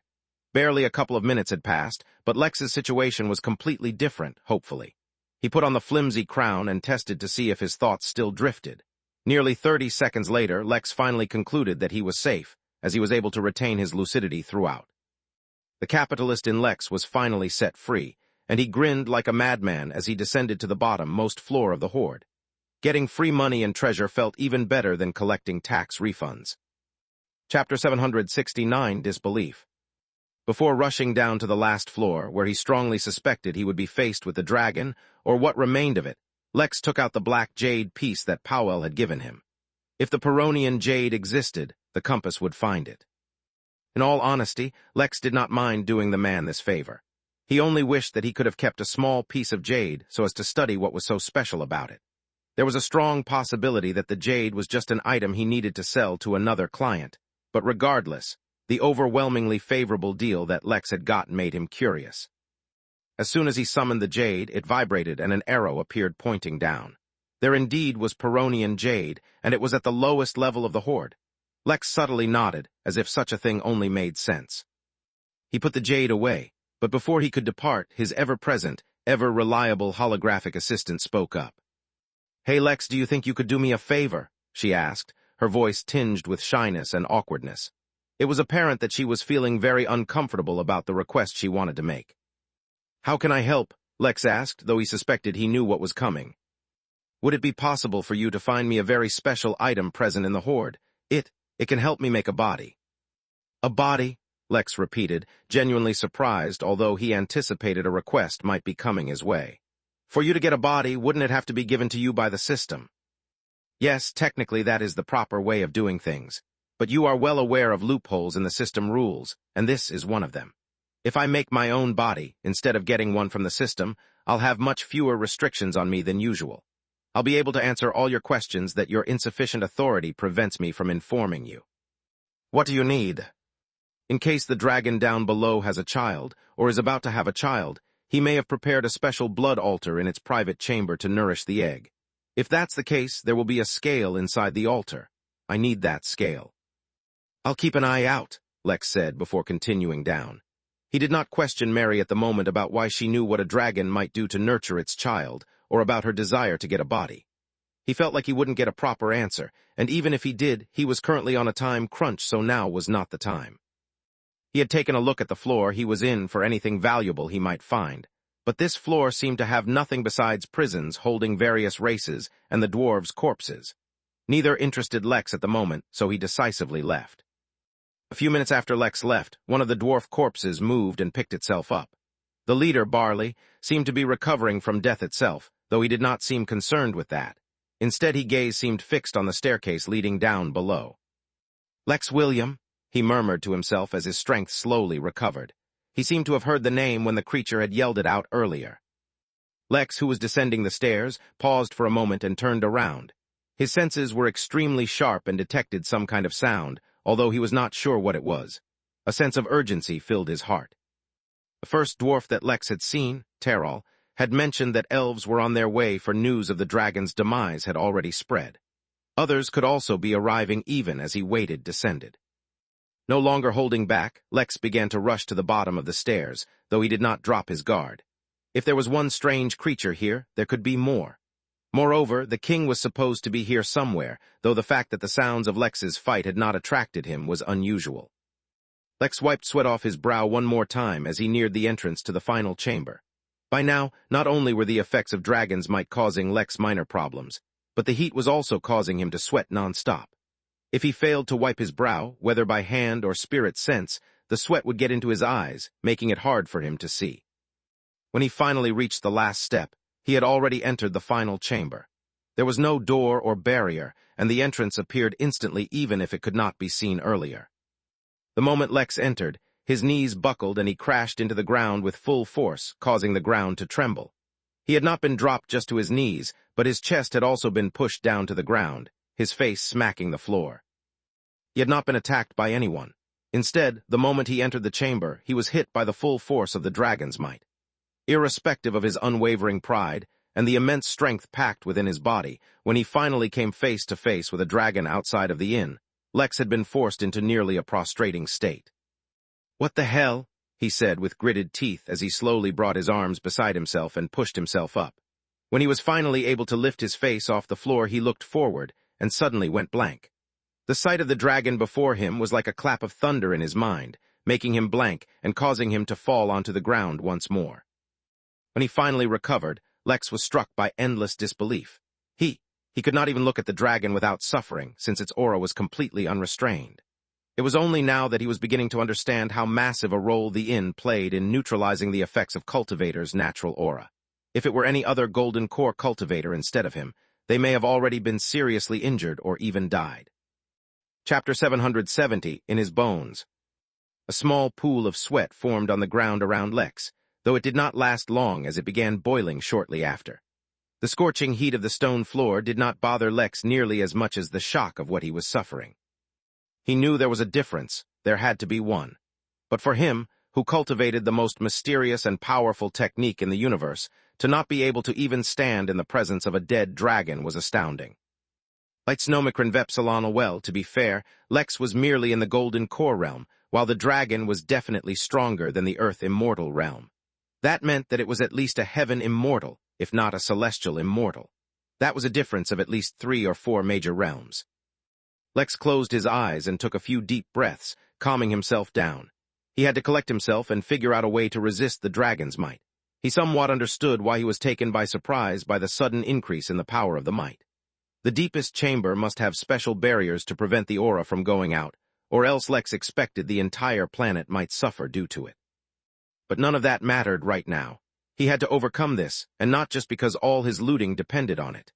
Lex's ego, or more accurately, his new sense of self would not allow him to just let things go the way they were.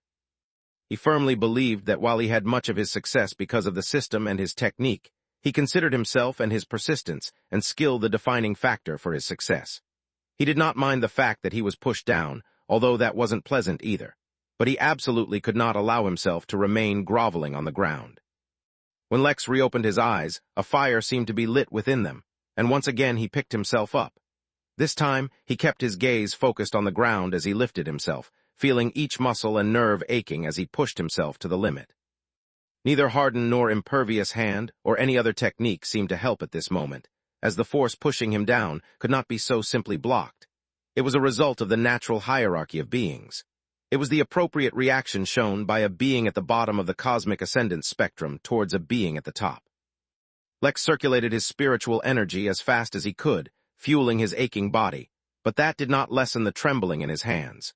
Suddenly, Lex understood what it must have felt like for the dwarf when its bones broke under the weight of the dragon's might, because he could hear the bones in his hands cracking. But nothing, not the immeasurable weight pushing him down, not the failure of his techniques to help, not the pain that seemed to transcend his physical body and pierce his very soul, and not the voice screaming inside his heart to just give up and teleport back to the inn could stop Lex. After an excruciatingly long time, Lex managed to pick himself up into a crawling position. On his hands and knees, Lex gasped for air as if he had done the most intense exercise of his life. There were aches in his body in places he didn't even know existed or could hurt. Compared to the mighty beings of the universe, he was truly naught but a pitiful ant, if that. As countless negative thoughts assaulted his mind, making his confidence waver and weakening his resolve, he could not help but remember one of his earlier musings. He wondered what aura was and where it came from. Lex believed his own state of mind affected it, but so did his actions. He had developed a powerful aura without even realizing it, influenced by his time as the Innkeeper. He wondered if, now that almost every advantage his system and his technique had given him seemed to be stripped away, he continued to perform incredible feats, how that would affect his aura. After all, previously he only believed he would have been incredible even without his advantages. Now he had the opportunity to prove it. Gritting his teeth and strengthening his resolve, Lex lifted his neck and looked forward. There, dominating his vision, was a massive golden-brown beast that seemed larger than life. All measurements seemed to fail as in his eyes. The dragon seemed the largest thing he had ever seen. No mountain, no planet, no star could compare to the enormity that was this beast before him. The dragon was resting on all 4 of its legs, its wings neatly folded over its back. Its tail seemed to coil neatly on the floor beside it, as if it was resting. If one paid attention, they could see its chest rise and fall, indicating that it was breathing softly as if asleep. Yet contradictory to that very observation, the dragon's massive yellow eyes seemed to be open, and for some reason seemed to be focusing solely on Lex. He could not use his spirit or soul sense, and his instincts seemed to be failing right now as well. Still, somehow, he knew that the dragon's body was alive, but its soul was already dead. What sat in front of him was a living corpse, in a way. Thunder rumbled in Lex's might, and his consciousness itself seemed under attack, for the sight itself of the dragon was too noble for him, let alone the fact that they were making eye contact. Tears of blood began to leak out of Lex's nose, giving the world a red tinge, yet Lex did not blink. Instead, he focused on a soft, elevated groove on the dragon's forehead. There seemed to be something there, though Lex could not see it properly from this distance. But he didn't care exactly what it was. He saw that spot, and something deep inside of him seemed to wake up. An urge to resist, to rebel, to bite and claw against whatever crap list told him his place was below the dragon seemed to swell in his heart.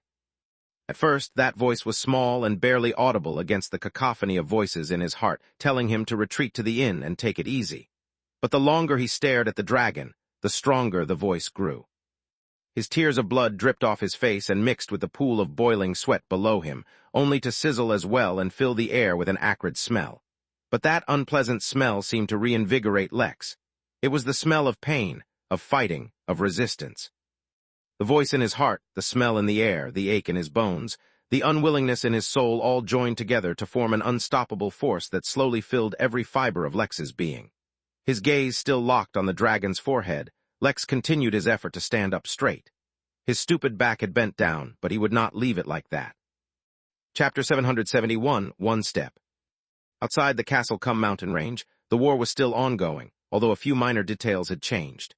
Instead of the many nobles working together to fight against the forces of the royal family, they were now all fighting together as brothers in arms and members of the same race, all against the icy abominations that had so suddenly appeared. They were surrounded, and though the situation had not become dire yet, anything could happen at any time. No one understood where these abominations came from, but they understood well what their obsession with the castle was. These things hated heat, and hated the Friggles who had immense heat inside their bodies. But the greatest source of heat on the entire planet was on the last floor of the dragon's hoard in the castle behind them, and that was attracting the abominations from across the planet. Of course, none of them felt for even a second that the creatures could succeed in extinguishing the heat source, but even if they wanted to passively let them go by, the creatures would not permit it. After all, even if their bodies had less heat compared to their main target, they could not be ignored. Just as the battle was reaching its pinnacle, the sound of hundreds of rockets seemed to fill the air. Though Friggles could not see, they used other senses to detect that the sounds were not rockets, but countless ships entering the planet's atmosphere from orbit. They were all aiming for the castle. But they made one miscalculation in their plans to bypass the battle on the ground and directly enter the castle. The abominations were called as such because they had no fixed shape or identity. The only thing that was fixed was that they seemed to have bodies made of ice. That meant that all they needed to do was alter their bodies to take flight. With hundreds of new massive heat sources appearing to aggravate them, the abominations let out howls of fury before they took flight. There were two battlefields now, one in the air and one on the ground. Space. Although motivation, passion, and dedication all burned within his heart, standing up was easier said than done. Willpower was one thing, but accomplishing something seemingly impossible required more than something as ethereal as thoughts and prayers. He needed something more. He hesitated for only a mere second before he made a decision. He could either rely on arrays, a few of which could somewhat help him, or he could use his current situation to run his cultivation technique. Unfortunately, he could not run his cultivation technique and use his spirit energy for other tasks at the same time, so he had to choose. Ultimately, the choice was simple. Arrays could provide him immediate but limited relief. The technique, however, had the potential to use his current situation and adapt to it to give him greater benefits. Maybe he could even develop a resistance to dragon's might. There was only one way to find out. With his decision made, he began cultivating while he continued to lift himself up. Lex could not help but release a guttural cry as he pushed himself upright. He felt like he was deadlifting a planet. His cultivation technique was not hampered at all by his movement or the pressure around him, and in fact ran even smoother in these harsh conditions. Slowly, he could tell that it was already bringing about some changes in him, but he could not spare the thought to observe these changes. He had to use every ounce of willpower and actual power to move even a few inches. Despite the hardship, the ultimate winner was Lex, if one could consider standing up a victory at all. Unfortunately for him, standing up did not give him any release, nor did it make it easier for him. He looked forward and estimated how far the dragon was. Normally this was not an issue, but at the moment the dragon seemed to occupy his entire mind, so it was difficult for him to pay attention to the gap between them. In the end, he gave up. What did it matter anyway? How far could it really be? He tried to drag his foot forward so as to avoid lifting it, but the friction with the ground was too great. It was not possible. Taking in a deep yet painful breath, he lifted his left foot up and stepped forward. Fuck, Lex cursed as he fell down and lost nearly all his progress. How had walking turned into an impossible task? Like Snomikron Vepsilon, he had put his foot down incorrectly, causing him to stumble. Moreover, the immense pressure and the horrible angle caused something in his left knee to crack. As someone who generally avoided cursing, not at all due to childhood trauma of getting his rear whooped for doing so, the fact that he cursed so loud spoke of his frustration. It was not the bone-crushing pain that caused Lex the frustration as much as knowing that, with an injured knee, another hurdle on his already impossible task was added. With clenched fists, he tolerated the pain as he pushed himself back up again. Fortunately, as a cultivator, he was not subject to the same weaknesses he was back when he was a pure mortal. Although his knee was injured, he could use the various muscles in his leg to accommodate his weight, as well as forcefully divert the pressure on his knee. Finally, when he pushed himself back up with unsurpassed focus, Lex once again lifted his leg and took a step. This time he did not mess up, so he was able to divert his weight onto his other leg and ready himself for his next step. He looked up at the dragon one more time, which was only a few miles away from him, and realized he needed to speed up. If he took 10 minutes on each step, he'd never make it before the others arrived. Suddenly, he felt like cursing again. Chapter 772, Dominance. Lex had been homeschooled a lot, so he did not know what a traditional PE teacher was like. The only thing he had to compare it with was when his dad would put on a tracksuit, grab a whistle, and make him and his sisters do odd, random exercises. Sometimes they would run laps around a random park, and other times they'd go swimming. Sometimes, his parents would get creative after watching a martial arts movie, like The Karate Kid or something, and then make them do the same things as in the movie. All in all, it was not too bad except for the fact that they would not be allowed to stop till they were thoroughly exhausted and drained. In hindsight, maybe it was just a way for parents to exhaust extremely energetic kids to get some rest themselves. If his parents were normal, that would have made sense. That, however, was irrelevant.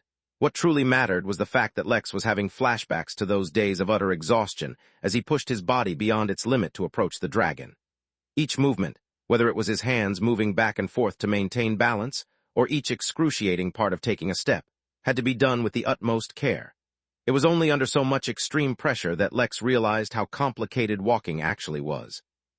He had to simultaneously cultivate, and though it had not helped him in any way yet, he was confident it would pay off. After all, with each step he took, he was closer to the dragon. That also meant that each step he took increased the might of, well, dragon's might. There was a whimpering sound beside him, and Lex could not help but smile. After he had stood up and regained a dignified stance, he summoned Fenrir. The poor pup was also helpless under the weight of the dragon's oppression, but the aggression buried deep in its bloodline did not allow it to kneel before the dragon. Although it did not have as specific a purpose as Lex, Fenrir too had stood up, though it was extremely reluctant to get any closer. Its pride, however, would not allow it to stay back as Lex moved forward. The reason Lex had summoned it was not because Lex did not want to suffer alone, no. It was to temper the pup's will. He had noticed that the more it would hunt, the more it was starting to grow uncontrollably aggressive. It was fine for now, as it always behaved in front of Lex so far, but he thought overcoming a little hardship and realizing that he was not all-powerful might be good for the pup's growth. Also, he needed someone to watch as he overcame this hurdle. What was the point of a performance without an audience? Well, there were plenty of reasons for it actually, but who cared? It had been 30 minutes since Lex began walking, but he had not even covered 500 feet, 150 meters. This was not good because he could sense mild vibrations coming from the castle above. Something was going on, and the longer he took, the greater chances that someone else would show up soon. His brain was filled with countless ideas for how he could make this task easier. He could use his spatial affinity to get closer. He could summon the Silent Wanderer. Heck, he was certain if he threw a golden key at the dragon hard enough, it would be crushed and send the dragon to the inn. There, he could conduct this trial in as much time as he needed, and that would also save him enough time to loot the rest of the horde. He couldn't help it, Lex had been too focused on searching for loopholes, so all these ideas kept coming to him. But he rejected them all. Some things had to be achieved in the moment without the thought of retreat or giving up. Sure, he could attempt the same task inside the inn without external pressures hurrying him along, but that would defeat the point. He had to do this to prove he was not reliant on the system. Most of all, he had to conquer the dragon that made him taste the floor. Lex did not even allow himself to enter his flow state or any other state. This had to be done purely by him. Lex was so focused on the task that he did not notice at all when he started exuding his own aura. It only made sense. He was giving it everything he had, so subconsciously he included his aura in that as well. But while his aura was previously completely suppressed all the way to his skin, under the pressure of dragon's might and driven by the monumental achievement that was each step, it began to change. The direction it was changing was not overwhelmingly oppressive, similar to that of dragon's might, as hospitality was deeply ingrained in him now, and oppressing his guests was never the sign of a good host. But it was gaining authority nonetheless. It was not the authority of a boss over his subordinates, no. It was more like the authority wielded as a result of one's own person. It was like the respect of a warrior. It was the same in a garden just as much as it was on the battlefield. It was like the confidence of a king. They did not need to prove their worth. It was like a celebrity in front of a massive crowd of fans. They did not need to introduce themselves. It was all of that and more, and with each passing second it was being refined further. It was filled with an aura of dominance. Yet how could something that was filled with the air of dominance be suppressed? His aura extended out 1 cm from his skin, and for a moment Lex felt the illusion that his step had become easier, even if only a minute amount. Occasionally missing content, please report errors in time. Chapter 773, Recording. After Lex took another 100 steps, he developed somewhat of a rhythm. The rhythm helped reduce the strain on his mind, which was focused on even the subtlest movements he made with his body during this time. The hyper-focused state he was in was also one of the reasons he had failed to notice his growing and evolving aura. What he did notice, however, was that while he had expected each progressive step to grow harder, sometimes it would get easier instead. He could not understand why the strain would reduce, and he didn't have the mental capacity to spare to analyze such a thing. Now that the strain on his mind had eased up a little, he could focus on the next thing, which was to speed up. He had to be especially careful with this, as he did not want a recurrence of him tripping and injuring himself. His task was already hard enough without accumulating more injured joints. Lexnomicron Vepsilon 1, almost completely irrelevant, benefit that Lex got from this was that he refined his posture a lot. After all, walking and maintaining balance was a lot easier with proper posture. With his efforts now refocused, his speed began to increase at a steady pace. But so focused was he, not just with his mind and body, but even with his instincts and everything else that he had at his disposal, that Lex began to miss out on other things he would have normally noticed. For example, his cultivation technique finally started producing results. Amazingly, cultivation under such immense pressure sped up his cultivation by over 100-fold. His golden core started to shrink in size, but that was not a bad thing.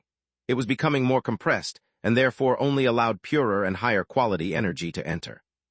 His body also started to undergo a subtle refinement. It was not that he was gaining more strength, but the elasticity of his muscles was increasing. Moreover, the way his muscles connected to one another and his bones were also subtly changing. This would allow him finer control over his strength and allow his body to tolerate more stress with greater ease. Alongside his sweat, fine black grains of impurities also started to be pushed out of Lex's body. Although Lex had previously undergone cleansings, as he grew in cultivation level and strength, what was considered essential and waste material inside his body also changed. For example, there were certain minerals and nutrients that his body required to strengthen and hold his body together while he built his foundation. But once in the golden core realm, his strength and level had increased so much that those same materials that once held things together now became sources of instability. Of course, that was only relatively speaking, as the body could easily tolerate their negative effects, as they were common in all cultivators. But now, due to the immense pressure his body was cultivating under, they were being pushed out, cleansing his body as it grew stronger. Another thing that Lex failed to notice was a figure that appeared in the same hall. It was the dwarf, Barley, and much like Lex, he slammed into the ground. But while Lex recovered and moved on, Barley was already in such a poor state that he could barely tolerate the force. Quickly, or as quickly as he could manage, he dragged himself back out of the hall. But as he sat on the steps, panting and heaving, his sight fell onto Lex. With his back held up straight, he walked at a steady pace with all the seeming ease in the world, despite being under the immense pressure of the dragon. In front of him, the monstrosity that was a dragon stood calmly, his eyes seemingly focused on the approaching figure. Although Barley knew that the dragon was dead, or at least it should be, that is not what it seemed like. From where he sat, it seemed like the dragon was crouching down on the ground, his posture docile and his tail safely curled up, and he dared not move as the tiny figure approached him. It was crazy. It did not make sense. Such a thing was impossible. But the confident gait that Lex had walking forward, his head held up high looking directly at the dragon, his broad, strong shoulders that did not seem like they were weighed down by the dragon's might at all combined together to make an image that looked like he had the dragon cowed. Feeling weak, bitter, and unwilling, Barley pulled out a recording device. This was not just a video recorder, as this device would record everything, from the scents, the sounds, the temperature, and even the pressure of the dragon's might inside of it. This way, when someone reviewed the content later, it would be as if they were there in person. He began recording, and even whispered an introduction. "My name is Barley Holdenson, and I am on the planet Frigra. My team and I snuck into the great dragon's horde, but this is what we found. I do not know who that person is, but I do know his name is Lex William." The video lacked a full explanation, for example the fact that the dragon in the recording was already dead. But he left it that way on purpose. If he couldn't get the dragon's treasure, at least he'd leave here with a video that will make him an overnight sensation on the Henali portal. He would set a very high price for viewing this recording, and thus set himself up for a lifetime. As for what this Lex might think of his actions, well, with the whole realm knowing that Lex looted a dragon's hoard, he would not live for long. Who cared what he thought? Barley was not being malicious on purpose. He just never even considered things from any other point of view at all. Occasionally missing content. Please report errors in time. Chapter 774, Obsession. Lex's sweat and blood had long since evaporated, leaving no trace behind. His suit was phenomenal, so it would not show sweat stains either. Moreover, Lex's entire back was covered, so nothing of his miserable state was actually shown in Barley's recording. By now, he didn't even need to waste any energy wiping the sweat off his face, for it would evaporate right on his skin. The dark impurities exiting his body evaporated as well. Oddly enough, however, since they were only considered impurities now that Lex had grown much stronger, after evaporating they didn't release a putrid or horrid smell, but actually smelled fresh and relaxing. After all, his body had been refined by the lotus many times, so even the dirt in his body was valuable now. All of this combined to create the ultimate scene for Barley's recording, so much so that even the dwarf had not realized it yet. Time seemed to lose meaning as Lex marched. At some point, without Lex realizing it, the difficulty of his task went from absolutely impossible to only almost completely impossible. The drastic reduction in difficulty was due to various factors, but when they combined together they allowed Lex to finally gather up the energy, and he began to jog.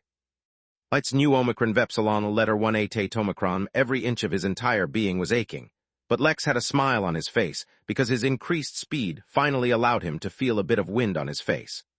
Although the wind itself was searing hot, like air coming out of a burning stove, it was still an improvement for Lex. The pleasant sensation further fueled Lex's motivation, and soon he broke into a run. To be clear, it was not that it had become easier to traverse the area so he was running, but that he was forcing more out of himself. After all, he knew that if he wanted to achieve what he had in mind, the difficulty was going to get much worse. Although it seemed an eternity, especially to Lex, eventually he reached the dragon.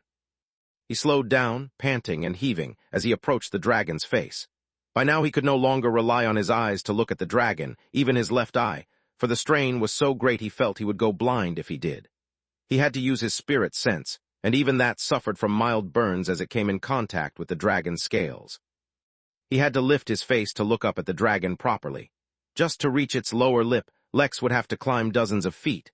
It was hard to determine the exact size of the dragon, for the dragon's might was messing with his perception. Even this close, he could not tell just how big it was. He did not spend any time admiring it, for the hardest task was still in front of him. What he had done so far was only the warm-up. He reached forward and touched the dragon's scale, his skin sizzling due to the scale's heat, but he didn't withdraw it.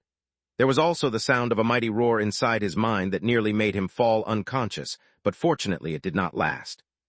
He raised his hand till it met the groove of one scale ending and another beginning. There was barely enough space for his fingertips to grip it, but that would have to do.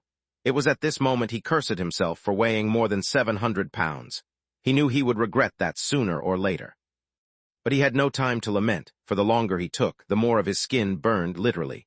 He lifted himself up and fell back to the floor. What 700 pounds? Right now it felt as if Lex weighed 70,000 pounds. What's more, it was not easy to leverage the entire weight only on his burning fingertips. Lex blew out air from his nose, dissatisfied with the situation. Then he licked each of his fingertips, moistening them a bit, and began again. This time he did not fall, and he began to climb slowly and steadily. Just as he was making steady progress, and he was about to reach the lower lip of the dragon, the crown on his head cracked, and spirit pull began influencing him again, if only a little. But Lex was a single-minded beast now, so did not stop climbing nor did he stop cultivating, even if his thoughts had drifted elsewhere. The only redeeming factor in this situation was that the treasure that was tainted with the dragon's obsession was a little far from the dragon, and so he was not facing spirit pull at its worst. The lotus on Lex's back was stimulated, just a bit by the dragon's aura, but it was too exhausted from healing that strange poison for Lex's system, so it did not wake up.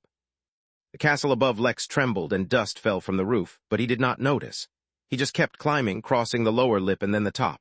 Only a little more and he would reach the snout, which would make his remaining journey easy, at least by comparison. But then, the crown on his head suffered another crack, and Lex got lost even deeper in his thoughts. The strange thing was, the deeper Lex got lost in his thoughts, the faster he would climb, as if he was instinctively ignoring the copious amounts of pain in his body. Unbelievably, Lex managed to reach the snout and stood up on it, his posture perfectly refined. His cultivation technique began circulating even faster, and the effects on his body were noticeable by now. Lex did not pause for long and continued to walk, the crown suffering even more cracks. What was strange was that he should have diverted his path as he was influenced by the spirit pull and gone towards the treasure, but instead Lex never changed his path. Lex had formed an obsession of his own while fighting against the dragon's aura, and now his obsession was competing directly against the dragon's. Finally, he reached the forehead. Chapter 775, Ultimate Fertilizer. Although nothing in particular was happening at the lowest level, and Lex was the only one moving about, a strange stillness enveloped the hall the moment he reached the forehead. The pressure of dragon's might on Lex did not reduce, but at the same time felt as if it had lost its edge. Barley, the dwarf in the distance, held his breath as he tried to come to terms with what he was seeing. This was beyond anything he had expected. He thought Lex was going to go steal treasure, not blaspheme the dragon like this. The value of his recording just skyrocketed. Lex slowed down only a bit as an instinctive hesitation filled him, but he overcame it momentarily as he approached the spot he had seen from a distance. In the center of the dragon's forehead, there was a single scale that was elevated above the rest. Unlike the rest of the scales, this one had unusual jagged edges, as if something was once attached to this scale but had been ripped out. All that remained now was a single scale higher than the rest. Lex stepped onto the dragon and he, who was supposed to have lost lucidity under the effects of the treasure's spirit pull, spoke softly. Before lording your might and prestige over me, realize that you are the one sitting under my feet. Even without a soul, the dragon seemed to have been stimulated by Lex's words, and its dragon's might erupted like a volcano. The inherent pride of a dragon could not be besmirched even in death. Lex coughed out some blood and immediately shut his eyes, for he felt they were about to pop out of his skull. Tiny rips tore in his skin all over and he began to bleed profusely. A roar that could destroy planets rang inside Lex's mind and shook his very soul, yet Lex's expression did not change at all. The matter of fact was that Lex really was affected by spirit pull, but his own indomitable will and pride clashed against the dragon's. Right now, Lex was not acting consciously, but rather completely, according to his subconscious thoughts and feelings. He really did believe that dragons were not fit to show their might in front of him, at least dead ones. As if nothing had happened at all, Lex sat cross-legged on the elevated scale and closed his eyes. It was as if he was finding a comfortable position within the gut-wrenching, soul-crushing pressure bearing down on him. A moment later, he began to cultivate once again. A whirlwind of heated spirit energy formed around Lex and began to be absorbed by his body. His aura, which had previously been undergoing a steady growth, exploded with a powerful hunger and began to devour the dragon's might. His cultivation technique was revolving at unprecedented speeds, and began to immediately change Lex as he was nourished by the special spirit energy within this hall, as well as the unique spirit energy flooding into his body the scale beneath him. Everything about Lex at that moment began to undergo an evolution. His cultivation, which had barely moved from the beginning of the Golden Core realm, began to slowly inch upwards. His very position on the cosmic ascendant spectrum began to elevate.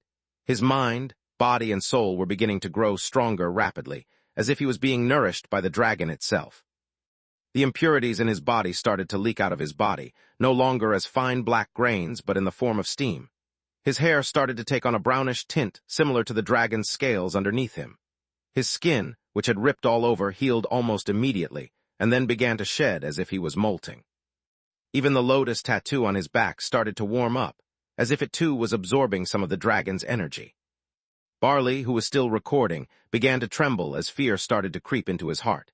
His incredibly sharp senses had picked up on the fact that the dragon's might affecting him had reduced almost imperceptibly. Yet such a thing was not a cause for celebration. For another, more intimidating aura took its place by the same measure that the dragon's might reduced.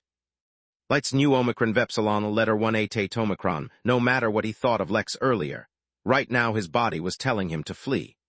If the man who dared to absorb a dragon's essence discovered that Barley had been recording him with sinister intentions, he would not be long for this world, especially in his weakened state. After all, this was not something that had never been done before, albeit never in the method that Lex was using.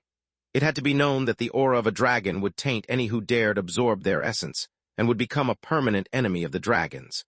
This was no laughing matter, and no longer something the dwarf dared to be a part of. He ended the recording and began to retreat while Lex was still busy. He had to leave this planet immediately. While this was happening, the strain on Lex was slowly and steadily decreasing. This was a result of the decreasing dragon's might, his increasing aura as well as his own increasing strength. In a few minutes, he already reached the middle of the golden core realm. He also finally woke up and gained full lucidity, as well as all the memories of everything he did recently. He would have shuddered and considered himself lucky that he had not succumbed to the dragon's obsession, but at the moment, he was feeling too euphoric to worry. Although he had endless motivation and dedication when he started out on his endeavor, planning to do something and actually achieving it were two entirely different concepts. He had actually crossed the barrier between so many realms and managed to conquer this trial in his path. Given that the dragon was already dead, but even so the challenge had been difficult enough. He felt an unprecedented thrill and excitement course through his veins. He felt like he was truly alive at this moment, and had achieved something legendary. At the same time, he felt an overwhelming urge to go and complete other impossible tasks and test what his limits truly were. A massive, genuine grin painted his face, but even that was not enough to contain his joy. He began laughing freely and loudly, without caring to hold back at all. He was sitting atop a mighty dragon, something he would have not even dared to imagine before. Although he always had faith in his own ability, and preferred to get things himself over just being handed amazing gifts by the system, it was a good feeling to finally prove it. Once he was done laughing, he quickly resumed his focus on cultivating. He could feel that he had improved too much too quickly, and that he was about to reach his limit. But until that happened, he wanted to get the most out of this chance. He finally had time to inspect the changes taking place in his body and evaluate his growth. He noticed, for the first time, how his aura was directly competing with dragon's might, and even slowly absorbing it. It was transcending the realm where it could only be felt, and entering the realm where he could directly influence the world itself with his aura. He could feel that his aura would suppress, subdue, and overwhelm his foes, while at the same time it would protect, reassure, and to a certain degree, reinvigorate his allies.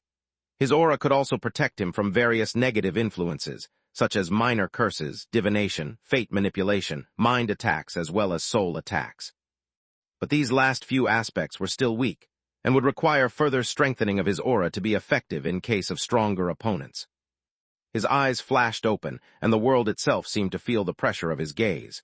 It was as if, through his gaze, Lex could employ something similar to dragon's might. After a moment's consideration, he decided to name this ability domination. His cultivation finally slowed down, and his aura stopped growing. The dragon's might in the hall could still oppress him greatly, but it was no longer to the point where Lex would collapse at the simplest carelessness. Lex was not sure what treasure the mystery man referred to when he told Lex to come here, but he was more than satisfied with this opportunity. After all, now that he had cultivated on top of a dragon, he did not plan on cultivating anywhere else. There was a flash of emotion in Lex's eyes as he summoned a single golden key and stared at it. It was time to bring the ultimate fertilizer to the inn. He used the dragon's scale to break the key, teleporting the living carcass of the dragon to the inn before he himself teleported away as well. Although he had to loot, yes, he also had to make sure no one stole his fertilizer from him. Chapter 776, No Time. Inside the inn, the activity levels seemed to have dropped drastically. Many of the guests who were here were actually in hiding, while the rest were on vacation. That was because the entire realm seemed to be heading towards war. If the higher-ups were stressed about it, the ones lower down on the chain of command would clearly be even more worried. They were also much busier. Although the Midnight Inn was an excellent place, without sufficient money, one could not spend enough time there. As such, it was not really a long-term solution to avoiding the conflicts. This caused most of the inn's usual tenants to be busy working or cultivating, leaving behind only a small percentage of guests. Even so, dozens if not hundreds of guests came and went at any given time. This was a sight that had become all too common and no longer aroused any attention among those who frequented the inn. Only those who were coming to the inn for the first time were likely to stop and admire the beautiful scenery. Naturally, as with every norm, there were exceptions. In the clearing where new guests arrived, a single massive guest suddenly appeared. At first, it was only the size of the new guest that attracted attention of all the guests, for at its height point, which was on its back where its wings were folded, the guest was nearly 4,000 feet, 1220 meters, tall. The length of its body, even with its tail folded up, was also around 4,000 feet as well. It went without saying that the arrival of such a figure would attract the eye of all nearby guests, but that was only just an instinctive reaction that anyone would have. A moment later, once they overcame the enormity of the size of this new guest and processed who it actually was, they were startled. It was a dragon, and a massive one at that. This was even larger than the previous dragon that had appeared at the inn before as a guard. Moreover, there was one very significant difference between this dragon and the previous one. This dragon was very active within the Sura galaxy, and thus was considered a very high-level VIP among many forces. Various amounts of information were also available to multiple forces and organizations, depending on their power and authority levels. Thus a few guests, especially among the devils, immediately recognized it. It would not be inaccurate to say that this dragon was one of the most well-known celebrities or prominent figures to appear at the inn. Just as some guests were basking in the glory of appearing so near a dragon, all without being crushed by its ferocious dragon's might, that the dragon disappeared. This did not arouse too much surprise, as no one expected a dragon to ride a golf cart to its destination. The fact that it had appeared in the same location as them when it arrived was already humbling enough for it. The appearance and subsequent disappearance of the dragon did not arouse too much attention, besides the usual excitement of witnessing one of the overlords of not only this realm, but the entire universe. But certain figures who recognized the dragon made a mental note of its appearance. Lex, who had also teleported to the inn, would naturally not come over personally to teleport the dragon over. Instead, as soon as he appeared, he used his authority to expand his private meditation room until it was large enough to fit the dragon and teleported it over. Light's new Omicron Vepsilon letter 1A Tate Omicron now, inside the inn, Lex could finally observe the dragon without the interference of its natural aura, and its massive size was finally revealed to him. Somehow, with all the mystique removed, the dragon looked even more impressive than when he could not even perceive the size of its existence. Each of its scales was more beautiful than the most exquisite piece of jade, each curve and groove pleasing to the eye. Its mighty stature and dominating figure produced an ethereal aura of their own, and was independent of its spot on the cosmic ascendance spectrum. That aura belonged solely to itself, and was ingrained deep within its bones. Although Lex did not know its history, standing before it, he was sure that it had raised many storms in its lifetime. Yet oddly enough, its death was extremely mysterious. Lex did not know how much he would believe the words of the creature that had told him how the dragon had died, but even if he believed everything, it left too many questions. But now was not the time for that. Lex was still on a time crunch, and wanted to explore the depths of the dragon's hoard. But before that, he just had to make sure that nothing would happen to the dragon if he left it here, so he scanned it. Name, Pelvlin Bahatna Gorgon. Age, 670,809,524. Sex, male. Cultivation details. Species, dragon. Midnight in prestige level, 1. Bloodline. Condition, an empty vessel, a body without a soul. Unless the soul revives or a new, suitable soul enters, the body will eventually die. Remarks, the most valuable item inside a dragon's treasure chest is always the dragon itself. Lex's eyes gleamed as various ideas crossed his mind.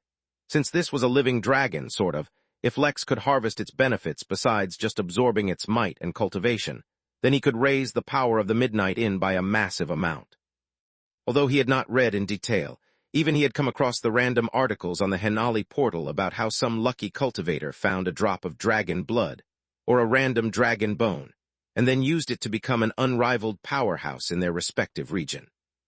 The possibilities were endless. Lex had trouble suppressing his grin and even had the urge to utter the forbidden words, "my precious," as he looked at the dragon. But ultimately he tore away his feverish gaze from the dragon. Now it was time to loot. He teleported back to the hall and found himself free falling from a height. It made sense. When he teleported away, he was up in the air above a dragon, but such a fall barely had any effect on him at all. Now, free of the oppressive aura of dragon's might, he could move freely. Moreover, he had built a mental resistance to spirit pull, so he had no trouble retaining his lucidity. The moment his body crashed onto the ground, he burst forward at full speed. The sudden absence of dragon's might would not go unnoticed, and it was only a matter of time before others came to investigate. He was determined to get as much as possible done before he ran into that search party. First order of business was the treasure that reeked of the dragon's obsession. It was not at all hard to find, as Lex could clearly feel its pull, not to mention the massive pedestal that had been built for it. An oval rainbow-colored jewel that was 30 feet, 9.1 meters, across was placed on a red pillow that looked like it was made from the feathers of some mystical being. Even beside the obsession that had gripped the jewel, Lex could feel an ancient and ominous aura leaking from it. Faintly, deep within, he could see the outline of a figure seemingly trapped within. Soft, silver characters shimmered in the air around it, as if the jewel itself was causing characters to be formed. Lex could also feel the jewel absorbing an unusual aura from the planet, nourishing itself. Around the pedestal there were various rows of seats, as if a crowd regularly gathered around it to worship the jewel. In fact, faint traces of divinity could be sensed in the vicinity as well. It was as if Lex could not be bothered to continue observing the jewel for now. The moment he was sure that it was safe, he put the jewel as well as the pillow inside the massive spatial drum on his back. In fact, using nothing but brute strength, Lex ripped the pedestal out of the ground as well and placed it in there as well. He was sure it was worth a lot. He immediately took out the black jade that would guide him to the Peronian jade, and made a beeline for the direction it pointed him in. As he ran, he also stored every chair, table, ornament, and decoration he came across because they were all leaking thick, heated spirit energy, and he was certain they were valuable. Soon he found a small sealed room upon following the jade's directions. The seal was not to prevent intruders, but to lock in the aura of its contents, so Lex had no problem entering. Inside was a black tree that was, supposedly, made of Peronian jade. It looked identical to the compass Lex had, and once again gave off an unusual aura that spoke of extreme vicissitudes. Upon making sure it was safe, Lex put it in his drum as well. He had no time to admire ancient treasures. He only had time to loot. Chapter 777, Pool. While Lex was busy with his looting, within the Milky Way a number of small drones explored the vacuum of space. Telescopes, formations, and other means to observe the universe at large could only provide the most basic information about space within a galaxy, as many various kinds of spiritual energies and other anomalies hid endless secrets. These drones, sent out by the AI once they arrived on Earth, were conducting a survey of nearby space for exactly this reason. After all, unlike other races, the AI did not care if the Earth was inside a dead zone. The concentration of spiritual energy mattered little to them. After all, they only cared about valuable materials, and even dead zones could give birth to those. Using the harvest from dead zones, the AI could create unique bodies for themselves. It was while conducting this routine survey, the drone discovered a rogue planet that hadn't been detected on any of its previous scans. Following protocol, it went closer to investigate. As soon as it was in range, it scanned the planet and, to its great surprise, discovered that the readings from the planet already existed in its database. This was a known planet, but its location was not where it was supposed to be. After all, Polbitvi was in another galaxy altogether. But at this moment, it was right in front of it, disturbingly close to Earth. Immediately, it sent back this information, for it could be extremely valuable. Space. Lex did not need his instincts to tell him that there was more than meets the eye regarding the Peronian jade, but he had already signed a contract to give it away, so there was no use pondering over it. He would study it a bit more when he had the chance, but for now he stopped thinking about it and exited once more. The final hall that constituted the dragon's hoard was large and elaborately decorated with immaculate stonework and masonry, with endless jewels, valuable metals, and various stones. Although the decorations were many, they all had one thing in common, which was that they gave off an unusual heated spirit energy. Lex already knew that there were different kinds of spirit energies, and that they served different purposes. But for now Lex was too low-leveled, so to him, it was all the same. What was more important to him was that each and every one of those items were valuable, and to a degree, could also act as fertilizers. But instead of immediately rushing to them, Lex first calmly surveyed the entire hall. Just because Lex was in a rush did not mean he lost his professionalism. All things had to be done efficiently and in the correct order. He would first loot the actual treasures in this hall before turning his attention to other, lesser valuables. The vast majority of the hall was an open space, which made sense considering the dragon's size. But there were 12 smaller halls and rooms, similar to the one which contained the Peronian jade. This also made sense. After all, there was limited space and not every hall could be massive. Moreover, if even Fenrir could change its size, how would the dragon not be able to? Speaking of Fenrir, the pup had struggled a lot under the dragon's might, but it had been too stubborn to retreat as well. Once the pressure from the dragon disappeared, it collapsed. But by the time Lex returned, he was nowhere in sight. Yet through his connection to the pup, Lex knew exactly where it was. It was doing the same thing as Lex. It was looting. Lex chuckled and then swiftly entered the nearest hall. This room was, surprisingly, a small study containing endless books and crystals containing information. Lex swiped them all. The next room was a kitchen, and had a massive storage treasure filled to the brim with frozen carcasses all radiating a powerful aura. The kitchen also had endless other fresh ingredients. After storing them in his own spatial equipment, Lex had to waste some time returning to the inn. After all, he could not place one spatial equipment in another's, so what Lex referred to as the spatial freezer had to manually be dropped off.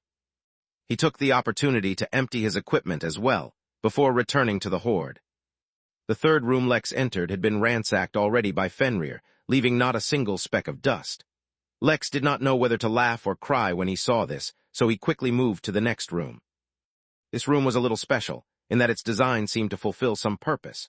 Shaped like a dome, the room had a massive pit inside of it filled to the brim with blood. Lex was immediately reminded of what Mary had requested and scanned the blood with his spirit sense for the scale, but encountered an unusual problem. The blood was incredibly thick and resisted the penetration of Lex's spirit sense. If he wanted to look for the scale she had requested, he would have to get inside. He put his hand atop the blood and began sucking it inside his spatial drum. Lex had no interest in taking a literal blood bath, so this was an excellent alternative. As the blood slowly drained, the immense size of the pit was revealed as even 10 feet down. It had not reached the bottom. Lex was waiting for the pool to end, while at the same time making a mental note to look into what this blood could possibly be used for, when he noticed something in the pool. There was a figure swimming within. Could it be the baby dragon that Mary had mentioned earlier? Lex wondered warily. It had to be known that even a newborn dragon was in the Earth immortal realm, and was not something he could fight off. But a moment later, his expression froze. A blood-covered wolf was revealed and looked around wondering where the pool was disappearing to. It was having such a good time swimming. Chapter 778, Ring. "You're going to stink of blood," Lex said with a frown, though Fenrir didn't care about that. In fact, he was distressed that Lex was taking away his pool. "Woof, woof, woof. Fine, I'll leave the blood alone, but check the pool if there's a scale inside, I need it." The pup immediate, plunged deep inside the pool, anxious to find the scale lest Lex continues to drain the blood. A gleam flashed through Lex's eyes. Although Fenrir was sometimes silly, he was actually very intelligent. If it was so attached to the blood, it must be benefiting it greatly somehow. Lex naturally would not covet an opportunity gained by Fenrir, but that did not stop him from contemplating if the blood would be helpful to the other beasts inside the inn. He did not think the galactic sovereign turtle needed any help, but Little Blue had been a part of the inn for a long time. Although Lex did not have too much of a personal connection with it, that did not mean that Lex did not care about it. A moment later, Fenrir came out of the pool with a remorseful look on its face. "Woof woof," the pup said. There was a scale at the bottom, but it was too heavy for the pup to move. The pup was scared that Lex would drain the pool to get to the scale, so it mentioned that the blood was actually nice and warm and didn't feel bad. Lex sighed and then jumped in. The warmth Fenrir mentioned was actually scalding hot, to the extent that even Lex's freshly upgraded body turned red with subtle signs of a mild burn. The pool was much deeper than Lex expected, and he sank for about 300 feet, 91 meters, before he reached the boot. He naturally could not use his eyes to look around, and his spirit sense wasn't working either, so he could only feel around to look for the scale. It was easier to find than expected, for it covered nearly the entire bottom of the pit. He did not experiment with the weight, despite his curiosity for how much it weighed, and simply placed it within his drum. Nothing unexpected happened, so Lex swam back to the top and exited the pool safely. He was half expecting his body to absorb the blood or something along those lines, considering that Fenrir was so excited about it, but it had no effect on him. "Are you sure you want to stay here?" Lex asked with hesitation when he couldn't figure out the benefit of the blood, but Fenrir was adamant. He only nodded and left the pup up to his devices. He quickly began going through the remaining halls. He encountered a greenhouse filled with various potted plants. Lex could not put them in his spatial equipment, so he had to consider whether it was worth it to waste time teleporting to and back to the inn every time. After all, for him to return to the inn was not instantaneous and would take a while. Ultimately, he decided it was worth it. Anything at this level would be unbelievably valuable.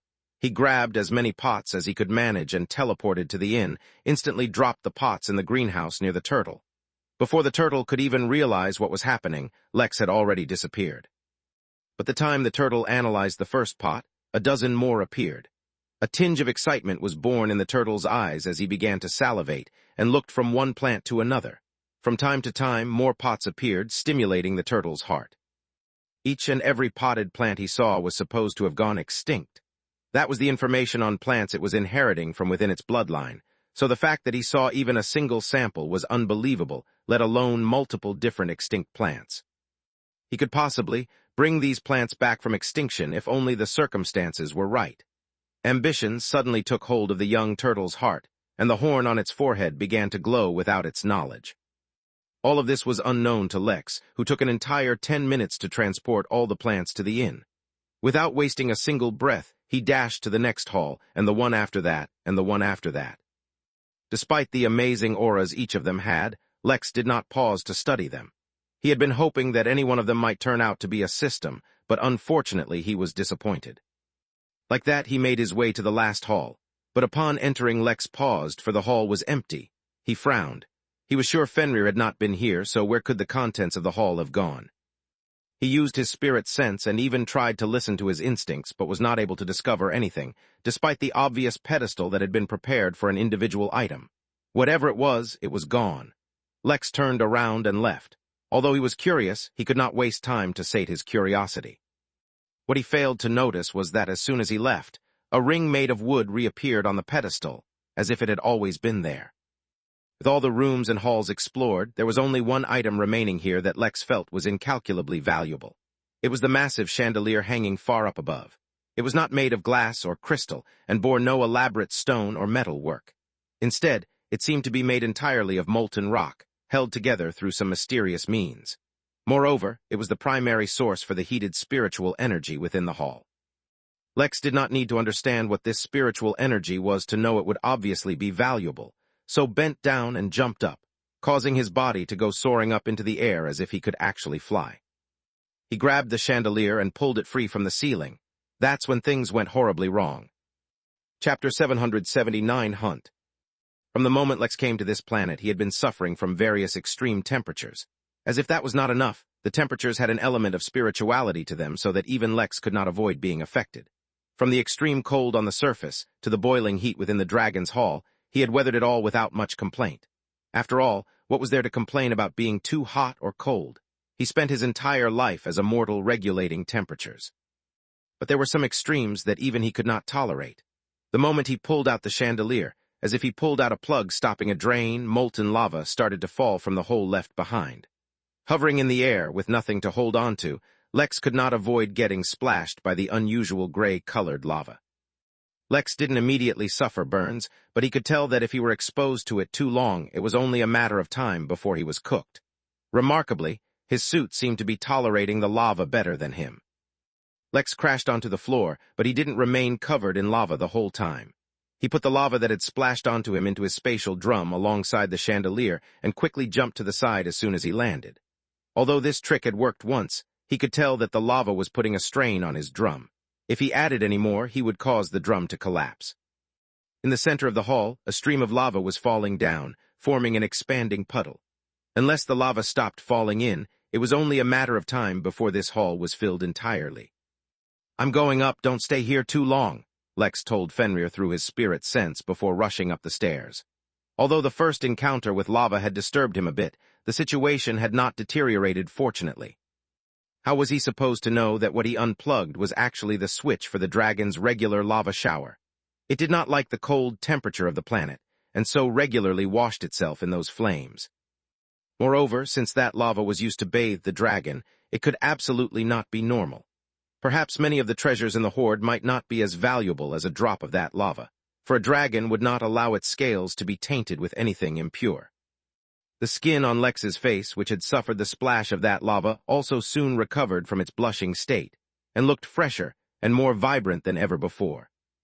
He quickly climbed up to the floor with various prisons, and then froze. Although Lex had not paid attention to many of the details, even his lack of specific attention resulted in a state where he could recall most things in his environment. He immediately noticed that a single dwarf was missing.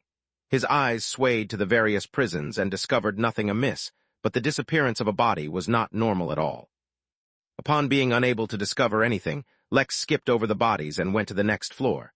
This floor only had prisoners, and Lex was not interested in collecting slaves, so all he could do was move on to the next floor.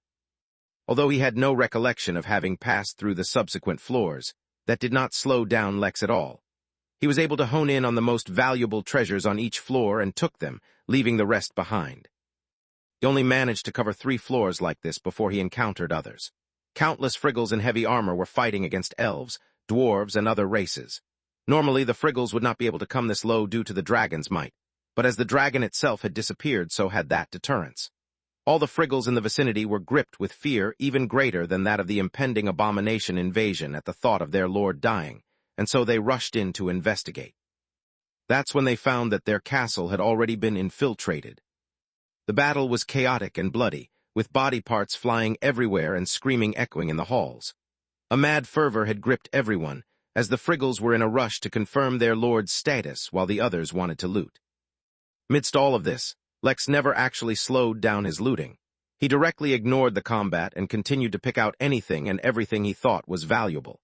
His actions were noticed by more than just a few, and they all took an opportunity to attack him, but the attacks could not even cause his clothes to crease, let alone injure him. Lex did not even bother to acknowledge the attacks coming his way, except to speed up all his actions. After a few minutes, he already got everything he wanted and hurried to the next floor, leaving many who saw him bewildered. He came from down below, one of the elves noticed, and rushed down during the distraction Lex had caused. Like a domino falling, as soon as the first went down, everyone else began to follow. There were a few, however, who instead chased after Lex.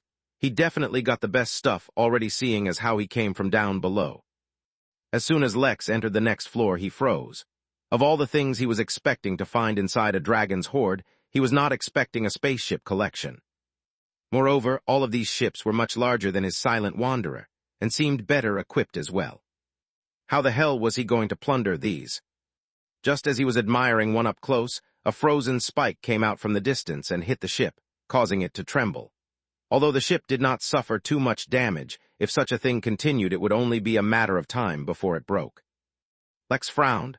Not a single one of these came with a spatial equipment in which they could be stored, and Lex could not fit any of them inside his spatial equipment either. In the end, there was only one solution. He would break off the bits that looked the most expensive and have Xeon study them later. Maybe he should also invest in getting a few spaceship engineers. Lex bolted and entered the spaceship.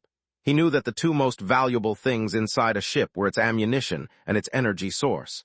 He planned on getting plenty of them and anything else he could get his hands on.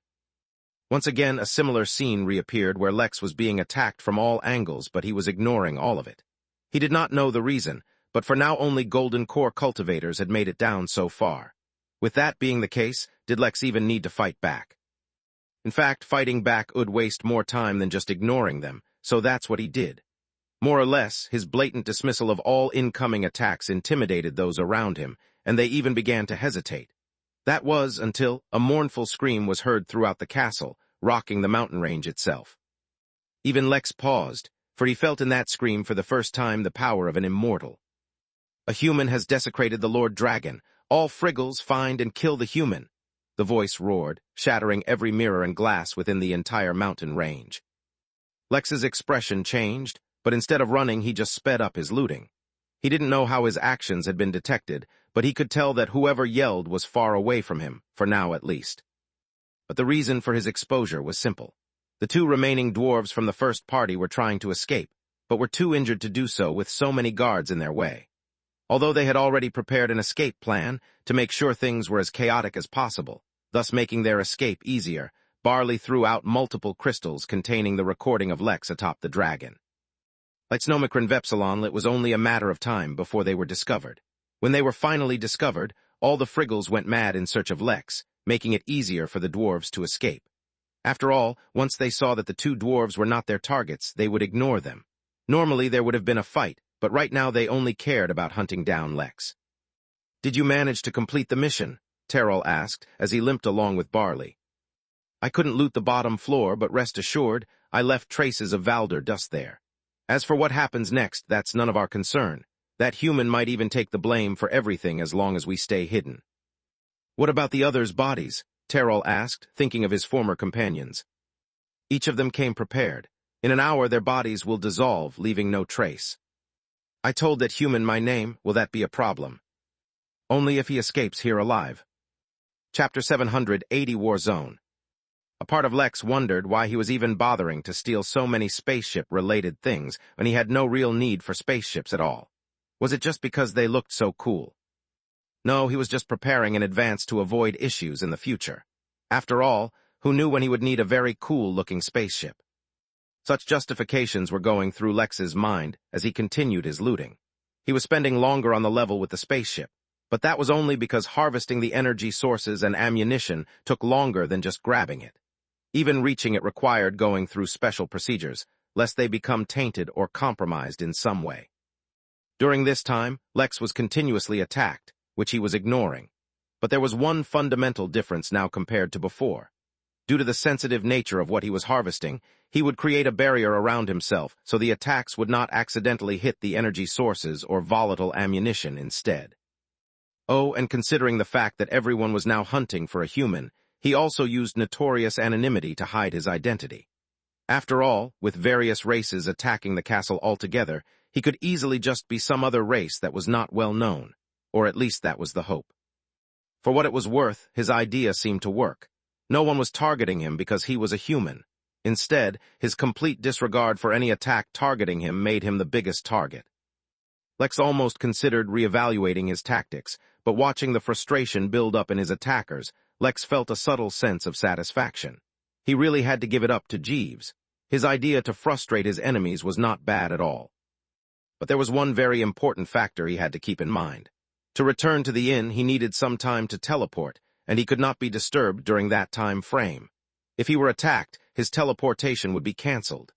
As such, he needed to have an escape plan in mind, which included getting away from the crowd long enough to teleport away. Once he had been through most of the ships, Lex reluctantly went up to the next floor. He was unable to actually take away most of the energy sources, as he recognized them to be too unstable to handle the environment inside a spatial treasure. The next floor, unbelievably, looked more like an antique bottle collection than a dragon's hoard.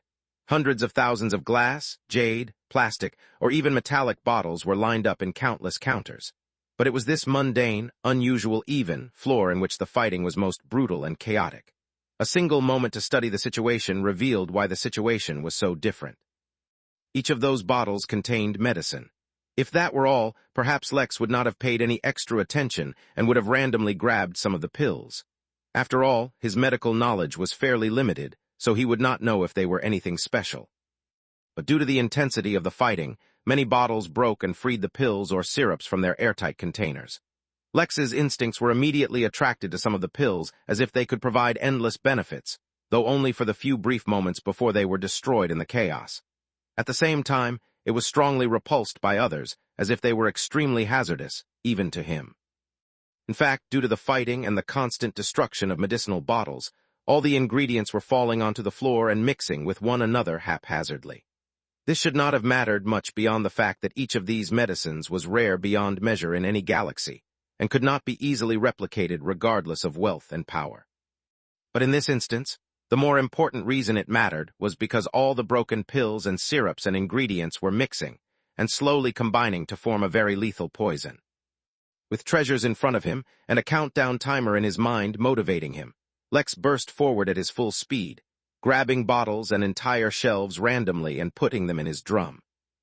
Perhaps Charles would be able to identify what these pills were used for. Despite feeling greatly attracted to various pills, Lex did not try eating any at the moment.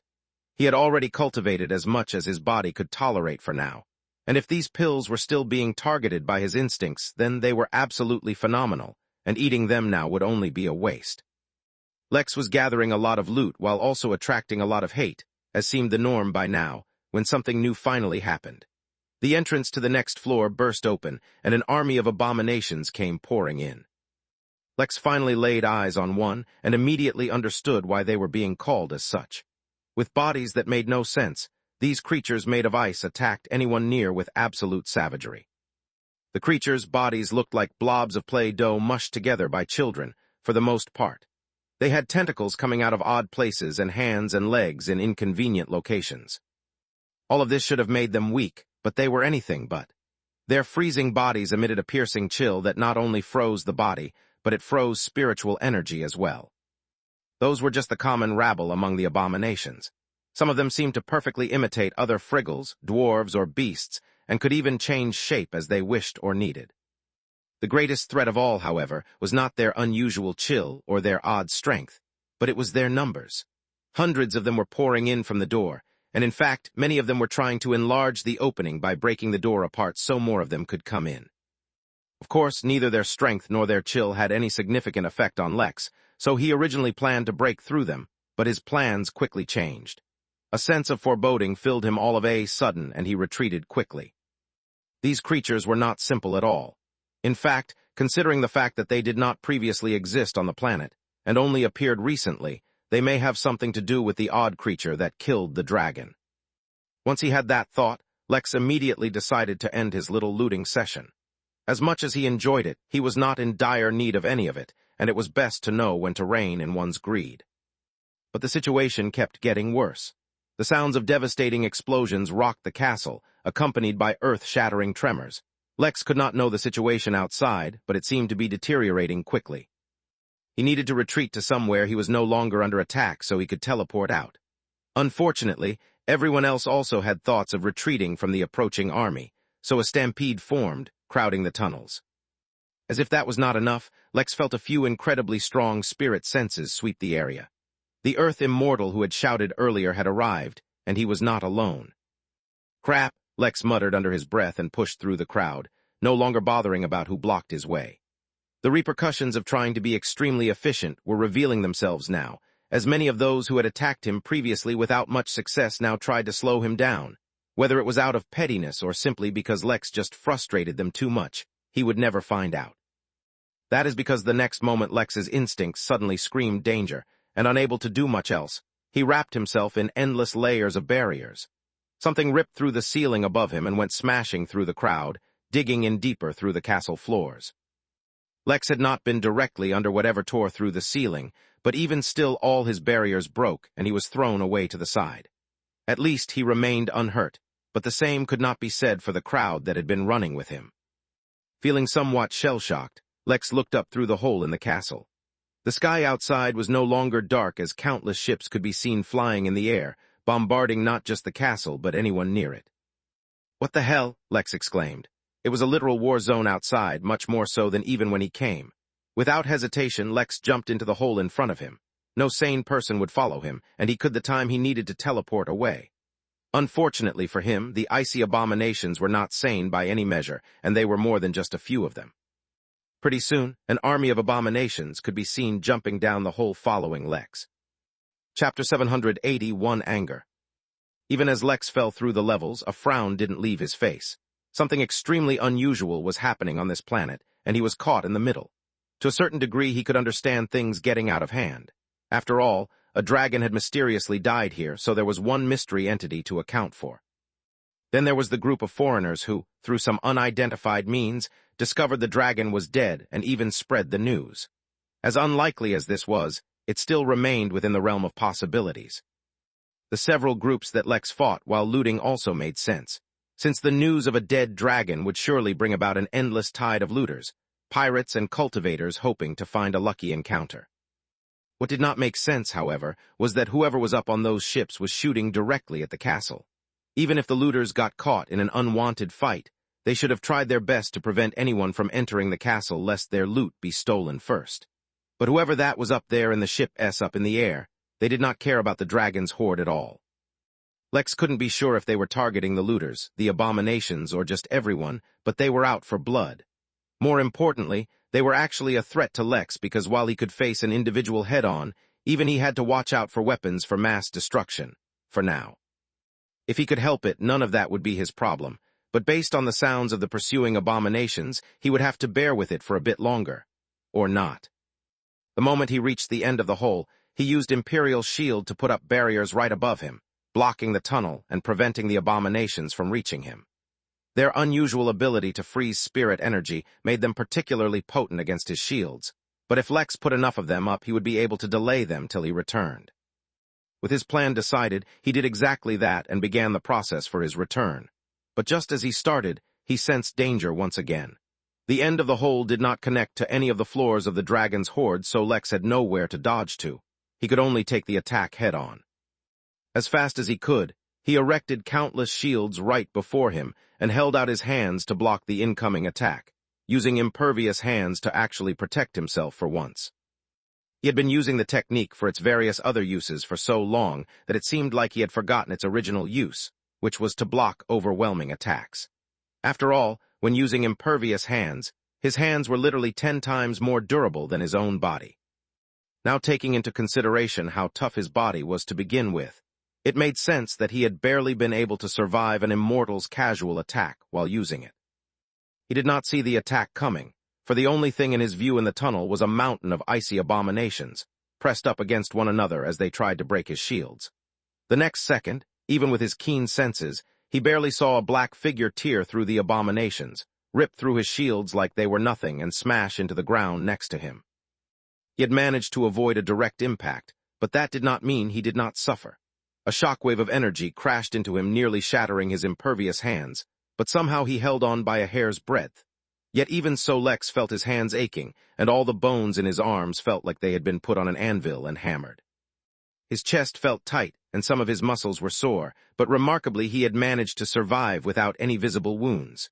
The shockwave had, however, thrown and embedded him into the wall, while the tunnel now reached deeper, but still did not connect to any other floor.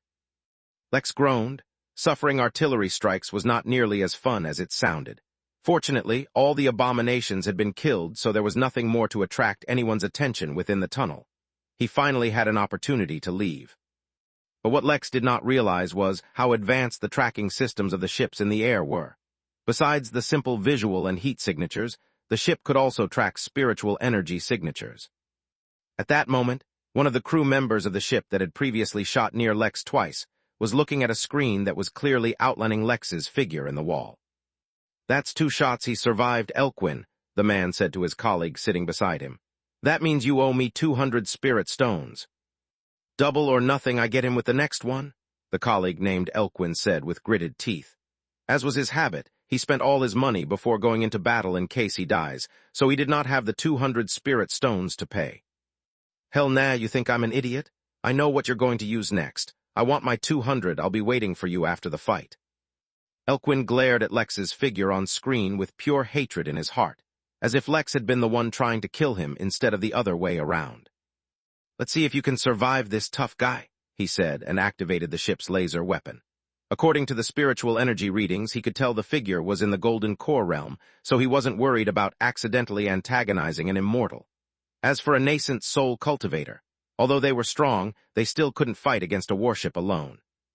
Lex, who had just begun the return process once more, suddenly felt danger one more time. Due to the angle, he was not clearly visible from the top of the tunnel, but he could see a thin, red laser pointing at the ground right in front of him. The attack came too fast. Lex had only just perceived the danger and seen the laser, and not even had a moment to put up any shields or use any techniques, when his entire world became red. He could not see the tunnel, he could not see the walls around him, or even his own body. All he could see was the color red, and over every inch of his body Lex felt a raging heat. It felt as if he had entered a seething inferno, melting his very being. Pain could no longer describe the sudden feeling that enveloped him as he felt in an instant his entire body cooking. Time seemed to dilate, and though he knew not even a millionth of a second had passed, he felt like he had been tortured for an eternity. Not even the dragon's might had tortured him like this. Then the world seemed to take on an entirely different shade of red. This time it was not because of the laser that was still cooking him, or the walls that were melting around him. No, this time Lex was seeing red because he was infuriated. He roared, not from pain but from anger. Alongside his outburst, his aura burst out as well, and for the first time Lex employed domination, although he did not realize it. His wrath, his oppression, his might all twisted the world itself around him, and the laser that was shooting straight seemed to bend away from him. Or maybe he was using his spatial affinity alongside domination. At that moment, Lex himself did not know what he was doing as his mind was completely occupied by the smoldering rage that seemed fit for a dragon almost. In his right eye the image of a broken sword was reflected, eerily similar to the sword he had broken inside the horde earlier. He looked up and immediately knew which ship was the one that had been targeting him. "I was just trying to leave you, fucker, but since you want to pick a fight, let's fight," he roared. Surprisingly, despite the devastating attack he suffered, not only was he not hurt, his clothes and his equipment remained unharmed as well. Lex leaped out of the tunnel, which was literally melting all around him, and summoned one of the artillery shells he looted from the ships earlier. He had no idea how to actually use this thing, so he used it as a canvas for a self-exploding array and threw it at the ship with full force. Since he had been jumping in the air when he threw it, he could not use all his might. Even so, there was a sonic boom as the shell flew out. The ship seemed to have a barrier around it which blocked the initial crash. Then Lex's arrays blew up. Next, Lex's anger was suddenly quenched, and the image of the sword in his eye vanished as a new threat of death gripped his mind. After having suffered from the laser attack, his mind seemed to have already developed a mechanism to react to extreme threats in an instant. Without even realizing what he was doing, Lex used the in-law effect and teleported away. The next moment, the artillery shell, which was special enough to be collected by a dragon that was at the very least a heavenly immortal, detonated. Chapter 780, Two-Skin. Teleporting randomly was not a good idea, especially considering how dangerous the situation was already. As such, when Lex detected the incoming danger, he immediately locked onto the only familiar point, Fenrir's location. Due to their connection, Lex could always feel where the pup was and summon it to himself, but usually he could not do that in reverse. This time, using the in-law effect, he managed to do just that. The moment he reappeared, he found himself, not in the pool of blood, but in one of the empty halls.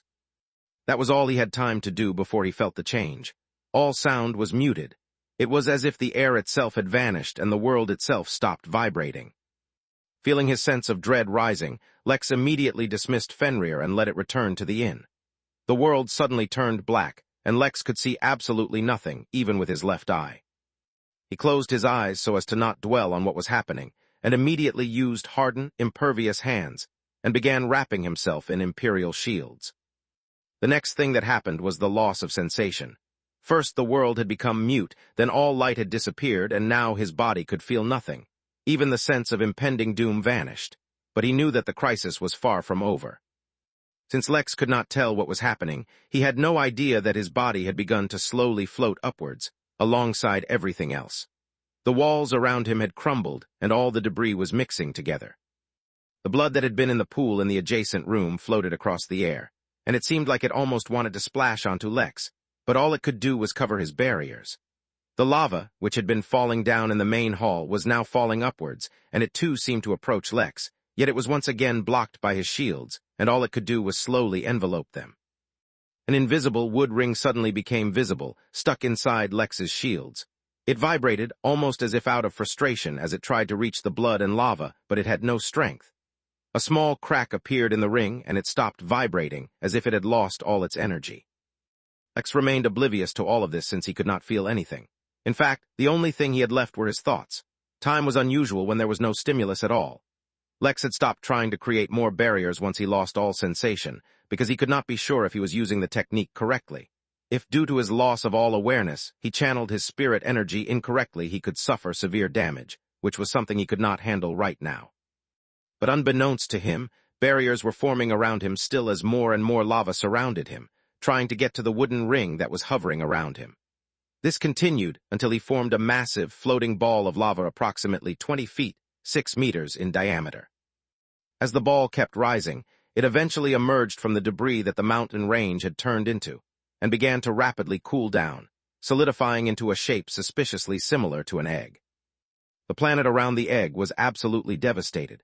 The detonation of the artillery shell did not result in an actual explosion, but had instead unleashed a devastating curse.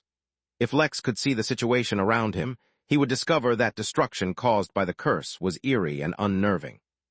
Everything from the planet to the ships, to the friggles, icy abominations, and all the foreigners who had been exposed to the curse seemed to have come undone. They were not disintegrating into finer, smaller particles. Instead, everything that they were composed of was coming undone. The ships, for example, had been perfectly deconstructed down to the last nut, and bolt in such a fashion that a knowledgeable engineer could rebuild it perfectly. The friggles were coming apart as if they were not living beings, but constructed robots. Their skins were separate from the muscles, which had been separated from their blood vessels, which had been separated from the blood itself. Each tooth, each fingernail, each scale, and every other part of their body had been perfectly removed without causing any harm during the removal process. The dwarves, elves, and the abominations had been deconstructed in a similar fashion. Even the planet, under the influence of the curse, was slowly and systematically being separated. Each mineral in the soil was being separated, each ore perfectly purified so that each metal it contained was separated. Slowly and steadily, the effects of the curse were spreading deeper and deeper into the planet. But for some odd reason, when the curse tried to penetrate the egg Lex was in, it was being greatly resisted. Meanwhile, Lex, who had no idea what was happening, tried to initiate his return to the inn. If something happened, it would disrupt the teleportation, but there was no harm in trying. A few seconds later, the egg disappeared. The planet, on the other hand, continued to suffer the curse's effects. Everyone in the immediate vicinity of the detonation was already dead, but those some distance away were still alive, for the moment. Deep within the castle, deeper even than the supposed last level that Lex had found the dragon on, the king of the Friggles was accompanying his son. As it turned out, it was not a bodyguard protecting the child, but the king himself. The reason why this previously unfavored child of the king was suddenly getting so much attention was simple. The royal family had long since known that the dragon had died, because the moment of the dragon's death, he had transmitted unto this child secret information. The royal family's job now was to aid the child until it could complete the mission given to it by the dragon. This is the opportunity we have been waiting for. Spreading the news of the dragon's death really was a good idea. Look at all the chaos those foreigners have caused. That thing's attention is finally diverted towards preventing the destruction of the planet. It will not notice at all if we leave, said the child, his voice a lot more confident than would have been expected from one of his age. You are wise, the king responded, showing no emotion on his face. No one could decipher his thoughts. As if on cue, an unusual power filled with an icy chill rose from the opposite end of the planet and attacked the curse, preventing its spread, but not really eliminating it directly either. Meanwhile, back at the inn, the egg had reappeared in Lex's meditation room right in front of the dragon. The return of all his senses was not immediate, but it happened fairly quickly. First came the feeling of extreme weakness, as if he had not eaten food in years. Although it was not much consolation, at least he was not in agonizing pain. Then came the feeling of suffocation. He had used up all the oxygen within the small area around him. Then came a strange feeling that Lex couldn't really describe. If he had to put it to words, then all he could say was it felt like he was leaking. He moved, and the lack of pain he had just been grateful for vanished. It was not in any one area that he was hurting, it was the surface of his entire body. Suffocated, irritated, and in pain, Lex stretched out and his hands hit a cold, hard surface. For a moment it resisted against Lex, but he ultimately broke it apart and an unusual situation unfolded. In front of the dragon's eyes, an egg seemed to be breaking open, and from within it a skinny, bloody creature emerged. Lex would have used his spirit sense to investigate his situation, but he was too drained to use even that. So when he finally broke open his confines and light finally entered, Lex realized why he was feeling so many peculiar sensations. The skin on his entire body had detached itself from him. Lex was left there, standing in his suit completely with all his muscles, guts, and flesh exposed. If he were not a cultivator, and if his body were not resilient enough to keep itself together despite the harsh condition, Lex may have just died right there. In front of him, on the ground, his skin lay on the ground like an old shirt he threw on the floor. Even his hair was still attached to it, making it seem like an extremely creepy yet realistic costume. Lex trembled, for the sight was just too nerve-wracking, before teleporting to the ORR.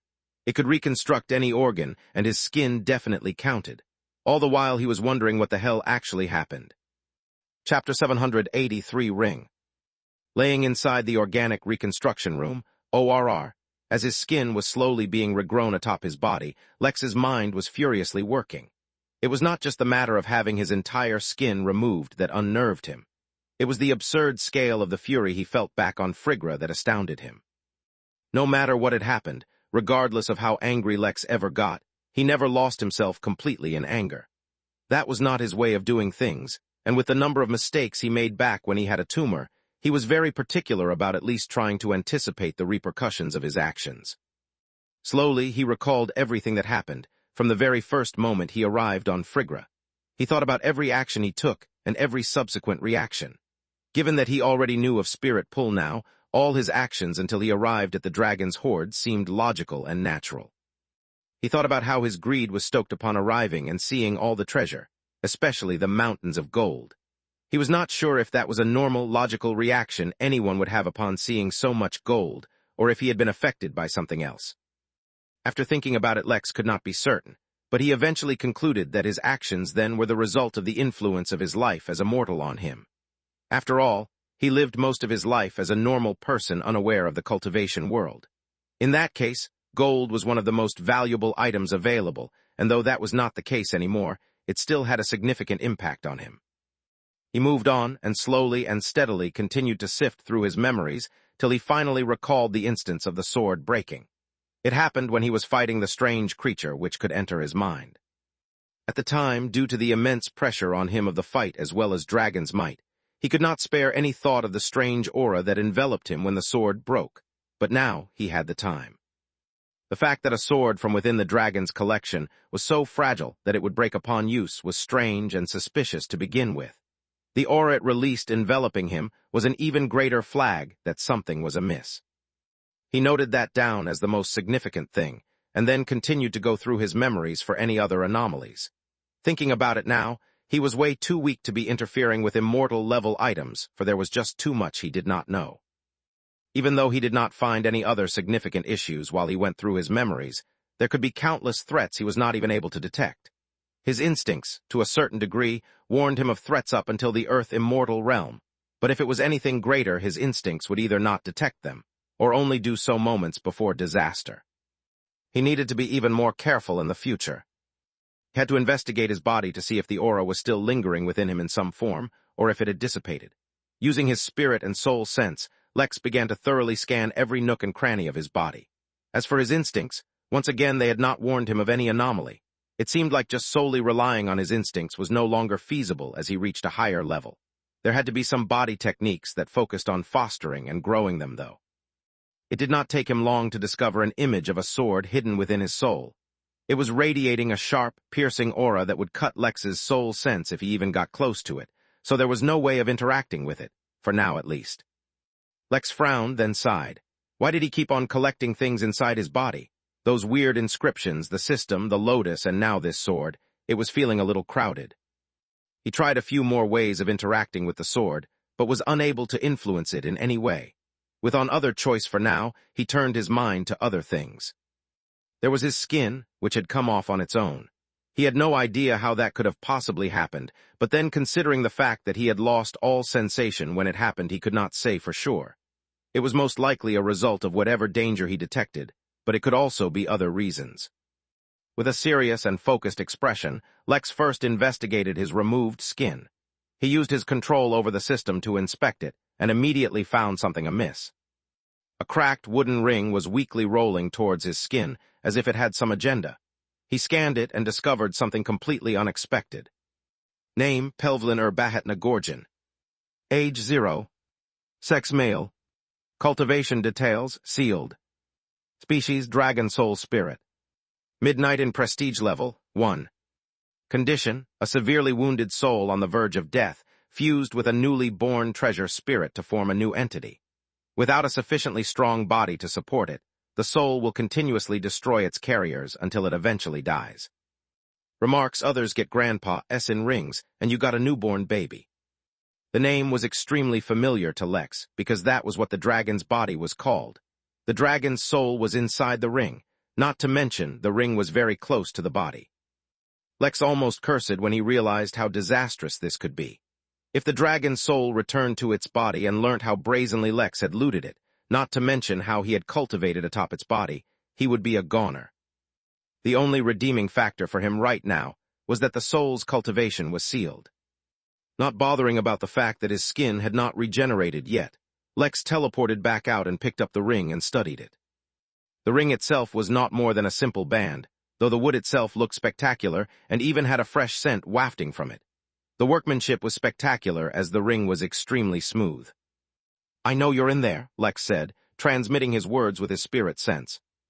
Chapter 784 Bond. There was a heavy silence in the meditation room as a body without any skin, dripping blood all over the floor, gazed at a cracked wooden ring. Without eyelids to blink, and without any skin to add any expression, his gaze was devastatingly haunting. Lex was already planning on how he would deal with this dragon. Based on what he knew, the dragon would be extremely prideful. That in itself was not an issue, but what he needed to know was if the dragon could unseal its cultivation when it wanted, or if there was some kind of restriction. The longer the silence continued, the heavier the atmosphere became. Lex did not repeat himself even upon noticing a lack of any reaction, for he was well versed in how to create a psychological advantage. Given that he was facing a being as remarkable as a dragon, even if it was only in soul form, he would need every advantage he could get. Finally, after ages, the wooden ring vibrated weakly and transmitted a message to Lex. "My apologies, Senior. I just did not want your shedded skin to go to waste. I did not know you still had use for it." The voice was very faint and squeaky, as if a newborn was trying to speak for the first time. Lex was startled, but he immediately came to a conclusion that nearly made him swoon. The system's description stated that within the ring was a new being born from the fusion of the dragon's soul. Did that possibly mean the dragon was dead, and this newborn entity had merely inherited the dragon's name? But he did not want to jump to conclusions yet. Anything was possible. "Who are you and what do you want?" Lex asked, his voice still stern. Nothing of his thoughts could be determined from his tone. "Senior, I don't know. According to my memories, in my past life my name was Pelvilin Bahat Nagorjan, and I was a mighty dragon. But I don't feel like a dragon, so in this life, have I been born as something new. But no, according to my memories from my previous life, that is not how the afterlife or reincarnation work. Senior, I don't know who I am, but I can tell you what I want. I can feel my body about to break. According to my memories of my past life, I can determine that my body is too weak to support me. If I absorb other things into my body, I should be able to strengthen my body." Lex did not immediately reply, because the conclusion he was coming to was too good to be true. Could this ring have been the treasure that mystery man wanted Lex to find? If so, that would be remarkable. If Lex's theory was correct, the dragon's injured soul had fused with the spirit born in this ring. Whatever the ring's original purpose was, it no longer mattered, for the ring was too weak to support the new spirit and so could not operate properly. But the most important thing was that the spirit had inherited all of the dragon's memories, or at least some of them, and had them available for use. That meant that a vast store of knowledge about the realm, the universe, and the higher cultivation levels that Lex was lacking was now available to him, literally on his fingertips. Since Pelvilin was the name you used in your last life, there's no harm in sticking to it now. I cannot give you my skin, Pelvilin, but if you allow me to bond with you, I can provide other materials to you for you to heal yourself. By bonding with it, Lex meant he would try to bond with the treasure. Spirit tech, weapons, and treasures of a higher category could be bonded to a specific user. This way the user had greater and finer control over the treasure's applications, and it could prevent others from stealing or using the item. After all, unless the previous user's bond is removed, someone new cannot bond with it. "No problem at all, Senior," Pelvilin responded chipperly. It retained none of the pride and arrogance that it had in its previous life, which greatly relieved Lex. After all, if it was influenced by its memories, it could harbor ulterior motives that would be detrimental to Lex. In fact, he had still not dropped his guard against the ring. Anything could still happen. He did not need to pierce his skin to get blood on the ring, one of the perks of being skinless, so he directly enveloped the ring in his spirit sense and began channeling his spirit energy into it. He would have to leave a mark on the ring, and once the mark was complete, his bond would be formed. Space. The mystery man, who was watching everything from within his library, shook his head in an amused fashion. Not only had Lex not gotten the treasure he was talking about, Lex had not even reached the correct belt. But the blame for that, to a degree, probably went on him for not clarifying the location of the treasure. He turned his head to look in the place the actual treasure he meant for Lex was located. Around a pedestal made of bones was a pool of fresh blood. All the others he had sent to get that treasure were already dead, unable to even lay eyes on it. That was also fine, for the bones in their bodies would only be absorbed by the pedestal, making it stronger. The mystery man did not have any evil intentions in sending them there. He did not want to send them to their deaths. He was just a little curious about what that pedestal was there for, as even he could not see through it, for now. "Oh well, there's always next time," the man murmured and turned his attention elsewhere. Chapter 785, Dragon Tamer. If someone were to see the situation inside Lex's meditation room, they would think they stumbled onto a scene from a horror movie. A dragon was sitting prone, its reptilian eyes seemingly focused onto what looked like a meat man who was standing in a growing pool of his own blood, while the man's gaze was ever fixed on a wooden ring in his palm. If one observed the spirit energy in the room, they would see that a torrent of spiritual energy was rushing from the man into the ring non-stop. The amount of energy had already long surpassed what a normal human golden core cultivator should have possessed, but the man did not slow down, nor did the ring show any sign of being full. After a few more minutes went by like this, Lex frowned as he realized this was harder than he realized. Whatever this ring was, its level was far beyond his. Bonding a treasure usually relied on a certain amount of spirit energy to create the bond, and that amount depended on the power of the treasure. It went without saying that the higher the level of the treasure, the more energy it required. But if the quality of energy was sufficient, it could also reduce the amount of energy required. Lex had thought that given how unique his affinity was, it might reduce the amount required. But it was clear now that even if the amount required had been reduced, it was way beyond his current capacity. To be fair, any treasure kept by the dragon should not be underestimated, let alone one capable of absorbing a dragon's broken soul. But he was not ready to give up just yet. Without interrupting the process, Lex teleported above the dragon and sat down on his spot on the forehead. He began cultivating, while channeling the gained spirit energy straight into the ring. The speed of the transmission had slowed down, but like this, he could go on much longer. A few minutes went by, and then a dozen. As Lex did not want to interrupt the process, he kept going as even hours passed by. Eventually, Lex entered a bit of a trance as he focused solely on the ring and noticed that a tiny, almost imperceptible dot had formed on it. That dot was a piece of his mark that would establish his bond. Unwilling to give up on this opportunity, he continued as hours turned into days, and then into weeks. Although it was not his skin, his body had reacted to his skinless state by forming a sort of scab over most of his body, so at least he was not leaking blood anymore. At some point, the imprint of a lotus became visible on the scab on his back, but neither Lex nor the lotus paid any mind to the whole process. Lex had lost track of time, but eventually the process was completed. Halfway through his bond-forming process, Lex realized that his mark was forming in the shape of a key. That only made sense, considering how significant the golden key was to the inn, but Lex was not satisfied with that. Although he ran things at the inn, it was given to him by the system and not something he developed on his own. He did not want his dependence on it to be too strong. As such, he consciously changed the shape of the mark. It now looked like the outline of a person sitting cross-legged atop a dragon. The moment the bond was finally formed, he felt a connection established to the ring, and he became aware of it much in the way he was aware of the inn while wearing the host attire. In fact, the connection was actually completely identical. He stared at the wooden ring and wondered what its original purpose was. Had it been a system at one point? Regardless of whether it was a system or not no longer mattered, for it definitely was not one now. All it could do at the moment was function, barely, as a container for the treasure spirit residing inside. As the spirit was much stronger than the treasure itself, the strain on the ring prevented it from actually performing any function.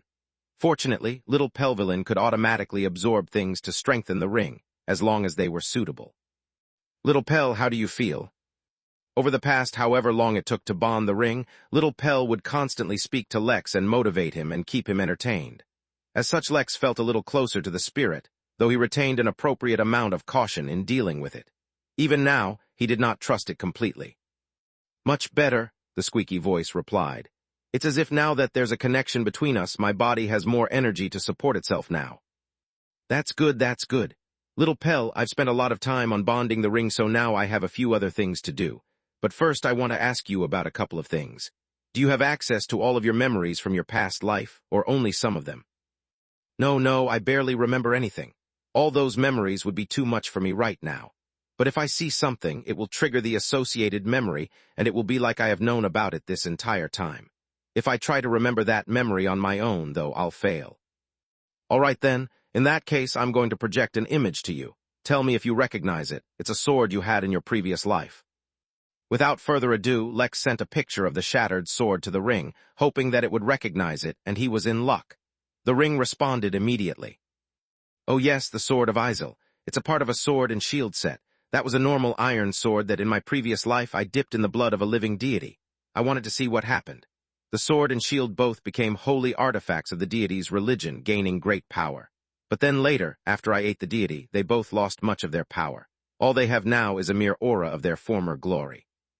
Lex resisted the urge to twitch his lips. The dragon casually ate a deity after using its blood, or were there other steps involved? Either case, he was glad he didn't need to deal with a living dragon. After all, he was sure of Pelvelin's personality now, and it was extremely timid and submissive. He could not imagine what would have happened if the ring had retained the full soul of the dragon. "Well, the thing is, the sword broke when I was using it, and that aura was absorbed by my body and won't leave it." He projected an image of the sword hiding within his soul, and did his best to convey the feeling it gave off at the same time. "Do you know of any way to get rid of it? I suspect it's influencing me a little bit." "Oh, it would make sense if there was some influence by its aura on you. After all, it was dipped in the blood of the deity of tribal warfare. He was a very angry and aggressive fellow, but not too smart. Getting rid of it should be pretty easy. All you need to do is master a sword intent and have it absorb that sword aura. Be careful not to feed the aura with your sword intent instead, as that will only make the aura grow more powerful. If you get a chance, absorb the shield aura as well.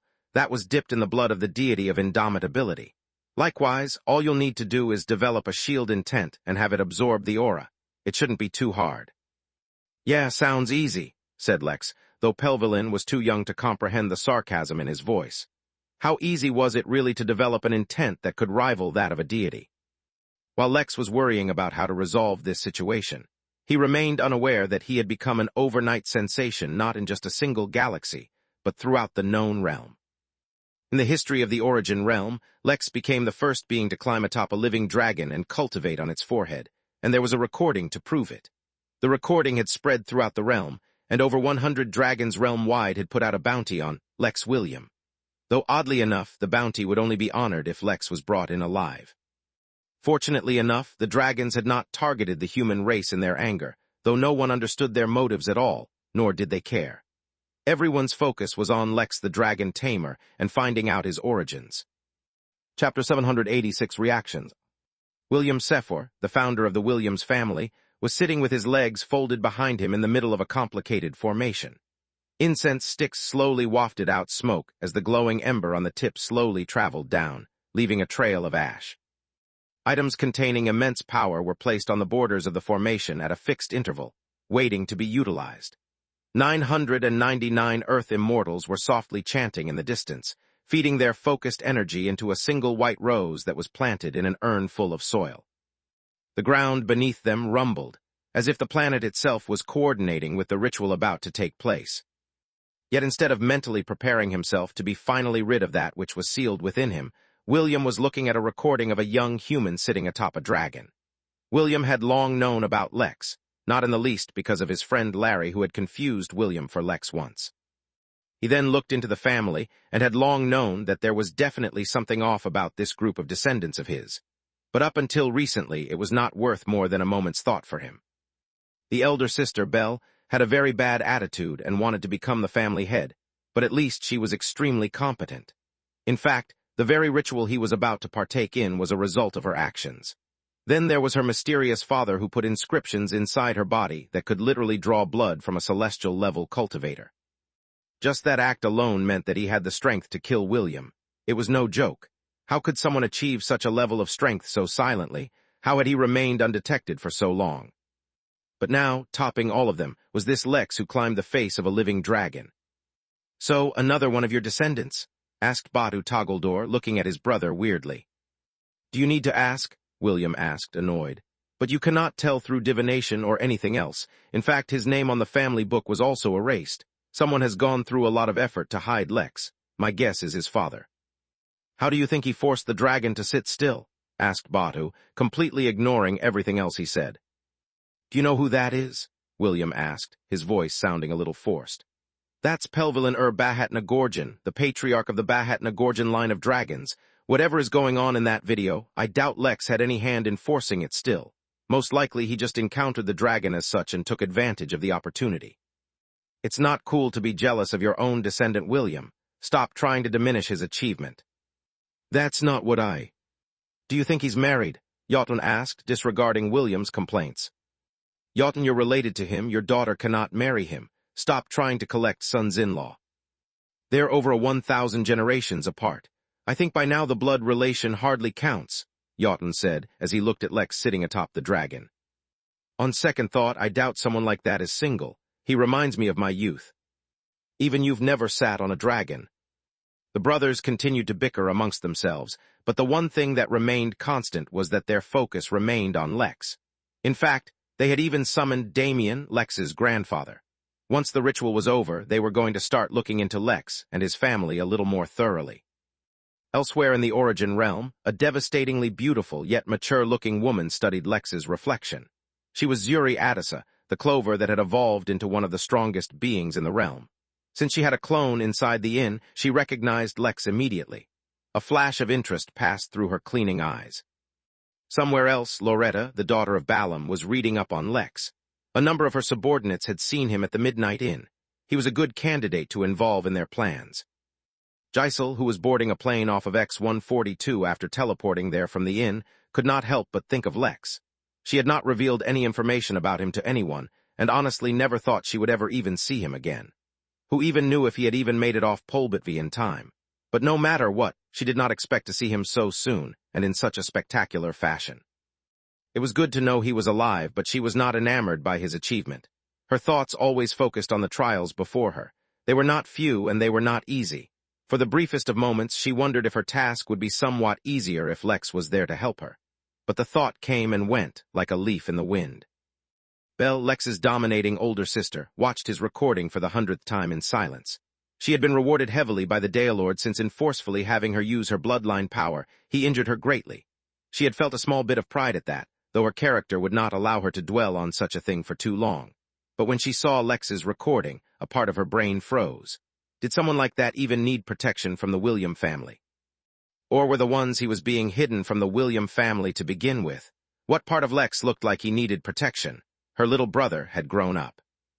In a castle situated on the tip of a white cliff, surrounded by a flowing river that eventually turned into a waterfall, a noble figure was lazing in her royal chamber. While randomly scrolling through the portal, she suddenly saw a figure she recognized and was startled. Big brother Lex. With genuine surprise and shock, Moon watched her brother's video. She hadn't seen anyone from her family in many years now. Chapter 787 Reactions II. On another planet in another galaxy, Liz watched in frustration as her brother climbed the dragon's head. She was supposed to be the beast tamer, so why was she stuck with nothing but sloths while Lex conquered dragons? This was too annoying. It was also supremely cool.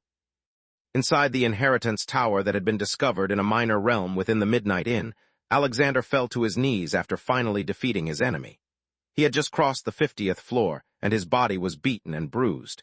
His spirit energy was running low, the fatigue was making his reactions slow, and he felt a little dizzy. But eventually he stood back up and ate a recovery pill. He would not quit here. He would rest and recover right here, and then he would keep climbing. No matter how high up he climbed, the recording of Lex flashed in his mind, making him feel like he was not trying hard enough.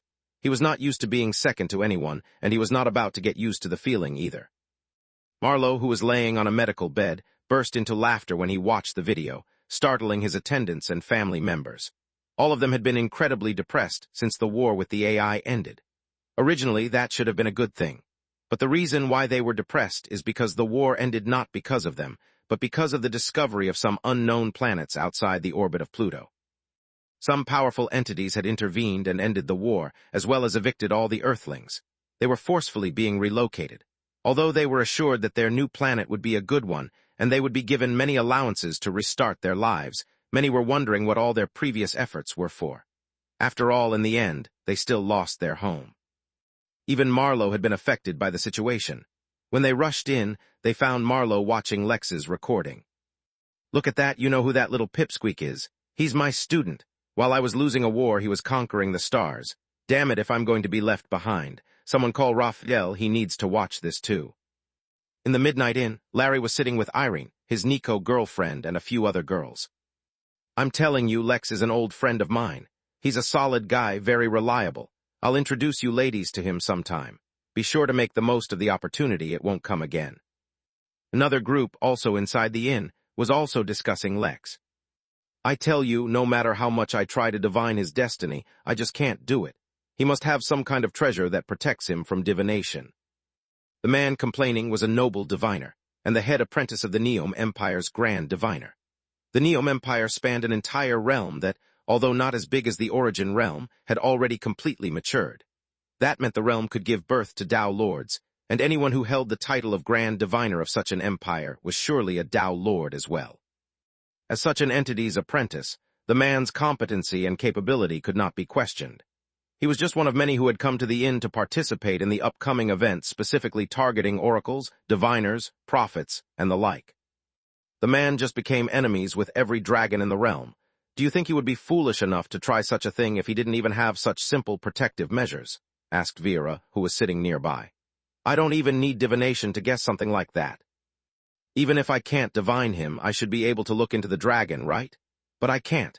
In fact, I even felt a sense of foreboding while trying to look into him, as if discovering the truth would put me in danger. Just because you have an official exemption from universal mandate that allows you to look into such things without suffering any heavenly punishments, it does not mean you keep bragging about wasting your time divining things we should steer clear off." The man smirked as if he was proud of the fact that he was caught, not ashamed of his intentions being detected. Ragnar, who was taking a break for his meditations, looked on with approval as he saw Lex as a symbol for the rise of the human race. Once Ragnar solved the mystery of the curse plaguing him and prevented himself from turning into a demon, he would keep an eye out for this kid. He was worthy of nurturing. Somewhere deep inside of the cosmic cloud, the Midnight Battalion was being sent even deeper than before to even more unstable planets. Their relocation this time was taking longer than usual, which allowed them to relax and scroll through the local network. Although they were not connected to the main Henali portal, someone had shared Lex's recording here as well. After all, it was the hottest topic in the entire realm. "Hey, I've seen that guy at the inn," someone said, and showed the video to Z for some unknown reason. Z felt like Lex looked very distasteful, as if he was an unreliable boss who would leave all the work to his manager and go off on vacation. Z was surprised at the completely random thought before he began paying attention to the video some more. Regardless of how Lex looked, the video was still interesting. Somewhere far, far away from the known realm, a golden dragon stared at the recording of Lex climbing Pelvilin. It was unknown how the recording reached so far from outside the portal's reach. The golden dragon growled, his beautiful golden scales glowing very briefly, but then the dragon closed his eyes.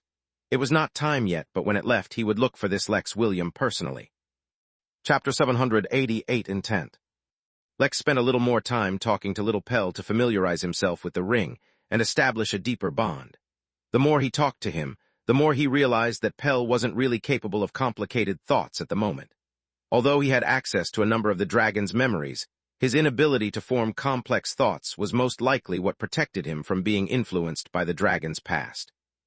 For now, his entire world was simple. Since he liked, and somewhat feared, Lexi would try his best to flatter him. At the same time, Pell would do his best to absorb materials to strengthen himself. But he was not greedy for materials, and he would not get upset when he was deprived of them either, as was evident from the fact that Lex did not let Pell have his skin. Speaking of which, Lex tried to destroy his skin, but it was easier said than done. It retained his incredible defense even in its removed state. He put it away and made a mental note to destroy it later on, lest any complications arise. He also planned a little how to overcome the sword aura inside his soul. He could more or less determine that his overly aggressive behavior was influenced by that aura directly. He was already familiar with intents, such as sword and shield intent, as he had covered the topic while studying at the academy. Just to be sure that the information he had was correct, however, he asked Pell to elaborate on what intents were, as if he were testing Pell's knowledge instead of learning from him. According to my memories from my past life, intent can be explained from two differing points of view, a basic one and an advanced one. A basic point of view was that intent of any kind was a manifestation of his mastery over anything brought about by spiritual energy. To manifest it, one would first need to achieve a certain level of competency in the respective field, after which one's state of mind and comprehension in the respective field would cause a resonance with the internal and ambient spiritual energy, giving birth to intent. The internal spiritual energy can be used to store that intent within one's body, while the ambient spiritual energy can be used to give birth to intent when the respective field is being applied. The most powerful form of intent is when internal and external are combined together. An example of this can be something mundane, such as art or music. One would need to first reach a level in which they can be considered a master to even reach the threshold to begin to manifest intent. That does not mean that, for example, the art or music needs to be good, but rather its effects have to be in line with the intention of the master. For example, if the intention of the master artist is to arouse disgust, he can purposefully create a horrendous piece of work. Similarly, a musician can use music to either enlighten, invigorate, or even agitate the listener. As long as the work reflects the intention of the master, good or bad does not matter. Once such a level is reached, they have reached the minimum threshold to manifest intent. Since intent is formed using spiritual energy and can be formed from internal or external energy, the higher the cultivation level, the easier it is to manifest a basic level of intent. This is because internal intent is always easier to form. For example, someone at the Chi training level will not have enough spiritual energy to manifest intent, so they will have to rely solely on external spiritual energy to manifest it. As such, if someone at the Chi training manages to do so, they can be considered a genius in that field regardless of where they are. But the reverse is also true. If someone only manages to manifest basic intent at the golden core level, where their internal spiritual energy is extremely concentrated, then they will be considered the epitome of trash in that field. After all, in the golden core level, even a bit of effort will result in the manifestation of basic intent. But at that point, the effects and benefits brought about by a basic intent are negligible to their existing power level. They would need a higher level of intent for the benefits to be applicable on their power scale. An example of this is how a basic, normal arrow can easily kill a mortal animal in a single blow, but is actually worse than useless when the opponent is a dragon. A stronger arrow would be required to face a dragon, preferably one that is imbued with various powers and enchantments. Little Pell paused in its explanation, as if it felt like it had said something inappropriate, but could not realize why. As such, it continued with its explanation. The more advanced explanation for intents comes into effect from a point of view from a nascent cultivator and onwards. This is because the nature of intent, and even cultivation, changes from that level. Ultimately, it has to do with laws. All intents are actually manifestations of laws, formed by a resonance in the user's intention and comprehension in a certain field with that of the actual laws associated with that field. In fact, on a higher level, it changes even from just being resonance, and enters a new level, which is called Tao. For some reason, I cannot recall the associated memories too clearly, even though I can clearly remember having reached such a level myself in my past life. That's more than enough, said Lex, who was very satisfied with the answer. In summary, he would have to learn sword intent, and then level it up to the point where he could absorb the aura within his body. Fortunately, he already had a perfect teacher in mind to help him get started on this journey. Moreover, with his enhanced comprehension and observation due to his new cultivation technique, he did not fear that he would fail. If anything, he was already considering what kind of sword he would choose to master. But all of that could wait. There were a few things that were more important at the moment. One, for example, was healing and recovering his skin. He did not want to start practicing sword work while looking like a diagram from a medical book. The second important thing that required his attention first was to finally explore his loot. The best part was, with Pell as his guide, he would not need to go around guessing what each and every item was. He could get a detailed explanation for each item right from the source. But his meditation room was not a suitable place for such a thing. In his apartment, Lex had long established a kind of storeroom where he placed all the numerous items he collected or earned through various adventures. It was time now to turn it from a mere storeroom to a vault. Or, better yet, since he did not expect anyone to really rob from him within the inn, he would create a museum of all his hard-collected loot. No, not loot, he meant his hard-earned rewards. Feeling quite grand at the moment, he decided to style his museum after the Metropolitan Museum of Art.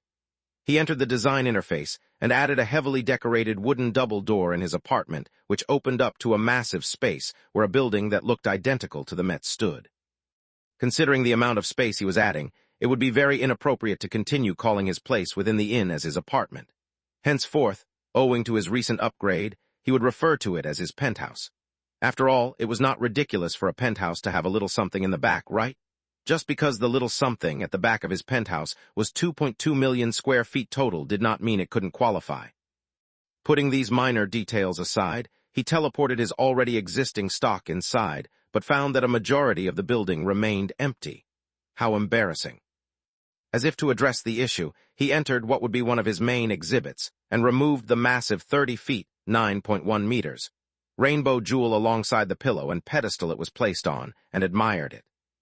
He could still feel the dragon's obsession that plagued this jewel, but owing to the fact that he was inside the inn, was completely immune to it. The obsession on it was now no more than an accessory, enhancing the worth of the jewel from an artistic point of view. Say, Pell, you wouldn't happen to recognize this jewel from your past life's memories, would you? Yes, I do, Pell answered excitedly. That jewel contains the corpse of a primordial. Chapter 789 Questions. Lex had heard the term primordial before. In fact, let alone a corpse, he had even met a living primordial technically. The lotus on his back was actually called a world seed lotus, and its species was called the primordial origin lotus series. Lex did not know much about this species, but based on the name he could easily guess that the lotus on his back was just one of many primordial lotus. Moreover, the lotus required extremely special spiritual energy called primordial spirit energy, which would be present in the inn unless he raised the star level of the inn to 8. That was the original reason why he had to carry the lotus on his back, as it could only absorb that energy from the universe at large outside the inn. He did not know how abundant that energy was in the universe, but at least it surpassed what was present in the inn. He had also heard the term elsewhere as well. To be specific, the realm which one would ascend to after achieving heavenly immortal from inside the crystal realm was called the primordial garden. He did not know much about it, except that the crystal race maintained a presence there, but could not be considered as a dominant race there. Most recent mention of the term, primordial, was by the strange creature that could enter Lex's mind. Although its words were not too reliable, it had claimed that whatever had killed the dragon was a sleeping primordial being. The chances of a sleeping primordial being waking up so close to a primordial being's corpse were uncanny, so Lex scanned the jewel and corpse, but the system did not detect any living being inside which could be a guest. That relieved him. All in all, it was not a term he had not come in contact with before. He was able to surmise that it represented something significantly powerful, as was evident from the level of the primordial garden as well as the lotus on his back, but should not be so rare, right? If that was the case, he could not understand the level of excitement in Pell's voice, nor why such a thing would be deserving of a dragon's obsession. Lex had conveniently forgotten that the lotus came from a seed that could be considered rare not just in the origin realm, but in the entire universe. What's so special about a primordial's corpse? Lex asked. With Pell, even though he mostly maintained a state where it looked like he was testing Pell instead of asking him, he was not too worried about his act being detected. For one, Pell was too simple-minded at the moment. Secondly, he did not meet Pell with the identity of the innkeeper, so he did not have an overwhelming need to maintain any kind of reputation. After all, it was perfectly normal if Lex, as a golden core cultivator, did not know all the secrets of the universe. My memories about primordials are blurry again, just as they were about matters of the Tao. But what I can recall is that primordials were the first beings to be born in the universe.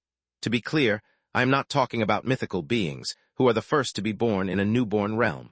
I am directly referring to the first ever beings born in the entire universe. As for how many there are, how powerful they are, what is the relevance of finding such a corpse, I cannot recall. If I try to force it, I feel the pressure on my body increasing, as if it's about to break. Pell sounded incredibly anxious, as if to prove to Lex that it was trying its best, but was limited by its breaking vessel. It continued. As for what the corpse can be used for, the list is endless. Let alone the corpse, just the jewel it is trapped in is endlessly valuable. According to my memories, in my previous life I should have hypothesized that this jewel was actually extremely ancient amber that had been converted into this form due to its exposure to the primordial. This amber is endlessly valuable, as even a single grain of it can immensely help immortals solidify their tenets and help them study laws.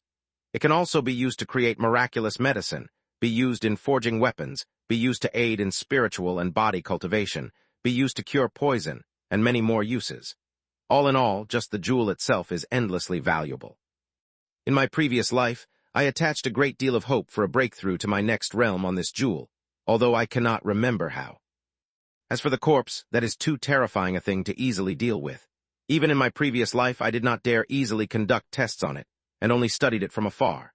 The corpse has essentially fossilized, so there is no hope to possess it. But I recall theorizing that the fossil is an incredibly potent source of chaos energy, so much so that even in my previous life I did not dare remove it from the jewel.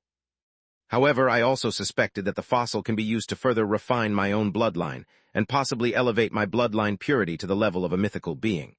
There were many other theories as well, but due to the associated danger, I never got around to testing them. The only thing I can confirm is that the corpse, or fossil, is extremely valuable, but to actually derive any value from it, one must first be sufficiently powerful. Otherwise, instead of being valuable, the body will be a great source of danger. Considering that the dragon had died under the most unusual of circumstances, Lex did not take Pell's warning lightly. Despite having the inn, and all the benefits the system afforded him, he decided to leave the corpse within the jewel for now. "Say, Pell, what was your cultivation level in your previous life?" Lex asked, unable to hold back his curiosity. "I was in the heavenly immortal realm," Pell said simply, without any hint of pride or achievement. "Oh," responded Lex, as if he had heard about something as common and mundane as the weather. More and more, Lex was feeling incredibly lucky that he ended up getting Pell, as it might be his greatest gain yet. So far, he had been more or less stumbling his way through the cultivation world, trying to get answers where he could. Now he finally had someone he could ask questions to without fear of getting judged or any repercussions. Lex decided to continue bringing his loot out and fill up his museum. The next thing was naturally the Peronian jade. The black jade tree looked both insidiously haunting and spectacularly beautiful at the same time. Although this addition was destined to be short, he wanted to acknowledge it. Moreover, he was also curious about its purpose. "What is this, Pell?" "Peronian jade," he replied fanatically. "In my previous life, this was my greatest treasure until I found the primordial corpse. This kind of jade is filled with a very powerful, destructive force. I can't remember what I used it for, but I vaguely recall it had something to do with cultivation. The destructive force inside this jade was unique and cannot be replicated by any other being. It can have various uses." The answer was simple, and not mired in secrecy and history as the corpse, but at the same time it could not be underestimated. Any item that could be used by a heavenly immortal for cultivation, especially a dragon, was not ordinary at all. This was especially since Pell had even considered it his most valuable treasure at one point. "Where can I find more of it? Do you have any ideas?" "Peronian jade is very rare and can only be found on planets that are at least 5 stars in rating. But not every 5-star planet will have some, and even if it is found, it is not easy to harvest. The jade in my old collection has already been wiped of all life, but any fresh jade you might find in the wild will most likely contain its own spirit. Fighting it off is a perilous task, even for dragons. In the entire Origin realm, there is not a single existing Peronian jade harvesting facility, as all known sources of the jade have already been exhausted. You either have to find new, undiscovered 5-star planets or loot someone's vault to get your hands on it." Well, Lex had already done the latter, but he was not in any particular need of it any time soon, so this matter could be put on hold. The next thing he removed was the pool of blood he had collected, as well as the scale. "What about these? What are they?" he asked, his voice imperceptibly more solemn than before. Chapter 790 Fear. "This is heart's blood. To be more specific, this is some blood that should have been refined using a single drop of blood from my heart, while the rest is ordinary blood from my body. This kind of blood is used to nurture the body of a newborn dragon and help it quickly overcome its initial period of weakness. It's strange, even though I recognize this pool, I have no memories of it at all, or why I would have had one in my previous life. It's almost as if I myself removed the associated memories. What about the scale? Lex asked, his voice extremely level. He wanted to understand why Mary was so interested in it. Although he believed her when she said that it was for building herself a new body, he also wanted to better understand what was so special about this scale. After all, she said that the body she arranged for herself would be different from the one the system arranged for her, but could not elaborate on why. Every time a dragon breaks through a major realm, all their scales molt before they regrow new scales. This particular scale is the so-called reverse scale that covers the heart of a dragon. It is the strongest, most durable scale on a dragon's body and can be used for a multitude of things. It is also the best food for a young dragon to eat, as it strengthens its body and purifies its bloodline further. Lex thought about it for a moment, but did not discover anything too special or unexpected about the scale. It made sense that the hardest scale on a dragon would be excellent material for crafting. Lex had many more questions for Pell, but he only had 2 questions that were most urgent. The remaining questions could wait. As he continued to take out his loot, such as the entire small library that the dragon maintained, or his kitchen and its materials, Lex asked Pell a rather important question. Pell, how urgently do you need materials to strengthen your body? Is it on the verge of breaking? Can it survive taking a hit? He had quite a few materials on hand which could be used to help the ring, and if even something as low-leveled as his own skin could help the ring, then he did not doubt that these other materials could help as well.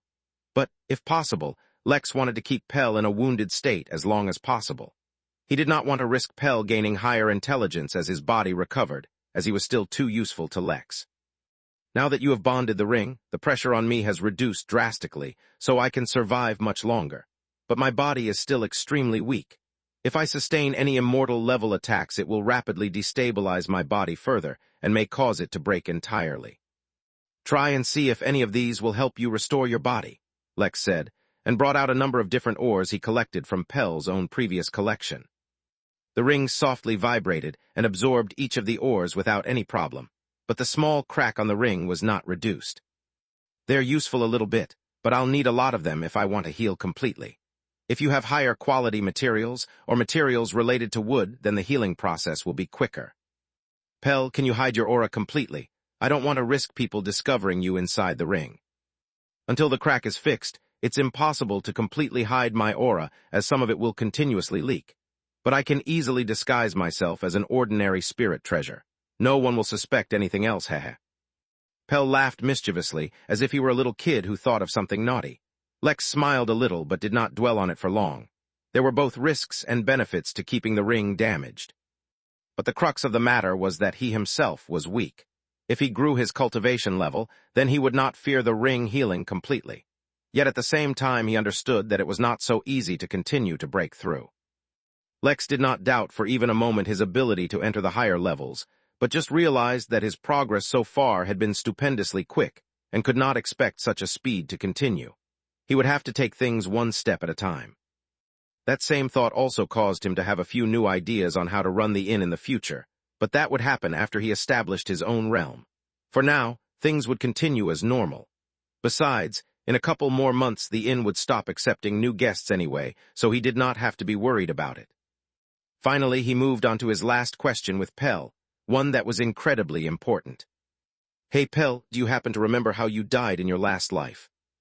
Considering the treasure spirit's chippy attitude, Lex almost expected an equally chippy and quick response, but for once he was answered with silence. In a special room designed to contain spirit energy, Lex had been removing all the items, including the chandelier, that gave off the heated spiritual energy when he paused and looked at the ring. Pell, he asked once again. I don't remember, Pell finally answered, his voice incredibly low, almost like a whisper. The only thing I recall is fear, a lot of fear. There was also pain, more pain than I ever felt before, then nothing. Even now I feel a little scared to think back on it, as if even thinking about it will put me in danger. All right, forget I ever asked. Don't think about it, said Lex abruptly. He was no longer a novice in the cultivation world and knew that some mysteries were better left untouched. Chapter 791, Newfound Fame. Lex spent a decent amount of time taking out his loot and setting it up in his new museum. He would then use his room creation feature to alter each room according to the needs of each specific item. For example, he needed a room which would not allow energy to leak for all the items emitting the heated spiritual energy. For the energy sources of all the ships, he needed a room that would block radiation, as well as maintain a sterile environment. More than the energy sources, Lex was particularly careful when setting down the various artillery shells he had picked up, as he no longer even had skin to lose.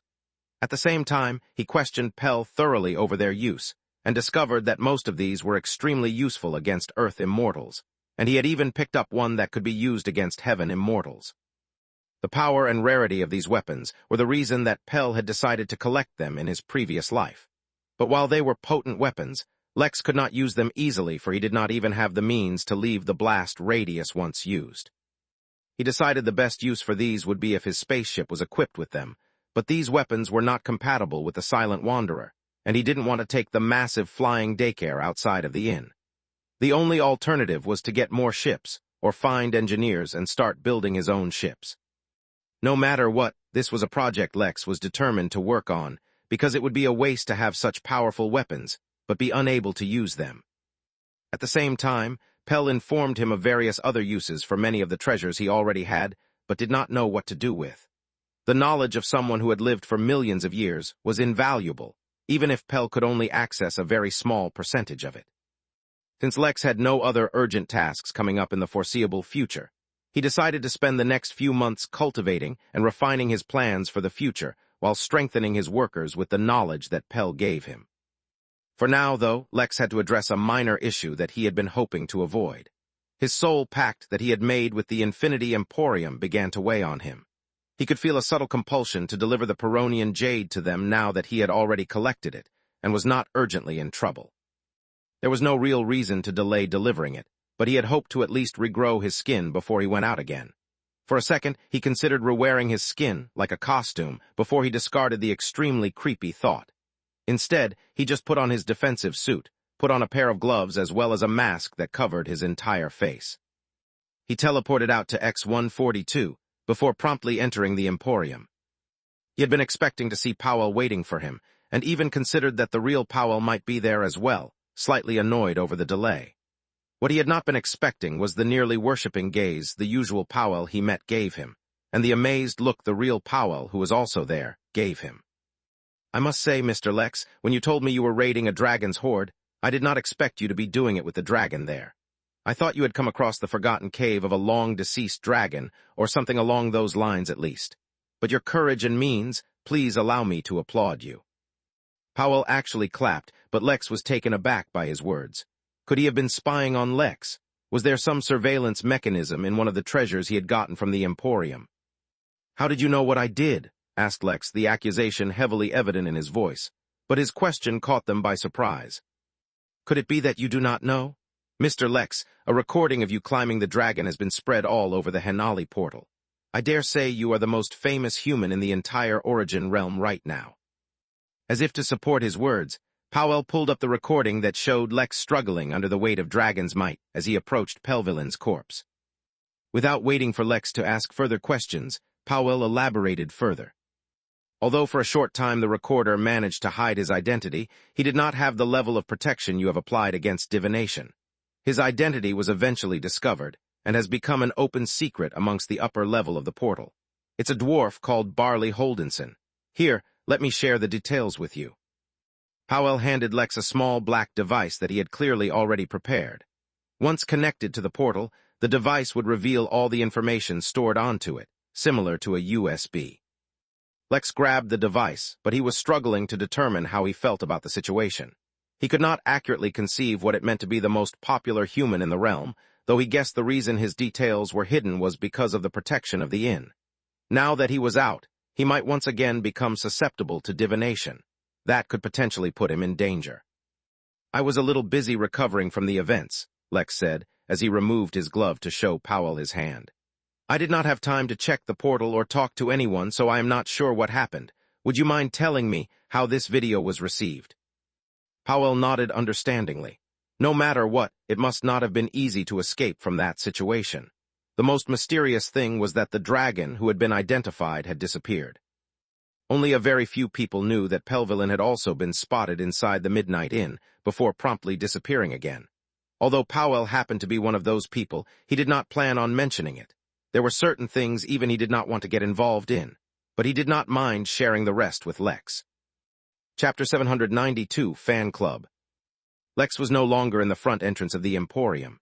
Instead, he had followed Powell to the back and was now sitting comfortably in what looked like a small guest room. There were very few furnishings, but it was decorated very tastefully.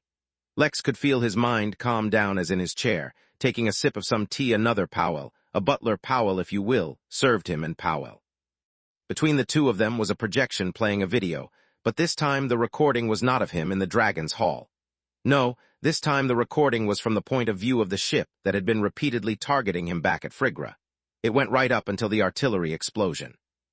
The worst part of it was that at each second of the video there were annotations made thoroughly analyzing Lex, his reaction to the events unfolding, and his strengths and weaknesses. This was just one of many such videos that Powell had managed to get his hands on. His strengths and weaknesses had been thoroughly analyzed, and though many mistakes had been made in the analysis, many of them were also correct.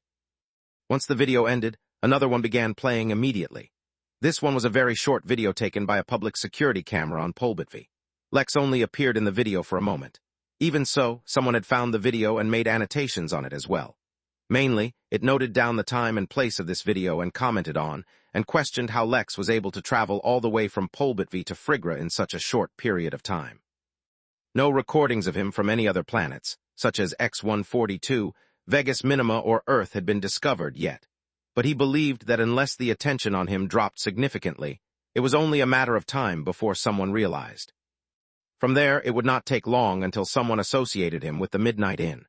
Of course, Lex doubted that even the craziest conspiracy theorist would conclude that Lex was the owner of the inn, but connections could be made nonetheless. In fact, now that he was thinking about it, he was sure that a number of inn regulars would have already recognized him. If that were the case, the connection would have already been made. Fortunately, he had made preparations in advance, and already linked his identity as Lex to the inn worker Leo. The connection would not be easily discovered, and only be found if someone were trying to purposefully unveil his secrets. That would cause them to believe that the information they unveiled was legitimate, and not a ruse he had purposefully put in place to hide his actual identity. His identity as the innkeeper was safe, for now. For now, he had two immediate concerns. The first was the massive number of bounties on his head. He was officially a wanted man. It felt both intimidating and very cool at the same time, especially when considering that all the bounties that had been placed on his head were from various dragons. The second thing he had to worry about was the Lex Williams fan club. Powell had only mentioned it briefly, but it had over 31 billion members already, and those were just the ones who signed up on the portal. Moreover, many of the fans were from various races, and especially a few races who had strong contention against dragons. Alongside details of Barley Holdenson, the device I gave you also records detailed information on all the dragons who have put bounties on you, as well as all the dragons associated with Pelvelin Bahat Nagorjan. But even I only have limited information on dragons, so what I gave you is barely more than what is publicly available. Powell made no mention of any remuneration for his efforts, and Lex did not bother mentioning it either.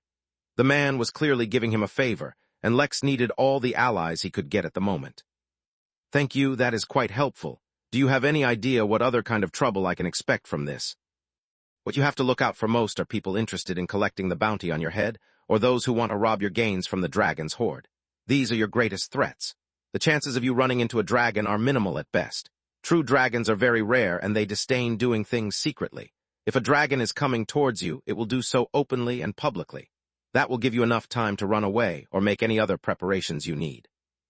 Lex nodded and collected all the information Powell gave him, before taking out the Peronian jade and handing it over. By the way, I will need the best protection you have against divination, he said, hoping to get his hands on some treasures. This was something he would have to pay close attention to. Space. On Nibiru, the young Tiffany, who had once been kidnapped by Lex, was watching a recording. In it, she saw a very familiar face belonging to the man she had always thought had died protecting her. She could still remember how he ran away while pulling all the attention of the wolves towards himself, while leaving her to hide in a tree.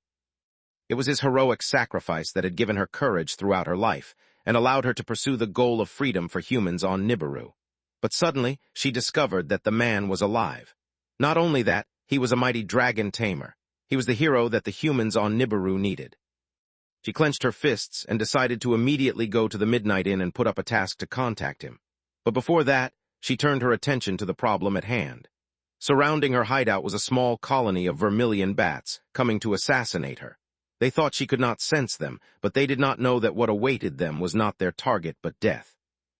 Chapter 793, New Plan. While Lex waited for Powell to bring all the items he had requested, he watched the initial recording of him in front of the dragon. He had to admit that while he himself knew of how much he had suffered, from the back it seemed like Lex was casually strolling. At most, it seemed like Lex was savoring the dragon's might instead of resisting it. Some parts of the recording seemed like they were edited. For example, the video started off with Barley mid-sentence. Moreover, while the recording showed Lex climbing the dragon, it cut off right before Lex was about to begin cultivating. Lex narrowed his eyes. At the time, his condition was too bad, so he really did not have the awareness or even the ability to check if someone was spying on him. However, he could clearly tell by the timing of when the recording cut off that whoever had filmed it had clearly seen him meditate. Yet despite that, he had not shown it in the recording. In a way, Lex should be grateful that Barley had not shown it. After all, since the recording even recreated the effects of dragon's might, then the recording would also show how Lex had been able to absorb a portion of it. If something like that had been revealed, then the scale of things would be far from what they currently were. Lex had reflected on the effects of domination, and long realized how his own aura was able to absorb that of the dragons. While he was sure this was a result of his nameless cultivation technique, that was not exactly something he could publicize. However, if the recording had been released, then the whole realm would have been hunting him down to figure out his secret. While Lex was spared that, there remained a very real possibility that Barley may release the actual recording, or that he may even lose it. The only way to ensure the matter did not get out of hand was to meet Barley personally. But finding him was the main issue. Lex would not mind having a long, deep conversation with the dwarf using his fists. After all, if the dwarf was considerate enough to leave out Lex cultivating atop the dragon, he may as well have not released the recording at all. Or maybe this was just a way for him to get Lex's attention, and in reality the dwarf wanted to blackmail him. Whatever the case, Lex wanted to meet him. But the problem of finding him was the greatest issue at the moment. Just as he was pondering this particular conundrum, Powell finally entered and brought him the items he had requested. It was a protective treasure that would help him avoid any kind of divination up to a certain standard. A heaven immortal would have to be personally divining information about him for it to even be a possibility to discover something. The best part was that it would latch onto his body like a tattoo and remain there for a few years, after which it would dissipate. Afterwards, he would need to procure another such treasure if it was available. But that was not an issue for him, and he was just glad that the treasure didn't take the form of another piece of jewelry. He was not exactly used to it. In exchange for the treasure, Lex merely handed over one of the many jewels that emitted heated spiritual energy that he took from Pel's hoard. It was apparently quite valuable, and only formed on planets that dragons actually resided on. "What about finding a way to contact Barley?" Lex asked. He had asked Powell if the Emporium could set up a meeting between them or locate the dwarf for him. Unfortunately, despite its great reach, the Emporium did not partake in this kind of business. However, he did sell information that could help Lex. "I don't need to give you any more information on Barley, you already have it all. Besides that, the only thing you need is this." Powell handed him a business card that was, oddly, completely blank. Although it looked unremarkable, Lex had actually paid a hefty amount for this card. "Why do I feel more and more like a villain?" Lex wondered as he held the card. "Once you return to Sura, pour spirit energy into the card, and you will be greeted by one of the attendants for Hicks, the largest operating assassination organization in that galaxy. They have remarkable means to locate your target as long as they are within that galaxy, and you can provide them with sufficient information. This is the best I can offer you at the moment. Once you look at the information I've given you, you will realize that finding that dwarf is harder than it seems.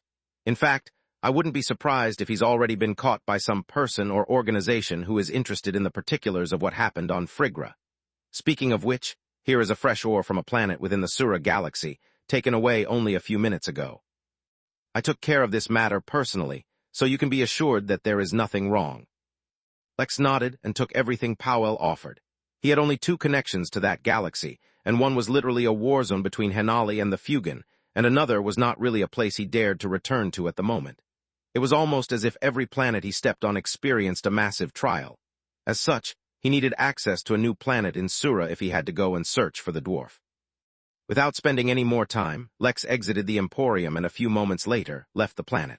However, mere seconds after he disappeared, an unusual rip seemed to open in space, and a skull wearing an ethereal shroud seemed to peek out. Unable to find its target, the skull retreated and the rip closed, unbeknown to all around it. Lex, who had returned to the inn, now had an issue on his hands. He did not want to go to any other planet right now, but at the same time he did not want to waste any time looking for Barley. He had not even recovered his skin, which was a major injury that affected both his spirit and his soul. It was not the best idea to be prancing around on a new planet, especially with his history of getting involved with trouble. But if he waited till his skin healed, it might already be too late, not to mention that the inn was going to cease accepting new guests within a couple of months. That also meant that if he was outside the inn at that time, he would not be able to return. Indecision plagued him, but only for a short time. Even though it went against his original plan, he could not afford to leave this issue unattended. Who knew if it might blow up into something bigger later on? Although he could hide in the inn and just avoid going out, that was no way to live. With his decision made, all he needed to do now was plan on how to increase his odds of success as much as possible. At the same time, he had to avoid getting sucked into any problems. While he had a lot of faith in his own ability to plan for such things, there just happened to be a particular resource inside the inn that he could take perfect advantage of at the moment. Making sure none of his skinless body was exposed, Lex teleported over to Main Street, where a group of kids seemed to be sitting in a nearby park. Among them was someone Lex knew well enough, Vera Joel. She was an oracle, and all the kids surrounding her were also either oracles, prophets, diviners, or something along those lines. They had come here to attend the event Vera had planned. Since that was the case, it would almost be wasteful if Lex didn't try to foresee any upcoming trouble he might encounter. Fortunately, he had not used the treasure Powell had given him yet, so he still had a chance. As he approached the group, before he even had a chance to say anything, Vera looked at him, then looked at one of the other girls in the group. "Leslie, it's your chance to shine. Do a good job with this one, and he can give you exactly what you want." The girl, Leslie, was taken aback by Vera's words before fixing her gaze onto Lex. She was a human, probably, but had 4 eyes instead of 2. The 2 smaller eyes on her forehead, right above her normal eyes, looked like they were blind. Yet, for some odd reason, they fixed their gaze onto Lex's shadow. "I can foretell your future, but first you have to pay. Also, the price is non-negotiable. If you can't pay, you get nothing." Chapter 794, Lightning Vessel. Lex smiled. That's why he liked Vera so much. She was extremely direct. It saved him a lot of time. The only concern he had now was if Leslie would be able to accurately predict the future. "That depends on what kind of payment you want," Lex stated as he observed the young girl. Besides her 4 eyes, she looked completely normal, though Lex could not decide if that was a good thing or not. After all, the more special she was, the better her chances of predicting his future right. "How much do you know about predicting the future?" "Not much, I suppose. I don't want you complaining that the price is too high later, so let me tell you a little something. Since the future possibilities are endless, every oracle, diviner, prophet, or basically any profession that deals with looking into the future sets themselves up with extreme restrictions.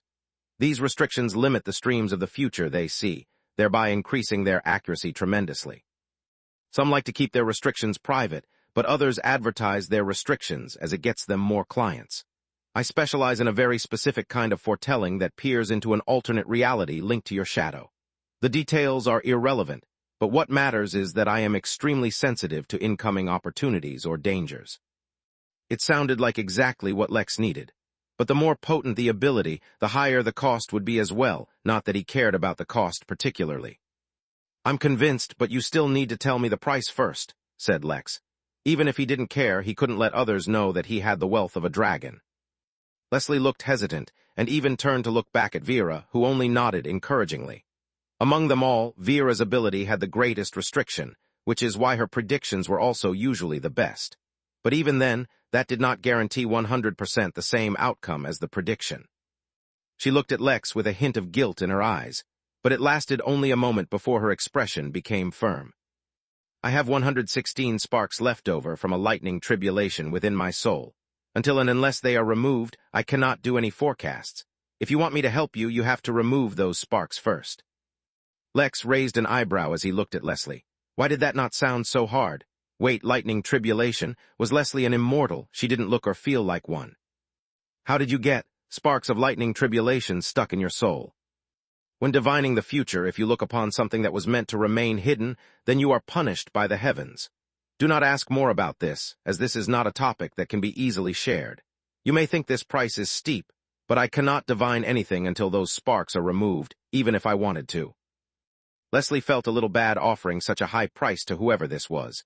She knew how difficult it was to deal with matters of the soul, and then matters related to lightning tribulations. When both of those matters were combined, the difficulty could be imagined. One of the reasons she was attending this meeting to begin with was to find someone who could help her with this issue, as it was a common one among their professions. Sure, I'll do it. Do you want to do it here, or do you want to go somewhere first? Asked Lex, to the surprise of Leslie. Don't you need to prepare? She could not help but ask. Even the others were surprised by how casual Lex sounded. Suddenly they realized that they may have stumbled upon a great opportunity. No, I can do it now. Besides, I'm in a bit of a rush, said Lex. Although he said he did not need to prepare, he did summon the lightning vessel. The lightning vessel was a small container in the shape of a thunderbolt that could be used to store a single strand of unique lightning. Although it said a single strand, he assumed he could fit multiple sparks inside to form that strand, right? There was only one way to find out. Though he still had to be careful, for he did not know how dangerous those sparks really were. Alight, we can begin right here. Do you need me to do anything? Stand still, said Lex as he enveloped her with his soul sense and began to locate the sparks. Unlike Lex, whose soul was merged with his body, others usually did not have a soul in a fixed shape until they entered the nascent realm. Leslie was clearly not there yet, for her soul was in the form of an unusual blob that filled her body. Just as she said, there were many sparks inside her soul, with most stuck right at the surface, but a few that reached deeper within. Lex took off his glove and revealed his very raw hand, startling the crowd, but he didn't care about that. He used impervious hands and merged it with his soul sense, allowing it to gain the ability to touch souls. Slowly and ever so carefully, he reached out and grabbed the spark that was trapped within her soul. Even with the protection of impervious hands, Lex felt his fingers burning as the spark went from zapping her soul to zapping his hand. Even though he was in pain, he could not react abruptly lest he accidentally hurt Leslie's soul instead.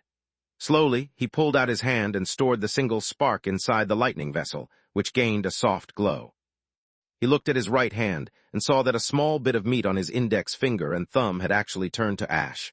Moreover, around the ash, the remaining meat actually crystallized.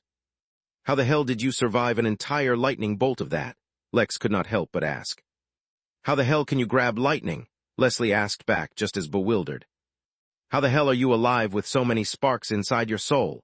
Lex asked back, as to prove that she was the bigger freak in this situation. Leslie did not answer, nor did Lex focus on the actual answer either. Instead, he began the process again. This time, knowing what to expect, Lex was slow to approach the spark but quick to retreat, depositing the spark within the vessel. The process was painful, extremely painful at that, but simple otherwise. Around them, all the others stood up and stared in shock as Lex casually achieved what normally took massive and expensive formations that relied on rare treasures. Well, casually was pushing it since it did hurt his fingers somewhat. By the time Lex was pulling out the 50th spark, he had to shift to his left hand because the bone in his right thumb had become visible. But before he started with his left hand, Lex tried something additional. He used domination as well. He was not familiar with the extent of his abilities' utility, and this was a good opportunity to find out. When he actually tried again, unbelievably, the spark was unable to hurt Lex as much as before. Lex was intrigued, the others were awed, and Vera could not help but feel incredibly proud. Since she could only see her own future, naturally helping Leslie would benefit herself sometime in the future. To be more specific, she already knew the identity of this man who had covered his face with a mask. In the future, he would come to her again, and by then their history of having worked well together a few times would already be established. By then, she'd be able to help him find her future husband. Vera almost burst into maniacal laughter as she thought of her plan, but quickly controlled herself. She had to maintain her dignity. Eventually, without any unexpected incidents, Lex took out all the sparks. The lightning vessel, too, was now giving off a bluish-silverish glow, as if it was almost filled to capacity. He planned on using this lightning to help him improve the tribulation room later on. For now, he turned to look at Leslie, who looked completely bewildered. "I believe now it's your turn," said Lex, ignoring the smoke coming out of his hands. So in the end, he still ended up burning both hands despite impervious hands and domination. Waking up from her reverie, Leslie looked at Lex with great admiration. "Let's go somewhere private. I never do divinations in public," she said. "I know just the place," Lex said, and led her to the Chamber of Secrets. There was literally no place more private within the inn. As soon as they entered and got seated, Leslie began using her powers. Her regular eyes lost color as if she was blind, and her eyes atop her forehead became black, as if they were reflecting endless darkness. "I see a lot of regret," she said ominously, getting right into the thick of things. Chapter 795, Grave Danger of Dehydration. Chapter 795, Grave Danger of Dehydration. Of course there was going to be regret, Lex thought to himself. How could there not be an immense amount of regret? In fact, it was surprising that the first thing she saw was regret and not grave danger. Although Lex was joking, and even poking fun at the usual tarot card readers back in New York who pretended to predict one's future, he took Leslie's words very seriously and listened closely. Leslie, who had not clarified if she identified as an oracle or a diviner or whatever else, seemed to tremble as she continued to stare at his shadow. Her otherwise rosy cheeks became incredibly pale, and her aura diminished noticeably. A grave danger is approaching, however the target is not you. Yet at the same time, the target is associated with you. The regret that will plague you is also connected to this approaching danger. There are very few chances to mitigate this danger, and one is already in your possession in the form of a formidable blade. You also. Leslie trembled before she could continue her sentence and coughed out blood. Her knees had lost strength, and she nearly fell to the ground, yet Lex was quick enough to capture her. The woman, who had suddenly become frail, seemed to be in a trance. Her eyes had rolled up and she had lost control of all her body, though for some reason the technique she had been using was still being used. It was as if she was unable to quit and forced to see things that were harming her. The fatigue that had gripped her radiated from her body to Lex, trying to weaken him. It was also due to this radiation that Lex became aware that while all seemed normal otherwise, Leslie was actually in grave danger. Clouds had formed above her, visible and detectable only to her, and they seemed to be threatening her to stop whatever she was doing. The sensation of being given a warning was very prominent and seeped from her to even Lex. Yet instead of being intimidated, Lex looked up at the clouds with disdain and anger of his own. He began using domination and threatened the clouds back with a derisive glare. He did not know why these clouds had come and why they were warning her, but they better not interfere in his matters. Fortunately, before the confrontation could continue, Leslie awoke from her trance and ended the technique. Who are you?" she managed to mumble weakly, her body trembling as if she had been caught in a blizzard. "It does not matter. You do not need to worry about anything. If there are any repercussions from looking at my future, I'll help you avoid them. You've seen what I can do with the lightning, and that is not the limit of my abilities. If those clouds threaten you again, I can help you bear that danger as well." No need," she said as she stumbled out of his arms and straightened herself. "Those clouds were a warning that I was about to look at things I should not see. It is a form of protection for me instead of a danger. Although, if I persist in viewing what I should not see, I will be struck by a lightning tribulation. Your future is too messy, and you are involved with too many great entities. Let alone me, or even Vera, even the best oracles will have a tough time accurately predicting your future.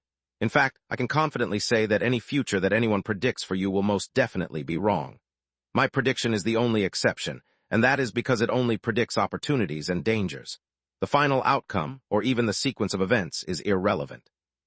What I can tell you is that there is a danger that is imminent, and the opportunity to escape it is already with you.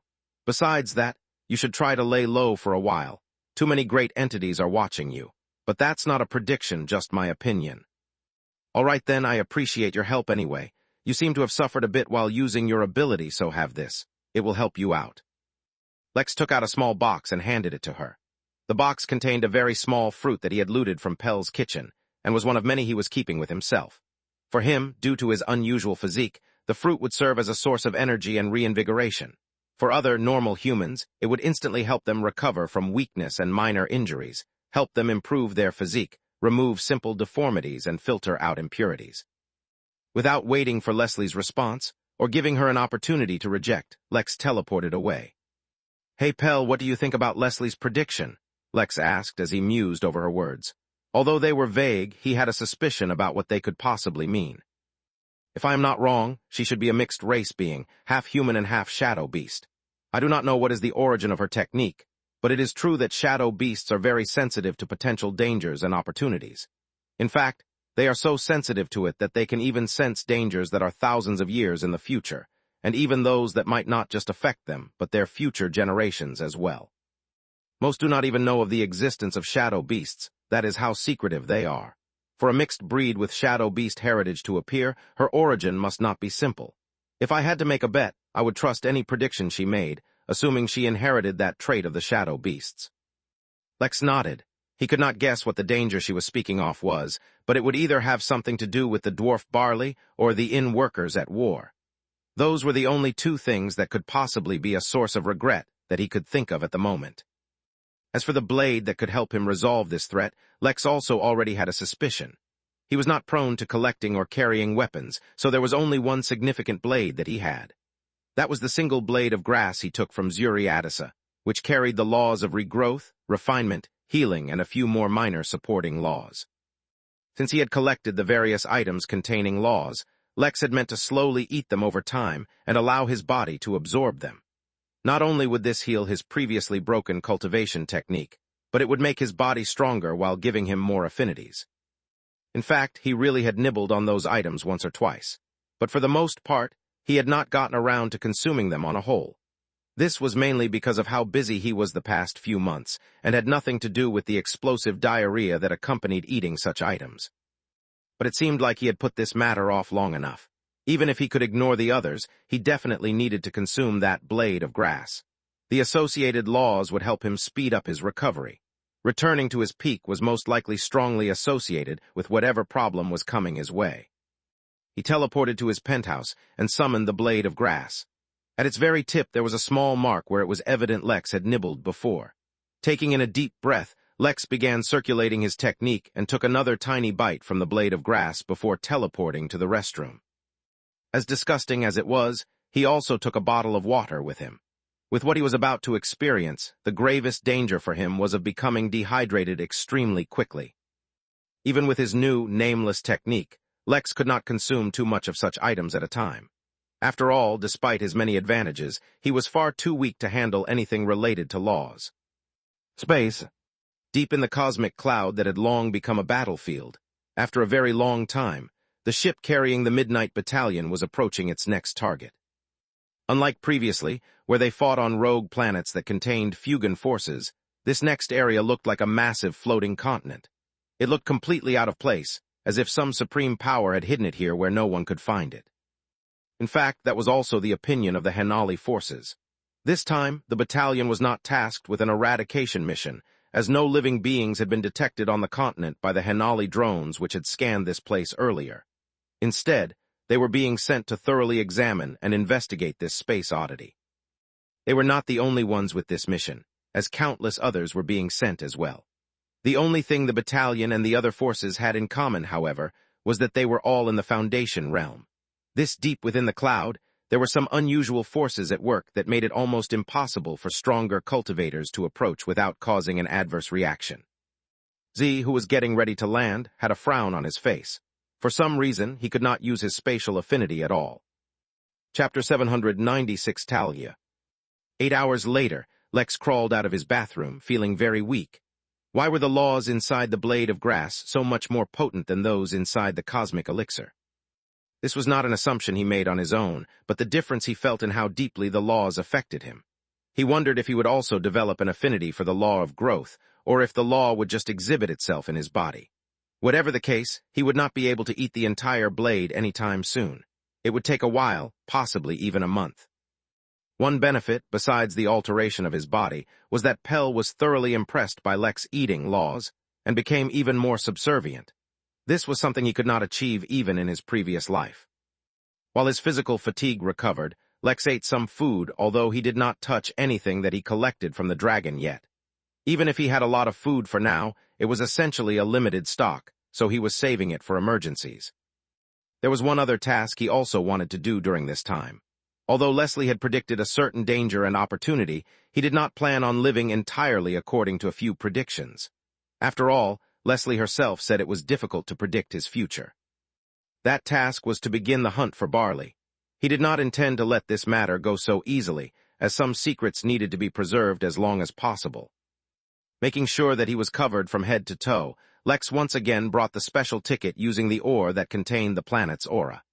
A silver ticket appeared in his hand that he promptly tore, causing a familiar interface to appear before him. Planets available. Planet Tillia. Planet rating 3.5 star.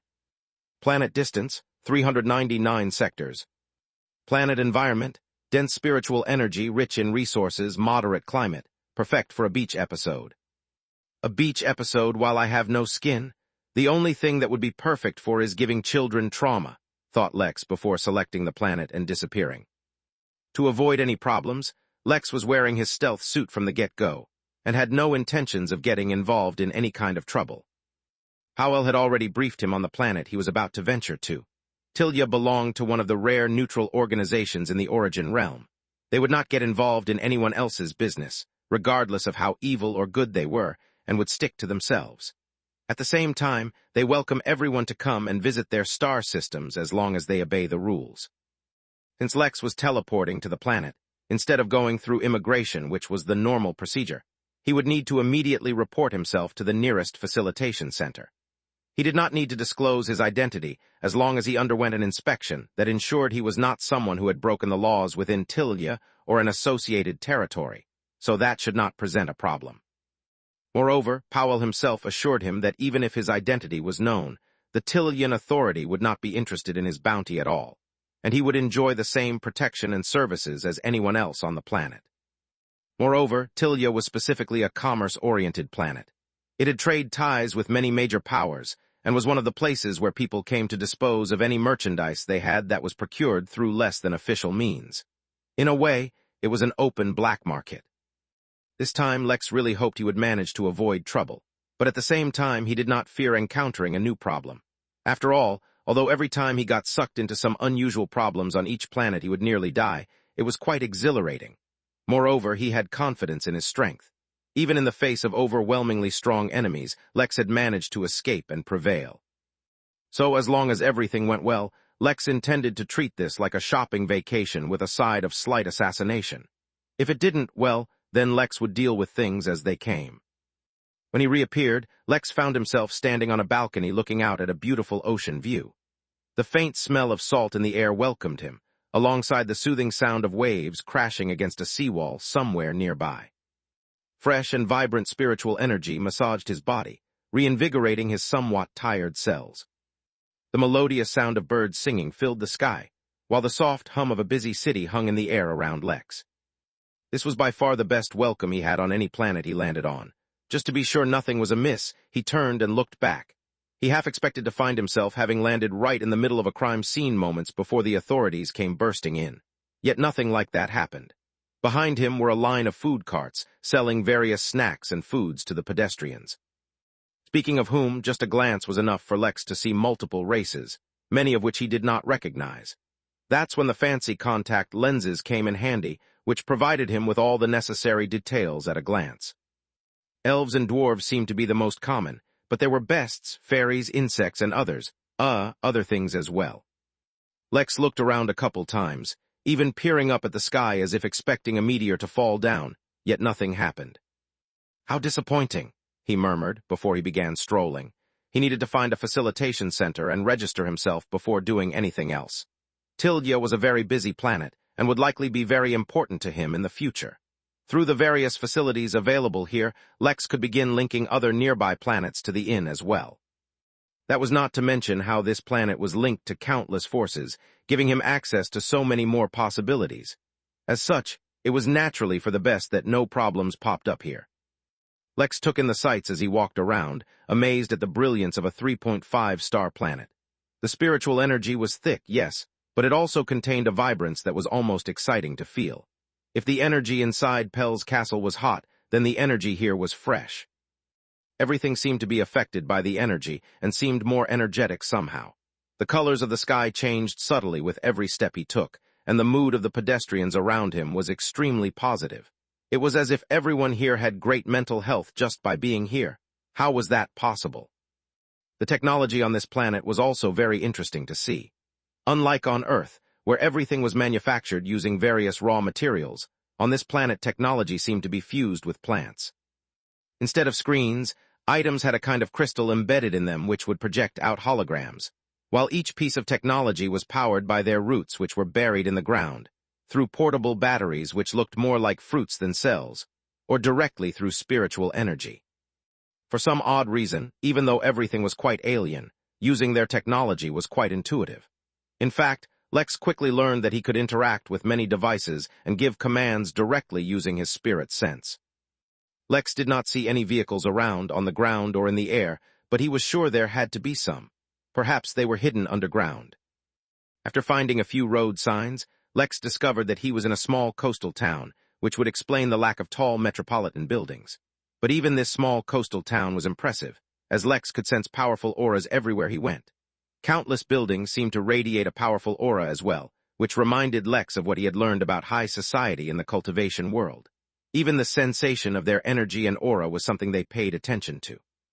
The buildings were beautiful as well, despite the fact that they seemed to deviate from the theme of using plants. They did not look like they were grown, but instead looked like they were sculpted from various majestic rocks. For all he knew, they might as well be. After an hour or so of walking around, Lex finally found a facilitation center. "Welcome to the Golden Breezer Local Facilitation Center. How may I help you?" asked a young, energetic girl who his lenses identified as a member of the Blaze race. She had an elven appearance, meaning she looked like a tall human with pointed ears, with the sole exception that her skin looked like it was made of blue fire. "Hi, I teleported over to Talgia, so I wanted to have my arrival registered." "Oh, but all teleportations have been sealed. How did you get in?" the girl asked, looking genuinely curious. Chapter 797 Hicks. Lex did not answer the question, but only smiled at the lady. Of course, as his face was covered by a mask, she could not see the smile, so all she saw was that the man stood there silently without answering the question. "Oh, pardon my curiosity, it is not a required question," the girl said, realizing her mistake. As long as the other person did not break any rules, it did not matter what he did. During the registration process, he would automatically be tested to see if he has broken any rules, so if his arrival was problematic, it would be detected then. "Actually, you may not know this since you just arrived, but the heir to the Tillian Alliance is to be wed in a few days. It is naturally a grand affair and has attracted a lot of attention. To prevent overcrowding of the planet from tourists and opportunists, the planet has just entered lockdown. The order was just passed a few hours ago, so it's perfectly natural if you arrived before then." The lady explained. "Please place your hand on the screen," she asked, as he held out a silver screen in front of him. Lex placed his hand on the chilly screen and let it scan him, but kept his attention on the girl. "Will the wedding be screened? Since I'm going to be here for a few days, I might as well watch." "The wedding will naturally be screened, but the first part of the wedding will be open to the public. If you can head over to the capital, Vide, then you can attend as well.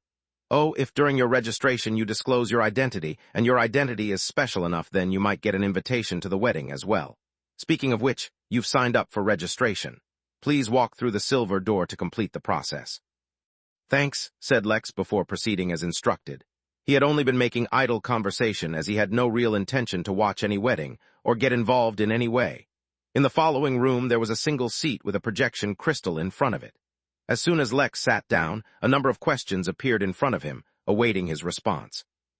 The questions were more facilitation questions than anything else. The first question he got was if he needed any kind of special environment to survive during his visit to Tillia. Some examples included being surrounded by toxic or noxious gases, extreme heat or cold, increased or decreased gravity, etc. A number of those could be provided for free, while a few of them required payment. Then he was asked if he wanted to disclose his identity. If he did not, then he would be assigned an anonymous identity, as many things on Tillia were linked to identification, such as bank balance, social credit, reservations, etc. He was asked some unusual and unsettling questions, such as if he wanted to create a will for his belongings on Tillia. There were certain procedures and forms he needed to fill out if his intention in coming here was to euthanize himself, such as body disposal and preference in burial styles. He was even asked if he had any enemies who he knew were also on the same planet. For the other things, the reasoning was beyond Lex's understanding. But by disclosing the identity of your enemies, you would automatically avoid them while on Tilya. How that was managed was not disclosed, and Lex could not guess either, but it was basically guaranteed that you would not run into anyone you wanted to avoid as long as you mentioned it first. His impression of Tilya changed a bit as he answered the questions, but to his surprise, by the time he finished answering the questions, his registration was complete. If he was investigated in any way, he did not discover it at all. When he stepped out, the Blaze girl was patiently waiting for him. "Welcome to Tilya, honored guest. Now that you have registered, there are a few things I need to inform you of. The first thing you should know is that currently your assigned identity has the rank of basic guest. The amenities, services, and privileges you enjoy on Tilya are directly related to the rank of your identity. The higher your rank, the better the services. Your identity rank is determined by the bank balance you maintain associated with your identity. If you maintain a basic balance of 1,000 Tilyan credits, your rank will be raised from basic guest to honored guest. If your balance is at 10,000 credits, then the rank will be distinguished guest, and so on. There are a few ways in which you can get those credits or maintain the bank balance. The first and simplest is if someone pays you or loans you some credits, they will directly contribute to your balance. Another is to do jobs and complete requests of locals or even the alliance itself. The most common way to accumulate credit is to either transfer it from your original or other anonymous identities you may have in Tilya, or you can sell or mortgage items. The Facilitation Center provides a convenient location if you wish to sell any items. Lex suddenly felt like he was a saint, looking at the final form of a true capitalist. The entire society of Tilya seemed to be centered around money, or credit as they called it. "I want to get some credits and then rent a place to stay. Where can I do that?" "Please follow me," she said, and led Lex to another part of the building that was a lot busier. There were countless counters, yet each of them was dealing with a client. Here you can sell items to get credits or claim credits from your alternate identities. Do not worry, claiming credit from an alternate identity will not link the two, as the process is done completely anonymously. If you choose to sell an item, then please keep in mind that most items have a fixed price. There is no concept of negotiation in Tilya. This works in your favor as well as anyone else's. After ensuring that Lex did not need any more help, the girl led Lex to a counter with a small line and let him be. The experience somewhat reminded Lex of his youth. He used to travel a lot with his family, and at the airport they always used to go to a similar counter to exchange their foreign currency for whatever was used locally. The memories ruined Lex's mood a little, as he did not like to think of his family much these days. But he did not let it bother him, and simply sold some spirit stones.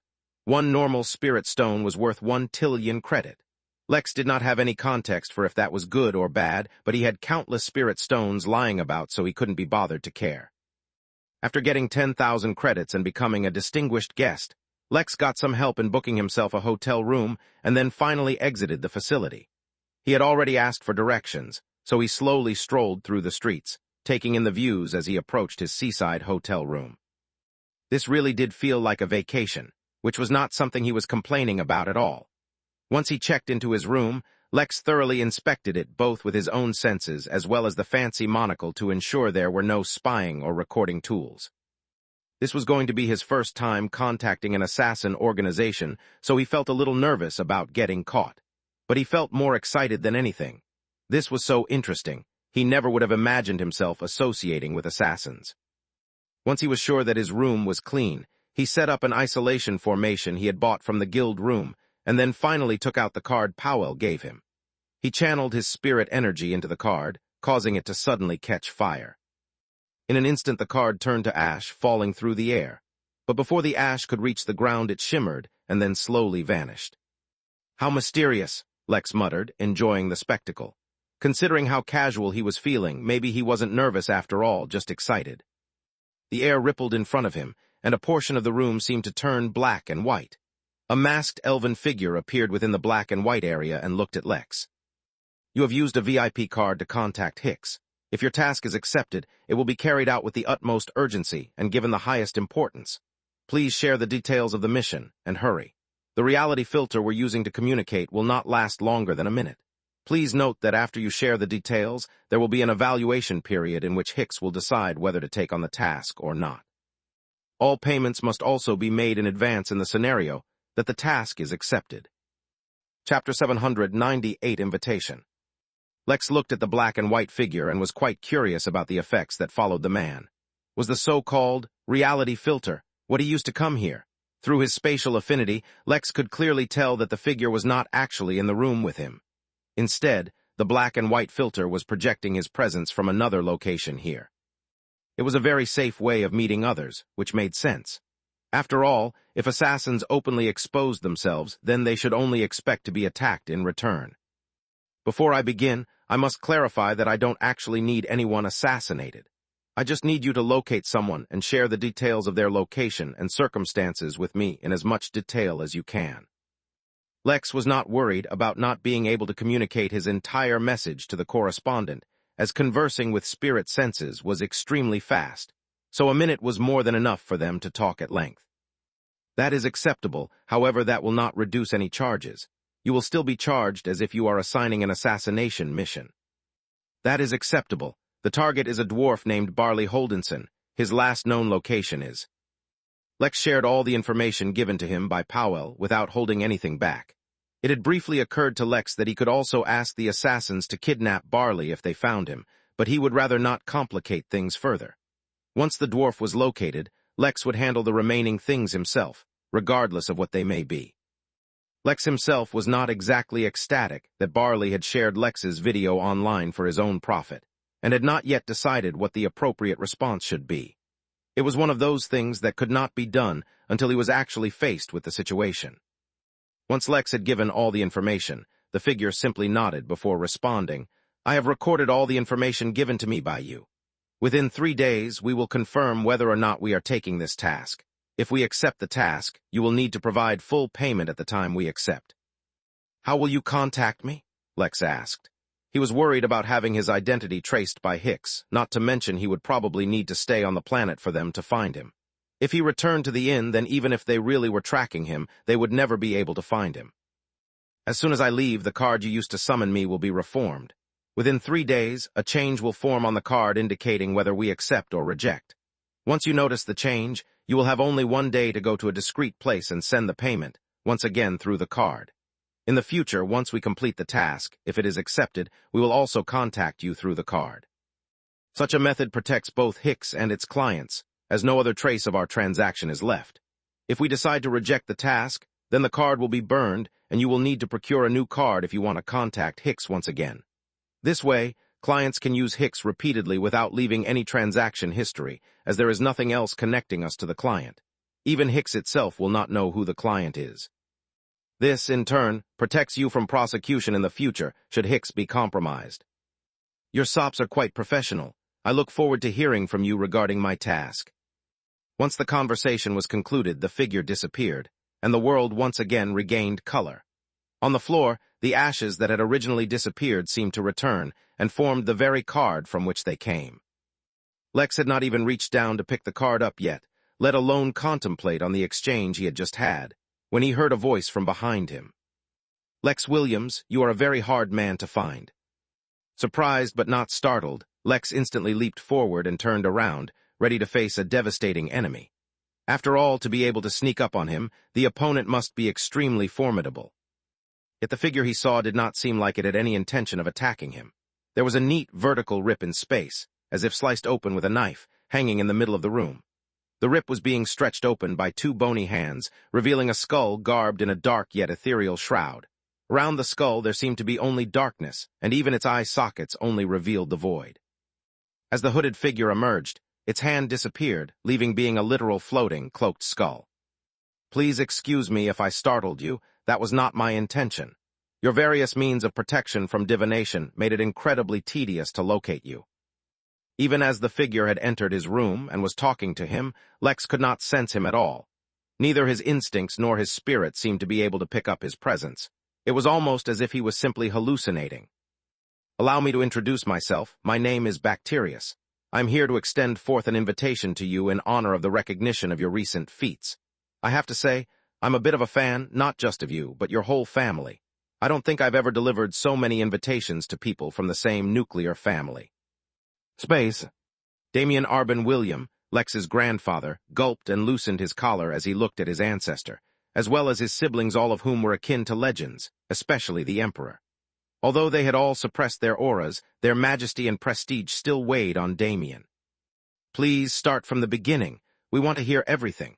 We'll also require all records you have of your son and his family, regardless of how irrelevant or mundane they may seem, said William. My son, Damien said as he tasted the words on his lips. Their relationship had been very tumultuous from the very start, though he was too embarrassed to admit that. From the day he was born, my son was different. He was born with the sword saint physique, making him especially suited to swordplay. He learned to wield sword intent at the age of 6, long before he started cultivation. He took 4 days to cross body tempering, around 2 weeks to cross chi training, and only 6 months to cross the foundation realm, though admittedly there was an episode that delayed his advance, so technically he could have been even faster. What was the episode? Asked Jotun, interrupting Damien.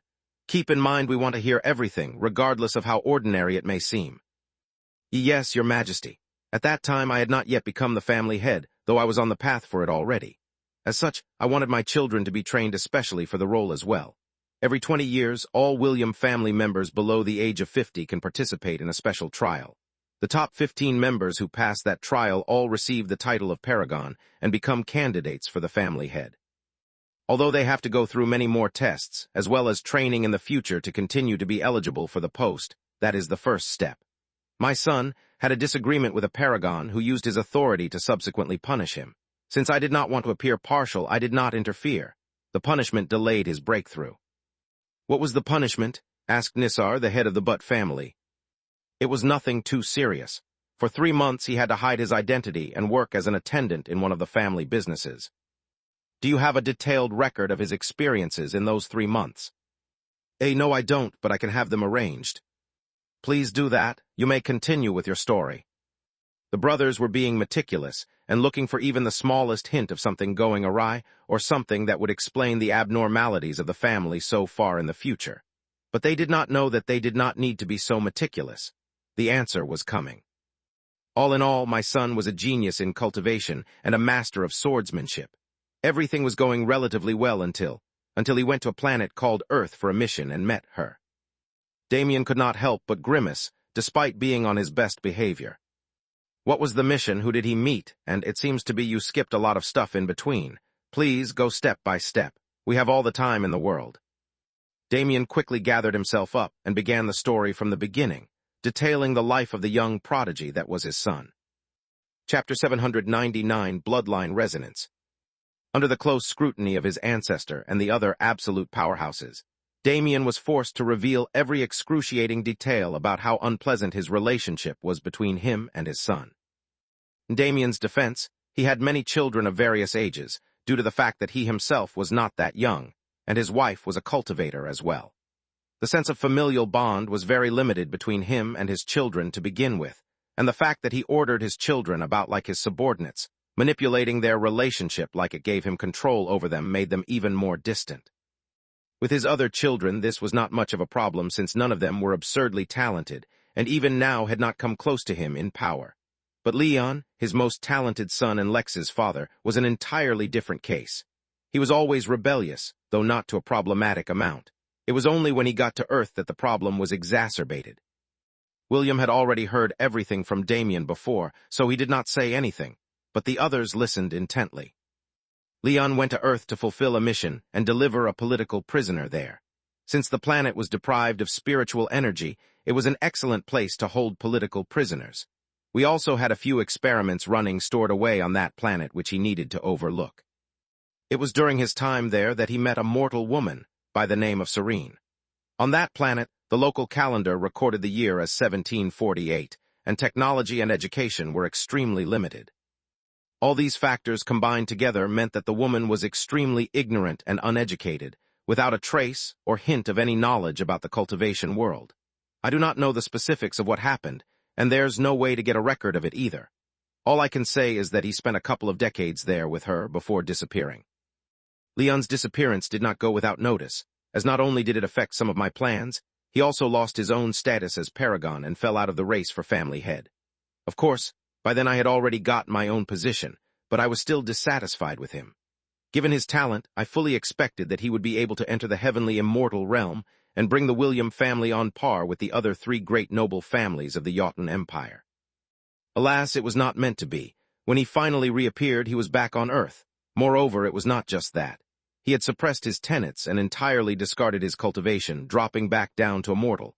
I thought he had been attacked by an enemy, but later discovered he had done it himself to recultivate from scratch. I was beyond furious, but it was already too late. That is when I discovered that he had already married that mortal Serene, and they had a child together, Belle. Originally, I was extremely furious, until I discovered that the babe had something special about her, much like Leon himself back then. She did not have a unique physique like Leon's. Instead, she was born with the heart of a Valkyrie. I do not know how such a thing was possible, as that was a literal organ from an entirely different race, and one much stronger than humans as well. If it could be adequately nurtured, she could grow to be extremely powerful. Angry at my own son, who would not listen to reason, I instead turned my attention to Belle. I marked her, so that I could find her anywhere in the Origin realm, and informed Leon that I would take her away at the age of 8 to begin her training. Through the use of special fruits that could allow her body to strengthen adequately, I would begin her cultivation path early. Leon was furious, but as a mortal he could do nothing to me. 8 years later, I returned and discovered my insolent son barely having entered the Chi training realm. After destroying his cultivation, it was not easy to cultivate again, so I held no hope from him.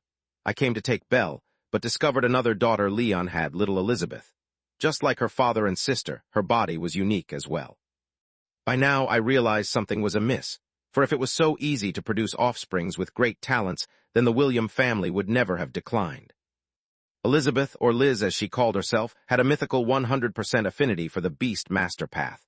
Although not as common or mainstream as cultivation, Beast Masters could not be underestimated, so I marked her as well and gave the same stipulation. Leon was once again angered, but at Chi training, what could he even do?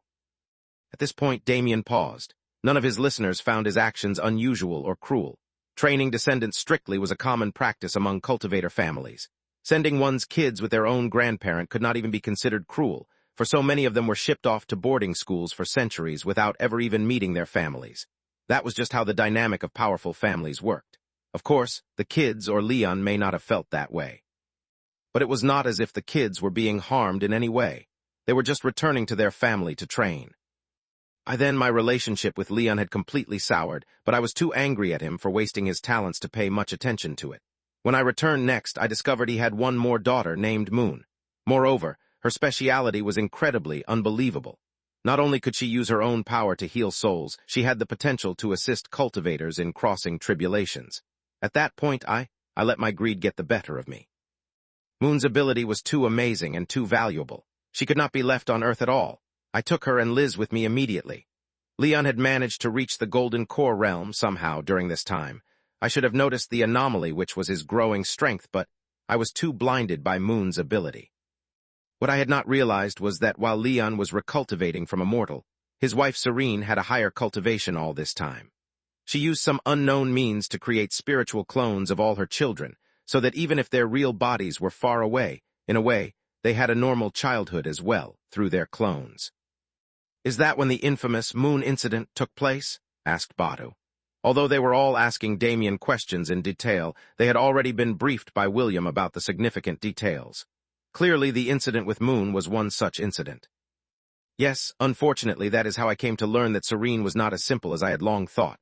Although she was having Leon cultivate again from scratch, he had only grown stronger than his peak, not weaker, even at a lower cultivation realm. When the incident with Moon happened, her spiritual clone nearly collapsed. Leon lost his mind in anger, and that is when I found out how absurdly strong he had become. Even in his golden core cultivation, he was able to use his sword intent to rip open a tear in space and cross entire galaxies to reach me. If Serene had not intervened, and the ensuing fight not stopped, it may have resulted in me being critically injured, and Leon dead.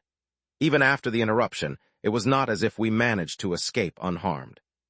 The last time I saw Leon, he had reached the nascent realm. That was also the time when I discovered an anomaly in the treasure that records the family tree, as the name Lex Williams had suddenly appeared on it. All this time, and I never knew that he even had a son, let alone that he had grown so much. At that time, I really felt that if I challenged Leon, he would be able to kill me, so I didn't push the topic too hard. All this time, I was wondering what made Lex so special that Leon managed to hide his son from the family treasure. It must not have been an easy achievement. But a few weeks ago, when I saw that video of Lex climbing that dragon, Damien did not finish his sentence, as the immense stress he felt caused him to rub his forehead. Although he did not know much about this grandson of his, he really hoped that he did not have the same anger problems Leon had. Based on the information I have collected on Leon and his children, especially Lex, I may have come to a conclusion about why he especially was hidden from sight, said William very calmly. Before I mention my theory to everyone, I would like to emphasize that I strongly believe that Lex Williams has a very strong connection to the Midnight Inn, so no one should think about making any moves against him, for now at least.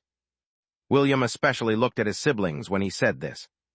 Some time ago I experienced an abnormality in my ability jellied anima and actually developed a hint of a bloodline. Such a thing should not really be possible. But following the pattern of Leon having kids with mythical abilities that have only been recorded in legend and never witnessed, I discovered one particular ability that could explain what happened to me, given that Lex was nearby at the time. It is called bloodline resonance. Damien seemed ignorant of what those words meant, but the rest of them were startled. Chapter 800 Pride. Hey, that's not the kind of stuff you should be saying randomly, said Yaughton, although he was more than inclined to believe his brother. After all, analytical deduction was William's strong suit, and he had more or less been responsible for developing the Empire's growth strategies. It could not be said to be flawless, but considering the massive scale of the Empire, he could not really be blamed. It's just a theory, but the thing that I can't decide is that if he really does have bloodline resonance, should we set our sights on him or his abnormal parents who are able to achieve such a thing? What's bloodline resonance? Damien could not help but ask, but regretted it immediately. Due to the casual attitude the brothers adopted, he forgot his position and status. The 5 brothers could not be blamed. They had a good relationship with each other and had been like this since they were young. They were brothers spending time together with all their other identities put aside. But did others really have the qualification to treat them casually as well? The 5 brothers looked at Damien and realized that they were not really done questioning him.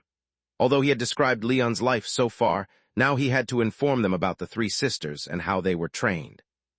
Bloodline resonance? You don't need to worry about it too much. Just think of it as the key for the human race as a whole to move up on the cosmic ascendance spectrum. It is no wonder he would gain the protection of an entity like the Midnight Inn. I am now beginning to suspect that the name on the top of the guest registry really is him, as if he has been using the resonance, then that really is an achievement few can compete with. But these things are none of your concern. Now tell us about Bell. Space. Lex looked at Bacterius and did not drop his guard, but in fact raised it higher instead. That was because he tried to use targeted scan on him, but failed. The failure of the system's ability likely meant that Bacterius was not really here, or that he had some means to avoid the system's abilities. The first option was the most likely, but he could not discount the second either. What is the invitation for? What does this have to do with my family? He asked. It was too suspicious for someone to just appear and start mentioning his family. Moreover, he really was not a fan of how these unbelievably powerful beings just dropped in on him without him being able to detect them. The invitation has nothing to do with your family, be assured of that. No one's lineage or background can assure an invitation. Only a display showing strength far outside your own realm is the bare minimum requirement to get such an invitation. It is only the bare minimum requirement, mind you. I have already investigated Frigra thoroughly, so I can assure you that your invitation is much higher ranked than the bare minimum. I must say, like father, like son. Your old man also dealt with a dragon back when he was in the Golden Core realm, though he managed to kidnap it using his own abilities, and then later killed it in secret with his own strength as well. Your achievement of climbing a soulless corpse falls a little short of that, but then again, you were faced with a heavenly immortal corpse, while your old man only dealt with an earth immortal, so it's understandable if there is a difference in performance. Bacteria seemed to enjoy teasing Lex, giving him only the bare minimum information without extrapolating further. He grinned and continued telling his story. By the way, as this is my job, don't think for a second that I did not do it thoroughly. I also discovered how you resisted an attack from an Earth Immortal down in Polbitvi, which is impressive for a Golden Core cultivator, but is not enough to fulfill the minimum requirement. Speaking of which, your mother's invitation was only the minimum requirement. Unfortunately, neither your father nor your mother were interested in attending this little event. Lex pursed his lips as he was forced to listen to information about his family. Since they had kept so many secrets from him and chose to not involve him in their lives, he had decided to ignore them as well. Now, suddenly receiving so much information about them made him feel uncomfortable, assuming it was all true, of course. Your sister has a bit of an attitude problem, by the way. I was telling her all this as well, and she just attacked me. Just because she was able to kill an angel and absorb its bloodline to create her own does not mean she can just do whatever she wants. I think attacking you might really be the only way to make you get to the point, Lex said, his mood deteriorating. If you do not want to talk about what this invitation is for, then I suggest you just leave. I don't think I'm much interested in it either. Against this enigmatic foe, Lex did not hesitate to use Dominate and noticed something peculiar. Not only could he tell that Dominate was affecting Bacterius, although he was too strong for it to produce any tangible results, he could sense him with his instincts now as well. So Dominate could work on collaboration with other abilities as well. I see impatience is a family trait, Bacteria said, not at all perturbed by Lex's demeanor. It's quite simple, really. The invitation for a tournament of sorts. The best, and I mean the absolute best, from the entire realm are being gathered. The purpose of this tournament is actually to determine if you are qualified to take part in a much larger, much more rewarding tourney. Yes, of course, there will be prizes and rewards and many opportunities for you to come in contact with the highest levels in this realm. But the main thing is, you can compete against anyone else who is considered the best and see how you match up. So, are you interested? I can feel a lot of pride in you. Do you dare to test that pride?